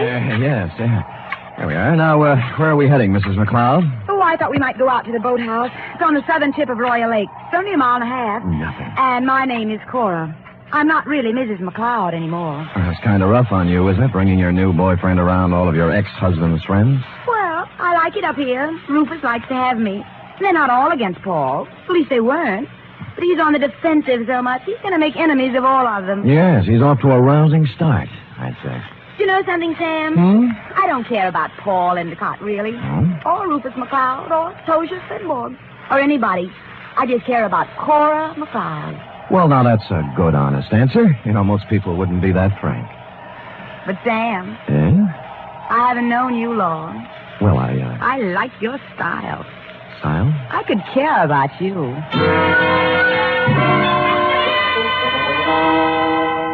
It broke my heart not to stop right there on the trail and kiss her because that's what she wanted me to do. So that's why I didn't do it. And I'll never turn down anything better. Well, next scene, the boathouse. And when we got there, it was not at all the way I thought. A food technician and close friend of Rufus McCloud was there, working on something that baffled me at first. It's an ice boat, Mr. Spade. That's what it is. Belongs to Rufus. Yeah, I don't think I've ever seen one up close before. I'd take you for a ride, but this one needs a lot of work before anybody could use it. I'm just puttering. Mm-hmm. What prompted you to come out here, Cora? Because Paul and Tosia Finbar got in a fight over me, and I got tired of the whole thing. Sam and I went out for some air. Oh. Well, glad you did. I was getting a bit lonesome. You see, Sam, they always leave me in a cloud of snow on their skis, and I just plod along on snowshoes all by myself. Well, maybe we can go walking together sometime. I used to be able to shake a pretty good snowshoe. It's a deal. Tomorrow morning, I'll show you the place. Sam, I think I'll stick around here and help Charlie with the ice boat. Oh. Unless you're crazy about ice boats, why don't you go back to the chateau? We'll be there in time for dinner. Well, I don't need any engraved exvitation. I hope you catch a common cold. The trouble with that girl was that she only wanted one man at a time around her. Back at the chateau, there was no one but the cook, the Marjorie Main part. Too tall. As supper time approached, Rufus came in, then Rita, then Cora, then Allison, and finally Tozier, in that order. And the order is important, because you see, nowhere in the list is the name of Paul Endicott. He didn't come in for supper, nor for the next 3 hours. It was dark by then, and Rufus McCloud was worried about Endicott. So we fanned out in a searching party. I was alone when I found him. He was lying in the snow, 300 yards west of the halfway cabin. There was a 30-30 slug in him. Period. End of Paul Endicott.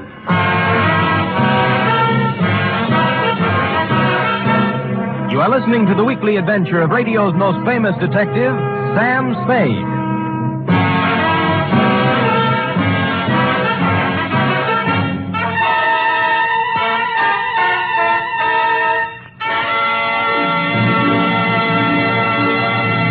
This Sunday, Cary Grant and Betsy Drake star in the second of the new Mr. and Mrs. Blanding series over most of these NBC stations. The delightful tribulations of Jim Blandings and his wife Muriel as they built their famous dream house entertained millions as a novel and then as a motion picture. And now you can follow the further adventures of Mr. and Mrs. Blandings every Sunday on NBC. And Sunday also means your weekly visit with the hilarious Harrises on the Phil Harris Alice Faye Show.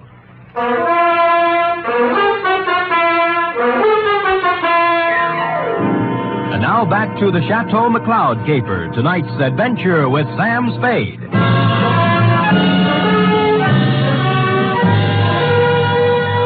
There were no ski marks near the body of Paul Endicott, just his own. Somebody had drawn a bead on him in the dust from some distance. I started to look for the rest of the searching party and then changed my mind.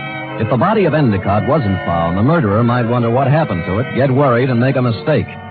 So I picked him up, carried him to a small cave I found, covered the entrance with snow, brushed over the ski marks, and went back to the chateau. One by one, they all showed up, discouraged. Oh, we can't give up. We have to keep looking. I know how you feel, Cora, darling. It's too dark. We'll try tomorrow. Oh, don't worry about him. Paul can take care of himself. How can he take care of himself, Miss Parker, if he got lost? Who said he got lost? I am assuming. I think we're all assuming too much. I'm sure that it's nothing to worry about. If I know Paul, he'll show up tomorrow with some tall tale to tell. What do you think, Mr. Spade? What does an advertising executive know? Cora, your manners. A sponsor might be listening. Oh, I'm sorry, Sam. I'm upset. Okay. Frankly, I don't know what to think. But if I were a detective, I'd hazard a guess that Paul met with foul play. Oh, nonsense, Spade, nonsense. Come on, everybody, let's have a drink and have some fun. Paul will be back, and even if he isn't, who really cares? Scotch for me. And I guess nobody cared. Rufus was a little more jolly than usual, and the drinks began to dispel the gloom. It was as if Paul Endicott never had existed. It began to get late, and the bizarre wake broke up. Everybody went to bed, including me. I lay there fully dressed, looking up at the beamed ceiling for an hour. About then, my doorknob turned, and the door slid open and shut. Someone moved quietly to my bed as I was sliding my .38 out of its holster. Sam, me, Rita. Oh. Are you awake? Yeah, I wasn't even under the covers. Mind if I sit down here? Not a bit. Sam, Sam, I'm scared. I wish I could leave here. Oh, what's the matter? Paul's dead. I know he is. He didn't mean anything to me one way or the other, but I know he's dead. Anything to back up your feeling? I guess not. It's just something I'm sure of. Why'd you come to me? Because you're really a detective, and I know it. Oh, me? Oh, now, you handled a case for my father once. You just don't remember me. All right, I'm a detective. Rufus hired me because he expected trouble. Sam, I'll tell you something about Paul. Yeah? Cora didn't really like him. They were always fighting. She only cares about herself, so she said. Tell me, what kind of a car does Paul drive? It's a yellow convertible, but it's still in the garage. I checked. Any other cars missing? No, they're all there. Oh, and I found out something else. What? Before supper, there was a gun missing from Rufus's gun rack. It's back now. Mm-hmm. Anything else? That's all I know, Sam, except that Paul's dead. I know it. I wish I'd never come up here.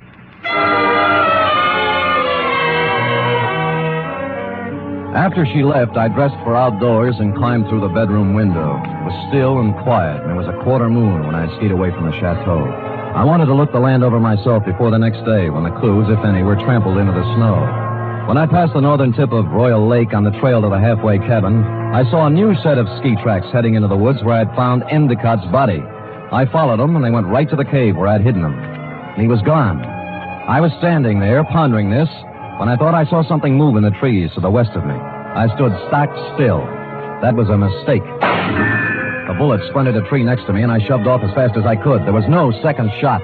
I circled around in the trees trying to catch sight of someone. Nothing. I kept in the shadows and made for the halfway cabin. It was dark and quiet, at least until I opened the door. I tried, but he had the advantage of surprise and some kind of a club. I ended up on the floor with someone sitting on my chest. All right, I have your gun. You make one wrong move, Spade, and I'll use it. It's got bullets in it and a hair trigger, so be careful. We could use a little light. As you see, there's Paul Endicott's body. Yeah. How did you find him, Tozier? You're only putting a noose around your neck. You're a very perceiving man, Mr. Spade. How do you figure I did it? I talk better on my feet. Just remember the gun. If you didn't kill him, how else would you know where the body was? Because I know this country like the back of my hand. He had to be somewhere. You are the killer, Mr. Spade. Me? Why, I do not know. You found the body before anyone else could. Hid it, then clumsily tried to hide your tracks. Don't be silly. Why would I come back? A murderer always worries about his crime.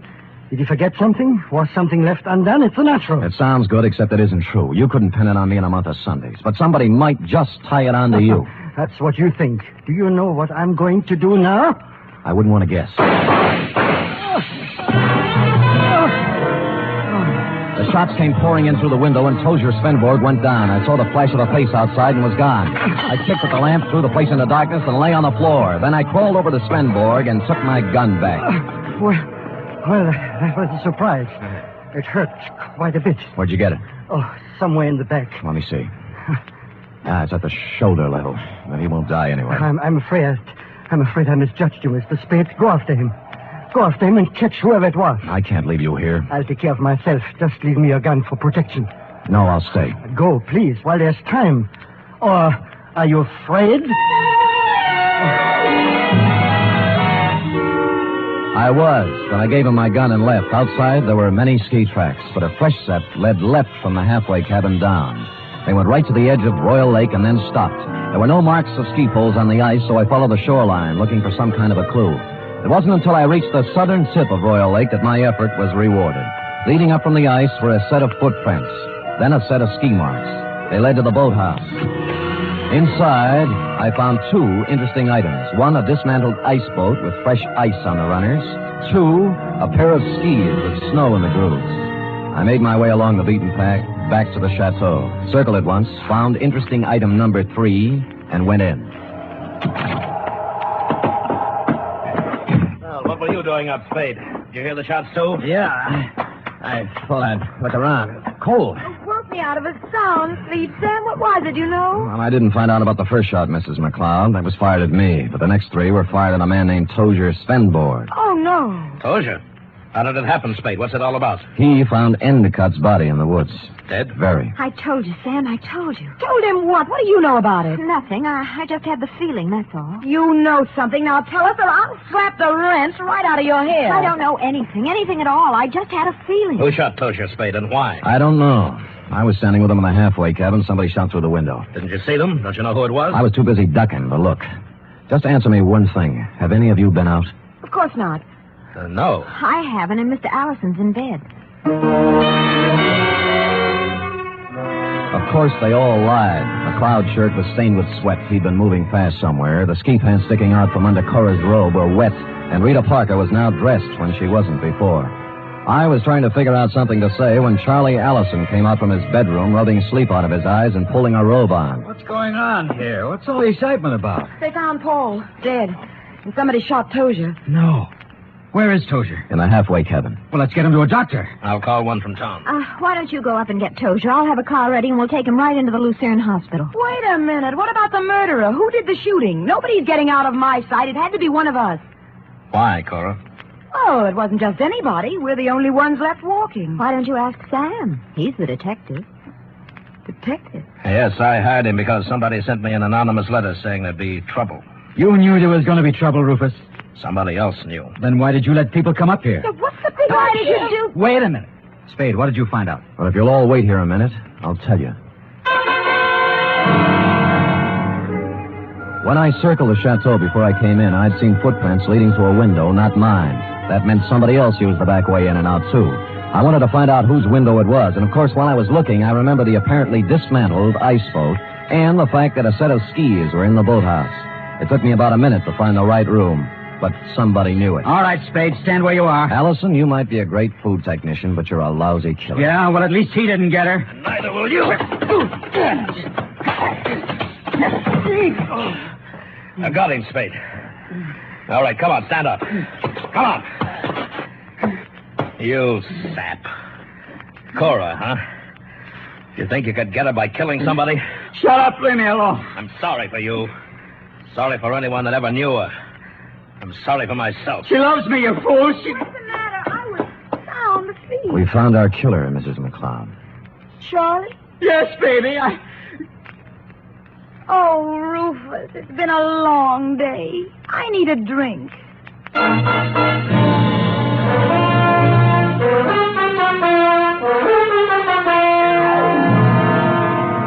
And that goes to show you how cold it can get in the snow country. F. Period. End of report. Sam, why would a man do anything like that? When he knew he couldn't get away with it? Because he was stupid, Effie. People must have told him 1,000,000 times. If they told him once, crime just doesn't pay. No.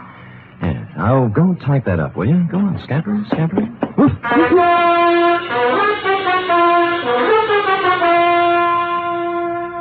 3 chimes mean good times on NBC. Here's news of 2 important musical events. This Saturday, Arturo Toscanini begins a new Saturday series of concerts with the NBC Symphony. And for his premiere, the celebrated maestro Toscanini will present a special hour-and-a-half performance of Verdi's Requiem. And beginning next Monday, you can hear the first in a new series by the Boston Pops Orchestra.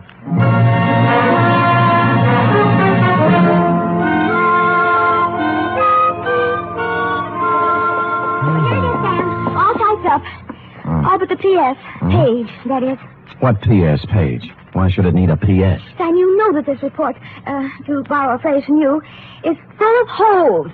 My phrase? I wish I'd never said it. Now, for instance, who sent the note to Rufus? Paul Endicott. He expected trouble. That's why he was so belligerent to everybody. All right. Yes. I'm going to come right out and ask you. Good.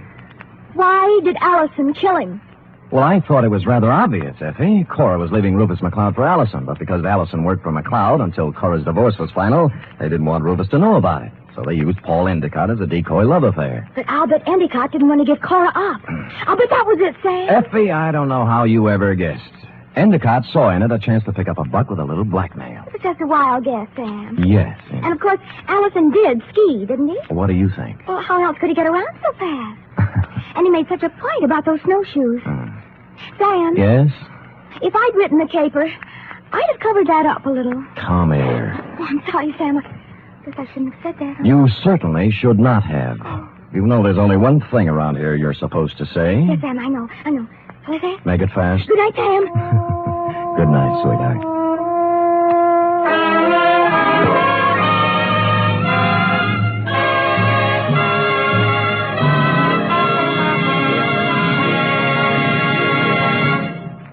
The National Broadcasting Company presents The Adventures of Sam Spade, Detective.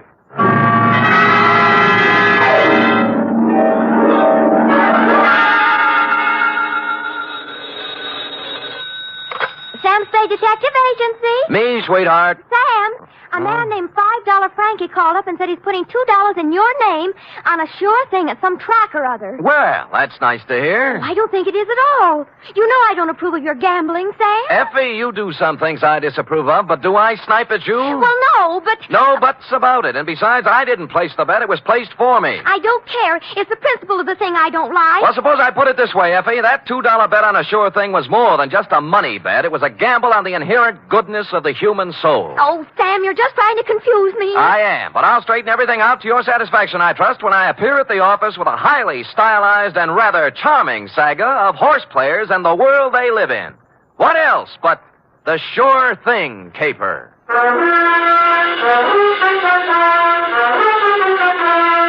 For NBC, William Spear, radio's outstanding producer, director of mystery and crime drama, brings you the greatest private detective of them all in The Adventures of Sam Spade.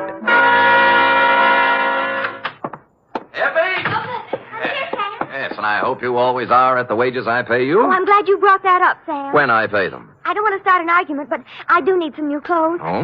You want me to put up a good front, don't you? I will rephrase my answer. Yes. Well? Effie, if you can hold Warp and Wolf together for a few weeks, I have a feeling we'll be rolling in dough, driving big cars and wearing mink. Oh, you mean that best. All conjecture. Enough of your sneering. Now, you hear me out. Weigh the evidence, and maybe you'll feel differently. I doubt it. No good comes of playing the horses. Dates? Fill it in. $2 $5 Frankie, care of... Sam, wait a minute now. $5 Frankie what? What's his last name? I don't think he has one, F. As I get it, he was born just before a Gold Cup handicap at Pimlico, and they didn't have time to give him a last name and place a bet, too. So they chose the bet. Oh, Sam, that's awful. What do you mean, awful? That horse paid 18-1. Well, to get on, $2 $5 Frankie, care of Patterson Smoke Shop, Myrtle Street City, from Samuel Sucker Spade, San Francisco, license number 1375596. Subject, the sure thing caper. Dear $5 Frankie, for you to be seen at the hour of 1 p.m. post time anywhere but at the track is truly a veritable, unbelievable occurrence. So when my door pivoted open Monday at said hour and a short gent with 36 shoulders and a 44 long plaid coat came in, my eyes told me it was you, but my mind screamed no. I checked your wide-brimmed pork pie, your zoot gabardine slacks, suede and alligator wing-tipped shoes, and it still repeated you.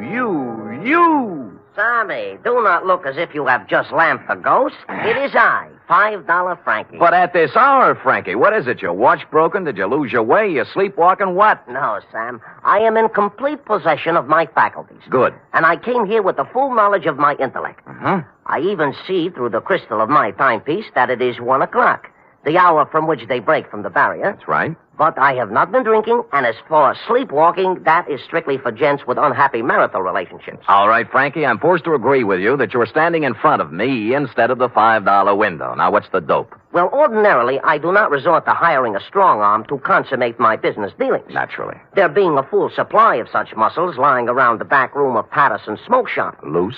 But when the job calls for both tact and muscle, I am forced to roam far abroad in search of the same. You mean you have a job for me? A real honest-to-sea-biscuit job that'll pay money? With the ordinary Seamus, I might try to offer a little paddock chatter, you know? Yes. But with you, Sammy, I will tender coin of the realm. Good. I will pay you, of course, in $5 bills, as is my wont. In advance? 10, 20, 30, 40, 50. 10 times 5. Figures. Now, do you veritably consider yourself in my employ? I am veritably in the race, Frankie. Good. Now, Sammy, leave it to be understood by both parties that I am not touting you off on any sour deals. A rather curious situation has arisen, and I will explain it to you candidly, as they say in certain novels which I have not read. Well, most novels lose so much in the translation. True. Yes. My narrative begins yesterday, to be exact. Yesterday, their heels and toes into the back room of Patterson's smoke shop, a gent whose face was once as familiar to me as my own. By name, said gent?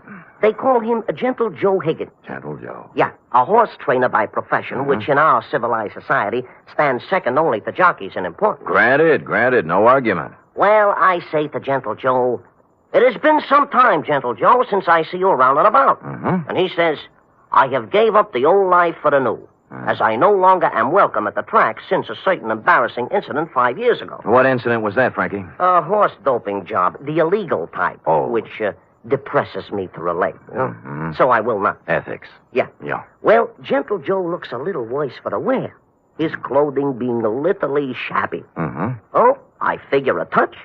And I am preparing a story that will wring tears from a tax collector even. But Gentle Joe does not mention the word touch. Instead, he announces he has a sure thing. Sammy, you know how those words do to a horse player. It's like throwing a bale of catnip to a lion. Oh, my arteries open to let the blood through faster. My nerves give off loud ringing noises, and my mind is already computing. Of course. Well, before I can stop myself, I have pressed 500 rocks in Gentle Joe's hand, begging him to place them on the same sure thing. I'd have done the same thing under the circumstances. Of course. But Gentle Joe says it will take at least 1,500 rocks to pull off the deal. Oh. He further advises me that the horse in question is due to return 20 rocks to 1. So you gave him the other 1,000? Well, not having it in my genes at the time, I cut 2 other business and professional friends in on the gravy. Dinosaur Torelli and Bones Moulton, 5 bills apiece. And then? Gentle Joe rushes out of Patterson's and... Has never been heard from again. A sad tale. You think he just stole the money? Sam, Gentle Joe Higgins is a horse player, not a common sneak thief. I'm sorry. But did he leave town? He did not. On the advice of certain informers, I tracked this Gentle Joe to a ramble-shackle rooming house on Clark Street. 241 to be exact. And? And there the trail gets very cold indeed. He's made his move, huh? No. But he had a landlady who would not let me in. Complicated. Oh, she is a frightening person to behold. She is indeed half wildcat and half witch. I'll deal with her. Good. And tell Gentle Joe that I am not an overly suspicious person, but also relate to him my position. Dinosaur Torelli and Bones Moulton are 2 such gents as it is wise not to cross. Rough. Back fence gossip has it they are the Undertaker's best friend. Well. Indeed, it is also rumored they are behind their quota for the month. Well, and Sam. Yeah? At Bay Meadows. Yeah? A bad card. Nothing going today. In preparation for my meeting with this redoubtable landlady, I ran through my repertoire of low, mean faces in front of the mirror, leaving smoking holes in the glass. And then I stamped out, heading for the rooming house on Clark Street, 241 to be exact. My knock was answered by... Well, it was even worse than you told me. She was gumming a sen-sen. What are you standing there for? You're shaking my geraniums. Oh, no. Well, sir? Speak up, Curly. I ain't got all day. Madam, perchance do you house in this quaint colonial inn a fine old gentleman called Gentle Joe Higgins? You the Lord? No, I'm in business for myself. You see this? Oh, one thing I hate worse than the law is private detectives. Can't trust them. No. Cheap, never have any money. Look. Never want to pay anything. Look. Always want something for nothing.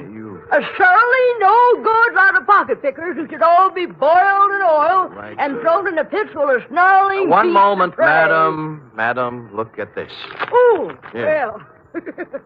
That's the kind of crinkling I'd like to hear. I thought you would. Wouldn't mind having a mattress stuffed full of that green paper. It is a pleasure, distinctly, to be able to present it to such a charming, witty, and gay woman, I guess, as yourself. Now, Come in, Bright Eyes. Yes. Now, where did you say Gentle Joe could be located? Second door to the left. Thank you, kindly. Only he ain't in. Gone out somewhere, he has. Your timing, madam, and I should add Defarge, was a little sadistic. Now, give me my 5 back. You ain't heard my proposition yet. I've heard enough. Madam, you have acted in a very hateful manner. Another 5, I'll let you wait in his room. Madam, you are a Dresden Doll. No matter what anybody says. Can the tatter wave your locks and let's go. Let's have a ball.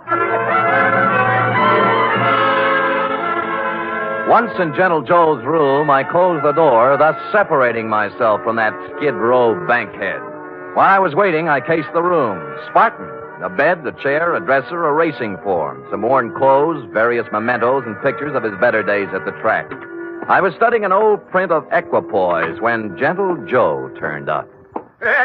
Yes, she was a great stretch runner, wasn't she? Yes, indeed. 1 mile and 1:41 and 5th, and hardly damp at the end. Well, yes. Now, don't yes. look upset, Mr. Spade. Fanny told me that you were a detective waiting for her. Oh, she's a swell kid. Yeah, Fanny's impetuous, but a good sort, yeah. Keeps the right people out and lets the wrong ones in. Fine judge of character. No, you're generous, sir. I'm about to have a cup of tea. Will you join me? Be delighted. I'll just take the water out of the tap. It's hot enough. Well, Gentle Joe, I'm here on a rather painful mission. How in goes the tea? $5 Frankie thinks you caged him out of $1,500. And now for the water. And 2 tough friends of his are looking for your scalp. Yeah, there we are. Now we'll just let that steep a while, and we'll have us a pickup. Did you hear anything I said? Of course, Mr. Spade, of course. Every word. I know why you're here. Those men are worried about their money. But next time you see them, you tell them not to worry. Well, they said this sure thing of yours was going to return 20 to 1 odds. That's a lot of money. Oh, it will. All of that. Maybe even many times more. Yes, it's a sure thing. You mean the race hasn't been run off yet? Yeah, there we are now. I think the tea should be ready. Well. Mm-hmm. Now, this is yours. Thank you. And this is mine. A Darjeeling flowering pekoe. There's no finer tea. Has an almond flavor. Yes, it's peculiar to the region, especially pronounced in last year's crop. Yes. Well, shall we get back to business? Yes. Now, you tell those gentlemen that they have no need to fret about their money. It'll be returned to them many times over. Many, many times over. Well, are you feeling all right, Mr. Spade? Groggy, They'll look back on this investment with considerable pleasure and pride. I don't know what And happened. someday they'll be able to say that they, too...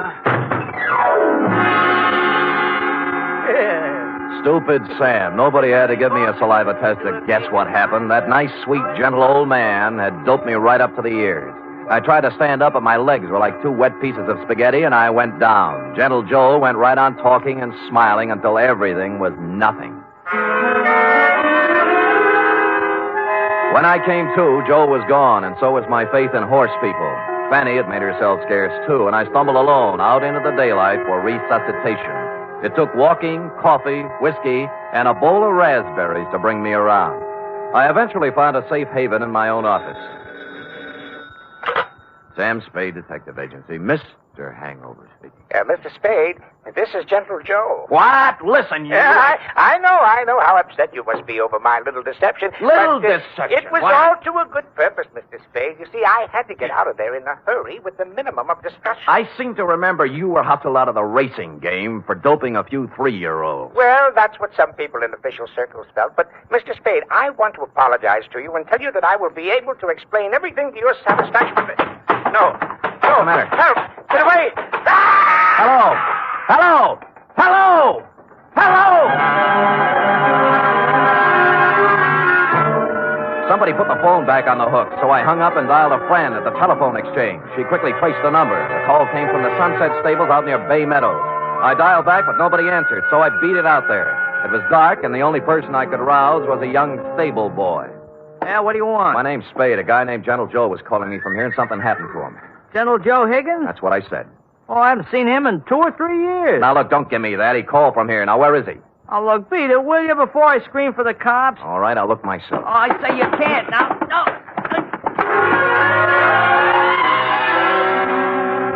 But I did. There were 2 phones inside the stables, both hanging on posts. The second one had the number the phone company had given me, and although someone had tried to cover it up with sawdust, on the floor, under the phone, were 3 tea bags, and somebody had done a lot of bleeding. Looked like Gentle Joe's parlay had run out.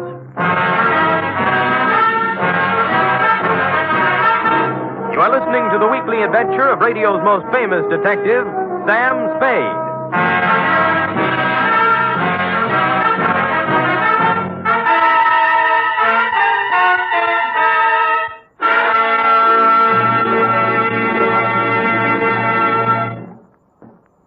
Three chimes mean good times on NBC.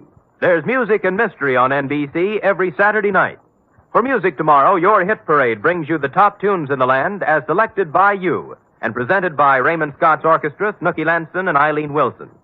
For mystery tomorrow, Herbert Marshall stars as the man called X.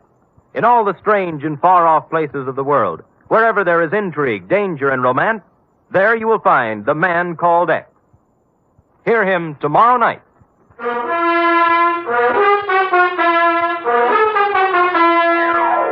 And now back to The Sure Thing caper, tonight's adventure with Sam Spade.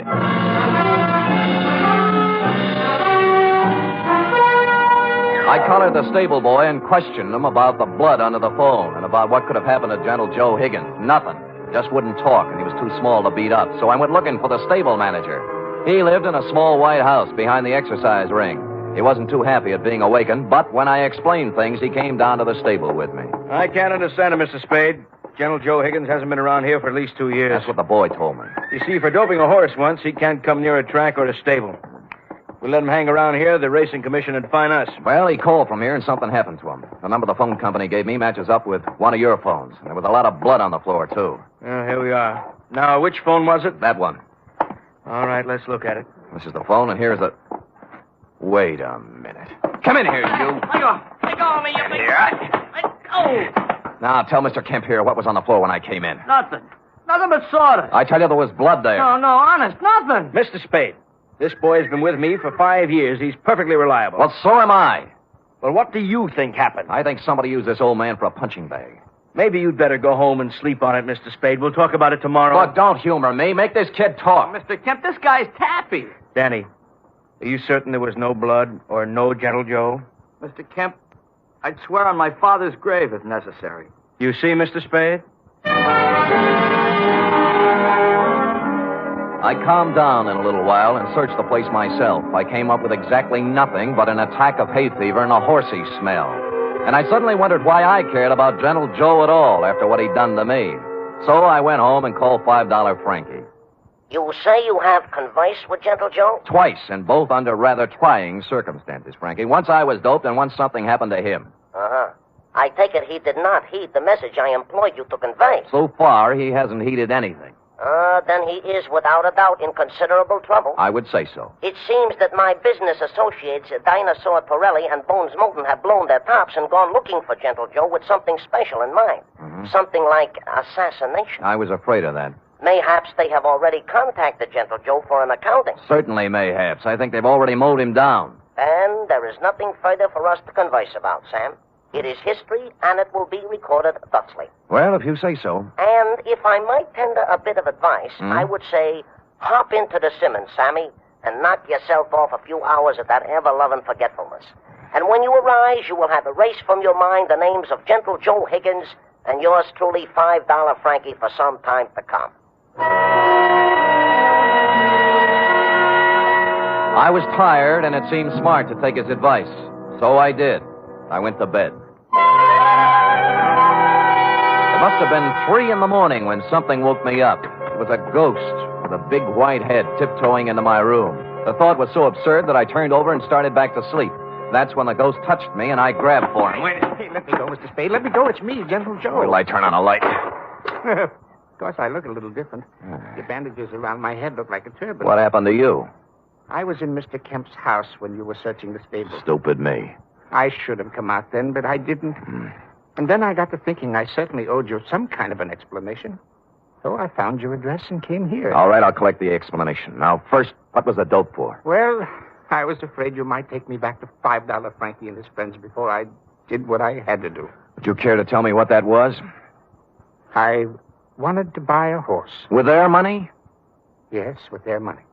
They thought you were betting it on a horse, a sure thing. I know, but let me explain. I was thrown off the tracks for doping a horse. I needed money, but that's another story. After 5 years, I could get my trainer's license back. Tell me more. Do you know what it is to love horse flesh and not be able to go near it for 5 years? No, the bangtail bug never got me.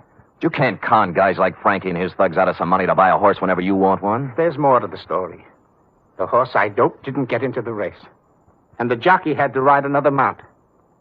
He was thrown and killed. Well, it was too bad.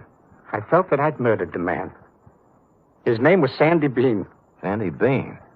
That stable boy at Sunset Stables any relative? His son. Oh. His wife and son ran out of money, and they've had a hard time of it. I've worked as a janitor for the past 5 years, trying to raise enough money to buy them a horse to help make up for what I did. How much did you save? Only $1,500. The horse I wanted, a 2-year-old named Sure Thing, cost $3,000. Well, things are beginning to clear up now. How did you figure you could take money from Frankie to buy it? Well, Frankie and his friends made a lot of money off Sandy Bean when he rode. I figured it wouldn't hurt them to pay a little of it back. Well, I don't think they'd see it that way. I wasn't stealing the money. I was going to give each of them a 10% of the horse. I didn't dare tell it until after I bought it. Mm-hmm. Well, Gentle Joe, maybe they'll see the light, but I doubt it. I was going to take 10% for training her, give the other 60 to Mrs. Bean and her son, Danny. He'll make a good jockey. And Sure Thing is a great horse. I know. They'll make a lot of money off of it. It's a noble plan. Tomorrow my 5 years is up, and I wanted to give them the horse then. I see. Who roughed you up when I was talking to you on the phone? Danny was backing a horse into the stable, and it got excited. Started kicking, and I was in the way. I thought maybe you'd been done in. I know. That's why I came to see you and explain things. Can you do anything to help me? Well, All right, everybody, just stay where we are. There's no need to wave a gun around here. Shut up, you. Gentle Joe, we've been looking for you around and about. Now, Dinosaur, now look... Here all we wish to hear from you, Joe. Come along. Look, you're not going to take him out of here without a fight. We wouldn't mind this at all, inasmuch as we come equipped with a little artillery. Bones, I didn't steal that money. Shut up. All right, knock it off. You want some of the Sam? Yeah, if you think you can do it. And it turned out they could. I knocked Torelli's gun aside, hit him with a hard left, and he didn't go down. I tried a right, then a knee, then a couple of elbows. And I was just getting ahead of the game when something hit me across the face and printed Colt 45 on my forehead. I know this sounds repetitious, but I went out again. Honest, I did. Really. I'm sorry. Appropriately, it was dawn when I woke up cold and headachy. Of course, I was alone. Gentle Joe Higgins was the victim of a successful snatch, and I had an idea what might have happened to him. I dressed and started looking all over town, but I didn't have any luck. Any. It wasn't until I was eating breakfast and met a police sergeant I know that I got a tip. Morning, Sam. Hello, Sergeant. What happened to you? I tried to kiss her. I didn't know they made those kind of dames anymore. Mind if I sit down? Pleasure. Yeah, we got a homicide this morning. Yeah? Who? Who knows? Just an old man. Found him in the park. Somebody really worked him over. Well, what do you look like? Ooh, 5'10", white hair, old clothes. Probably a bum. Where is he, Morg? Yeah. Kelsey's putting a rundown on him now. Yeah, I'll see you later, Carter. Thanks. Hey, Sam. Haven't finished your breakfast. They let me in the morgue, and I took a look at the corpse. And once I saw it, I knew just where I had to go. I caught a cab out to the Sunset Stables. The horses were just having their rolled oats when I pulled in, and Danny Bean, the stable boy, was there, dressed in his cleanest Levi. What do you want? Where's the show going to be? What show? When Gentle Joe gives you the horse, isn't this the day? Okay, so you know. Mm-hmm. Gee, I'm sorry about last night, Mr. Spade. I had to keep it a secret. Forget it. You did the right thing. When's the ceremony? In about an hour, right here. You want to wait? Sure. I wouldn't miss it for the world. Of course, I cheated a little. I didn't tell you who it was I saw in the morgue. The truth was, I didn't know. It wasn't Gentle Joe Higgins, though, and so I reasoned thusly if Torelli and Moulton didn't finish him off in the night, he must have gotten out of it somehow. He was a resourceful old man, and I was sure nothing short of death would keep him from presenting Denny with a horse on the day he planned. And I was right. An hour later, he came walking in leading the prettiest chestnut mare I'd ever seen. There was a smile 2 feet wide on his face, and behind him, carrying blankets, a saddle, and riding colors, were who else? $5 Frankie, Dinosaur Torelli, and Bones Moulton. Well, Mr. Spade, this is a surprise. Well, it's a pleasant one. Yeah, this is Sure Thing. Oh, isn't she a beauty? She is indeed. How'd you do it, Gentle Joe? Well, Mr. Spade, I just invited them over to my place to have a cup of tea. You get it? Yeah. While we was a half out, he explained the whole thing to us. Sound like a good deal to me. We can win both ways on the track and at the window. Oh, look at the life of that horse. Just waiting to cross the finish line. Sammy boy, this is indeed a signal occasion, huh? This is the first time I have ever been this close to a horse, and me being a horse player. Well, have you talked to her yet? Why, sure. I am already talking to Sure Thing and explained to her our financial position. Oh. She has assured me she will romp home first, more times than not. Well, gentlemen, shall we do what we came here to do? Sure, leave us make the presentation. Come on, let's get into business. Give the animal to the kid already, I agree. Danny? Yes, Mr. Higgins?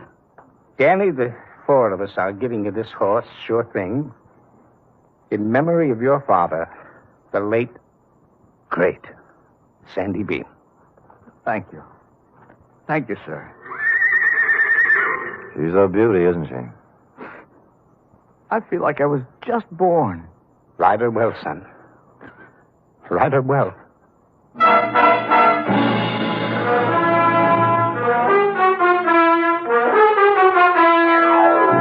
And I think he will. Period. End of report. Oh, Sam. It was so beautiful. A simple, old-fashioned type story, F. We feel we can use one now and then. And I'm glad nothing happened to anybody. Because I just love them all. Everything considered, F, they weren't half bad. Now, how about typing it up? Oh, I'd love to.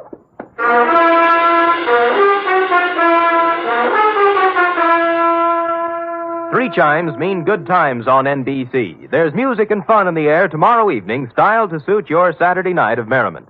Dennis Day brings you songs and comedy in his charming boyish manner, and then Judy Canova gets together with her frolicsome friends for Mountain Melody and Mayhem, followed by Grand Ole Opry with singing MC Red Foley and his gang.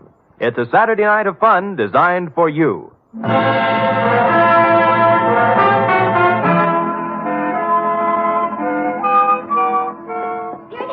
All typed up. Now, let me see now.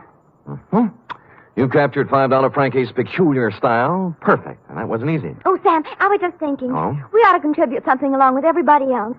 To that horse, that sure thing. I probably will, Effie. A few dollars here, a few there, whenever it's running. Oh, I didn't mean betting. Oh. What I meant is, for example, it's going to need a lot of hay, isn't it? Bales and bales. Well, my cousin Frisbee cuts our lawn. I'll have him save the grass and send it to the stable. Effie, you are a noble creature, but I think sure thing can get along without your little lawn. Well, I've seen horses wearing stockings. Couldn't I knit a pair? Two pair. But, Eff, let's not lose our heads. $5 Frankie and his pals will take good care of sure thing. How about worrying about taking care of me? All right, Sam. Yes. Could you use some grass or some socks? Effie, knock off this horse talk, will you? We're almost at the wire now. People are just champing at the bit for the payoff. All right, Sam. Let's finish neck and neck, huh? Why not? Come here, sure thing. Nice, Sam. Good night, sweetheart.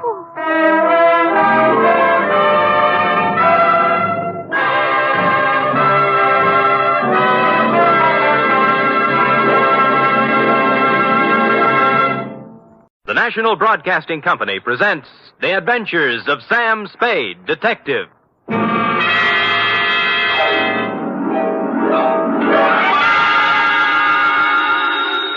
Sam Spade Detective Agency. Me, sweetheart. Was it awful, Sam? Excruciating, F. I suffered, girl. How I suffered. But there's no other way, Sam. When fate turns against a man. True, dear one, true. But from somewhere I must find strength. You must. To pick up the shattered fragments of my life, to raise my eyes once again to the horizon and piece by piece put them together again. Sam! And the two of us, dear one, hand in hand, shall go marching down the years together. Oh, yes. Brace yourself, sweetheart. I'll try, Sam. Gather together the homely, humble tools of your trade. Find 6 dry handkerchiefs and prepare to greet me with a smile behind the tears. I'll be down before you can change stations with a report entitled The Soap Opera Caper.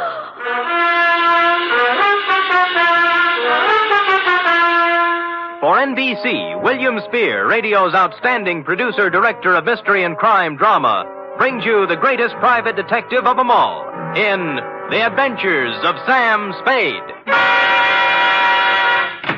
Sam? Who called, young widder Perrine? Lane F. Is it all over, Sam?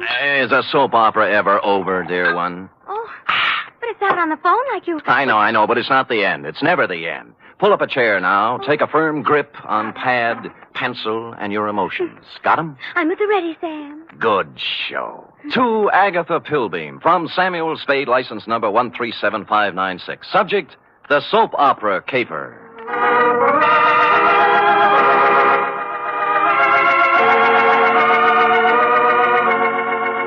How was I to know what was on her mind? This strange woman, this mysterious Agatha Pilbeam, this voice on the telephone, directing me to the big, sprawling house in Hillsborough.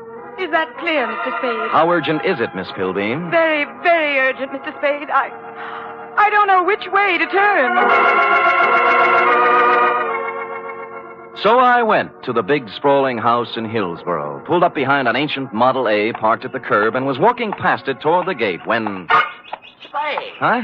Oh, Croc Morton, isn't it? Good old Sammy, you remember. Yeah. When'd you get out? Last month. But I'm a good boy now. Here, take one of my cards. If you know anyone who needs a first-class private eye, Croc's available. What are you doing here, Sam? A lady wants to see me. The soap opera queen? Is that what she is? Sure, 6 or 8 of them, she writes. Behind the Clouds, The Heart of Julia Jukes. That must be Life, I forget the rest. Yeah. Beats gumshoeing, Sammy. Yeah, well, right if you get work, Croc. I'm on a job right now. I mean, you got your license already? Oh, me? Well, you can always run off a photostat of someone else's. Oh, Sam, that's mean. Croc was a crook, but a nice crook. He never killed anybody. He was just an uncurable camera fiend, specializing in taking pictures of people doing what they hadn't ought to be doing. Stuff like that. Or if you wanted a photostat of somebody else's document, Croc was your man. Well, I walked up the drive to the door, threw it past a white shirt front that turned out to have a butler in it, and toward what seemed to be your study. But it wasn't. It was your bedroom, and you were reclining on 6 pillows with a cigarette in a long holder in one hand and the mouthpiece of a dictating machine in the other. But, John... Hush, Melinda. There is no way to go now but ahead. John, you're so strong. I need you. I need your courage. We must face this thing together, Melinda. The organ was Veronica a phonograph playing in her ear. There is indeed. I waited for an opening, but there just wasn't any, so I had to interrupt. John, don't even... Miss Don't Pilbeam, you see, Melinda? We can't run away from life. Miss... We must approach this Miss thing Pilbeam? calmly, Melinda. Don't... beg pardon? Just a minute. My mood music. I see. I'm Sam Spade, Miss Pilbeam. Come. Come sit beside me, Mr. Spade. Well... It's time we talked things over. Well, thanks. Oh, maybe you'd better start at the When beginning. a woman reaches 40, Mr. Spade, she comes to lean upon her man. Oh? To look upon him not just as someone to cherish, but as a source, a spring, a fountain of strength. Are you still dictating? I'm talking about me, Mr. Spade. Oh. Whom can I turn to? Whom? I grope, I flounder in the darkness. I cry out, I listen in vain for an answer. But there is none. Well, you always have a better chance of getting an answer when you ask a question. What do you mean? What are we talking about? What indeed? Well, I haven't caught the show lately. You'll have to bring me up to date. Why don't you run through the announcer's part, will you? Right after the organ when he says, when we left Julia Jukes yesterday... I'm sorry. I thought I told you on the telephone. No. For many days now, I've seen somewhat of a strange new look on my husband's face. Husband? Dr. Martin Hawkes. Oh, you're married. I thought it was Miss Agatha Pilbeam. 2 years ago today, I met young Dr. Hawkes and married him. Good. Life became beautiful, a gay, laughing thing, a road to happiness. And then... Then? A cloud passed over the sun. Martin became moody, silent. I tried to penetrate the shell, but he only drew farther into it. A strange, terrifying crevasse seemed to have opened up between us. Well... What is it, Martin? I asked him repeatedly. But he'd only stare silently out the window. And finally walked silently from the room. Well, how long did this go on? How long a series did you get out of it? For weeks, until a few days ago when the final blow fell.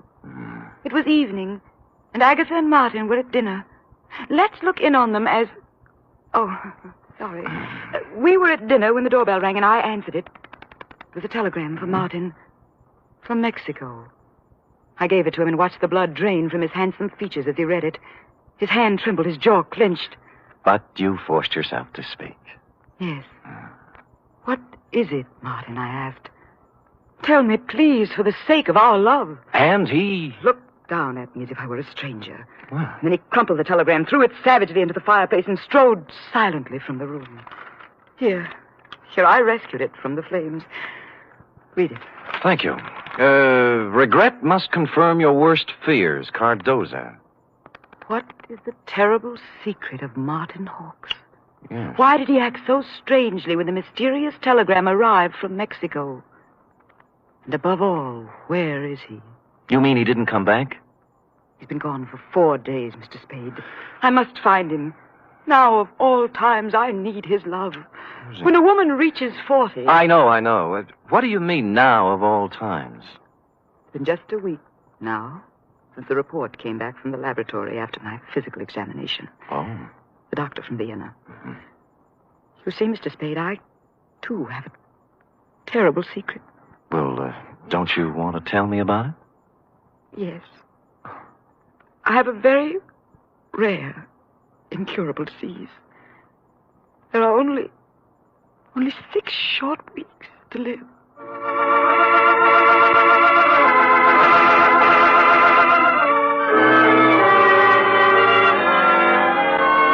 Well, less than an hour after his distressing interview with Agatha, our boy Sammy walked into the beautifully appointed office of young Dr. Hawks at 450 Sutter to find his nurse, pretty young Nora Sheldrake, a new character, working at her desk in the reception room. In response to a question from Sammy, we hear Nora saying, I have no idea where Martin has gone, Mr. Spade, but I can tell you why. Tell me, Nora. Please feel free to tell me everything. It's that woman, Mr. Spade. Agatha? Yes, Agatha. Mm-hmm. She never understood Martin. She doesn't understand Martin. She never has tried to understand Martin. Do you hear me?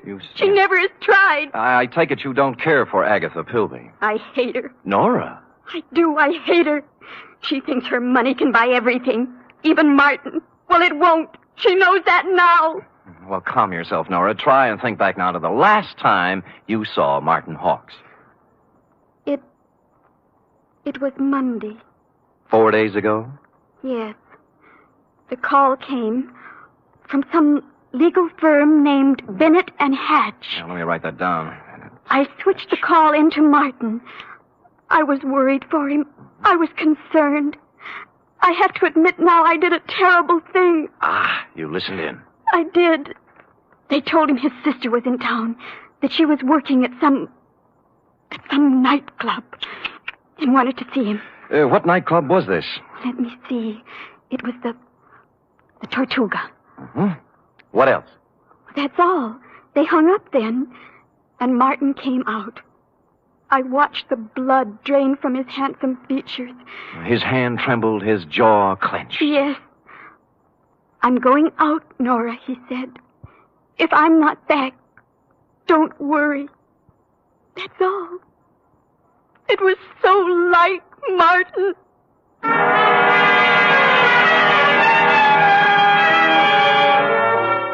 The Tortuga was only a few blocks away on Post Street, so I walked there. They were just tooling up for the dinner trade when I arrived, sailed around backstage like Billy Rose on an inspection tour, found the doorman and showed him the snapshot you'd given me of young Dr. Hawks. Or tried to. Look, young feller, I told you we don't have no dancer here named Hawks. I ain't got time for... Doorman, please, take a look at the picture. No, I ain't got to... Picture? Yeah. Yeah. Yeah. That fellow was here at that. Tuesday, Monday night it was. Well, who'd he come to see? Well, wasn't nobody named Hawks, mister. It was Beth Jardine. Well, bless you, Doorman, bless you. Bless you, too. Thank you.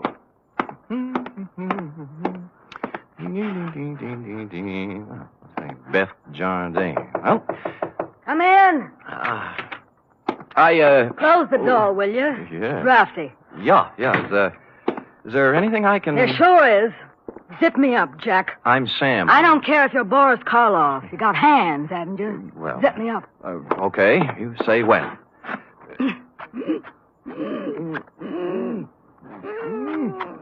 When? Can you breathe? Oh, no. You can't have everything. Ouch. What's on your mind, Jack? Martin Hawks. Sorry, never heard of him. Look, we're getting along beautifully up to now, honey. Let's not spoil it. You not only know Martin Hawks, you're his sister. What makes you think What's that I know? card stuck over there in the mirror? Bennett and Hatch, attorneys at law. Aha! The same Bennett and or Hatch who called Martin Monday afternoon and told him his sister wanted to see him here. Now, what's this all about? I can't tell you. He got a telegram from Mexico. Mexico? Yeah, it upset him. Something awful. What'd it say? Regret must confirm your worst fears. You're dead, huh? Yeah. Oh, that's great. Great. Pretty hilarious, huh? Jack, you just ain't got no idea. I got a piece of advice for you, Jack. Oh? Forget about Marty Hawks and live a long and useful life. Mm-hmm. I got a tip for you, too. You're in a tight spot. Watch that zipper, Jack.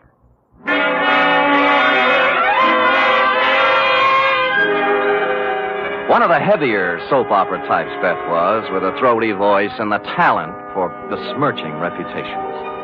What was the mysterious influence she wielded over young Dr. Hawks? How much did she know about his strange disappearance? What about the cryptic telegram from Mexico City? And what about dinner? The last question I could answer. I stopped at Schroeder's for sauerbraten and potato pancakes, ran into Larry Mahoney of Homicide, who was off duty, and we stopped in at a handy alley and bowled until 11. I was walking back down Market Street when I passed the Flood Building, which reminded me of the firm of Bennett and Hatch, who resided there. As a matter of fact, it looked like they were there right now, since the light was on behind the second-floor window with their name on it. Now, the sensible thing would have been to call around 9 in the morning, but as I seldom do sensible things, I hustled up the stairs and down the corridor to their office. Someone other than Bennett or Hatch had put in some time, obviously. The drawers of a dozen or more file cases had been pulled out and dumped on the floor, the desk drawers likewise. And to mark it clearly as the work of a thoroughgoing professional, the safe door was off its hinges. All this took me back to the Model A parked in front of your house this afternoon, Agatha, and I was contemplating same when... Hello? Bennett. Yeah? Good, Christopher. I was scared you wouldn't be there. Tried to get you home. Do it, baby, do it. Pull the string. We'll never make it with this guy. We're through. Pull the string here. Do it, baby, do it. Make it... Hello? Operator! Operator! Operator! I finally got someone at the Tortuga Club who knew where Beth Jardine lived, an apartment on Russian Hill. I didn't stop to ask which apartment, and when I got there, I found I didn't have to. All right, stand back, everybody! Stand back! Dugan! Oh, hello, Sam. What happened? Dame just knocked herself off. Huh? Jumped from a room on the 8th floor. Stand back, you yahoos! There was no need to, but I looked at her anyway, just to make sure. It was Beth, all right. When she said she was through, she meant it. I was just turning to go, and something big in a tan camel's hair brushed past me and bent over the body. Where is she? Where? Beth! Sister! Beth! Beth! Oh! I recognized him from the snapshot. Wild-haired, with a 4 days' growth of beard on his lean, handsome face. It was Martin Hawks, on the verge of collapse. Officer Dugan and I helped him through the crowd toward the ambulance that had just rolled up, sat him on the running board, and began to question him. What was that again? Your name. What's your name? My name. Of course, my name, I don't know. I don't know my name. It happens to everyone in soap operas, sooner or later. When he filled out the forms on poor Beth Jardine, old Doc Peterson gave Martin a double O, blew his nose, and announced with a twinkle in his eye, "Appears to me like young Dr. Hawks has got himself a case of amnesia."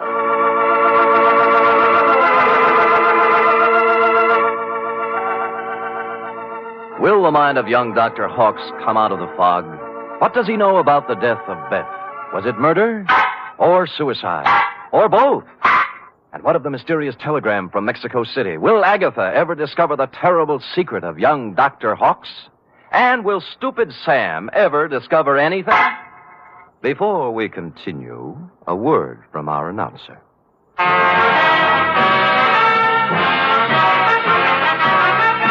You are listening to the weekly adventure of radio's most famous detective, Sam Spade.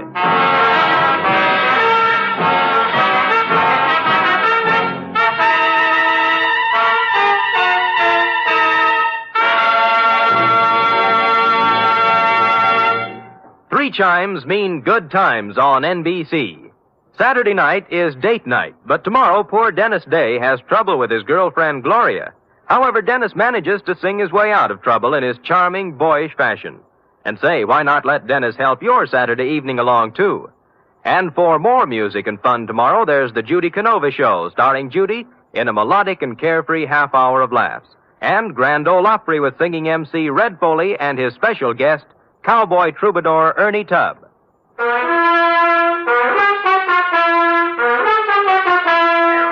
And now back to the soap opera caper, tonight's adventure with Sam Spade.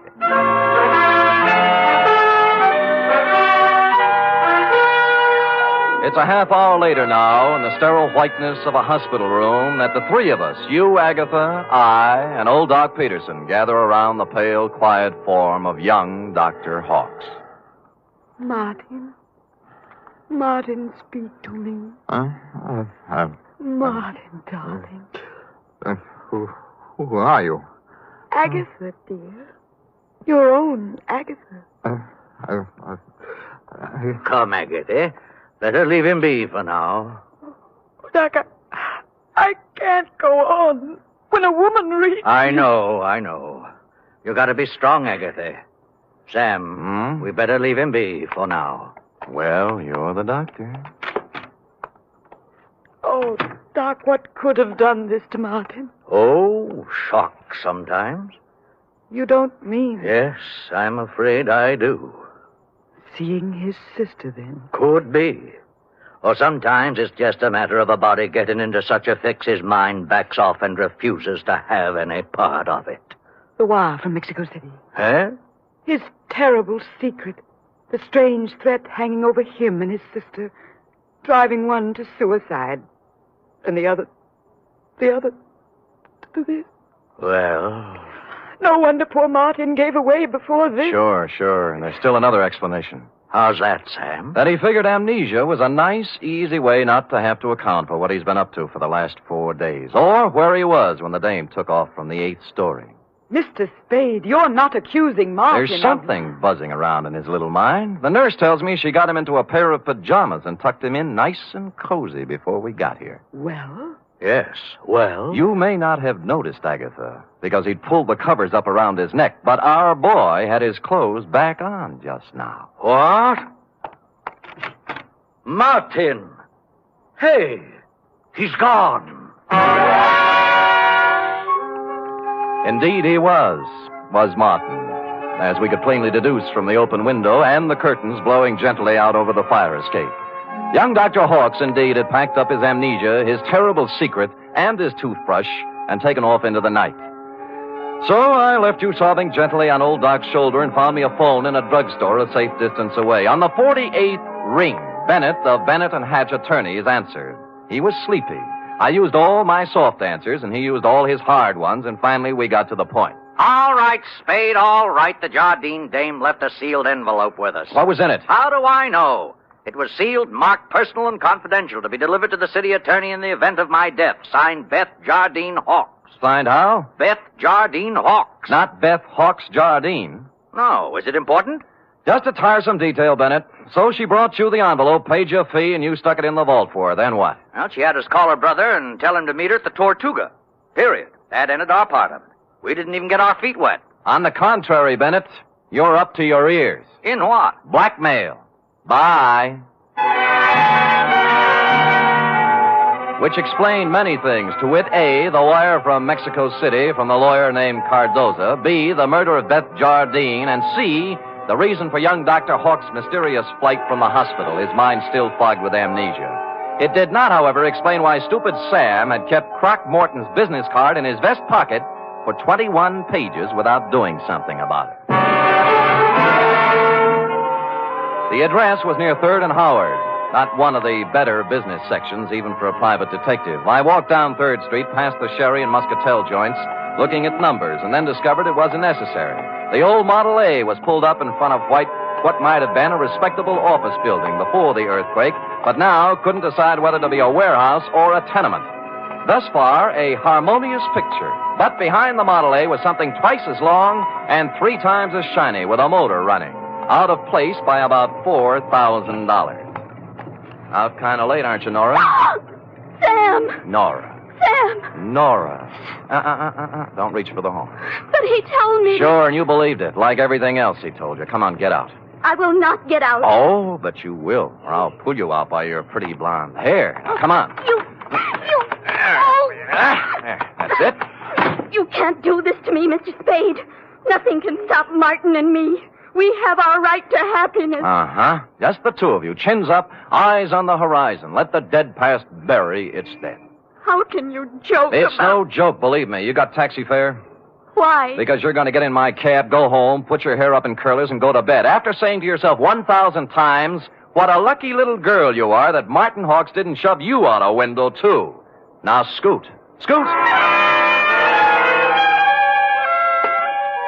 It was the kind of a dark stairway that made me yearn for the comfortable feel of a shoulder holster under my left arm.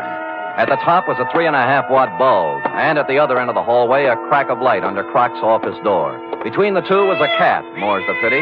So abandoning my stealthy approach, I walked up to the door, turned the knob, stuck my hand in my side coat pocket like Edward G. Robinson, and kicked the door open. Croc was sitting at his desk behind a stack of bills. The closet door was just closing softly. Who was in the closet? And did he still have his toothbrush, his terrible secret, and his amnesia with him? Well, Sammy. Yeah. You took me up on it right quick, huh? Uh-huh. Yeah, have a chair. I sat on a chair in the corner out of line of the closet door behind the desk. Oh, Sammy. Yeah, you got a job for me, huh? Yeah. You don't look like you need a job, Croc. Huh? Oh, this? Yeah. Oh, this is nothing. Good day at the track, that's all. What's on your mind? Remember the Blennerhassett job? Huh? The one with the letters before you went up? What are you talking about, sir? The shakedown, Croc. The dame who wanted you to get the letters back. Remember? You know, so you got them for her, delivered and collected after you had the photostats made. Sam, you're crazy. I never done no such thing. You can level with me, Croc. You collected on the photostats for 8 years. Oh, wait, Sam. Well, forget it. Anyway, I got another one.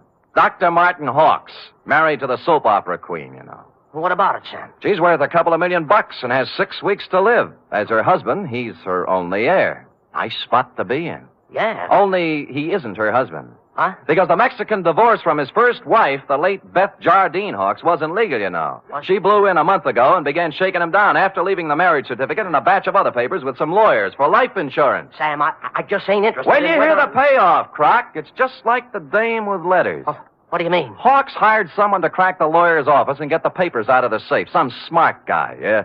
An unfrocked private eye who doesn't have a license. I found out where he had the photostats made, though. I can get copies. Spade, for crying out loud, shut up. The closet doorknob was turning slowly. I waved him out of the way and picked up the chair. It was all over 2 seconds after it started. The door flew open. He came out with his terrible secret, which turned out to be a gun. And I wrapped the chair right around his head. So I picked up the gun and Croc and young Dr. Hawks, and we all picked up a ride to headquarters. Only one scene remained to be played in today's exciting episode. I should try to be brave, Mr. Spade. Sounds like such a cliche now. Good show, Agatha. Good show. Good show. Life must go on, you know. Even when a woman... You were born in 1911, I believe. Yes. As I say, life must go on, even when a woman reaches... Indeed it must. Indeed it must. We have our happy moments and our sad ones, our pleasures, our trials, our joys, and our heartbreaks. And sometimes, Mr. Spade... Yes? Sometimes at the bottom of our cup of bitterness, we find a pearl. We do? The laboratory test. A mistake, definitely. They got yours mixed up with someone else's, and you have no incurable disease and many years of happiness ahead of you. Yes, Mr. Spade. But happiness? I wonder. Can a woman past 40, whose husband is a convicted murderer, find happiness? Alone? Good show.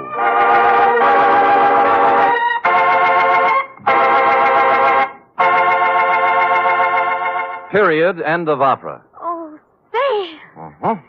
Sam, I can't wait for tomorrow's episode. I'll be sure to tune in at this very same time, Cherub, and meanwhile, answer me this. What, Sam? How long will it take a woman past 20 to turn out a 25-page report? Yes, sir. I'll have the answer after a brief word from our announcer.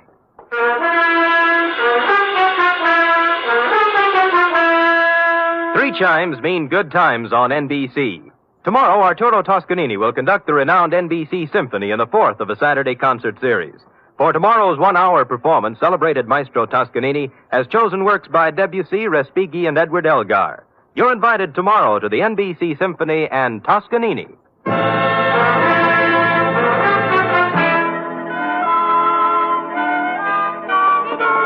Oh, dear. Oh, there, little girl. No tears now. No tears. They're tears of gratitude, Sam. When I read all this about other people's troubles, I'm so grateful to you for the smooth life we have together. Effie. Sam. Effie. Sam. Effie. Sam. That takes about 10 seconds. Go ahead. I'm only merely a secretary, but... It's over now. Matter of fact, we're 10 seconds over. Oh, well, Sam, I haven't even your wife to be versus... Nothing but peace and quiet. Fairly regular paycheck. With only a corpse now and then to produce a ripple on the mirror smoothness of our bliss. Oh, that's beautiful, Sam. I thought so. You don't have a single terrible secret either. No, but just to keep you interested, dear one, from time to time I shall pick up a piece of paper, read it, let the blood drain slowly from my face, then clasp you to me thusly, Sam!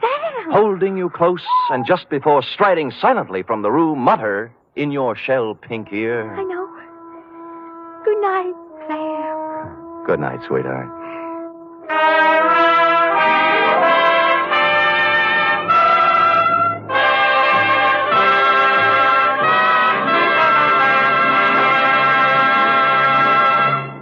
The National Broadcasting Company presents The Adventures of Sam Spade, Detective.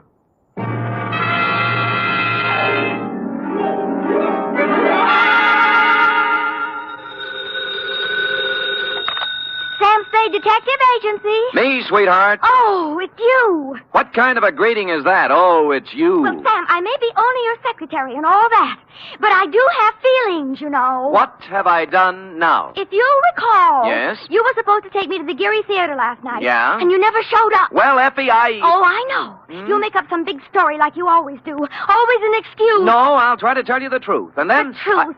It'll probably be a story about at least 2 or 3 people being killed. Yeah? How you had to be there to straighten the whole thing out. Well, as a matter of fact... And then there'll be beautiful women with hair like carved smoke and crimson slashes for mouths.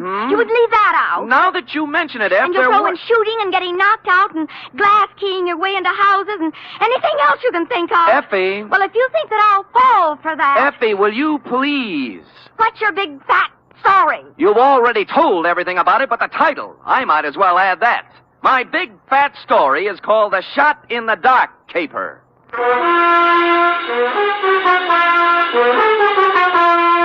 Transcribed for NBC, William Spear, radio's outstanding producer, director of mystery and crime drama, brings you the greatest private detective of them all in The Adventures of Sam Spade.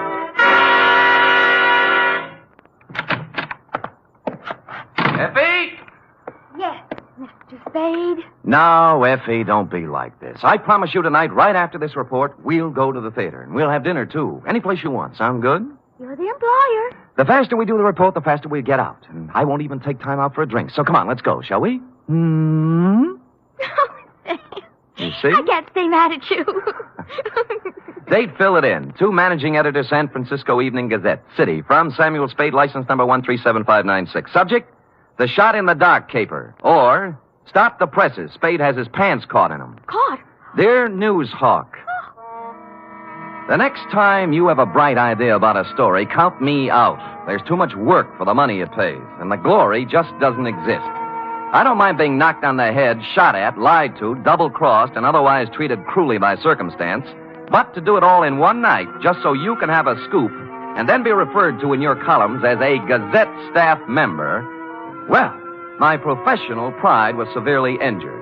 I am a detective, sir, and nobody's staff member. Well, now that that's off my chest, here in journalistic prose is what happened starting yesterday afternoon. Sam Spade Detective Agency. Yes, he is. It's for you, Sam. I'll take it in here, Ed. Spade. This is Woodrow Wilson. Really? Well, I'm sorry. I have Teddy Roosevelt on the other phone. It might take some time. You better try me later. Bye. Spade.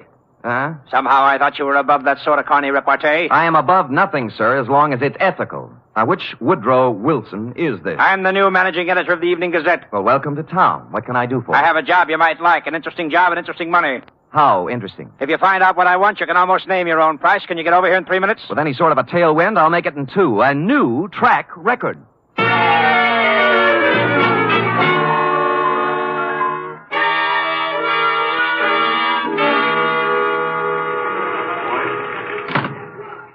Take a seat, Spade. Now, what is this interesting job? First, let me say I don't know much about you personally, but you come well recommended. I've tried. Second, this is a confidential matter, and I want it to remain that way. Of course.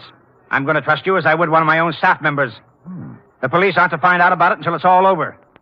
And if any other newspaper gets it, you might as well leave town. Woody, old boy, the man doesn't live who can say I ever double-crossed him. For money or love or anything else. I or had love... to say it. so we'd understand each other. Now, take a look at this news photo. Yes? One of our boys snapped it. What do you see? A street intersection. O'Farrell, I'd say. 2 automobiles hit head-on. An ambulance, a couple of people injured, a sordid crowd. We took that picture 3 days ago, Tuesday night, routine accident picture. But this morning, when we were filing it, I looked at it again, and I noticed something startling. Look at it. It's a shot in the dark, but I smell a story. Well, maybe I have a cold, but whatever it is escapes me. On the right side of the picture is an apartment house. Now count up 6 floors and look at the 4th window across to the left. Here, use this magnifying glass. Oh, what do you know? Somebody just fired off a gun. That's it. All you can see is a hand and a smoking gun. You can't even tell whether the hand's male or female. But somebody shot at something, probably a person, just a second before that picture was taken. You want me to find out why, huh? This calls for a detective, not a reporter. There hasn't been a single homicide, suicide, or gunshot wound reported in the city since that happened. Now, I want the story. Get it. Okay, Chief. Get ready to rip out page 1.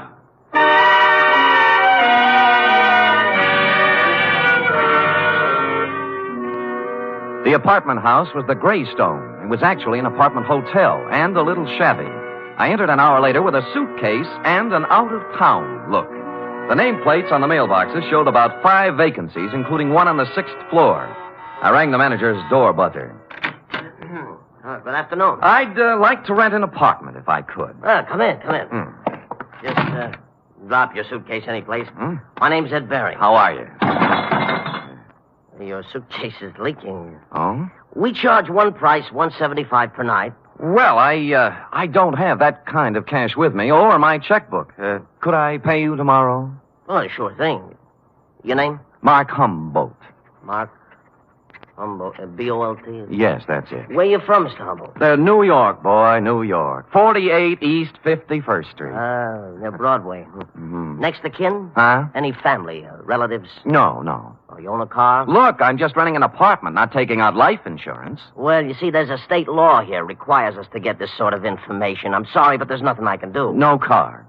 A bank account? Corn Exchange Bank. You own any property? Yes, I do. Albany, New York. Just how much, would you say? 6 feet in a cemetery. I expect to be buried there. Yeah, well, I guess that about takes care of it. Anything on the 6th floor? Well, why the 6th particularly? My lucky number. Oh, well, I'm sorry. Maybe later. Right now, we got nothing on the 6th. Come on, I'll show you around.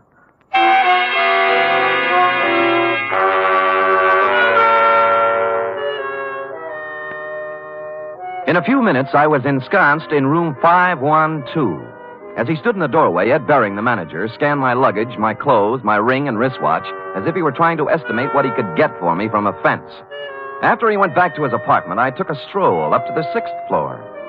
Woody Wilson and I figured the gun incident took place in apartment 608. So I counted back from the end of the corridor and found we were right. 608 was silent. I knocked, but no one answered. So I sprung the lock and went in. The place was absolutely empty. No furniture, no nothing. In fact, it was being completely remodeled. It's gonna look swell when they finish, huh? Huh? I said it's gonna look swell. Well, where did you come from? Oh, gee. I guess maybe I startled you, huh? A little. I was just coming down the hall, taking some of these groceries in, and I saw you standing there. You're new here, huh? Huh? Yeah. Here, let me carry some of those things. Well, say thanks. You're the kind of man a girl should have around. Well, I've tried to convince several of that. Oh, who are you kidding? A big, handsome guy like you wouldn't have any trouble getting a girl? Well... At least not if I was the girl. Well, you know best. My place is down here. Shall we go? Well, why not? My name's Honey Kane. What's yours? Mark Humboldt. Gee, what a fascinating name. Oh, not half as fascinating as yours. Really? Say, isn't it wonderful how fate just throws two people together?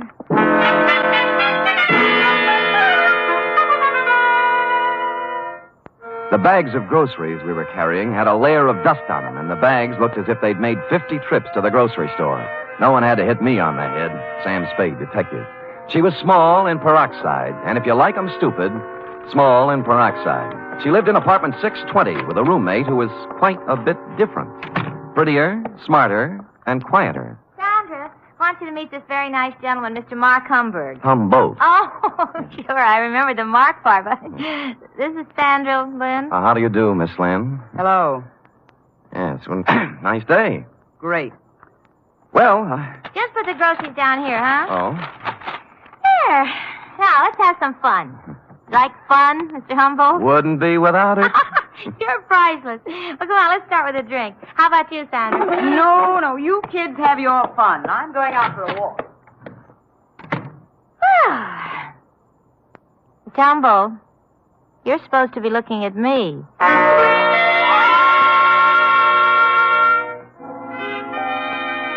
An hour later, under the pretext of going out for some snuff, I shook her off and left.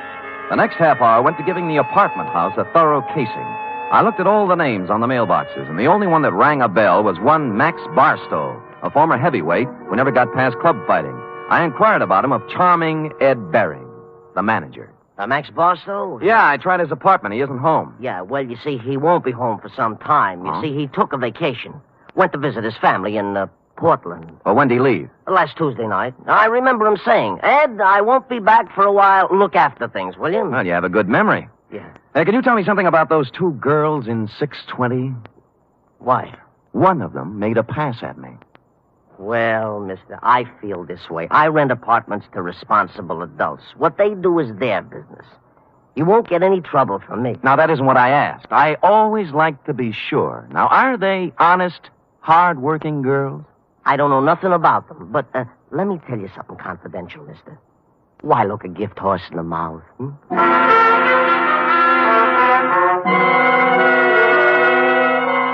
Well, I gumshoed around the apartment house some more, and one thing was sure. They were making a number of extensive alterations. For example, in the basement, there was a new cement floor.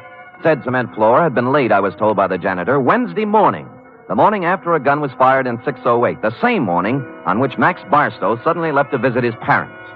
And about here in the plot, it was dramatically correct to wonder if Max might be sleeping under the furnace with a new cement overcoat covering him. I went back to my apartment for a couple of long ones and some thought. It was getting along about supper time when there was a feminine knock. I guessed it to be Miss Room Service herself, Honey Kane. But no. Better. Much better. May I come in? You may. Shall I leave the door open? I'd rather you closed it. Anything to make you feel at home. Drink? No, talk. Oh. What are you doing here, Sam? The name's Humboldt, Mark Humboldt. All right, play it any way you want. But I've seen you around. I know who you are. You move in today, and half hour later you find our apartment. Why? Your apartment found me. At least half of it did. The gift horse part. Maybe so, but I figure you helped a little somewhere. Hmm. What are you trying to get on us? Nothing. I just moved in here for a place to live. With one suitcase and a bottle? Oh, I'm an actor. Look, whatever it is, lay off, will you? I've had enough trouble in my life. Things are just starting to go right. Sandra, I don't know what's on your mind, but as far as I'm concerned, you're clean. All right. Maybe I made a mistake. I'll try to make it up to you sometime. Well, maybe you can start right now. I think I'll open the door again. Now, just a question. Seen anything of Max Barstow lately? I knew it was something. I knew it. No, I haven't seen Max Barstow lately. He went somewhere to visit his family, and I'm telling you, either leave me alone or something's going to happen to you. You won't ride.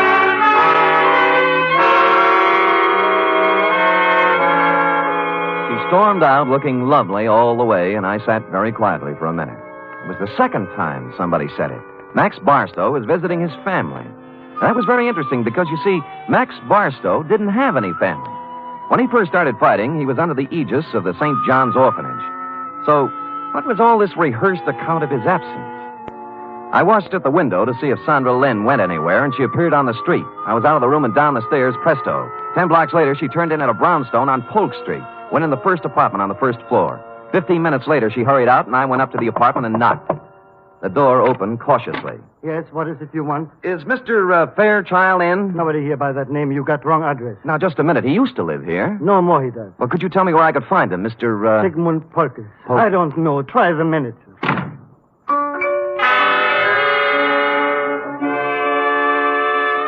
On the way out, I looked at the card on his door buzzer. It listed his apartment as belonging to a Mr. Rothschild. At the moment, there was nothing to be made out of it, so I went back to the Greystone. And when I got to my room, it was very obvious that I'd been visited during my absence. Yeah? Oh, it's you. What happened to my suitcase? I'm sorry, Mr. Humble, but I didn't realize it before. You see, that apartment was already rented, so I guess you'll have to find one someplace else. Look, you have 4 other vacant ones in this apartment house. Give me one of those. Sorry, no vacancy. Well, then give me my suitcase. Yeah, that's the one that leaked. Just a minute, I'll bring it out, Mr. Humble. I'll go in and get it myself, Mr. Barry. I said stay out. I said I'll go in and get it. Right, you will.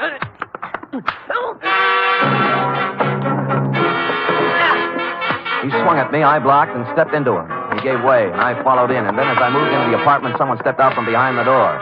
I turned, but it was too late. I was sandbagged. The face behind the arm that swung it looked an awful lot like that of Max Barstow. I remember asking myself as I went down, if Max Barstow wasn't shot in room 608, who was?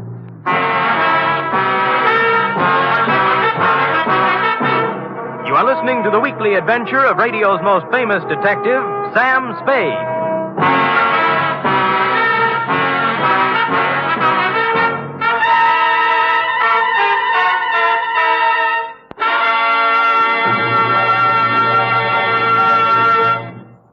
Three chimes mean good times on NBC. On Sunday, March 4th, that's 1 week from this Sunday, Theater Guild on the Air will present radio's most exciting dramatic event. It's a full hour-and-a-half presentation of Shakespeare's immortal Hamlet. John Gielgud will portray Hamlet, Pamela Brown, the Queen, and Dorothy McGuire will appear as Ophelia. The intrigue, beauty, and romance of Hamlet come to life Sunday, March 4th, on Theater Guild on the Air.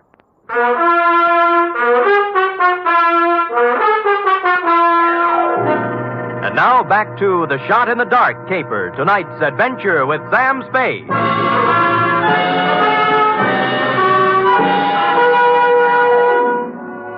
I wasn't out for long, but it was long enough to have been carried out of the apartment manager's place and dumped in an alley.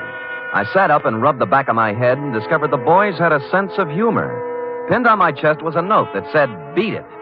This time, when I went back, I had my gun handy to hand.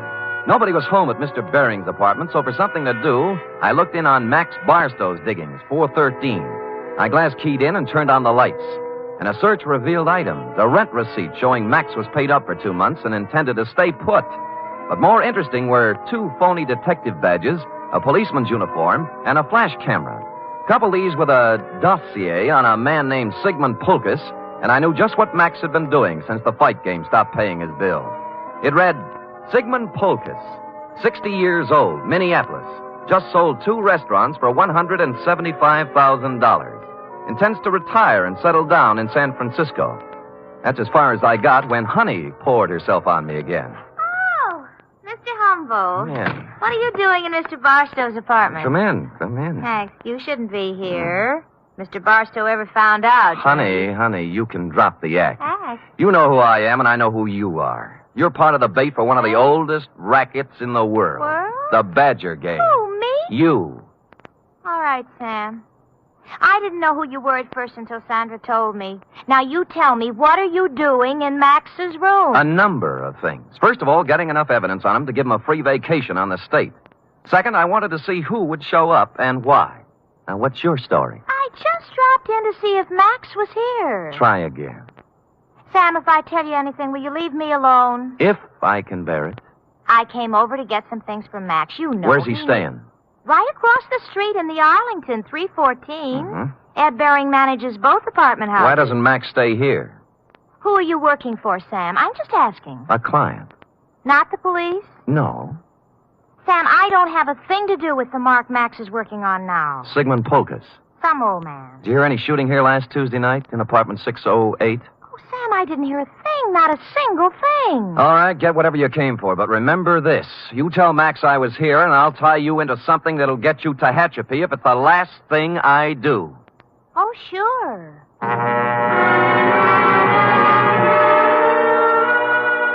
I knew she'd be impressed with that type of threat because her kind of girl lives by playing tag with the law. They want to be it as seldom as possible. I finished the dossier on Pulkus and thought a more businesslike visit to the old man was in order. What is it? Oh, you. I want to talk with you, Mr. Pulkus. Come in. I want to talk to you. Now. Stand right where you are. He was pointing a gun in one shaking hand right at my chest, and as close as I could tell, it looked very much like the gun I'd seen in your picture, Wilson, and the hand that held it was the very same hand. I tried to think of something clever to say. At this stage of my life, It would be very easy to shoot you, mister. Look, I came here maybe to help save you a lot of trouble. Now, if you listen to me, I know why you came here, because I killed Max Barstow. I'll give you a choice. Will you take money, or will I shoot you right here? I'd take the money, but you didn't kill Max Barstow. Don't tell me what I did when I know what I did. Sandra told me one of his gang members was looking for me. But she doesn't understand the power of money. How much will you take to leave us alone to our happiness? What is Max Barstow to you now that he's dead? Look, I don't want any money. I just want it. I felt like a ghost. The gun was pointed directly at me, but nothing hit me. I was surprised, albeit gratified. The little man must have thought I was wearing a bulletproof vest. He didn't look surprised, though. He just folded. I disarmed him and pushed him down into a chair. I had to do it. I had to. I couldn't let you spoil the only bit of happiness I had left in my life. Mr. Polkus, you tried to shoot me, and I'm grateful. It told both of us something. To begin with, you can't kill anybody with blanks in your gun. Blanks? I don't know blanks. Where did you get the gun? I always have guns. Always? And you don't know the difference between real bullets and blanks? You got it from Sandra, and she loaded it, right? Maybe you should know, gangster. Look, I'm a private detective named Sam Spade. Now, if you'll help me, I'll help you. When did Sandra give you this gun? Last Tuesday? Yes. Did you use it to shoot Barstow? Yes. Then he couldn't be dead, could he? This gun wouldn't kill a fly, and besides, I met Max Barstow tonight, alive. I saw him fall to the floor, and blood came out of his coat with my own eyes. Mr. Polkus, you just came from Minneapolis with $175,000. You walked into a shakedown gang. They're after your money. That girl Sandra's just bait. Oh, don't speak about Sandra that way. Sure, she tried to shake me up for money, but only because that meant that Barstow make her. She was a slave. She couldn't get away from him. Why did she stage a phony murder with you killing Barstow? Oh, I don't know. I'm so confused. Tell me how it happened. Oh, Barstow posed as a policeman. He found me in Sandra's apartment. I was supposed to pay him $5,000, but Sandra told me she loved me, and Barstow was a racketeer. We were to meet in apartment 608 to pay him. She gave me a gun to frighten him with, but instead I killed. Nuts, $5,000. They knew how much money you had, and they wanted to get all of it away from you on a phony murder scare. Sandra doesn't want my money away from me. She loves me. Mr. Polkus, I'm sorry disillusionment should come to you so late in life. But... I say she loved me, and I can prove it. How? This morning, she became Mrs. Sigmund Polkus.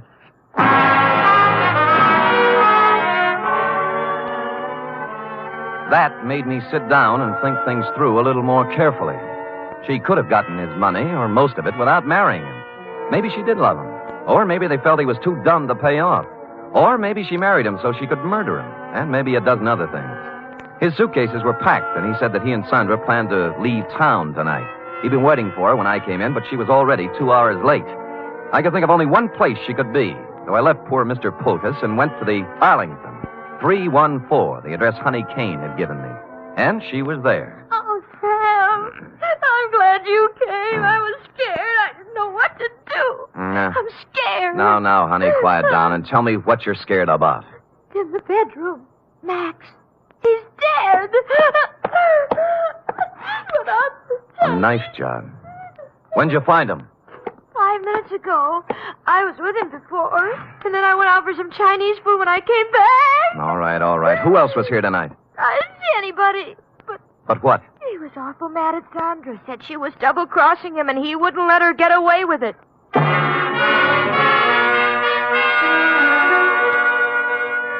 I went back to Polkus's place. He was gone, but his bags were still there, so I figured he'd be back. I put out the lights and sat in a chair.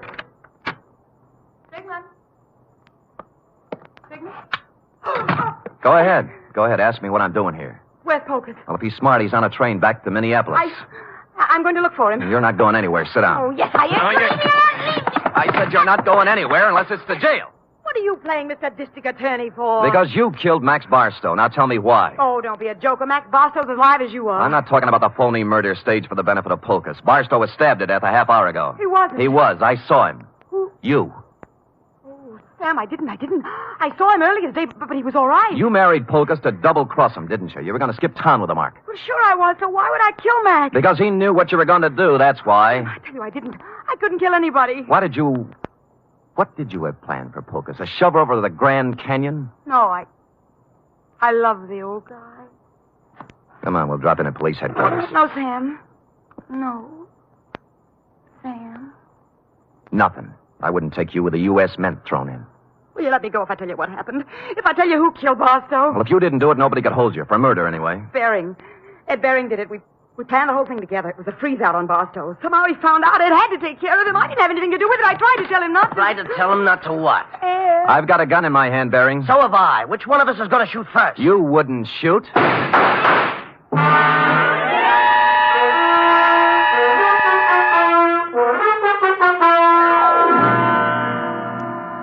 But he did. Period. End of report. Sam! Is that all? Well, what do you want? An echo? No! But he shot you and you're all right. Mm-hmm. Were they blanks like the other guns? They were not. They were genuine steel-jacketed bullets. But, You didn't listen carefully enough, Effie. I figured he'd shoot right away. He did, once. Just as I jumped sideways and fired 2 shots back. Did you kill him? No, but he's down with a little case of lead poisoning, though, under police guard. You're wonderful. It's true. All right, go type it up. Off with him.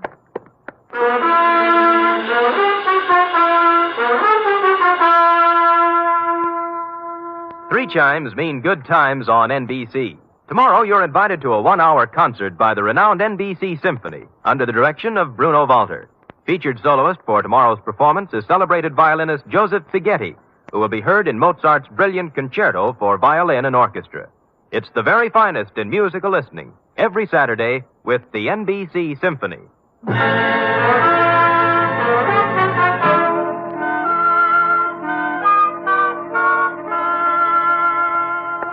Here it is, Sam, but there's something I don't understand. To wit. Well, what happened to nice old Mr. Pocus? Why wasn't he in his apartment waiting for Sandra? Well, he did just what I thought he should have done. He walked down to the railroad depot and got on the first train for Minneapolis.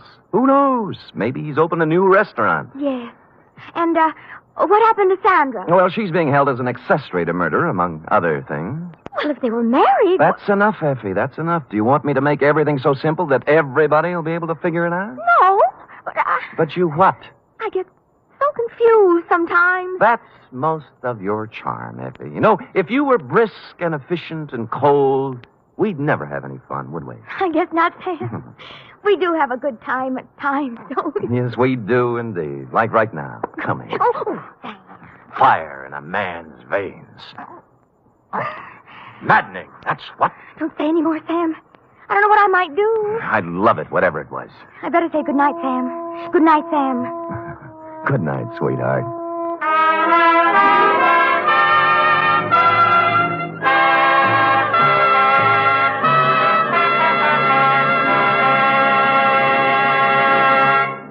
The National Broadcasting Company presents The Adventures of Sam Spade, Detective.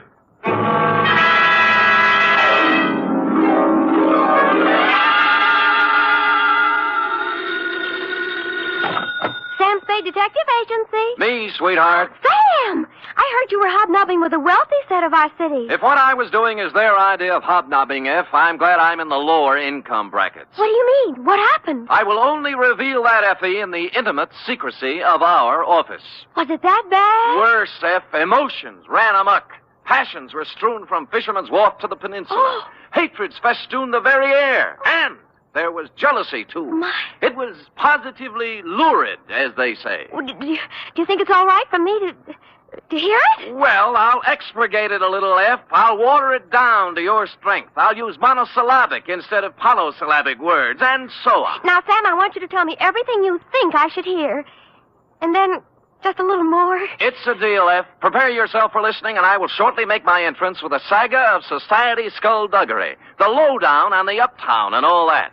Now, if we need a name for it, why not call it the Vendetta Caper or the Revenge of Monte Christoph?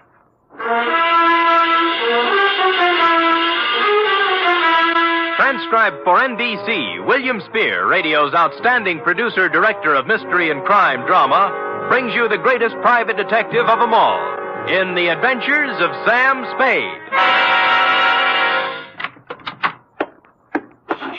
You don't have to call, Sam. I'm right here. Let me take your coat. Well, Effie, isn't this sufficient of you? Now be quiet and give me your coat. All right.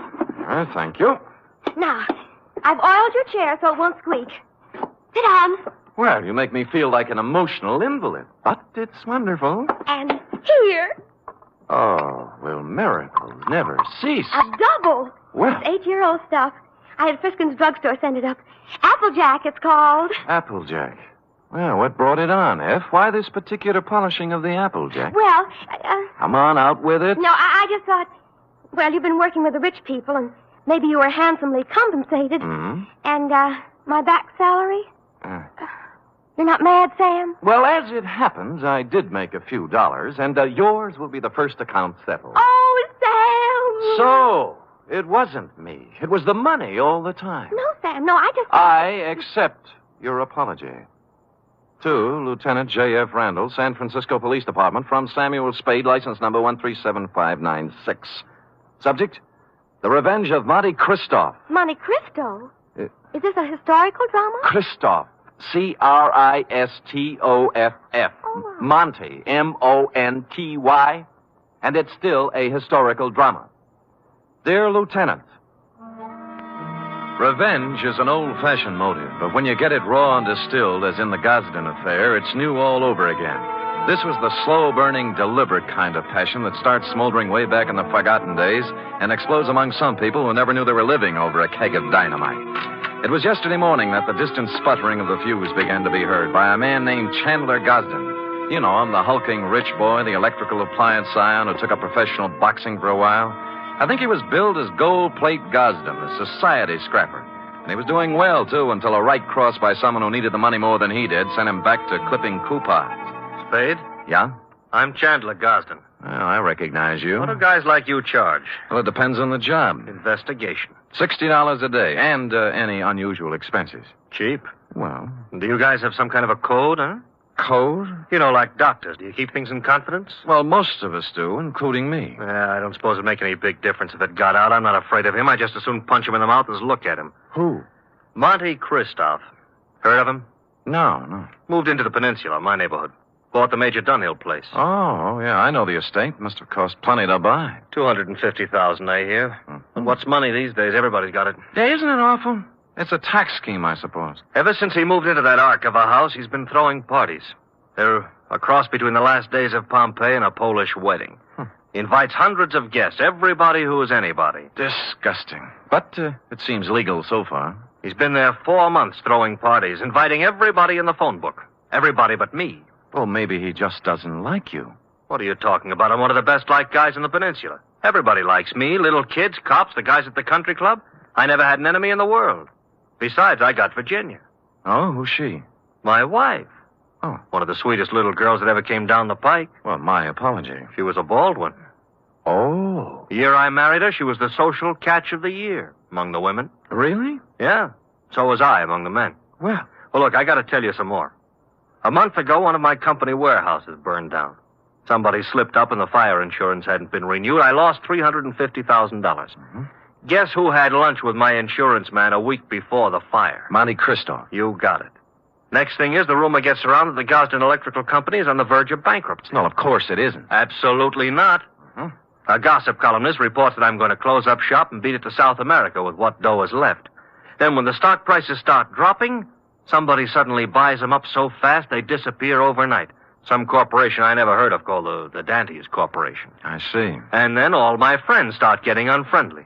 As soon as I show up, everybody stops talking. Act as if there's some big secret about me that I don't know. And they've all been to Monte Cristo's parties lately. That's right. The week after he arrived in town, all these things started happening. Now, what I want to find out is why.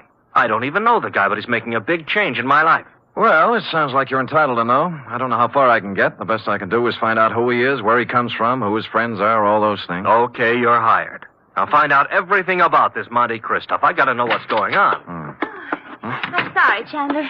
I wasn't able to get here when you said. The traffic was absolutely unbelievable. Cars everywhere. They must be giving cars away these days. Everybody has one. I think we should get a helicopter. Mr. Spade, my wife, Ginny. Well, how do you do, Mrs. Gosden? Chan, I hope you haven't lost your head and blabbed everything to him. I told you these sort of men weren't trustworthy. I beg your pardon, ma'am? Look, Ginny, I told him, and he's a good guy. Well, if you just want to go around giving your life secrets... Oh, shut up, will you? I'm the man of the house. Really? And I suppose I count for nothing? Oh, forget it. Spade, I'm depending on you. Don't let me down. You wouldn't think a millionaire would be hard to biograph, but I came up with very little information on Mr. Monte Cristo. He'd arrived in town 4 months ago, stayed 10 days at the St. Mark Hotel, then bought his house. He had a bank deposit running into 7 figures. He had no known business connections, just money. The register at the St. Mark said he came from Chicago, and an airline company verified that he'd been a passenger aboard one of their ships from the Windy City. This was as far as I'd delved when my place of business was entered by a man in powder blue livery. You Spade? The same. Mr. Monte Cristo sent me to pick you up. I see. Up for where? For his mansion on a peninsula. Oh. He said he knew what a rough time you must be having at your present job, and that he'd be glad to make the whole thing simple to you. Oh, you really said that? That's what he said. Oh. But I don't know what it means exactly. Well, I don't know what it means exactly either, but here's one good way to find out. Home, James? My name is Bertuccio, sir. Bertuccio? I see. How long have they been calling you that? Well, let me see. It's about... Oh, what do you mean? I mean, it's my name. All right. We'll talk it over in the car.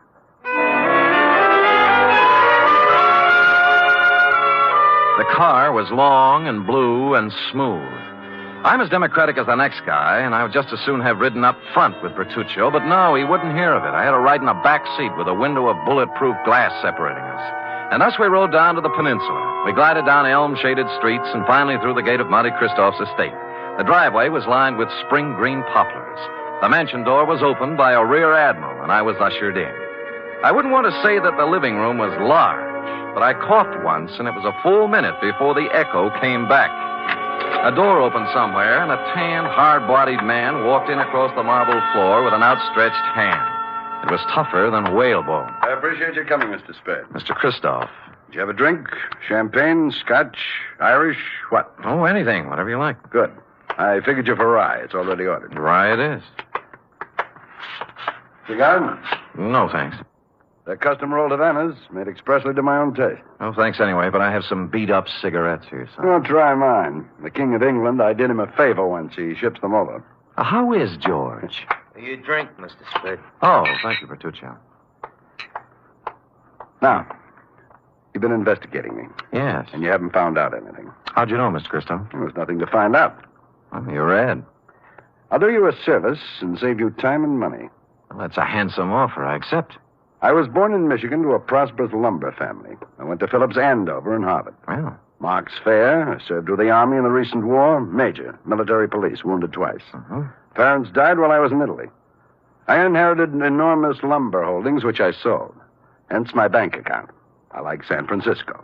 Came here, settled down. Well, you're very kind, but I don't need all this I have more money than a man can spend in a lifetime. And by that, I don't mean to boast. It was an accident of birth. Yes. Now, Mr. Christoph, I'm only trying to find out. I know what you're trying to find out. Chandler Gosden put you on my trail.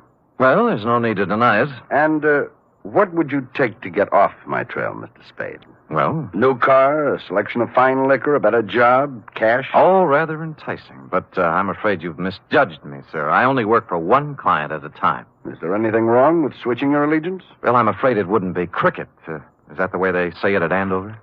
Very well.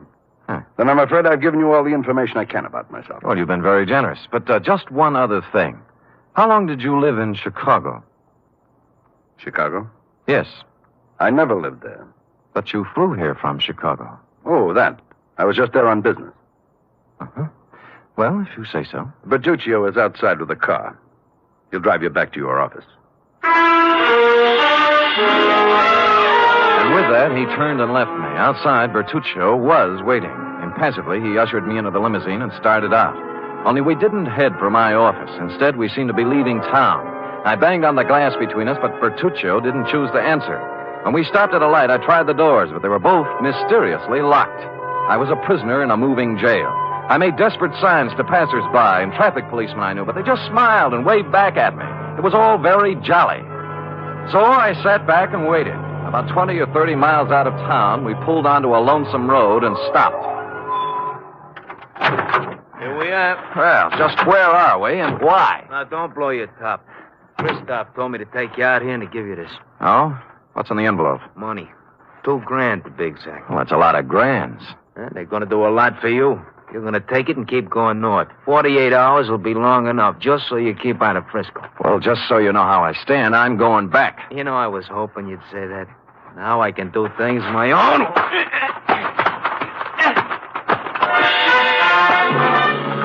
He pulled out a long black sap and started wielding it. The first cut just grazed my head and smashed into my shoulder. I blocked his second blow and moved in for some close work. The third time he swung at me, his arm caught an overhead tree branch, and that was his undoing.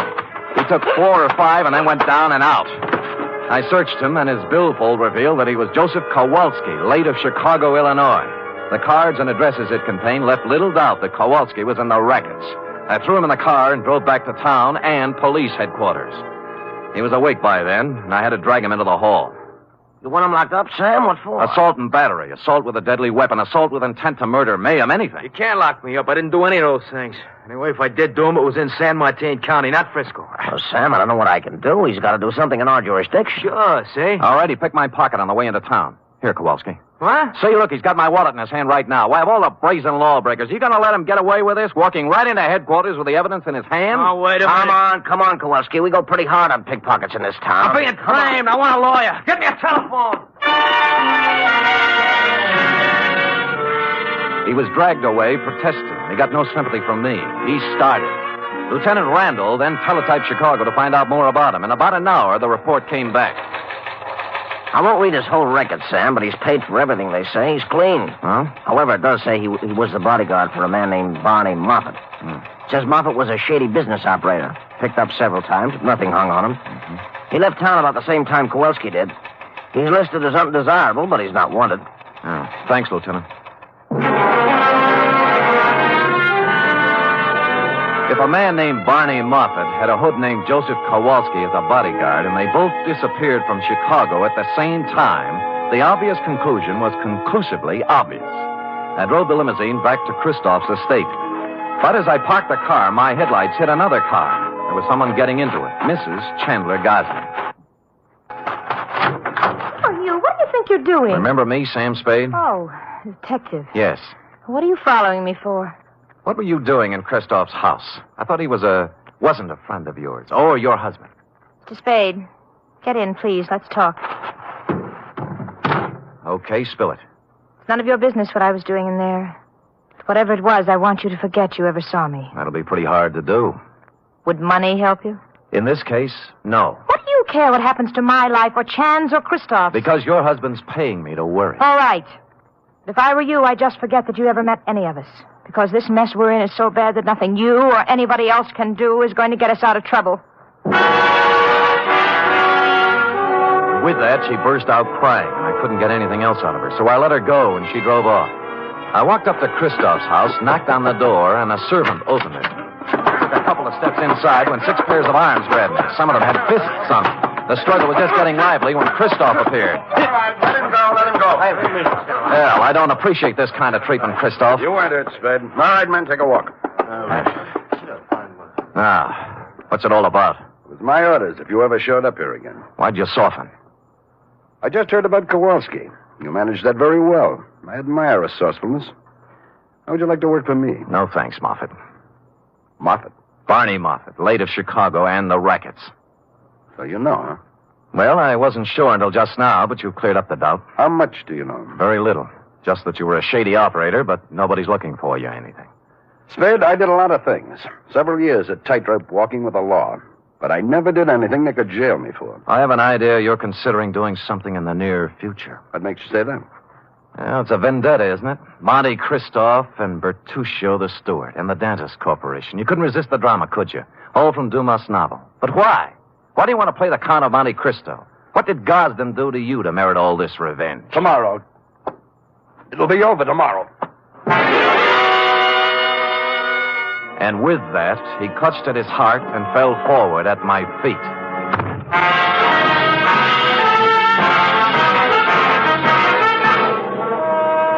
You are listening to the weekly adventure of radio's most famous detective, Sam Spade.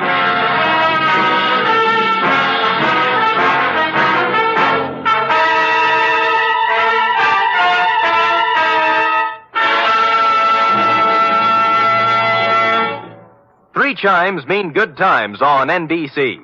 If you've been searching for mystery on Saturday night, put away your magnifying glass and follow these clues. Dial this NBC station tomorrow evening and listen for the chimes And then you'll be off on a perilous trip with The Man Called X, starring Herbert Marshall. And if you've been searching for music, too, on Saturday, then Eileen Wilson is your dish as she stars in Your Hit Parade with Snooky Lanson and Raymond Scott's orchestra. And now back to the Vendetta Caper, or The Revenge of Monte Cristo, tonight's adventure with Sam Spade.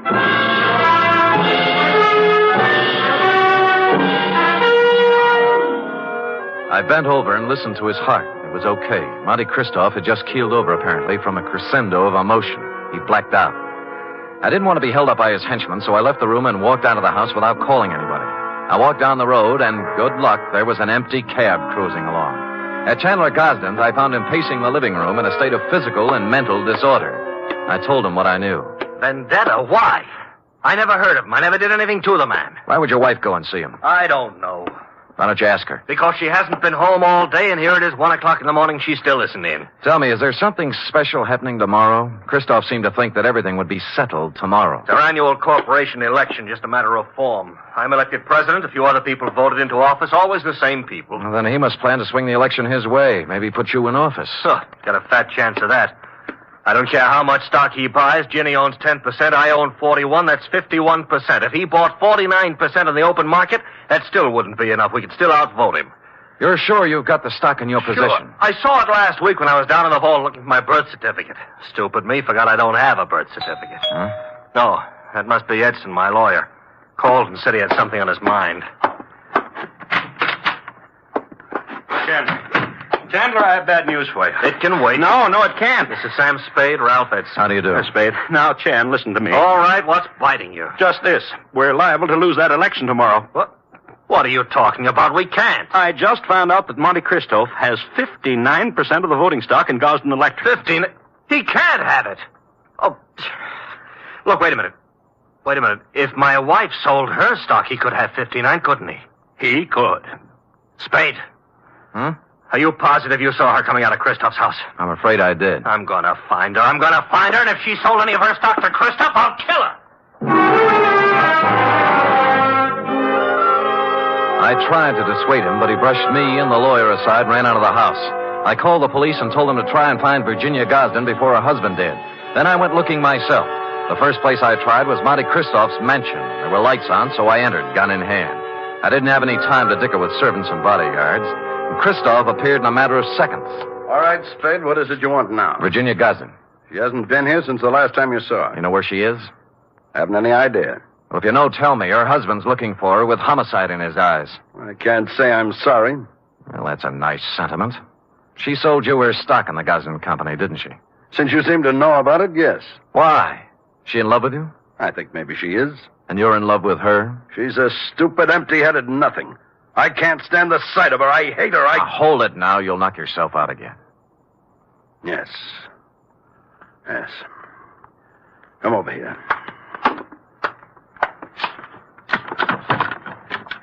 Take a good look at that.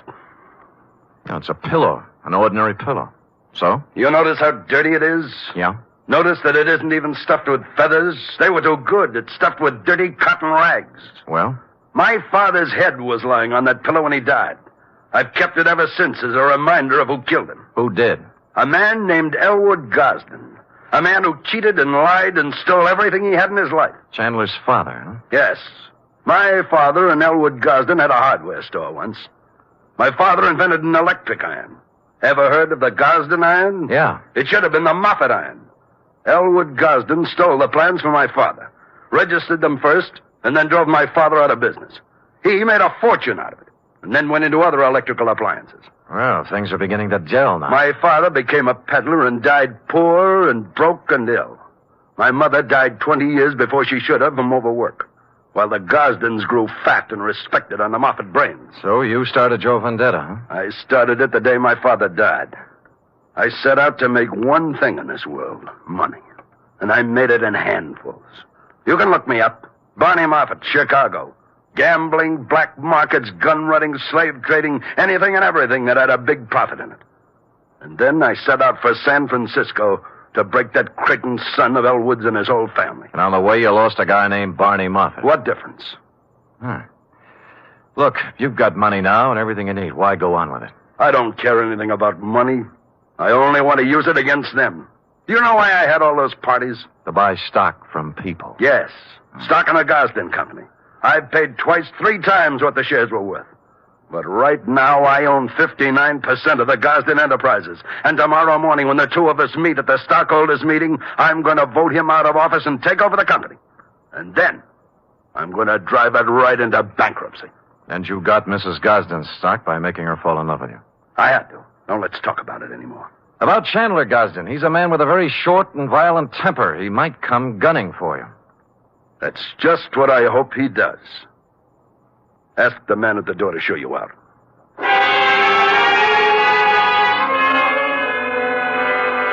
I spent most of the night trying to find Virginia Gosden with no luck. Chandler didn't return to his house, so I didn't know what he was up to. It was early the following day when I got my first report. Lieutenant Randall called me down to police headquarters. We found her, Spade. Dead or alive? Oh, about halfway in between. She was shot in the chest at close range. Gun right up against her. But she's still living. And what are her chances? Fair. Where'd you find her? In a walk-up apartment on Polk Street. It was registered to her. Looked like a love nest, a place where she met a boyfriend or something. No weapon. I see. I figure murder attempt. Her husband. We have a pickup on him right now, but so far he's vanished. Shame. Fine old San Francisco family. What do you know, Sam? Well, give me a free hand for a couple of hours, will you? Maybe I can do something for this fine old San Francisco family.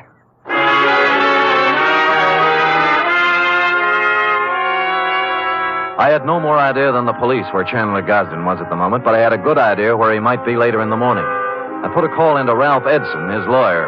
The stockholders' meeting of the Gosden Company was to be held at 11 o'clock at their executive offices. Edson got me in, and at 5 minutes to 11, Monty Christoph walked in. There were 3 of us. None of us spoke. We just sat around a long, polished table, alternately watching the clock and the door. At 11:03, the door opened. Chandler Gosden stood there, rumpled, red-eyed, vicious.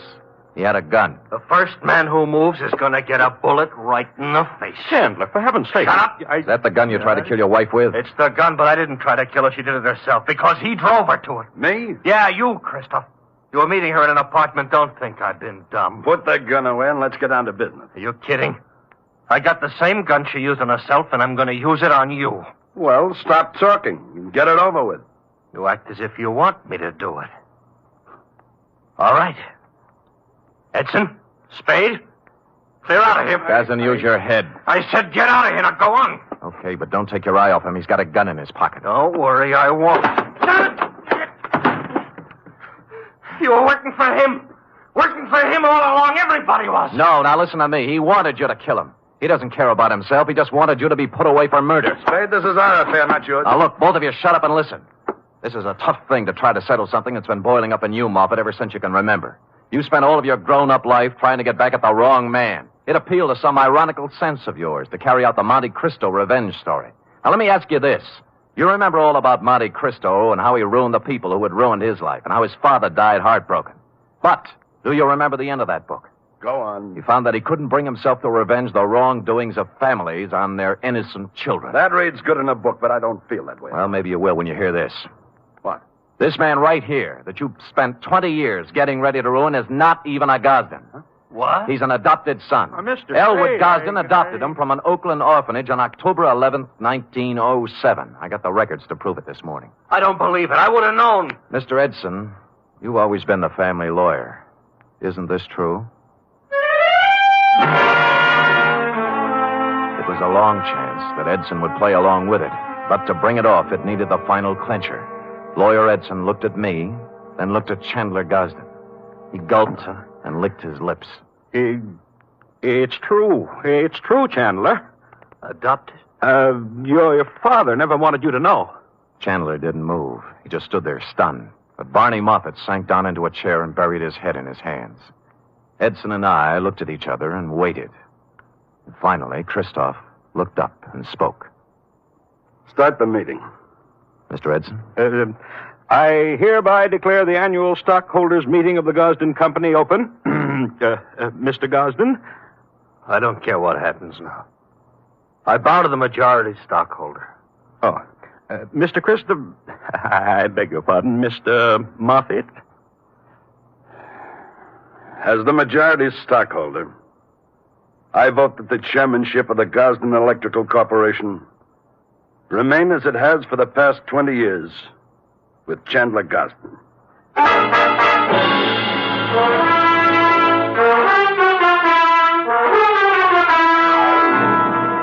Period. End of report. Oh, Sam, you were magnificent. It was rather a stirring scene, wasn't it?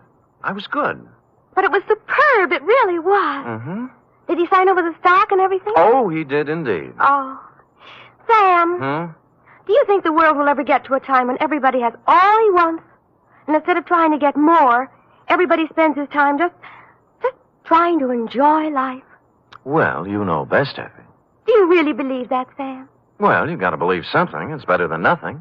I guess. I have a theory, too, Sam. Well, spout it out. Well, if everybody in the world picks somebody else to be nice to, there'll never be any more trouble anywhere.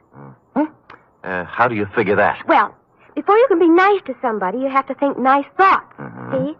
And once you start thinking nice thoughts, well, you can see how silly the bad ones are. Effie, come here. You know, I might just put you up as a candidate for a chair of philosophy at Columbia. Oh, Sam. I know who you picked out to be nice to. Me. True. And I picked you. Good night, Sam. Good night, sweetheart.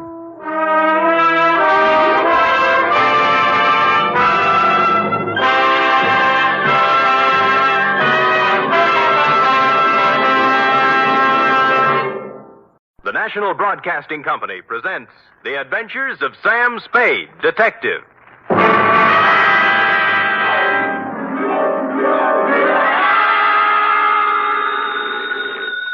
Sam Spade Detective Agency. Hi. Sam? Who else? Did you wind it up, Sam? Is it all over? If you're talking about the usual happy ending with the villains dead and buried and the lovers joining hands while the camera does a slow fade, it is not all over, sweetheart. What do you mean, Sam? The villains in this piece are for real, still doing business at the same old stand from one end of the country to the other. Oh, Sam, you sound so grim. Only because I have a grim tale to tell, little one. So warn all within earshot that if they seek bluebirds of happiness, sweetness and light, and love conquers all, to try another detective. Because even now I am on my way with something that might butt into your sleep for the next few days. To wit, my report on the Denny Shane caper.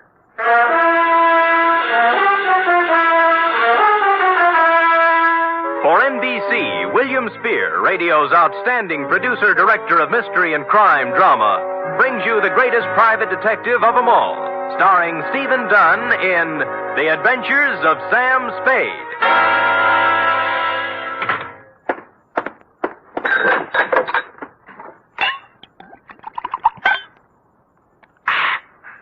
Effie! Sam? Yeah. Oh, I'm sorry, Sam. I didn't hear you come in. Ooh. Oh, tired, Sam? Yeah. You look pale. I guess maybe I'm a little sick, too. Now, Sam, I warned you about heavy lunches when you're on a case. Not that kind of sick, Angel.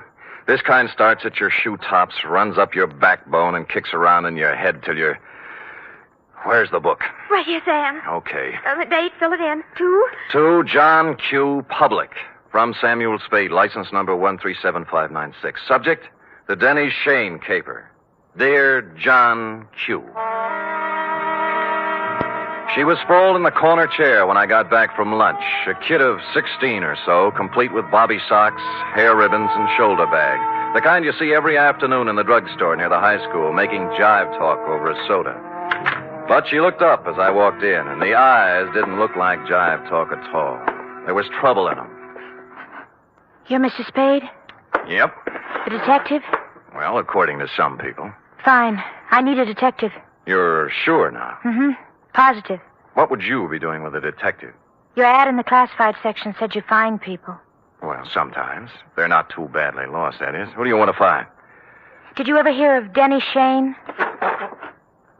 You don't really want to find Denny Shane, do you? Why not? Well, most people want to lose him. Then you do know him. I'm glad. Here's $20. Now, wait a minute. Hold it, honey. Don't get anxious. What's the matter? Don't you want to be paid for this? Not if I don't do it. What do you mean? Let's talk about you. What's your name? Mary Johnson. Does it make any difference? Mm-hmm. Mary Johnson. Where do you live, Mary? Well, I've never been in San Francisco before. I just got in yesterday. Staying with a friend out in the marina. My home's in Denver. Denver, Colorado. 2028 14th Street. Okay. Here you are. You want to sign the contract? Oh, all right. Where do I sign? On the line here. Oh. No. The right name. Sally Joan Michaels. How did you know that? Next time you use an alias, leave the identification bracelet home. Don't tell people you're fresh out of Denver when your coat label says it's fresh out of Ruse Brothers, San Francisco. Now, let's try it again, huh? What about Denny Shane? Well, I want to find him, that's all. Well, that's a lot. Why? I'd rather not say. Well, in that case, Sally, I recommend another detective. You'll find there's an ad in the classified section just below mine. You mean you won't do it? Sally, if I may get pontifical for just a moment, Denny Shane is not the kind of character I would pick out for a kid like you. He has a reputation for booking horses, which is illegal, and welching his bets, which is worse. He is associated at one time or another with almost everyone in the files of the Kefauver Committee. And as for the girls he runs around Stop with... it, will you? Oh, so that's it. No, that isn't it. I've never seen Denny Shane in my life. If we do find him, you'll have to point him out to me. Really? He's been good to me. You see, all my life he's been good to me. Mm-hmm. And you've never seen him? No. Denny Shane is my brother, Mr. Spade. My mother died when I was born. I was adopted, but Denny went to an orphanage, and I guess he sort of ran wild after he got out. Yeah. What do you mean he's been good to you?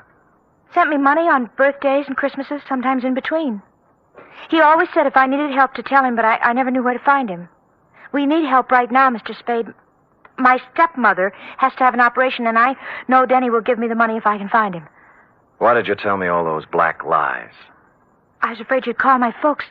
They'd be horrified if they found out. Oh. This is the truth now. Girl Scouts honor. Yes, Mr. Spade. Okay, you run home and study your algebra, and I'll look up Shane in court. No, I've got to talk to Denny myself. You're sure you want to come along? Oh, yes. Okay, but I'm going to have to leave you outside while I talk to his friends. Let's go.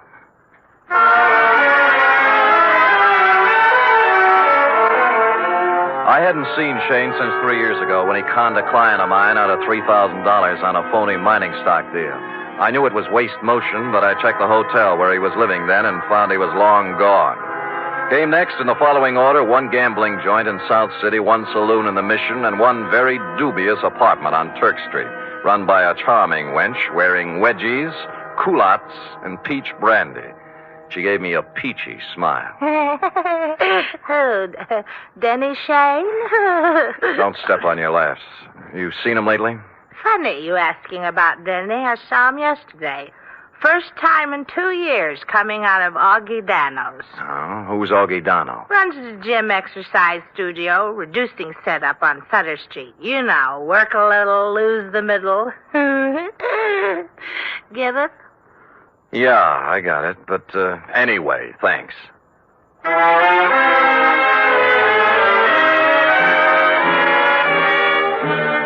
So we took off for Augie Dano's. We've been together 2.5 hours so far and exchanged maybe 2.5 sentences. She just sit quietly in her corner of the cab with her hands folded on her lap, looking straight ahead. Sally. Hey. Oh. What's the matter, honey? Nothing. Oh, now, come on. You can tell your Uncle Sammy something's eating you. Now, what is it? I told you. You're sure it has nothing to do with Denny and you? We settled that. I don't know, did we? You know, I got an ache in my bad knee. Is that good? Nope. I only get it when things are going sour on me. Well, here's Augie Dano's. Come on, you can go in, too. This place looks respectable for a change. The gold lettering on the door said Augustine Dano, Masseur, Scientific Reducing. And inside was an expensive-looking reception room with birch paneling, potted palms, and antique leather chairs, into one of which I stored Sally while I made bold to enter a door at the rear marked private. Oh! Oh, now there. Look what you made me do. I am sorry. Oh, dear me, you should be. My best perfume all over the... I'm sorry. I didn't mean to slam the door, lady. The draft. This is a private office, sir. There is a button outside clearly marked ring and wait. That I did not see, and once again, I am so sorry about spilling the perfume. Oh, my. Toujours, my regret. TV. $12 an ounce. Oh, well, I regret TV, too. Now, look, how about announcing me to the professor? But now, if you mean Mr. Dano, he's quite busy with another... Miss Rudnick, if the envelopes are ready, Oh, who's this? You've got me. My name's Spade. Spade? Spade. The detective? Yeah. Detective? Oh, what... Just a minute, Miss Rudnick. Would you have your nerve barging in like that? I thought you were a client. All right, Miss Rudnick. All right, here. Well, 4 bits. Now, buy yourself another quart. well, I never. This I can believe. Well, what do you want, Spade? I'm looking for Denny Shane. Someone saw him walk out of here yesterday. Shane? That's right. Well, what's the matter? Some trouble or something? No, his kid sister's trying to look him up. Oh, that's funny. What? Well, that someone saw him coming out of here. I'd never heard of the guy. Of course, we got people in here all the time, salesmen, agents, friends of clients, But no Shane. Not that I know of. What's he look like? Oh, about my height, blue eyes, pale complexion, too thin to be coming here as a customer. Well, I wish I could help you, pal, but like I say, so many people come in and out of here, Sure. Thanks anyway. Bye. Bye. Any luck? No, never heard of him. Come on. Too bad. Where to now? Oh, there are a couple of more places. After you. Cab's gone. Well, I told him not to wait. I thought we might have something to eat across the street. I'm not hungry, thanks. Look, you better call your parents. No, don't. I told him I was spending the night with a girlfriend so they wouldn't worry. That's another big black lie. Look, I'm tired of playing this way. I want it off. I told you. You're eating your heart out over something, and it's not Mama's operation. Now, it's something bigger, and it hurts worse. And don't tell me any different because it's written all over your face. Please don't ask me any more, please. Ah, skip it. Where's the cab? Don't take me home. That's just where you're going, honey. Well. What's the matter? Look, coming up the street. Is that... Yeah, Denny Shane. You're sure? Of course I'm sure. I've got to be positive. I'll prove it to you. Denny? Huh? See? Yes. Denny, come here a minute. Oh, Sam Spade, isn't it? Yeah. Well, you recognize the kid? No. She's your little sister. Sister? What are you talking about? I haven't...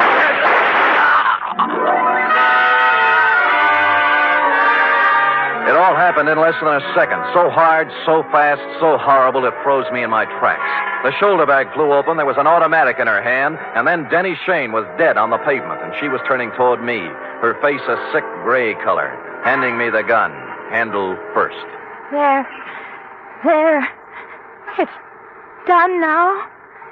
You can take me to the police.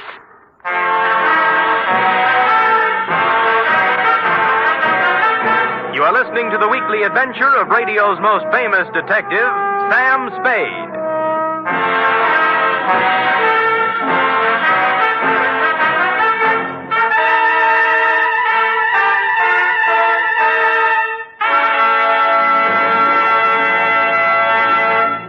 3 chimes mean good times on NBC. Whether it's comedy, music, or drama you're after, you'll find it on The Big Show this Sunday. The dynamic Tallulah is your hostess, and her guests include Fred Allen, Jimmy Durante, Vivian Blaine, Jane Morgan, and Rudy Valley. You're invited every Sunday to The Big Show. And this Sunday also brings you a 1-hour adaptation of F. Scott Fitzgerald's exciting novel, This Side of Paradise, presented by Theater Guild on the Air and starring Richard Widmark and Nina Foch.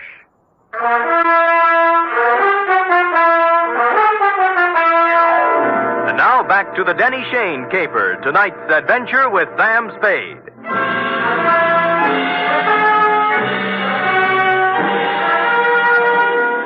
I won't try to give you the play-by-play for the hour following the shots on Sutter Street because I was in no shape to remember things in sequence. In less than a minute, we were in the center of a milling crowd. Cars jammed up. Horns began to blow. Then the morgue wagon and a squad of homicide dicks and flash bulbs going off like firecrackers. And Sally standing them all off with a frozen gray expression on her face that never changed. While I stood at her elbow, me, Sam Spade, who'd seen Lord knows how many murders, with rubber in my knees and a feeling in my stomach like I was going to be sick. Finally, the squad car picked us up and headed for Dundee's office. Mr. Spade, Yeah? I've been waiting for you to ask me why I did it. I thought I'd leave that for the professionals. It won't do any good to ask me, Mr. Spade. Please tell him that, will you? It'll save all of us a lot of trouble. Everything I told you was a lie. I had to make a cake to reach you in some way because I didn't know what he looked like.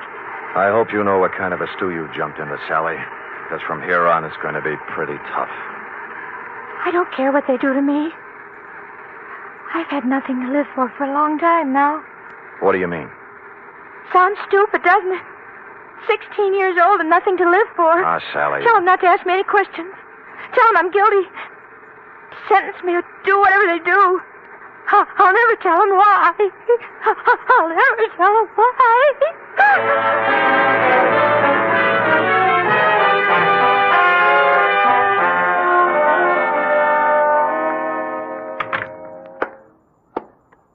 Give me a cigarette, Sam.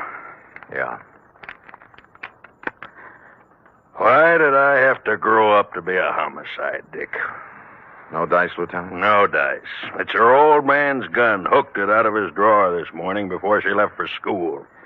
I still think she's mixed up with Shane somewhere. Dundee, believe me, that's one thing I can guarantee. She didn't know Shane from Hopalong Cassidy. Well, I'm only falling back on the standard answer to this kind of a clam bake, Sam. This is not a standard clam bake. You're telling me. You know, Sam, it kind of scares you. What the Sam Hill's happening to our kids? A 16-year-old girl still in high school walking up to someone on the street? Shut up, Dundee. Oh, I'm sorry. It's got me, too. She's resting on the couch in there. Stick around till I get back. I gotta go down and wait for her phone.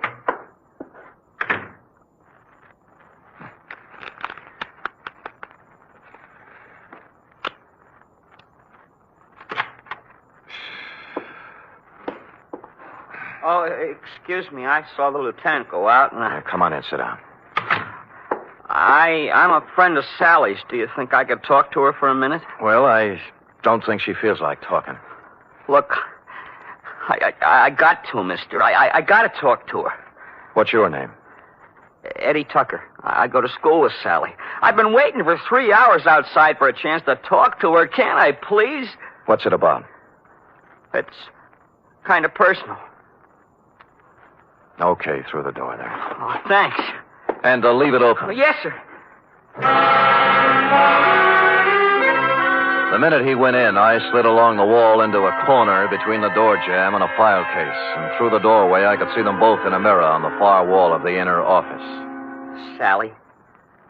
What are you doing here? I had to see you, Sally. I heard about it, and I had to see you, that's all. You're wasting your time, Eddie. It's all over and you know it. You shouldn't have done it, Sally. You know what I promised you. I know what you promised me all the other times, too. This was for keeps, honest. So are the other times. All right, look. Look at this, see? Out the window. Watch. Now do you believe me? Eddie, it's not your fault anymore. I don't blame you, honest. All those promises... I'll keep this one, Sally. Honest, I will. No. You're a zombie, Eddie. You know what a zombie is? Someone who moves and walks around, but who's dead inside. Go away. Now. Go away.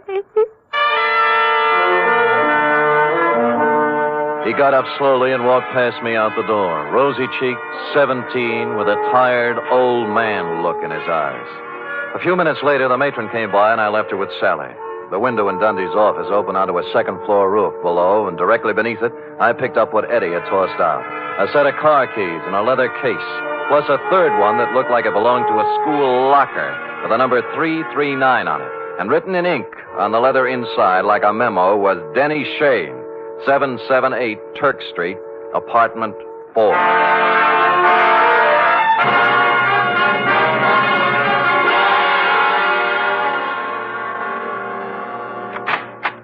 Hello, kids.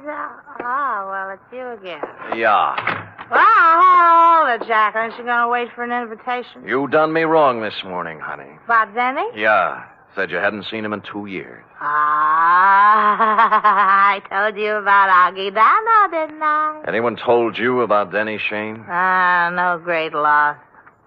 Pax for biscuit. Oh, would you like a drink? Thank you, no. Now, what about... I had it coming to him sooner or later. Never made an honest buck in his life. How did he have it coming to him? Like he got it, like they all get it. What was his racket? Numbers. You know how it works? You buy a number Yeah. How do you know all this? Curiosity. Intellectual curiosity. I want to know things. All the time I want to know things. Follow?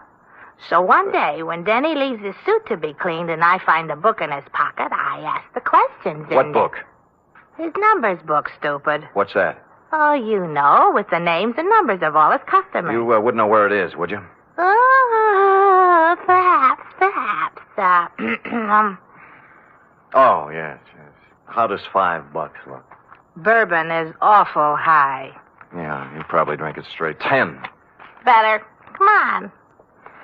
I think it's in his top drawer. Let me see now. Pies. There you are. Fellow black book. See? All the names, all the numbers.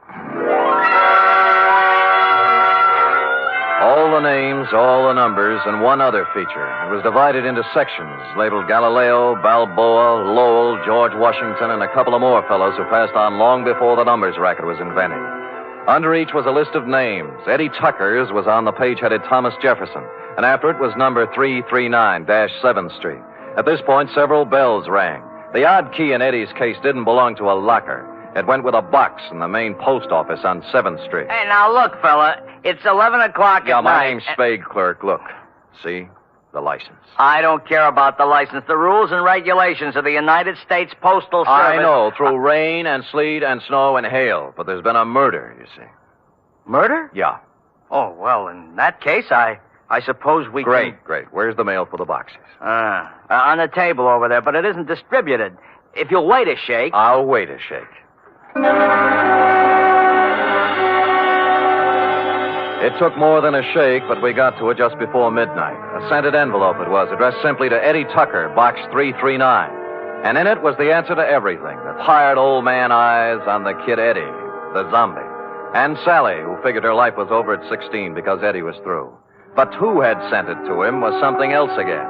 Just a plain white envelope, the kind you get for a nickel a pack in the dime store. I looked at it a little closer, wondering what manner of stationer would deem it fitting to sprinkle perfume on the kind of envelope most people mail their bills in. And finally, a possible explanation took shape in my mind.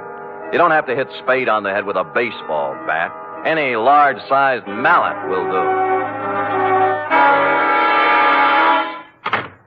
Not just a minute, Spade. I deserve an explanation. You'll get it, Augie. I'm in bed asleep. Where do you get off buzzing my bell this time of night? Patience. But look. You're alone? Yeah. Good.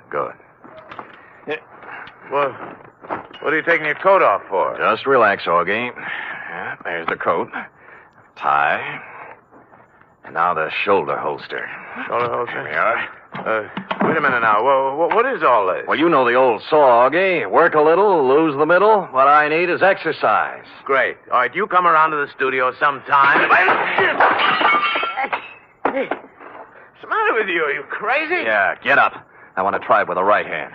Look, Spade. They got ground rules over at headquarters now, Augie. No white lights, no rubber hoses, but they don't apply to private dicks. Get up! Listen, if you're looking for trouble, All right, even better. Okay, up you go now. Come on! Up against the wall. Now. Hey, let go of me, Spade. Let's talk, huh? Talk? Yeah, about Denny Shane, about the kids he smeared with his filthy hands. High school kids from Balboa High and Lowell and George Washington. Good kids, straight kids. I don't know nothing about... Your outside man, wasn't it? Your roper. Turning up in drugstores and jive joints with those dirty little packets of heroin he passed out as headache powders. No, I don't know nothing about. So he got him hooked hard, huh? Hey, off. There was no more, and then they got a mailbox number and a key. Then they raised money any way they could. I got nothing to do with it. My studio. Yeah, your studio's a front. Does the dame down there know what's in those envelopes she mails every day, or does she think they're statements? Come on, talk, Donald. Talk! Talk! Talk!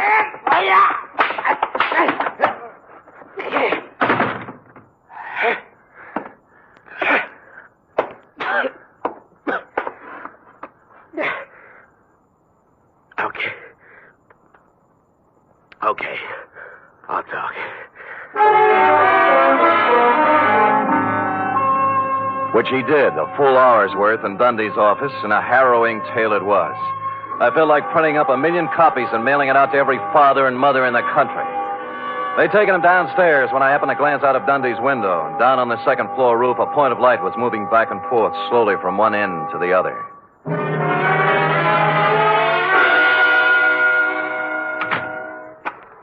Eddie. Where are they? Where are those keys? I've got to have them.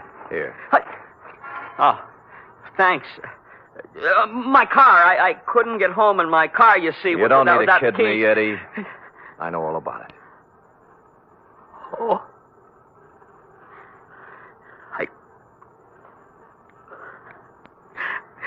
can't do anything about myself, Mr. Spade.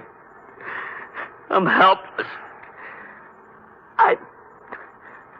What she said. Zombie. You're not helpless. You can't handle a little love, maybe, but you're not helpless. Other guys have licked it, and you can, too, if you want it bad enough. I want you. Honest. Good, that's all you need. We'll take care of the rest. Let's go.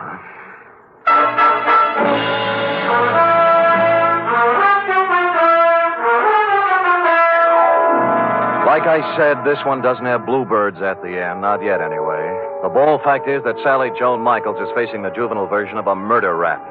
However, the best criminal lawyer in town has volunteered to defend her, and the state will be represented by the most half-hearted prosecution that ever set foot in the courtroom. Eddie Tucker's entering a sanitarium tomorrow, making him luckier than some of the other kids in that little black book.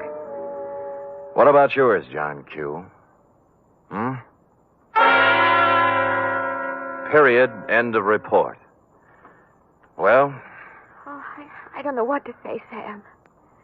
I feel so awful. I guess I'd better not make any comments at all. Me too, sweetheart. Let us lose ourselves in our work. Me in this cheap novel you were reading, and you in the merry chatter of that 1906 model Oliver. Scoot.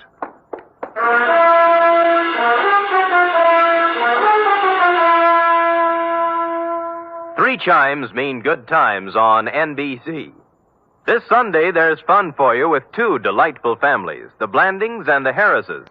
Mr. and Mrs. Blanding stars Cary Grant and Betsy Drake as the troubled but proud owners of the famous Dream House. And the Phil Harris Alice Faye Show brings you Phil and Alice, plus Brother William, darling child Julius, and the ever-present Frankie Remley.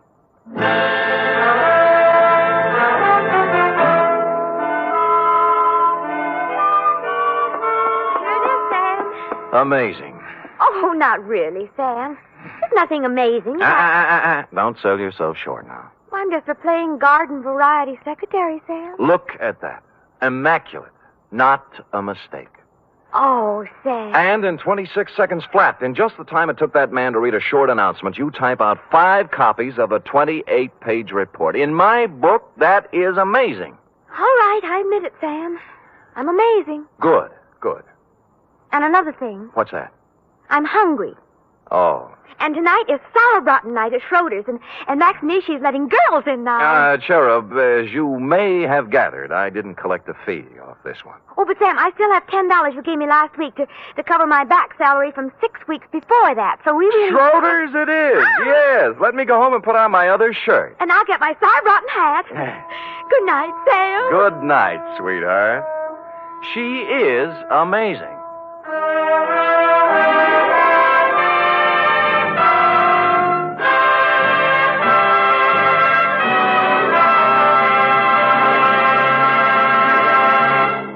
The National Broadcasting Company presents The Adventures of Sam Spade, Detective.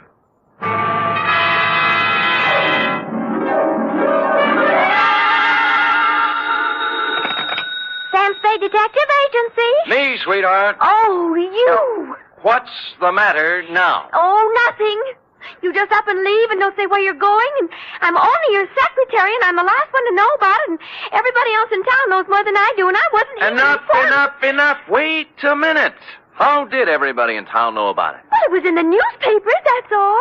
In the society column, no less. Really? Well, imagine that. Florabelle Frolics column. Florabelle. Mr. Spade, the notorious private detective, is vacationing at Westover as a guest of a promising young architect, Garrett Welch. Notorious yet. Well, at least they spell my name right. I suppose you had a great time. Well, it was exciting. What did you do? Just talked over old times, F. Did a little hunting, little shooting. Did you bag anything? F, what's your language? Sam. I see you're shocked. Well, so was I. However, if you have nothing to do, hang around the office, and I will be down with several pages from my diary telling about the whole affair. I've titled them The Civic Pride Caper.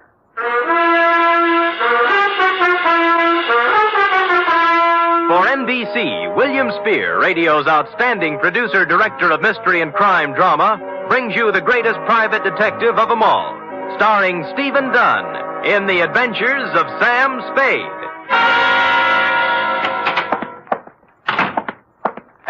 Oh, here I am, Sam. Well, I thought you'd gone chicken and run out on me. You're part of this organization. You're going to bear the bitter with the sweet, along with the rest of us. I know, but I always seem to get the bitter.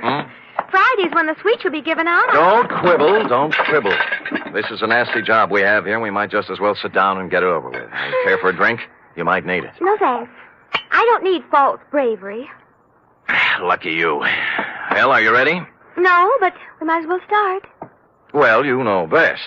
Date, fill it in to Garrett Welsh, room 212, Fairchild Building, Westover, California. From Samuel Spade, license number 137596. Subject, the Civic Pride Caper. Dear Garrett, I'd never been in Westover before, and I found it, on the surface at least, an attractive, bustling little city. The streets were clean, and the girls were sun-kissed and friendly. Add to that the $150 you sent me by mail, and you can imagine with what pleasant feelings I arrived. I found the Fairchild Building easily enough, and room 212, well, I couldn't miss it. There were sounds of vigorous activity coming out through the transom. And when I opened the door, two men were engaged in a fight. One was big and one was little. I didn't know which one was my client, so I automatically reached for the big guy. Go on me. What do you think you're doing? What's it all about? Ask him. He'll tell you. All right, what's the story? I was being foully and unreasonably attacked by this misguided citizen. I ought to kill you. That's what I ought to do. That's what everybody ought to do. Hold still. Oh, you. Why? Oh, let him go. Let him go. Beat it, Carlson. Wait until you can catch me alone in some dark alley. Don't think I won't. Don't you think I won't. I'm sure you will. I'm going to catch you every place and every time I can. Well, I take it your name is Garrett Welch. It is. And I want to thank you, friend. Nothing. You rescued me from a rather unhappy breeding. And your mouth is kind of cut up. Huh? Oh, there's nothing I can't take care of. Drink? Never touch you. Oh. You might have noticed I've already had a few drinks today. Well, it helps me forget. And it also keeps me from thinking. There you are. No, thanks. My name is Spade. Why did you send for me? Bodyguard? No. Let them have their fun. I don't mind. Maybe I even deserve it. Look, you're paying for my time. Why don't we get with it, huh? Oh, sure. Why not? Good. Come over here to the window. There. Look out there. Where? The far corner. Oh, you mean that building? Pile of rubbish is a better description. Well, what happened? Fire? No. It just collapsed one night. Last week. Oh. There were more than 3,000 people in it at the time. 5 of them were killed. I don't know how many injured. Well, that's too bad. How did it happen? It just collapsed. Another drink? No, thanks. Pardon me? It was a municipal auditorium built to honor the war dead. It cost over $1 million.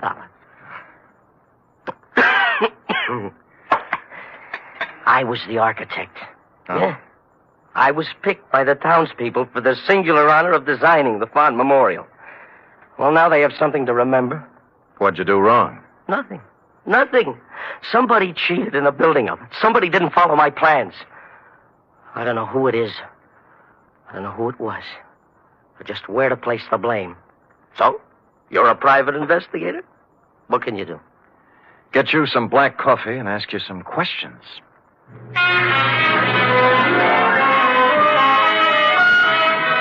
He gave me a list of everybody in town who had something to do with the building. First off, I called on a man named Howard Kessley, whose construction company had the contract for erecting the auditorium. Kessley lived in an elegant house on a well-guarded estate. And after they took my gun away from me, they let me in. I waited in a room tastefully decorated with original oil paintings and oriental rugs. And eventually, a football hero-type man walked in. You from the insurance company? No, I'm a private detective, Sam Spade. Who are you working for? Garrett Welch. Huh. That's a laugh. Funny? Well, what do you want? Look, you built that auditorium. Have you any idea why it fell down? Maybe it just got tired. I don't know. Aren't you interested? We're looking into it now.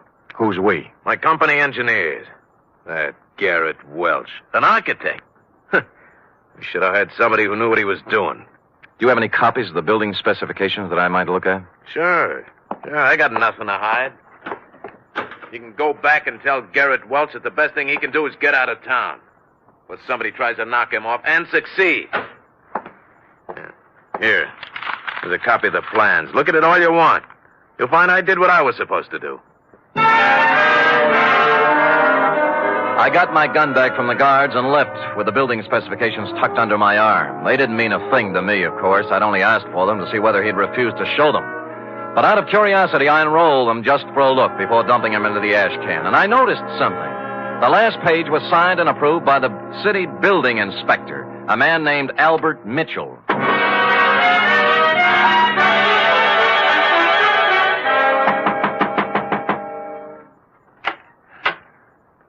Well? Well, I don't usually receive callers at this hour, but you're a little better looking than the ordinary caller. Come in.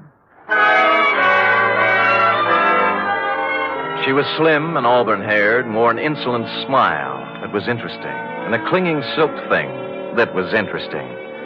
She looked me up and down, and she took so long at it. Okay, what is it? Magazine? The gas meter? Or did you just lose your way? I'd like to talk to Albert Mitchell. Oh, he's a dull conversationalist. You wouldn't have any fun. Well, I wasn't exactly looking for laughs, Mrs. You are Mrs. Mitchell? More or less. Right now, less. Soda or water? What? And your drink. Oh, thanks, but I took the pledge last Halloween. What did you want to talk to Al about? Well, what else? The auditorium that collapsed. Well, he stepped out for a while. Why don't we just make ourselves comfortable? You have a standard answer when I'm on duty. Thanks anyway. Duty? You a cop? I've never seen you around this town before. Private type investigator. Sam Spade. My name's Kitty. You don't have to worry about Al busting in on us. I don't think he'll be back this week. That's what I thought, you holding open house and all. What's the matter? The pressure get too heavy for him? Look, Sam, they had a hearing a couple of days ago. It was all decided. Nobody was to blame. I think Al went fishing or something. Where is he? How should I know? I'm only his wife. Well, you know what they say about a man who runs. Yeah, so why don't you stick around? You don't look like a coward to me. Well, when it comes to redheads, I really am. So long, Kitty. But... Oh, by the way, if Al does ever show up, tell him I took a room at the Embassy Hotel. I'd like him to call me. I won't tell him a thing. Come back here, you coward. Hey, Sam!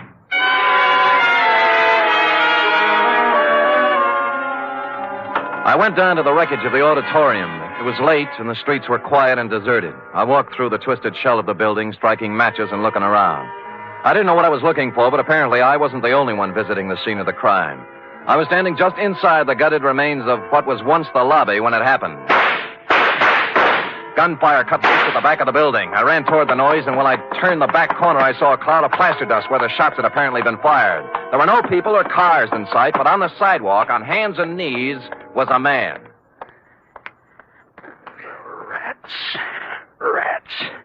Double-crossing dirty rats. Save me. Don't let me die. Kitty. He grabbed my legs and tried to pull himself up. His face was a gargoyle of pain. I reached down to help him, but he slipped back to the sidewalk, dead. 4 bullets had gone through his back. A billfold fell out of his pocket. It was loaded with identification, and everything said Albert Mitchell, age 40, occupation, building inspector.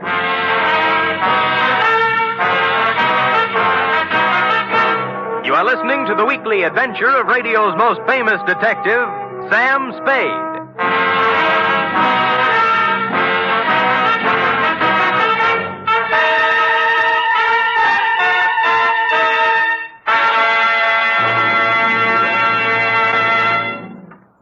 3 chimes mean good times on NBC. This Sunday, Theater Guild on the Air presents an exciting 1-hour adaptation of the Broadway stage comedy Light Up the Sky. Starring in this Theater Guild production are Joan Bennett, Sam Levine, and Thelma Ritter. And on Sunday, you're invited to another hour-and-a-half broadcast of The Big Show, starring Eddie Arnold, Jack Carson, Eddie Cantor, Olivia de Havilland, Martha Ray, Meredith Wilson, and many more. Your MC, of course, is the glamorous and unpredictable Tallulah.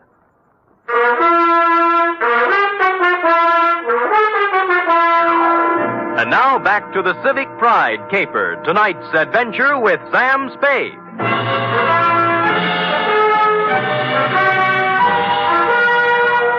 A good many other people had heard the sound of Albert Mitchell's assassination, and before long a crowd had gathered. Among them were several minions of the law. They took 2 people in tow, the dead Mitchell and the live Spade.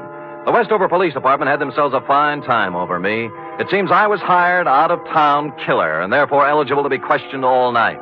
They worked hard at it, but in the morning they had to admit defeat and release me. I think they only did it because they didn't want to pay for my breakfast. By then I was pretty mad, and at 10 o'clock I walked into the mayor's office and demanded an interview. I got it. The whole thing, Mr. Spade, was regrettable. But after all, you are a stranger here. And when a man is killed and someone happens to be in on the scene, questions have to be asked. Your Honor, I'll let it pass in the interests of law enforcement. Good. Our report on you from San Francisco gives you quite a reputation as an investigator. Do you have any theories that might help us in this murder of Mitchell? Well, I could hazard an expert guess that it's tied in with the building scandal, the auditorium collapse. By the way, what's being done officially to fix the blame for that? The city council held its investigation of the unfortunate affair last week, and as far as we can determine, no one is directly responsible. No one? Oh, come, Your Honor. Are you questioning our civic procedure? Oh, well, maybe you're right. Maybe we've been too easygoing. We're all neighbors here. Yes, I'm conducting an investigation for a client who certainly has a right to know what's going on insofar as a good many citizens seem to feel he's to blame. Oh, yes, Mr. Welch. Well, he's not to blame. No one is. You must pardon my abruptness, Mr. Spade, but the events of the past week have been a little more... Yes, I know. Tell me, Albert Mitchell, as building inspector, must have approved the building of the auditorium. Now, was he a reliable man? Yes. Wait a minute. You don't think... I think he was killed by somebody who wanted him to keep his mouth shut. Now, what about the contractor, Howard Kesley? Kesley? Born here. Brought up here. He's built about 1/3 of the structures in Westover. Uh-huh. Every one of them, except the auditorium, is standing today. No, I don't think you can build up a case... I'm just examining the possibilities, Your Honor. You have to begin with the people who had something to gain from this thing. Where there's graft, there might be murder. Where are the purchase orders for the materials used in this building? That was the first question I asked. I was told they were destroyed with all the other useless paperwork that accumulated from the construction job. Oh, great. That certainly makes it convenient for somebody. Mr. Spade, I don't wish to... And I can't believe, as you apparently do, that this town's population is crooked and rotten. So if I come across any information that will help clear the good name of Garrett Welch, you can be sure that I'll be happy to bring it to your attention. Until then, I bid you good day, sir. I could understand Mayor Sullivan's desire to protect the fair name of his city, but I had to take a meaner view of at least one Westover citizen. I found out where Albert Mitchell did his banking, and misrepresenting myself as a collection agent, pried into his holdings. Let me see now, Mr. Humboldt. I really shouldn't give out this kind of information, but in your case, when you have a claim against the estate, Oh, yes, here it is. He has $300 in his account. That's all. What kind of deposits did he make? Oh, just paychecks mostly. He was a $7,500 a year man. Every Friday he deposited $150. Any deposits larger at any time? Oh, yes. 4 deposits of $5,000 each in the past year. Well, what do you know? As I recall Mr. Mitchell saying there were payments from the estate he inherited. Yeah, thank you, Mr. Carter. You'll hear from my company soon, I'm sure. Yes. Oh, what was the name of your company again, for my records? Amalgamated Whistle. Oh, yes. Preferred. Oh, yes, of course. That inheritance gag was right out of the Kefauver investigation. An inheritance is paid in a lump sum, practically never in 4 payments of $5,000 each. I didn't know whether Mrs. Mitchell was receiving, but I decided to find out. When I knocked at her door, all was quiet inside, but a second after my knock, there was a burst of sorrow. When she came to the door, there were 2 rather impossible-sized tears flowing down her face. For widow's weed, she wore a black dress, tight, satin, and low cut. Oh, Mr. Spade, I'm in no mood for talking now. Oh, just for a moment. May I come in? I guess so. I'm really kind of alone and lost. What is it you want? I must apologize for intruding on your bereavement, Mrs. Mitchell. I'm not usually as callous. Oh, that's all right. But I'm not sure I can help you any. I'm so broken up. What is it, camphor? What? Whatever you used to make those tears. All right, so I can't really cry. I never have, but it's expected of me. Yeah, all right. In that case, I sympathize with you. What do you want? Kitty, your dear departed husband made $7,500 a year and deposited $20,000 in 8 months. Now, what about it? I don't know anything about his money. All I know is that the bank told me he had only $300 left. What'd he do with it? He spent it on other women. Oh, I see. So the artificial tears do make sense, I guess. No, you don't understand. It's not that simple. It's funny, Sam, because I really mean it. Oh, I know how stupid I look in these clothes. And I did use camphor on my eyes because I wanted to cry. I wanted to cry for all the good days and the good years Al and I had. But the bad years kept getting in between, and I couldn't do it. I like you better all the time, Kitty. I knew you were real pretty. Now it turns out you're pretty real. I really loved him, and he loved me. But we kicked it away because we both wanted more excitement than this town or his salary could give us. There was no place to go. We just didn't get along. He was out spending his money on other women, being a big shot. I can't blame him, though. I helped make him do it.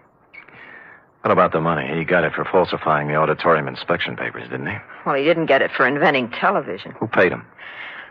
Sam, don't ask me anymore. Well, you do know where the $20,000 came from, don't you, Kitty? Don't, Sam. I'm scared. You know what you ought to do? You ought to come back to San Francisco with me. Let me help you get a job there. You can make a fresh start. You're not kidding. I give you my word. I ought to have my head examined for trusting you, but I'm going to do it. Al got that money from the Central Cement Company for, quote, an advisory capacity, unquote. You know who owns the Central Cement Company? Howard Kessler? Warm, but not quite. His brother. Last night when Al showed up in town, he was gunning for trouble. Why? He said they were going to make a fall guy out of him, and that he wasn't going to take the blame for anybody. That's what he said. But I think he ran out of money and wanted to make a touch in exchange for disappearing again, for good. And you think Kessler shot him or his brother? I can't think, and I don't know anything else. Now, do I get to San Francisco? I'll be back for you. All right, but make it fast. And don't leave me here, because if anything happens to me, Sam, it'll be on your conscience. She walked to the door with me and kissed me on the cheek, and it was nice. No more than that. It was nice. Next stop, the Central Cement Company offices. Statement of Howard Kessler's brother, Ralph. I'll explain it to you in simple terms. We supplied cement for a lot of buildings in this part of the country. When you want to build something, you submit a bid. When you want to know what kind of a bid to submit, you ask an expert. Mitchell was our expert. And we didn't expect him to work for nothing. You mean Mitchell tipped you off as to what other firms were bidding? Well, call it anything you want. It's done all the time. I found Garrett Welch, my architect client, slumped over his desk, much the worse for drink, and it took a good half hour with coffee and wet cloths to bring him around to something resembling normal. I was proud of that building, Mr. Spade. As proud once as I am ashamed of it now. I spent 4 years at a prominent American college and 2 years apprenticeship with a great architect to prepare myself to come back here and make this the most beautiful city in the West. Well, you must have watched them build it. What went wrong? That's the point. I wasn't here. They sent me to Chicago to study. And I bid for it. What they really wanted was for me to be out of the way. Who are they? The city council. Oh, why bother? Just tell me how much I owe you and we'll just forget it. Nobody's going to indict anybody for anything. Well, somebody's responsible for the building and for Mitchell's murder, and we'll find him. We? Yeah. If you'll lay off that bottle for a while and work with me, maybe we can do it. All right. All right. No more booze. I'll stop feeling sorry for myself and start getting mad. Hey, where you going? I'm going to start at the top. I'm going to try to get the mayor to help.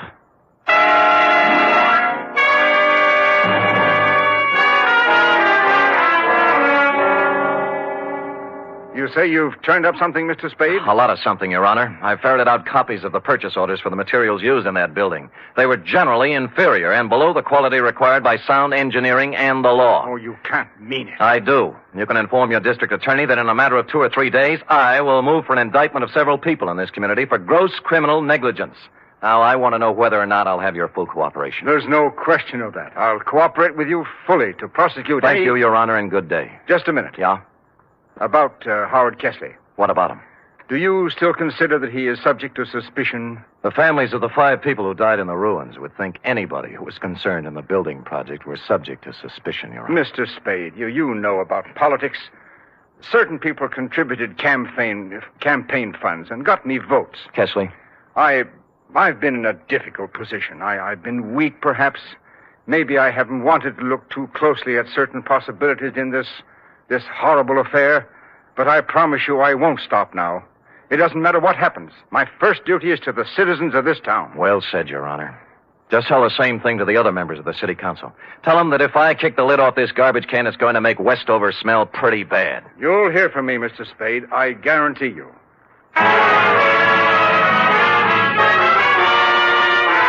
In the course of the next 2 hours, I told the same story to the newspaper, the police, a couple of soda jerks, a waitress, and almost anybody else who would listen.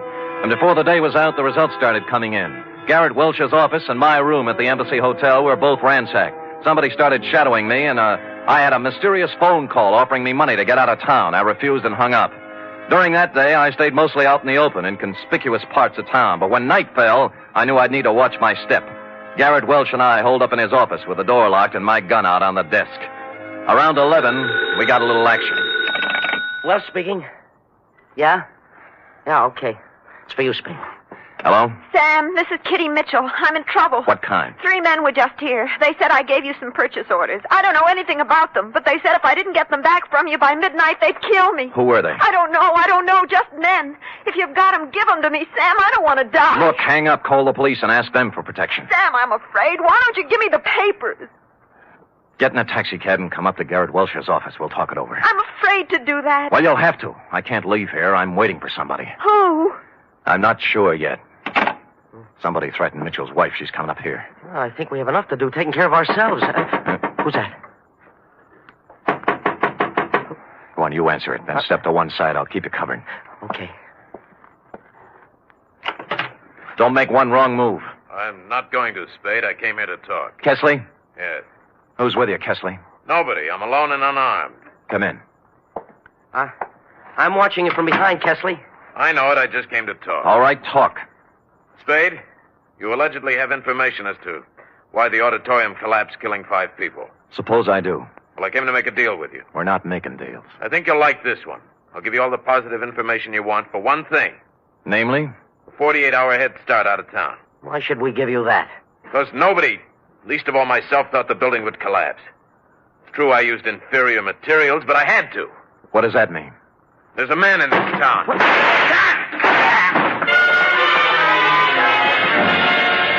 The door was suddenly kicked wide, and a blaze of bullets flew across the room. Kesley's mouth opened in shock, his knees buckled, and he pitched forward, bouncing off the desk to the floor. A tall, silver-haired gentleman was behind the gun. I caught him shoulder high, spun him around. The gun fell out of his hand, and Welch and I were on him in a second. All right. I've done all I'm going to do. I'm hurt. I'm wounded. Well, Your Honor, you're better off than Kesley. Kesley didn't want to do it, but I had something on his brother and told him I'd send him to jail. we saved $100,000 on the cheap supplies we used in that building. Yeah, when I showed up, Chesley was afraid he was going to take the rap alone. He was afraid he'd end up like Albert Mitchell, right? Yes. I killed Mitchell. He wanted more money. You killed him, you... Kitty, don't put it down! She had come in while we were talking and picked up the gun Mayor Sullivan had dropped. Her one shot hit him in the chest. Then she let the gun slip through her fingers and just stood there. Then you know what? She cried. Real tears. Period. End of report. Sam, what an awful tragedy. It was indeed, F. Of course, in a few minutes, the place was full of police, and we turned her over. Well, what do you think's going to happen to her, Sam? I'd rather not think about that, Effie. Now, how about typing it up?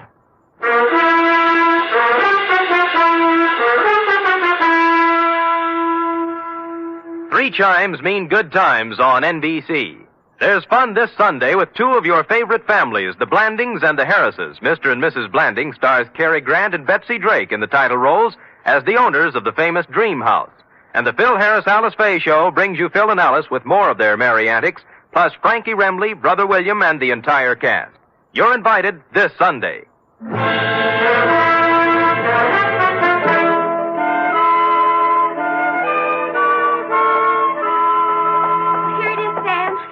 Up. Well, I'll take your word for it. I'm not going to read it again. Why did the mayor come in and shoot the building contractor in front of witnesses? Why, he threw away everything you worked so hard to steal. Why? That is a good question, F. Saved by the knock. Come in. This is Sam Spade's office. It is? I'm Lyle Rooks. You expect me to believe that? I'm Western editor of Radio Television Mirror magazine. Well, you know best. I just wanted to tell you that in our annual awards poll, nationwide, the American listeners have chosen Steve Dunn as their favorite detective. Steve Dunn, not me? Be quiet, Sam. So here, sir, is your citation. You may want to frame it. Put it up in your office. Why? Thank you. Goodbye. Well, Steve Dunn, who He's the man that plays you on the radio, Sam. Oh, he's handsome. Well, do you love him better than you love me when I'm burning up with passion for you? Are you really burning up, Sam? Well, I'm beginning to smolder a little. Come here and tell me about love. Oh, well, I don't know much about it, Sam. Not as much as I'd like to know. Well, I'm sorry. Sorry, I don't have a teacher's permit for the state of California. Good night, Sam. Good night, sweetheart.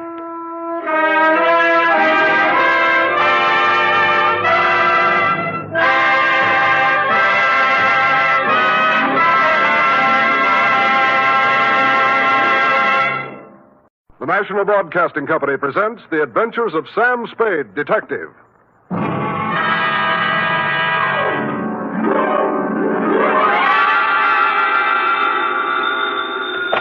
Sam Spade Detective Agency. Hello.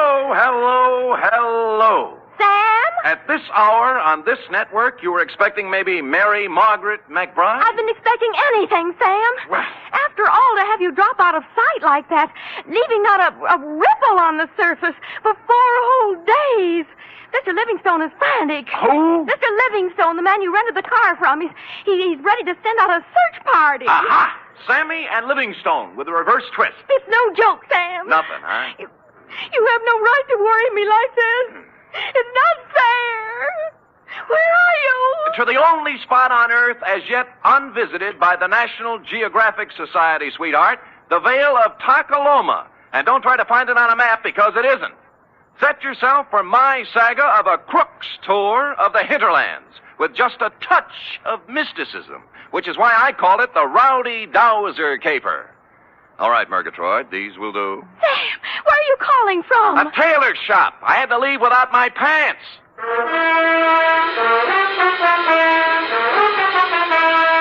For NBC, William Spear, radio's outstanding producer-director of mystery and crime drama, brings you the greatest private detective of them all, starring Stephen Dunn in The Adventures of Sam Spade. Dum-da-da-dum-dum-dum. When you and I were young. Effie. Sam? Who else? Are you decent? Decent? Well, you said you'd lost your pants, so... Oh! How do they look? Well, Isn't it a little early for Halloween? Ooh, you made a joke. You ready, woman? As always, Sam. Date, fill it in. 2 Constable Ollie Shuttle, North Tacaloma, California. From Samuel Spade, license number 137596. Subject, the Rowdy Dowser caper. Dear Ollie,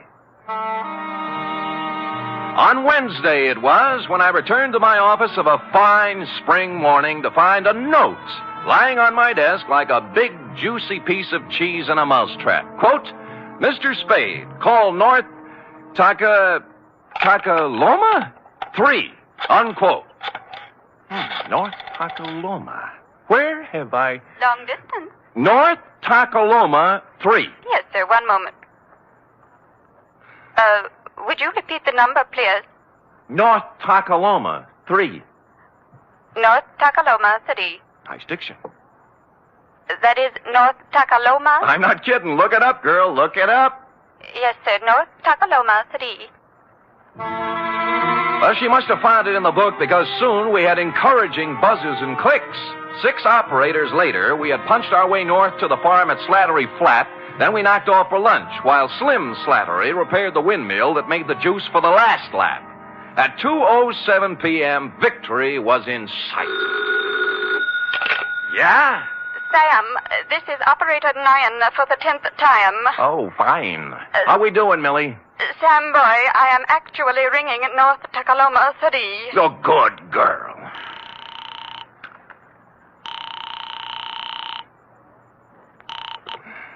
Hello? Hello, this is Sam Spade. I have a note here to Oh, call yes, North... yes, Mr. Spade. You were out of town when I came. Perhaps you remember me. Wendell Wisby of Oak Tree Lane, North Tacaloma, California. Wendell? I employed you a year ago to find a girl who vanished. The magician. You made the girl disappear and couldn't bring her back. Correct. Yeah. You may well ask, Mr. Spade, how anything could be worse than that. Well, this is... Oh, there, Wendell. There, boy. Take it easy. I can't talk. I just can't talk about it. Fine, then write me a nice, long letter. Well, you know, I'd this rather... is a long-distance call, and I... No. I am sorry, Mr. Spade, but this has affected me very deeply. Look, you promised you'd lay off the magic, Wendell. Well, What'd you do? Misplace half a woman this time? No, I have given up magic, Mr. Spade. I am currently employed as 3rd Vice President of the 2nd National Bank of North Tacaloma. All that? Yes, sir.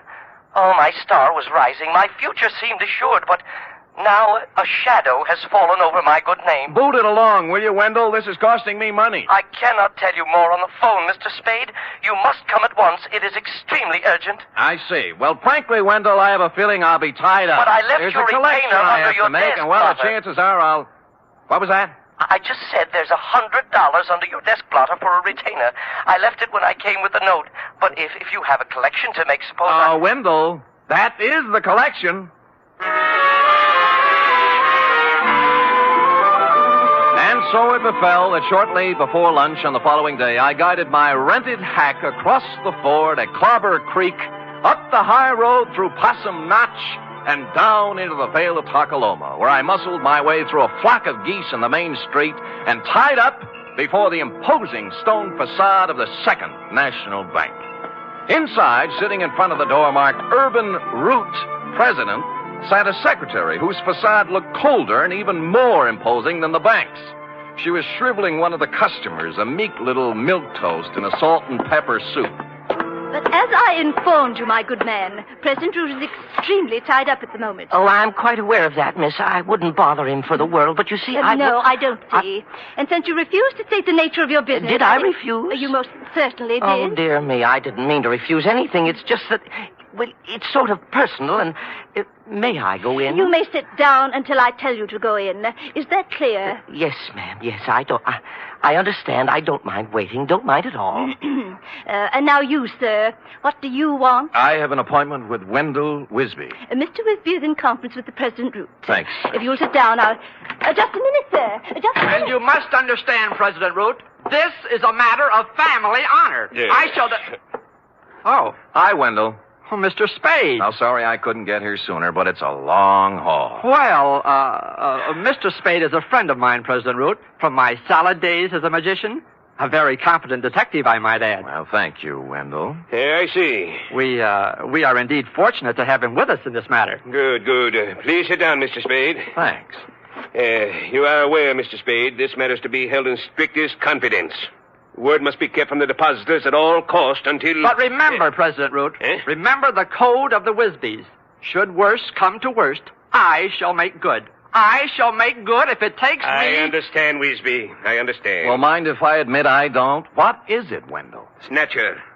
Snatch whom? Uncle Purse. Our former cashier, Mr. Spade. Purse Snatcher. Wisby's uncle. Purse Snatcher. What about him? Everything. He has disappeared. Absconded. That is a harsh word, President Root. I would prefer to say he disappeared until we have further proof. The money's gone, isn't it? How much money? $53,000. From Uncle Purse's accounts. Huh. It may be he has absconded, President Root, but we must remember that despite the Snatcher surname, Uncle Purse is a Wisby. And a Wisby never lived who got away with $53,000. All right, Wisby. He disappeared. Yes, may I ask when he disappeared? Last Friday night, about 9 o'clock. Anyone see him go? Almost everyone. His car stalled at Main and Persimmon. Several people saw him trying to start it. He was acting very strangely. Oh, how was that, Wendell? Well, Clem Clobber and Charity Fidd and several others spoke to him from the curb, but he wouldn't answer them. He didn't say a word to anyone, which is not at all like Uncle Purse Snatcher. Wisby, man to man. Would you feel sociable with a satchel full of stolen money on the seat beside you? Well, there you have a point, President Root. I can't blame you for the way you feel, President Root, but I must continue to believe the best of Uncle Purse until Mr. Spade discovers the worst. Oh. And in that dismal eventuality, please know I intend to pay off the $53,000 plus interest on the installment plan. $5.37 per week for 48 years. Oh. You have my word on it, sir. The word of a Wisby. With which solemn pronouncement, Wendell marched out, closely followed by me. Salt and Pepper Suit Milquetoast was still fingering his hat brim, looking hopefully at Miss Icewater for the sign. At Wendell's suggestion, I hustled out to the Snatcher homestead for a word with Purse's wife, a timid little woman with her heart in her eyes, known from one end of the valley to the other as Aunt Wistful. I can hardly think straight these days, Mr. Spade. So full of puzzlement this thing has left me. Of course, Aunt Wistful. Have another dipper of cider, Mr. Spade. Oh, get down, not you. No thanks, Aunt Wistful. Purse wasn't himself since the well run dry. We had a passel of dry winters here in the valley, you know, but never for this is the well run dry. First didn't know which way to turn. The pipe end's 2 miles down the road. Couldn't afford to bring it in here. I see. He took to muttering to himself, saying strange things. Coming home from his work at the bank with a frown on his face. Stayed there all evening. What do you mean, strange thing? Oh, I don't recollect very well. He brought a law book home one night, though, and out of a clear sky he says to me, "Wistful, honey, do you know the punishment for embezzlement is 5 to 10 years in prison?" I asked what he meant by that, and he said he thought it might be a good thing for a banker to know. Well, he had something there. It was the night after that. He come home all cheerful. Said he thought he'd figured a way out. Found a fellow to help him. Get down. I had no idea what Purse was thinking. What fella? Urban Root, I suppose. Oh. It's Urban's bank he was fixing to steal from. But then I got word from my sister ailing over to Fogarty Grove, so Thursday I left, and when I got back Saturday, he'd gone. Did he take his things? Mostly. Funny, he did one strange thing for this time of year. He left his corn teeth behind. Corn teeth, huh? A spare pair of store teeth for corn on the cob. Oh. Purse will miss him now with summer coming on. Yes, he will. Bless him. You know, ever since spring, I've been after Purse to spade up my flower bed by the window. He did it before he left, now that there's no water to grow things with. I loved him so much, Mr. Spade. In this awful way for marriage to him. Get down!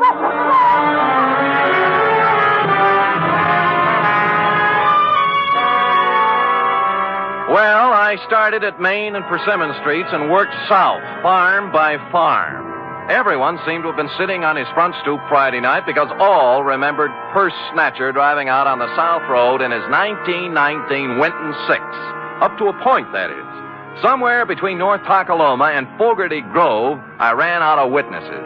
And in Piney Crotch, of all places, the town beyond, they could guarantee Purse didn't pass through because the main drag was roped off all Friday night for a square dance. And thus matters stood on the third day when I limped back to the bank. For some reason, a crowd had gathered in the alleyway next door. Writing it off as a floating crap game, I walked inside, bowed formally to Miss Icewater, then plunked myself down at Wendell's desk. Oh, Shaw. I just found I miscalculated on the interest. At $5.37 per week, I won't have this paid off until I'm 134. And who knows, by then you may even have a wife and children to support. Look, don't you think you were a little impetuous with that retainer? What retainer? Mine, the $100. $100? Wendell, the $100 you stuck under my desk blotter when you hired me. I hired you? You came to my office when I was out of town, Wendell. You left a note for me to call you. I talked to you on the telephone. Well, didn't I? Mr. Spade, something is very wrong. I did not talk to you on the telephone at all. What? I thought you were employed by President Root. Well, where is President Root? I don't know. He stepped out some time ago, and there's someone waiting for him in his office. Oh? Do-do-do-dee-do-do. Hi, Miss Icewater. Oh, tell me, pretty mean, are there any more at home like you? Milk toast. But with a difference. The salt and pepper suit had gone. Beret, bow tie, plaid sport jacket with a racing form sticking out of the pocket. Maroon +4s and wool socks with tassels. He took one of President Root's cigars out of his pocket, bit off the end, and lit it. Then smiled, or rather leered, at Miss Icewater. Well, honey? I'm sorry, Oh, sir. 23 skidoo, sweet stuff. President Root will be back shortly if you... Oh, don't be a back number, beautiful. But, sir, I don't... Papa love Mama? Well, I don't know what to say. You'll learn. Tell Cookie I'll be back, huh? Yes, sir. Anything you say. Live a little, baby. Live a little. Toodaloo. Golly. Golly, indeed. Miss Icewater. Hey. Oh. What was that? I don't know his name. A friend of President Root's. He's rather attractive, don't you think?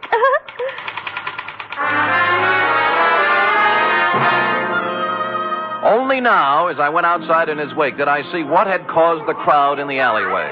The first sport model convertible in Colocoma Valley since Wally Reed came through on location. And the first pink one I'd ever seen. Pondering the new milk toast, I walked into the drugstore, found a phone book, and checked all 25 names. North Takaloma 3 belonged to the Atomic Auto Courts and Restaurant. Charity Figg, proprietress. She was riding herd on a griddle full of lamb chops when I pulled up at the counter. How's that again, Sonny? Short, you say? Short. And scalped on top with a fringe of hair like so? Yeah, and a wicked leer in his eye. That's my man. Well, he wasn't wearing no barrack hat nor plaid coat when I seen him. Salt and pepper suit it was. Yeah, I know. Who is he? Well, he didn't register, but they say he's Dowser. Dowser. Don't know his first name, do you? Nope. Now, where he come from? Stayed in room 6 till 2 days ago. Ain't seen him around since. When did he come here? Let me see now. Codfish ball. Beg pardon? Oh, that'd be Friday night, late. And the funny thing now, think of it, he'd come afoot. Not by the road from Fogarty Grove, mind you, but by the trail over the ridge. Well, where does it go to, Aunt Charity? Winds up the old clobber place, Panda now. Oh, thanks. I'll be back. You'll be nothing. You just sit right down where you are and you wrap yourself around this. Ain't no growing boy going hiking over the ridge without supper. Clean it up now, every scrap. Yes, Ma.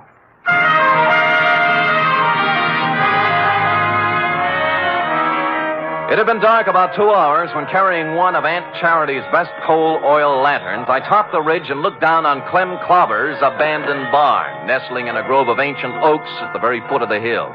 The moon was bright enough to show up the pair of grassy ruts leading from the rear of it down the gully toward the road to Fogarty Grove, a couple of miles away. On general principles, I blew out the lantern, then scrambled down the side hill and up to the barn door. I couldn't make out anything inside at first, and then finally something took shape. A dark hulk in the middle of the floor. Stupid me, I lit a match. It was an automobile. To be exact, it was Purse Snatcher's 1919 Winton 6. His hat and the tweed overcoat everyone saw him wearing Friday night were lying across the front seat. I held the match higher and bent over for a closer look. Whereupon Spade and the match went out together.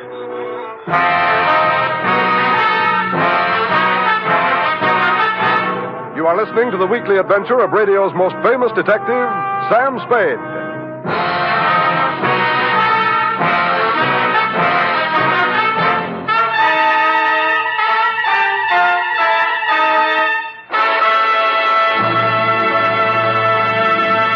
Three chimes mean good times on NBC. There's fun for you Sunday with two of your favorite families, the Blandings and the Harrises. Mr. and Mrs. Blanding stars Cary Grant and Betsy Drake in the title roles as the proud but somewhat bewildered owners of the famous Dream House. The Phil Harris-Alice Faye Show stars Phil and Alice, of course, plus ever-helpful Frankie Remley, Brother William, and delivery boy Julius. Yes, there are laughs this Sunday and every Sunday with the Phil Harris-Alice Faye Show and Mr. and Mrs. Blandings.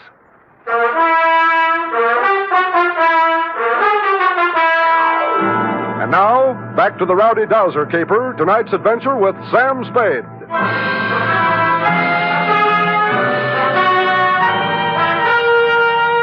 I must apologize, Constable, for succumbing once again to the traditional nemesis of the private eye. But the bald facts are simply that I bent over for a closer look at the Winton 6 and was struck a dastardly blow on the rear of the head. How long I remained incommunicado, I know not, but I awoke presently, and with good reason. My pants were on fire. As a matter of fact, the entire barn was on fire, and I was lying in the tonneau of the Winton 6 wearing Purse Snatcher's overcoat. The door I'd come in was a wall of flame, likewise the stalls on both sides. But at the rear were a few square feet of rotten siding that hadn't caught yet. Now, ordinarily, I'd have thought twice, but when your pants are afire, you only think once. So I ran right through it and took a flying header into the creek behind the barn. It was just as well I only thought once, since at this moment the flames reached the Winton's gas tank.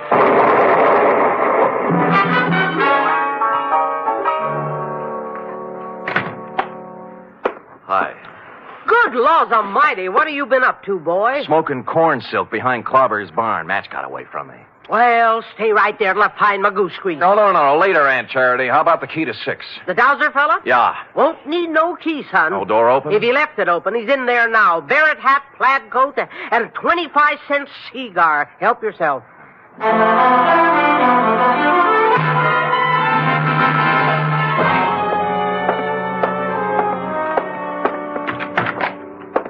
Well. Hey, Mr. Spade, isn't it? Right, and you're Dowser. Dowser? Isn't it? Yes. Yeah, that's right, Dowser. Hey, you can call me Alonzo. Sit down. No, I'll stand. Oh? You're lucky you caught me. I was just leaving, so I see. I was detained, as you probably know, over at Clobber's barn. Detained? Okay, Dowser. We'll let that do for the preliminaries. Now, why'd you just try to kill me? Kill you? Well, good heavens, man, I did not get careless at a weenie bake, Dowser. I just woke up in the middle of a 3-alarm fire, and I don't like it. As a matter of fact, I'm a little burned up, to use the phrase loosely, and I just might kick your teeth in. Now, believe me, I haven't been near Clobber's barn since Friday. I had nothing to do with whatever happened. Sure, and you had nothing to do with a $100 retainer in the phone call from Wendell Wisby. Well, as a matter of fact, You figured with a curious city fellow like me on the premises, urban root might shake down easier. Bigger apples from the same old tree, right? Yeah. All I did was negotiate a personal loan. Stop it, will you? Root had his hand on the till at the bank. A big hand, $53,000 worth, and Snatcher found out about it. What about you? How'd you get into the act? The loan. The shakedown. Where's Uncle Purse, Alonzo? Out of town somewhere, I suppose. He... look, I can't tell you, Mr. Spade. Purse got as far as the road to Clem Clobber's barn last Friday night. Or did he? No, he didn't get that far. You know, I'd begun to suspect as much. How far did he get? I'm sorry. I can't tell you any more. Root killed him, didn't he? No. You Now, saw let it. me go. How come? I don't know anymore. Please. Come on, let's have it, No. Dowser. What did he do with the body? Root wore the coat and drove Perce's car out of town so everyone would see him. Now, where's the body? Let me go. Let me go. Dowser! Dowser!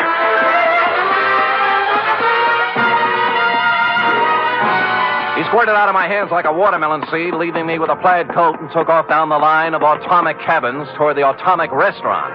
A nice high-knee action for a little guy, and what with my burns and contusions, I'm forced to admit he was widening the gap between us when he rounded the corner of the atomic restaurant, making possibly the gravest error of his career. Aunt Charity was rounding the same corner, coming the other way with an armload of wood.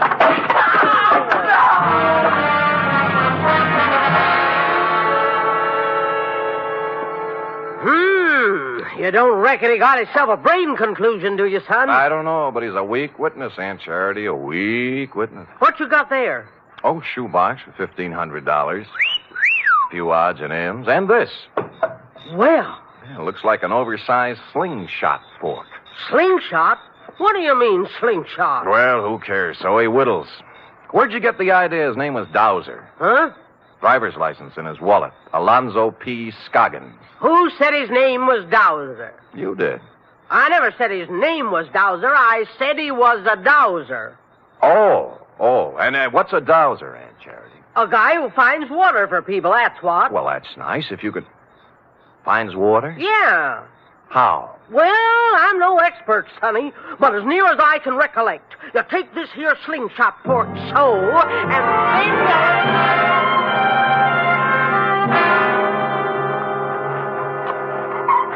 Mr. Spade, I can't go through with it. Get hold of yourself, Wendell. Remember the code of the Wisby. But this sinister revelation has virtually prostrated me, Mr. Spade. And you must remember it is now over a year since my salad days as a magician. Tut, Wendell. Stout fella, stiff upper. And further, even at the peak of my career, I was only sketchily acquainted with the field of dowsery. Hold it. There they are. Aunt Wistful is sitting on the back porch with President Root. Mr. Spade, The code of the Wisbys, Wendell? Yes, sir. Let's go.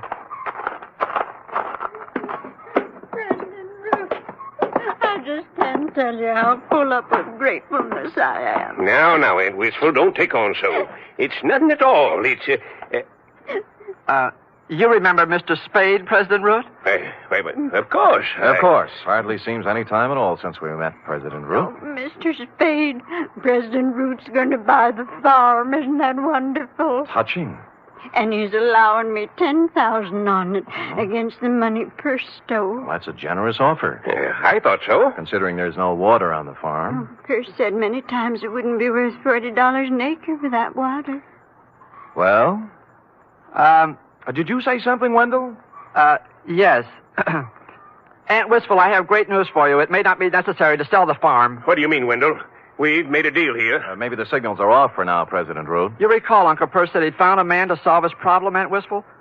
I am now ready to step forward and bring it into the open. I am that man. You? What do you mean, Wendell? Since entering the banking field, I divorced myself from magic and the allied dark arts, Aunt Wistful. So I wish to keep my other talents sub rosa. What are you talking about, Wisby?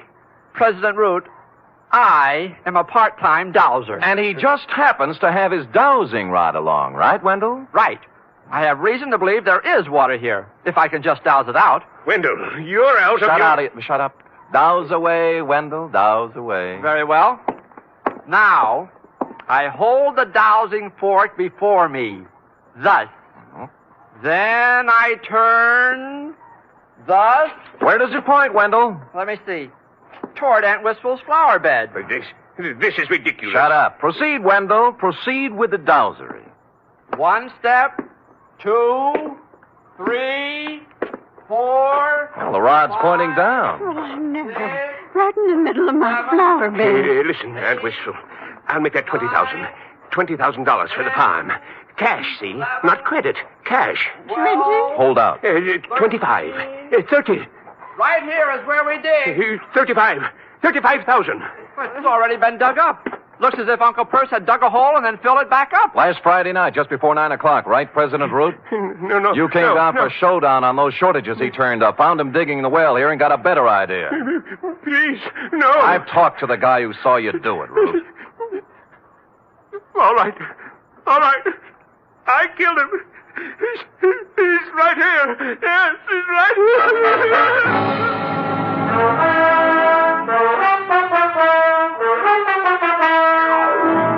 Which is where you came in, Constable, and since you can take it from here, I shall close, as always, with... Period. End of report. Right. Another triumph, Sam. Another new sphere of effort. No field is safe from my talent, sweetheart. You will please preserve it for posterity during the following 15-second announcement. Scoot. Scoot.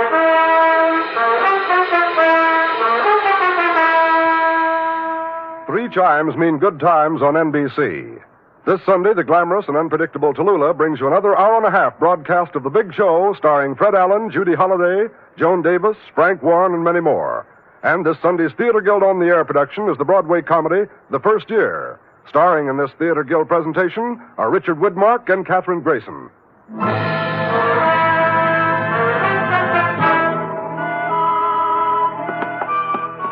Here it is, Sam. Ah, efficient girl. Yeah? Yeah, Millie, this is Sam, boy. What's up? Oh? Thanks, Millie. Well, what is it, Sam? They just relayed a message from Fogarty Grove, F. Wendell is being installed as second vice president tomorrow night at the Moose Hall. Oh? He wants me to come. Oh! And bring a girl. Are you game, little one? Well, that's one way to get the report to Constable Ollie Shuttle. I'll do it, Sam. Good girl. Pack up an emergency ration of sorghum and hominy grits. I'll pull up at your doorstep in the morning at 8 o'clock. Well, I'll wear my sunbonnet and Mother Hubbard. Oh, good night, Sam. Good night, sweetheart.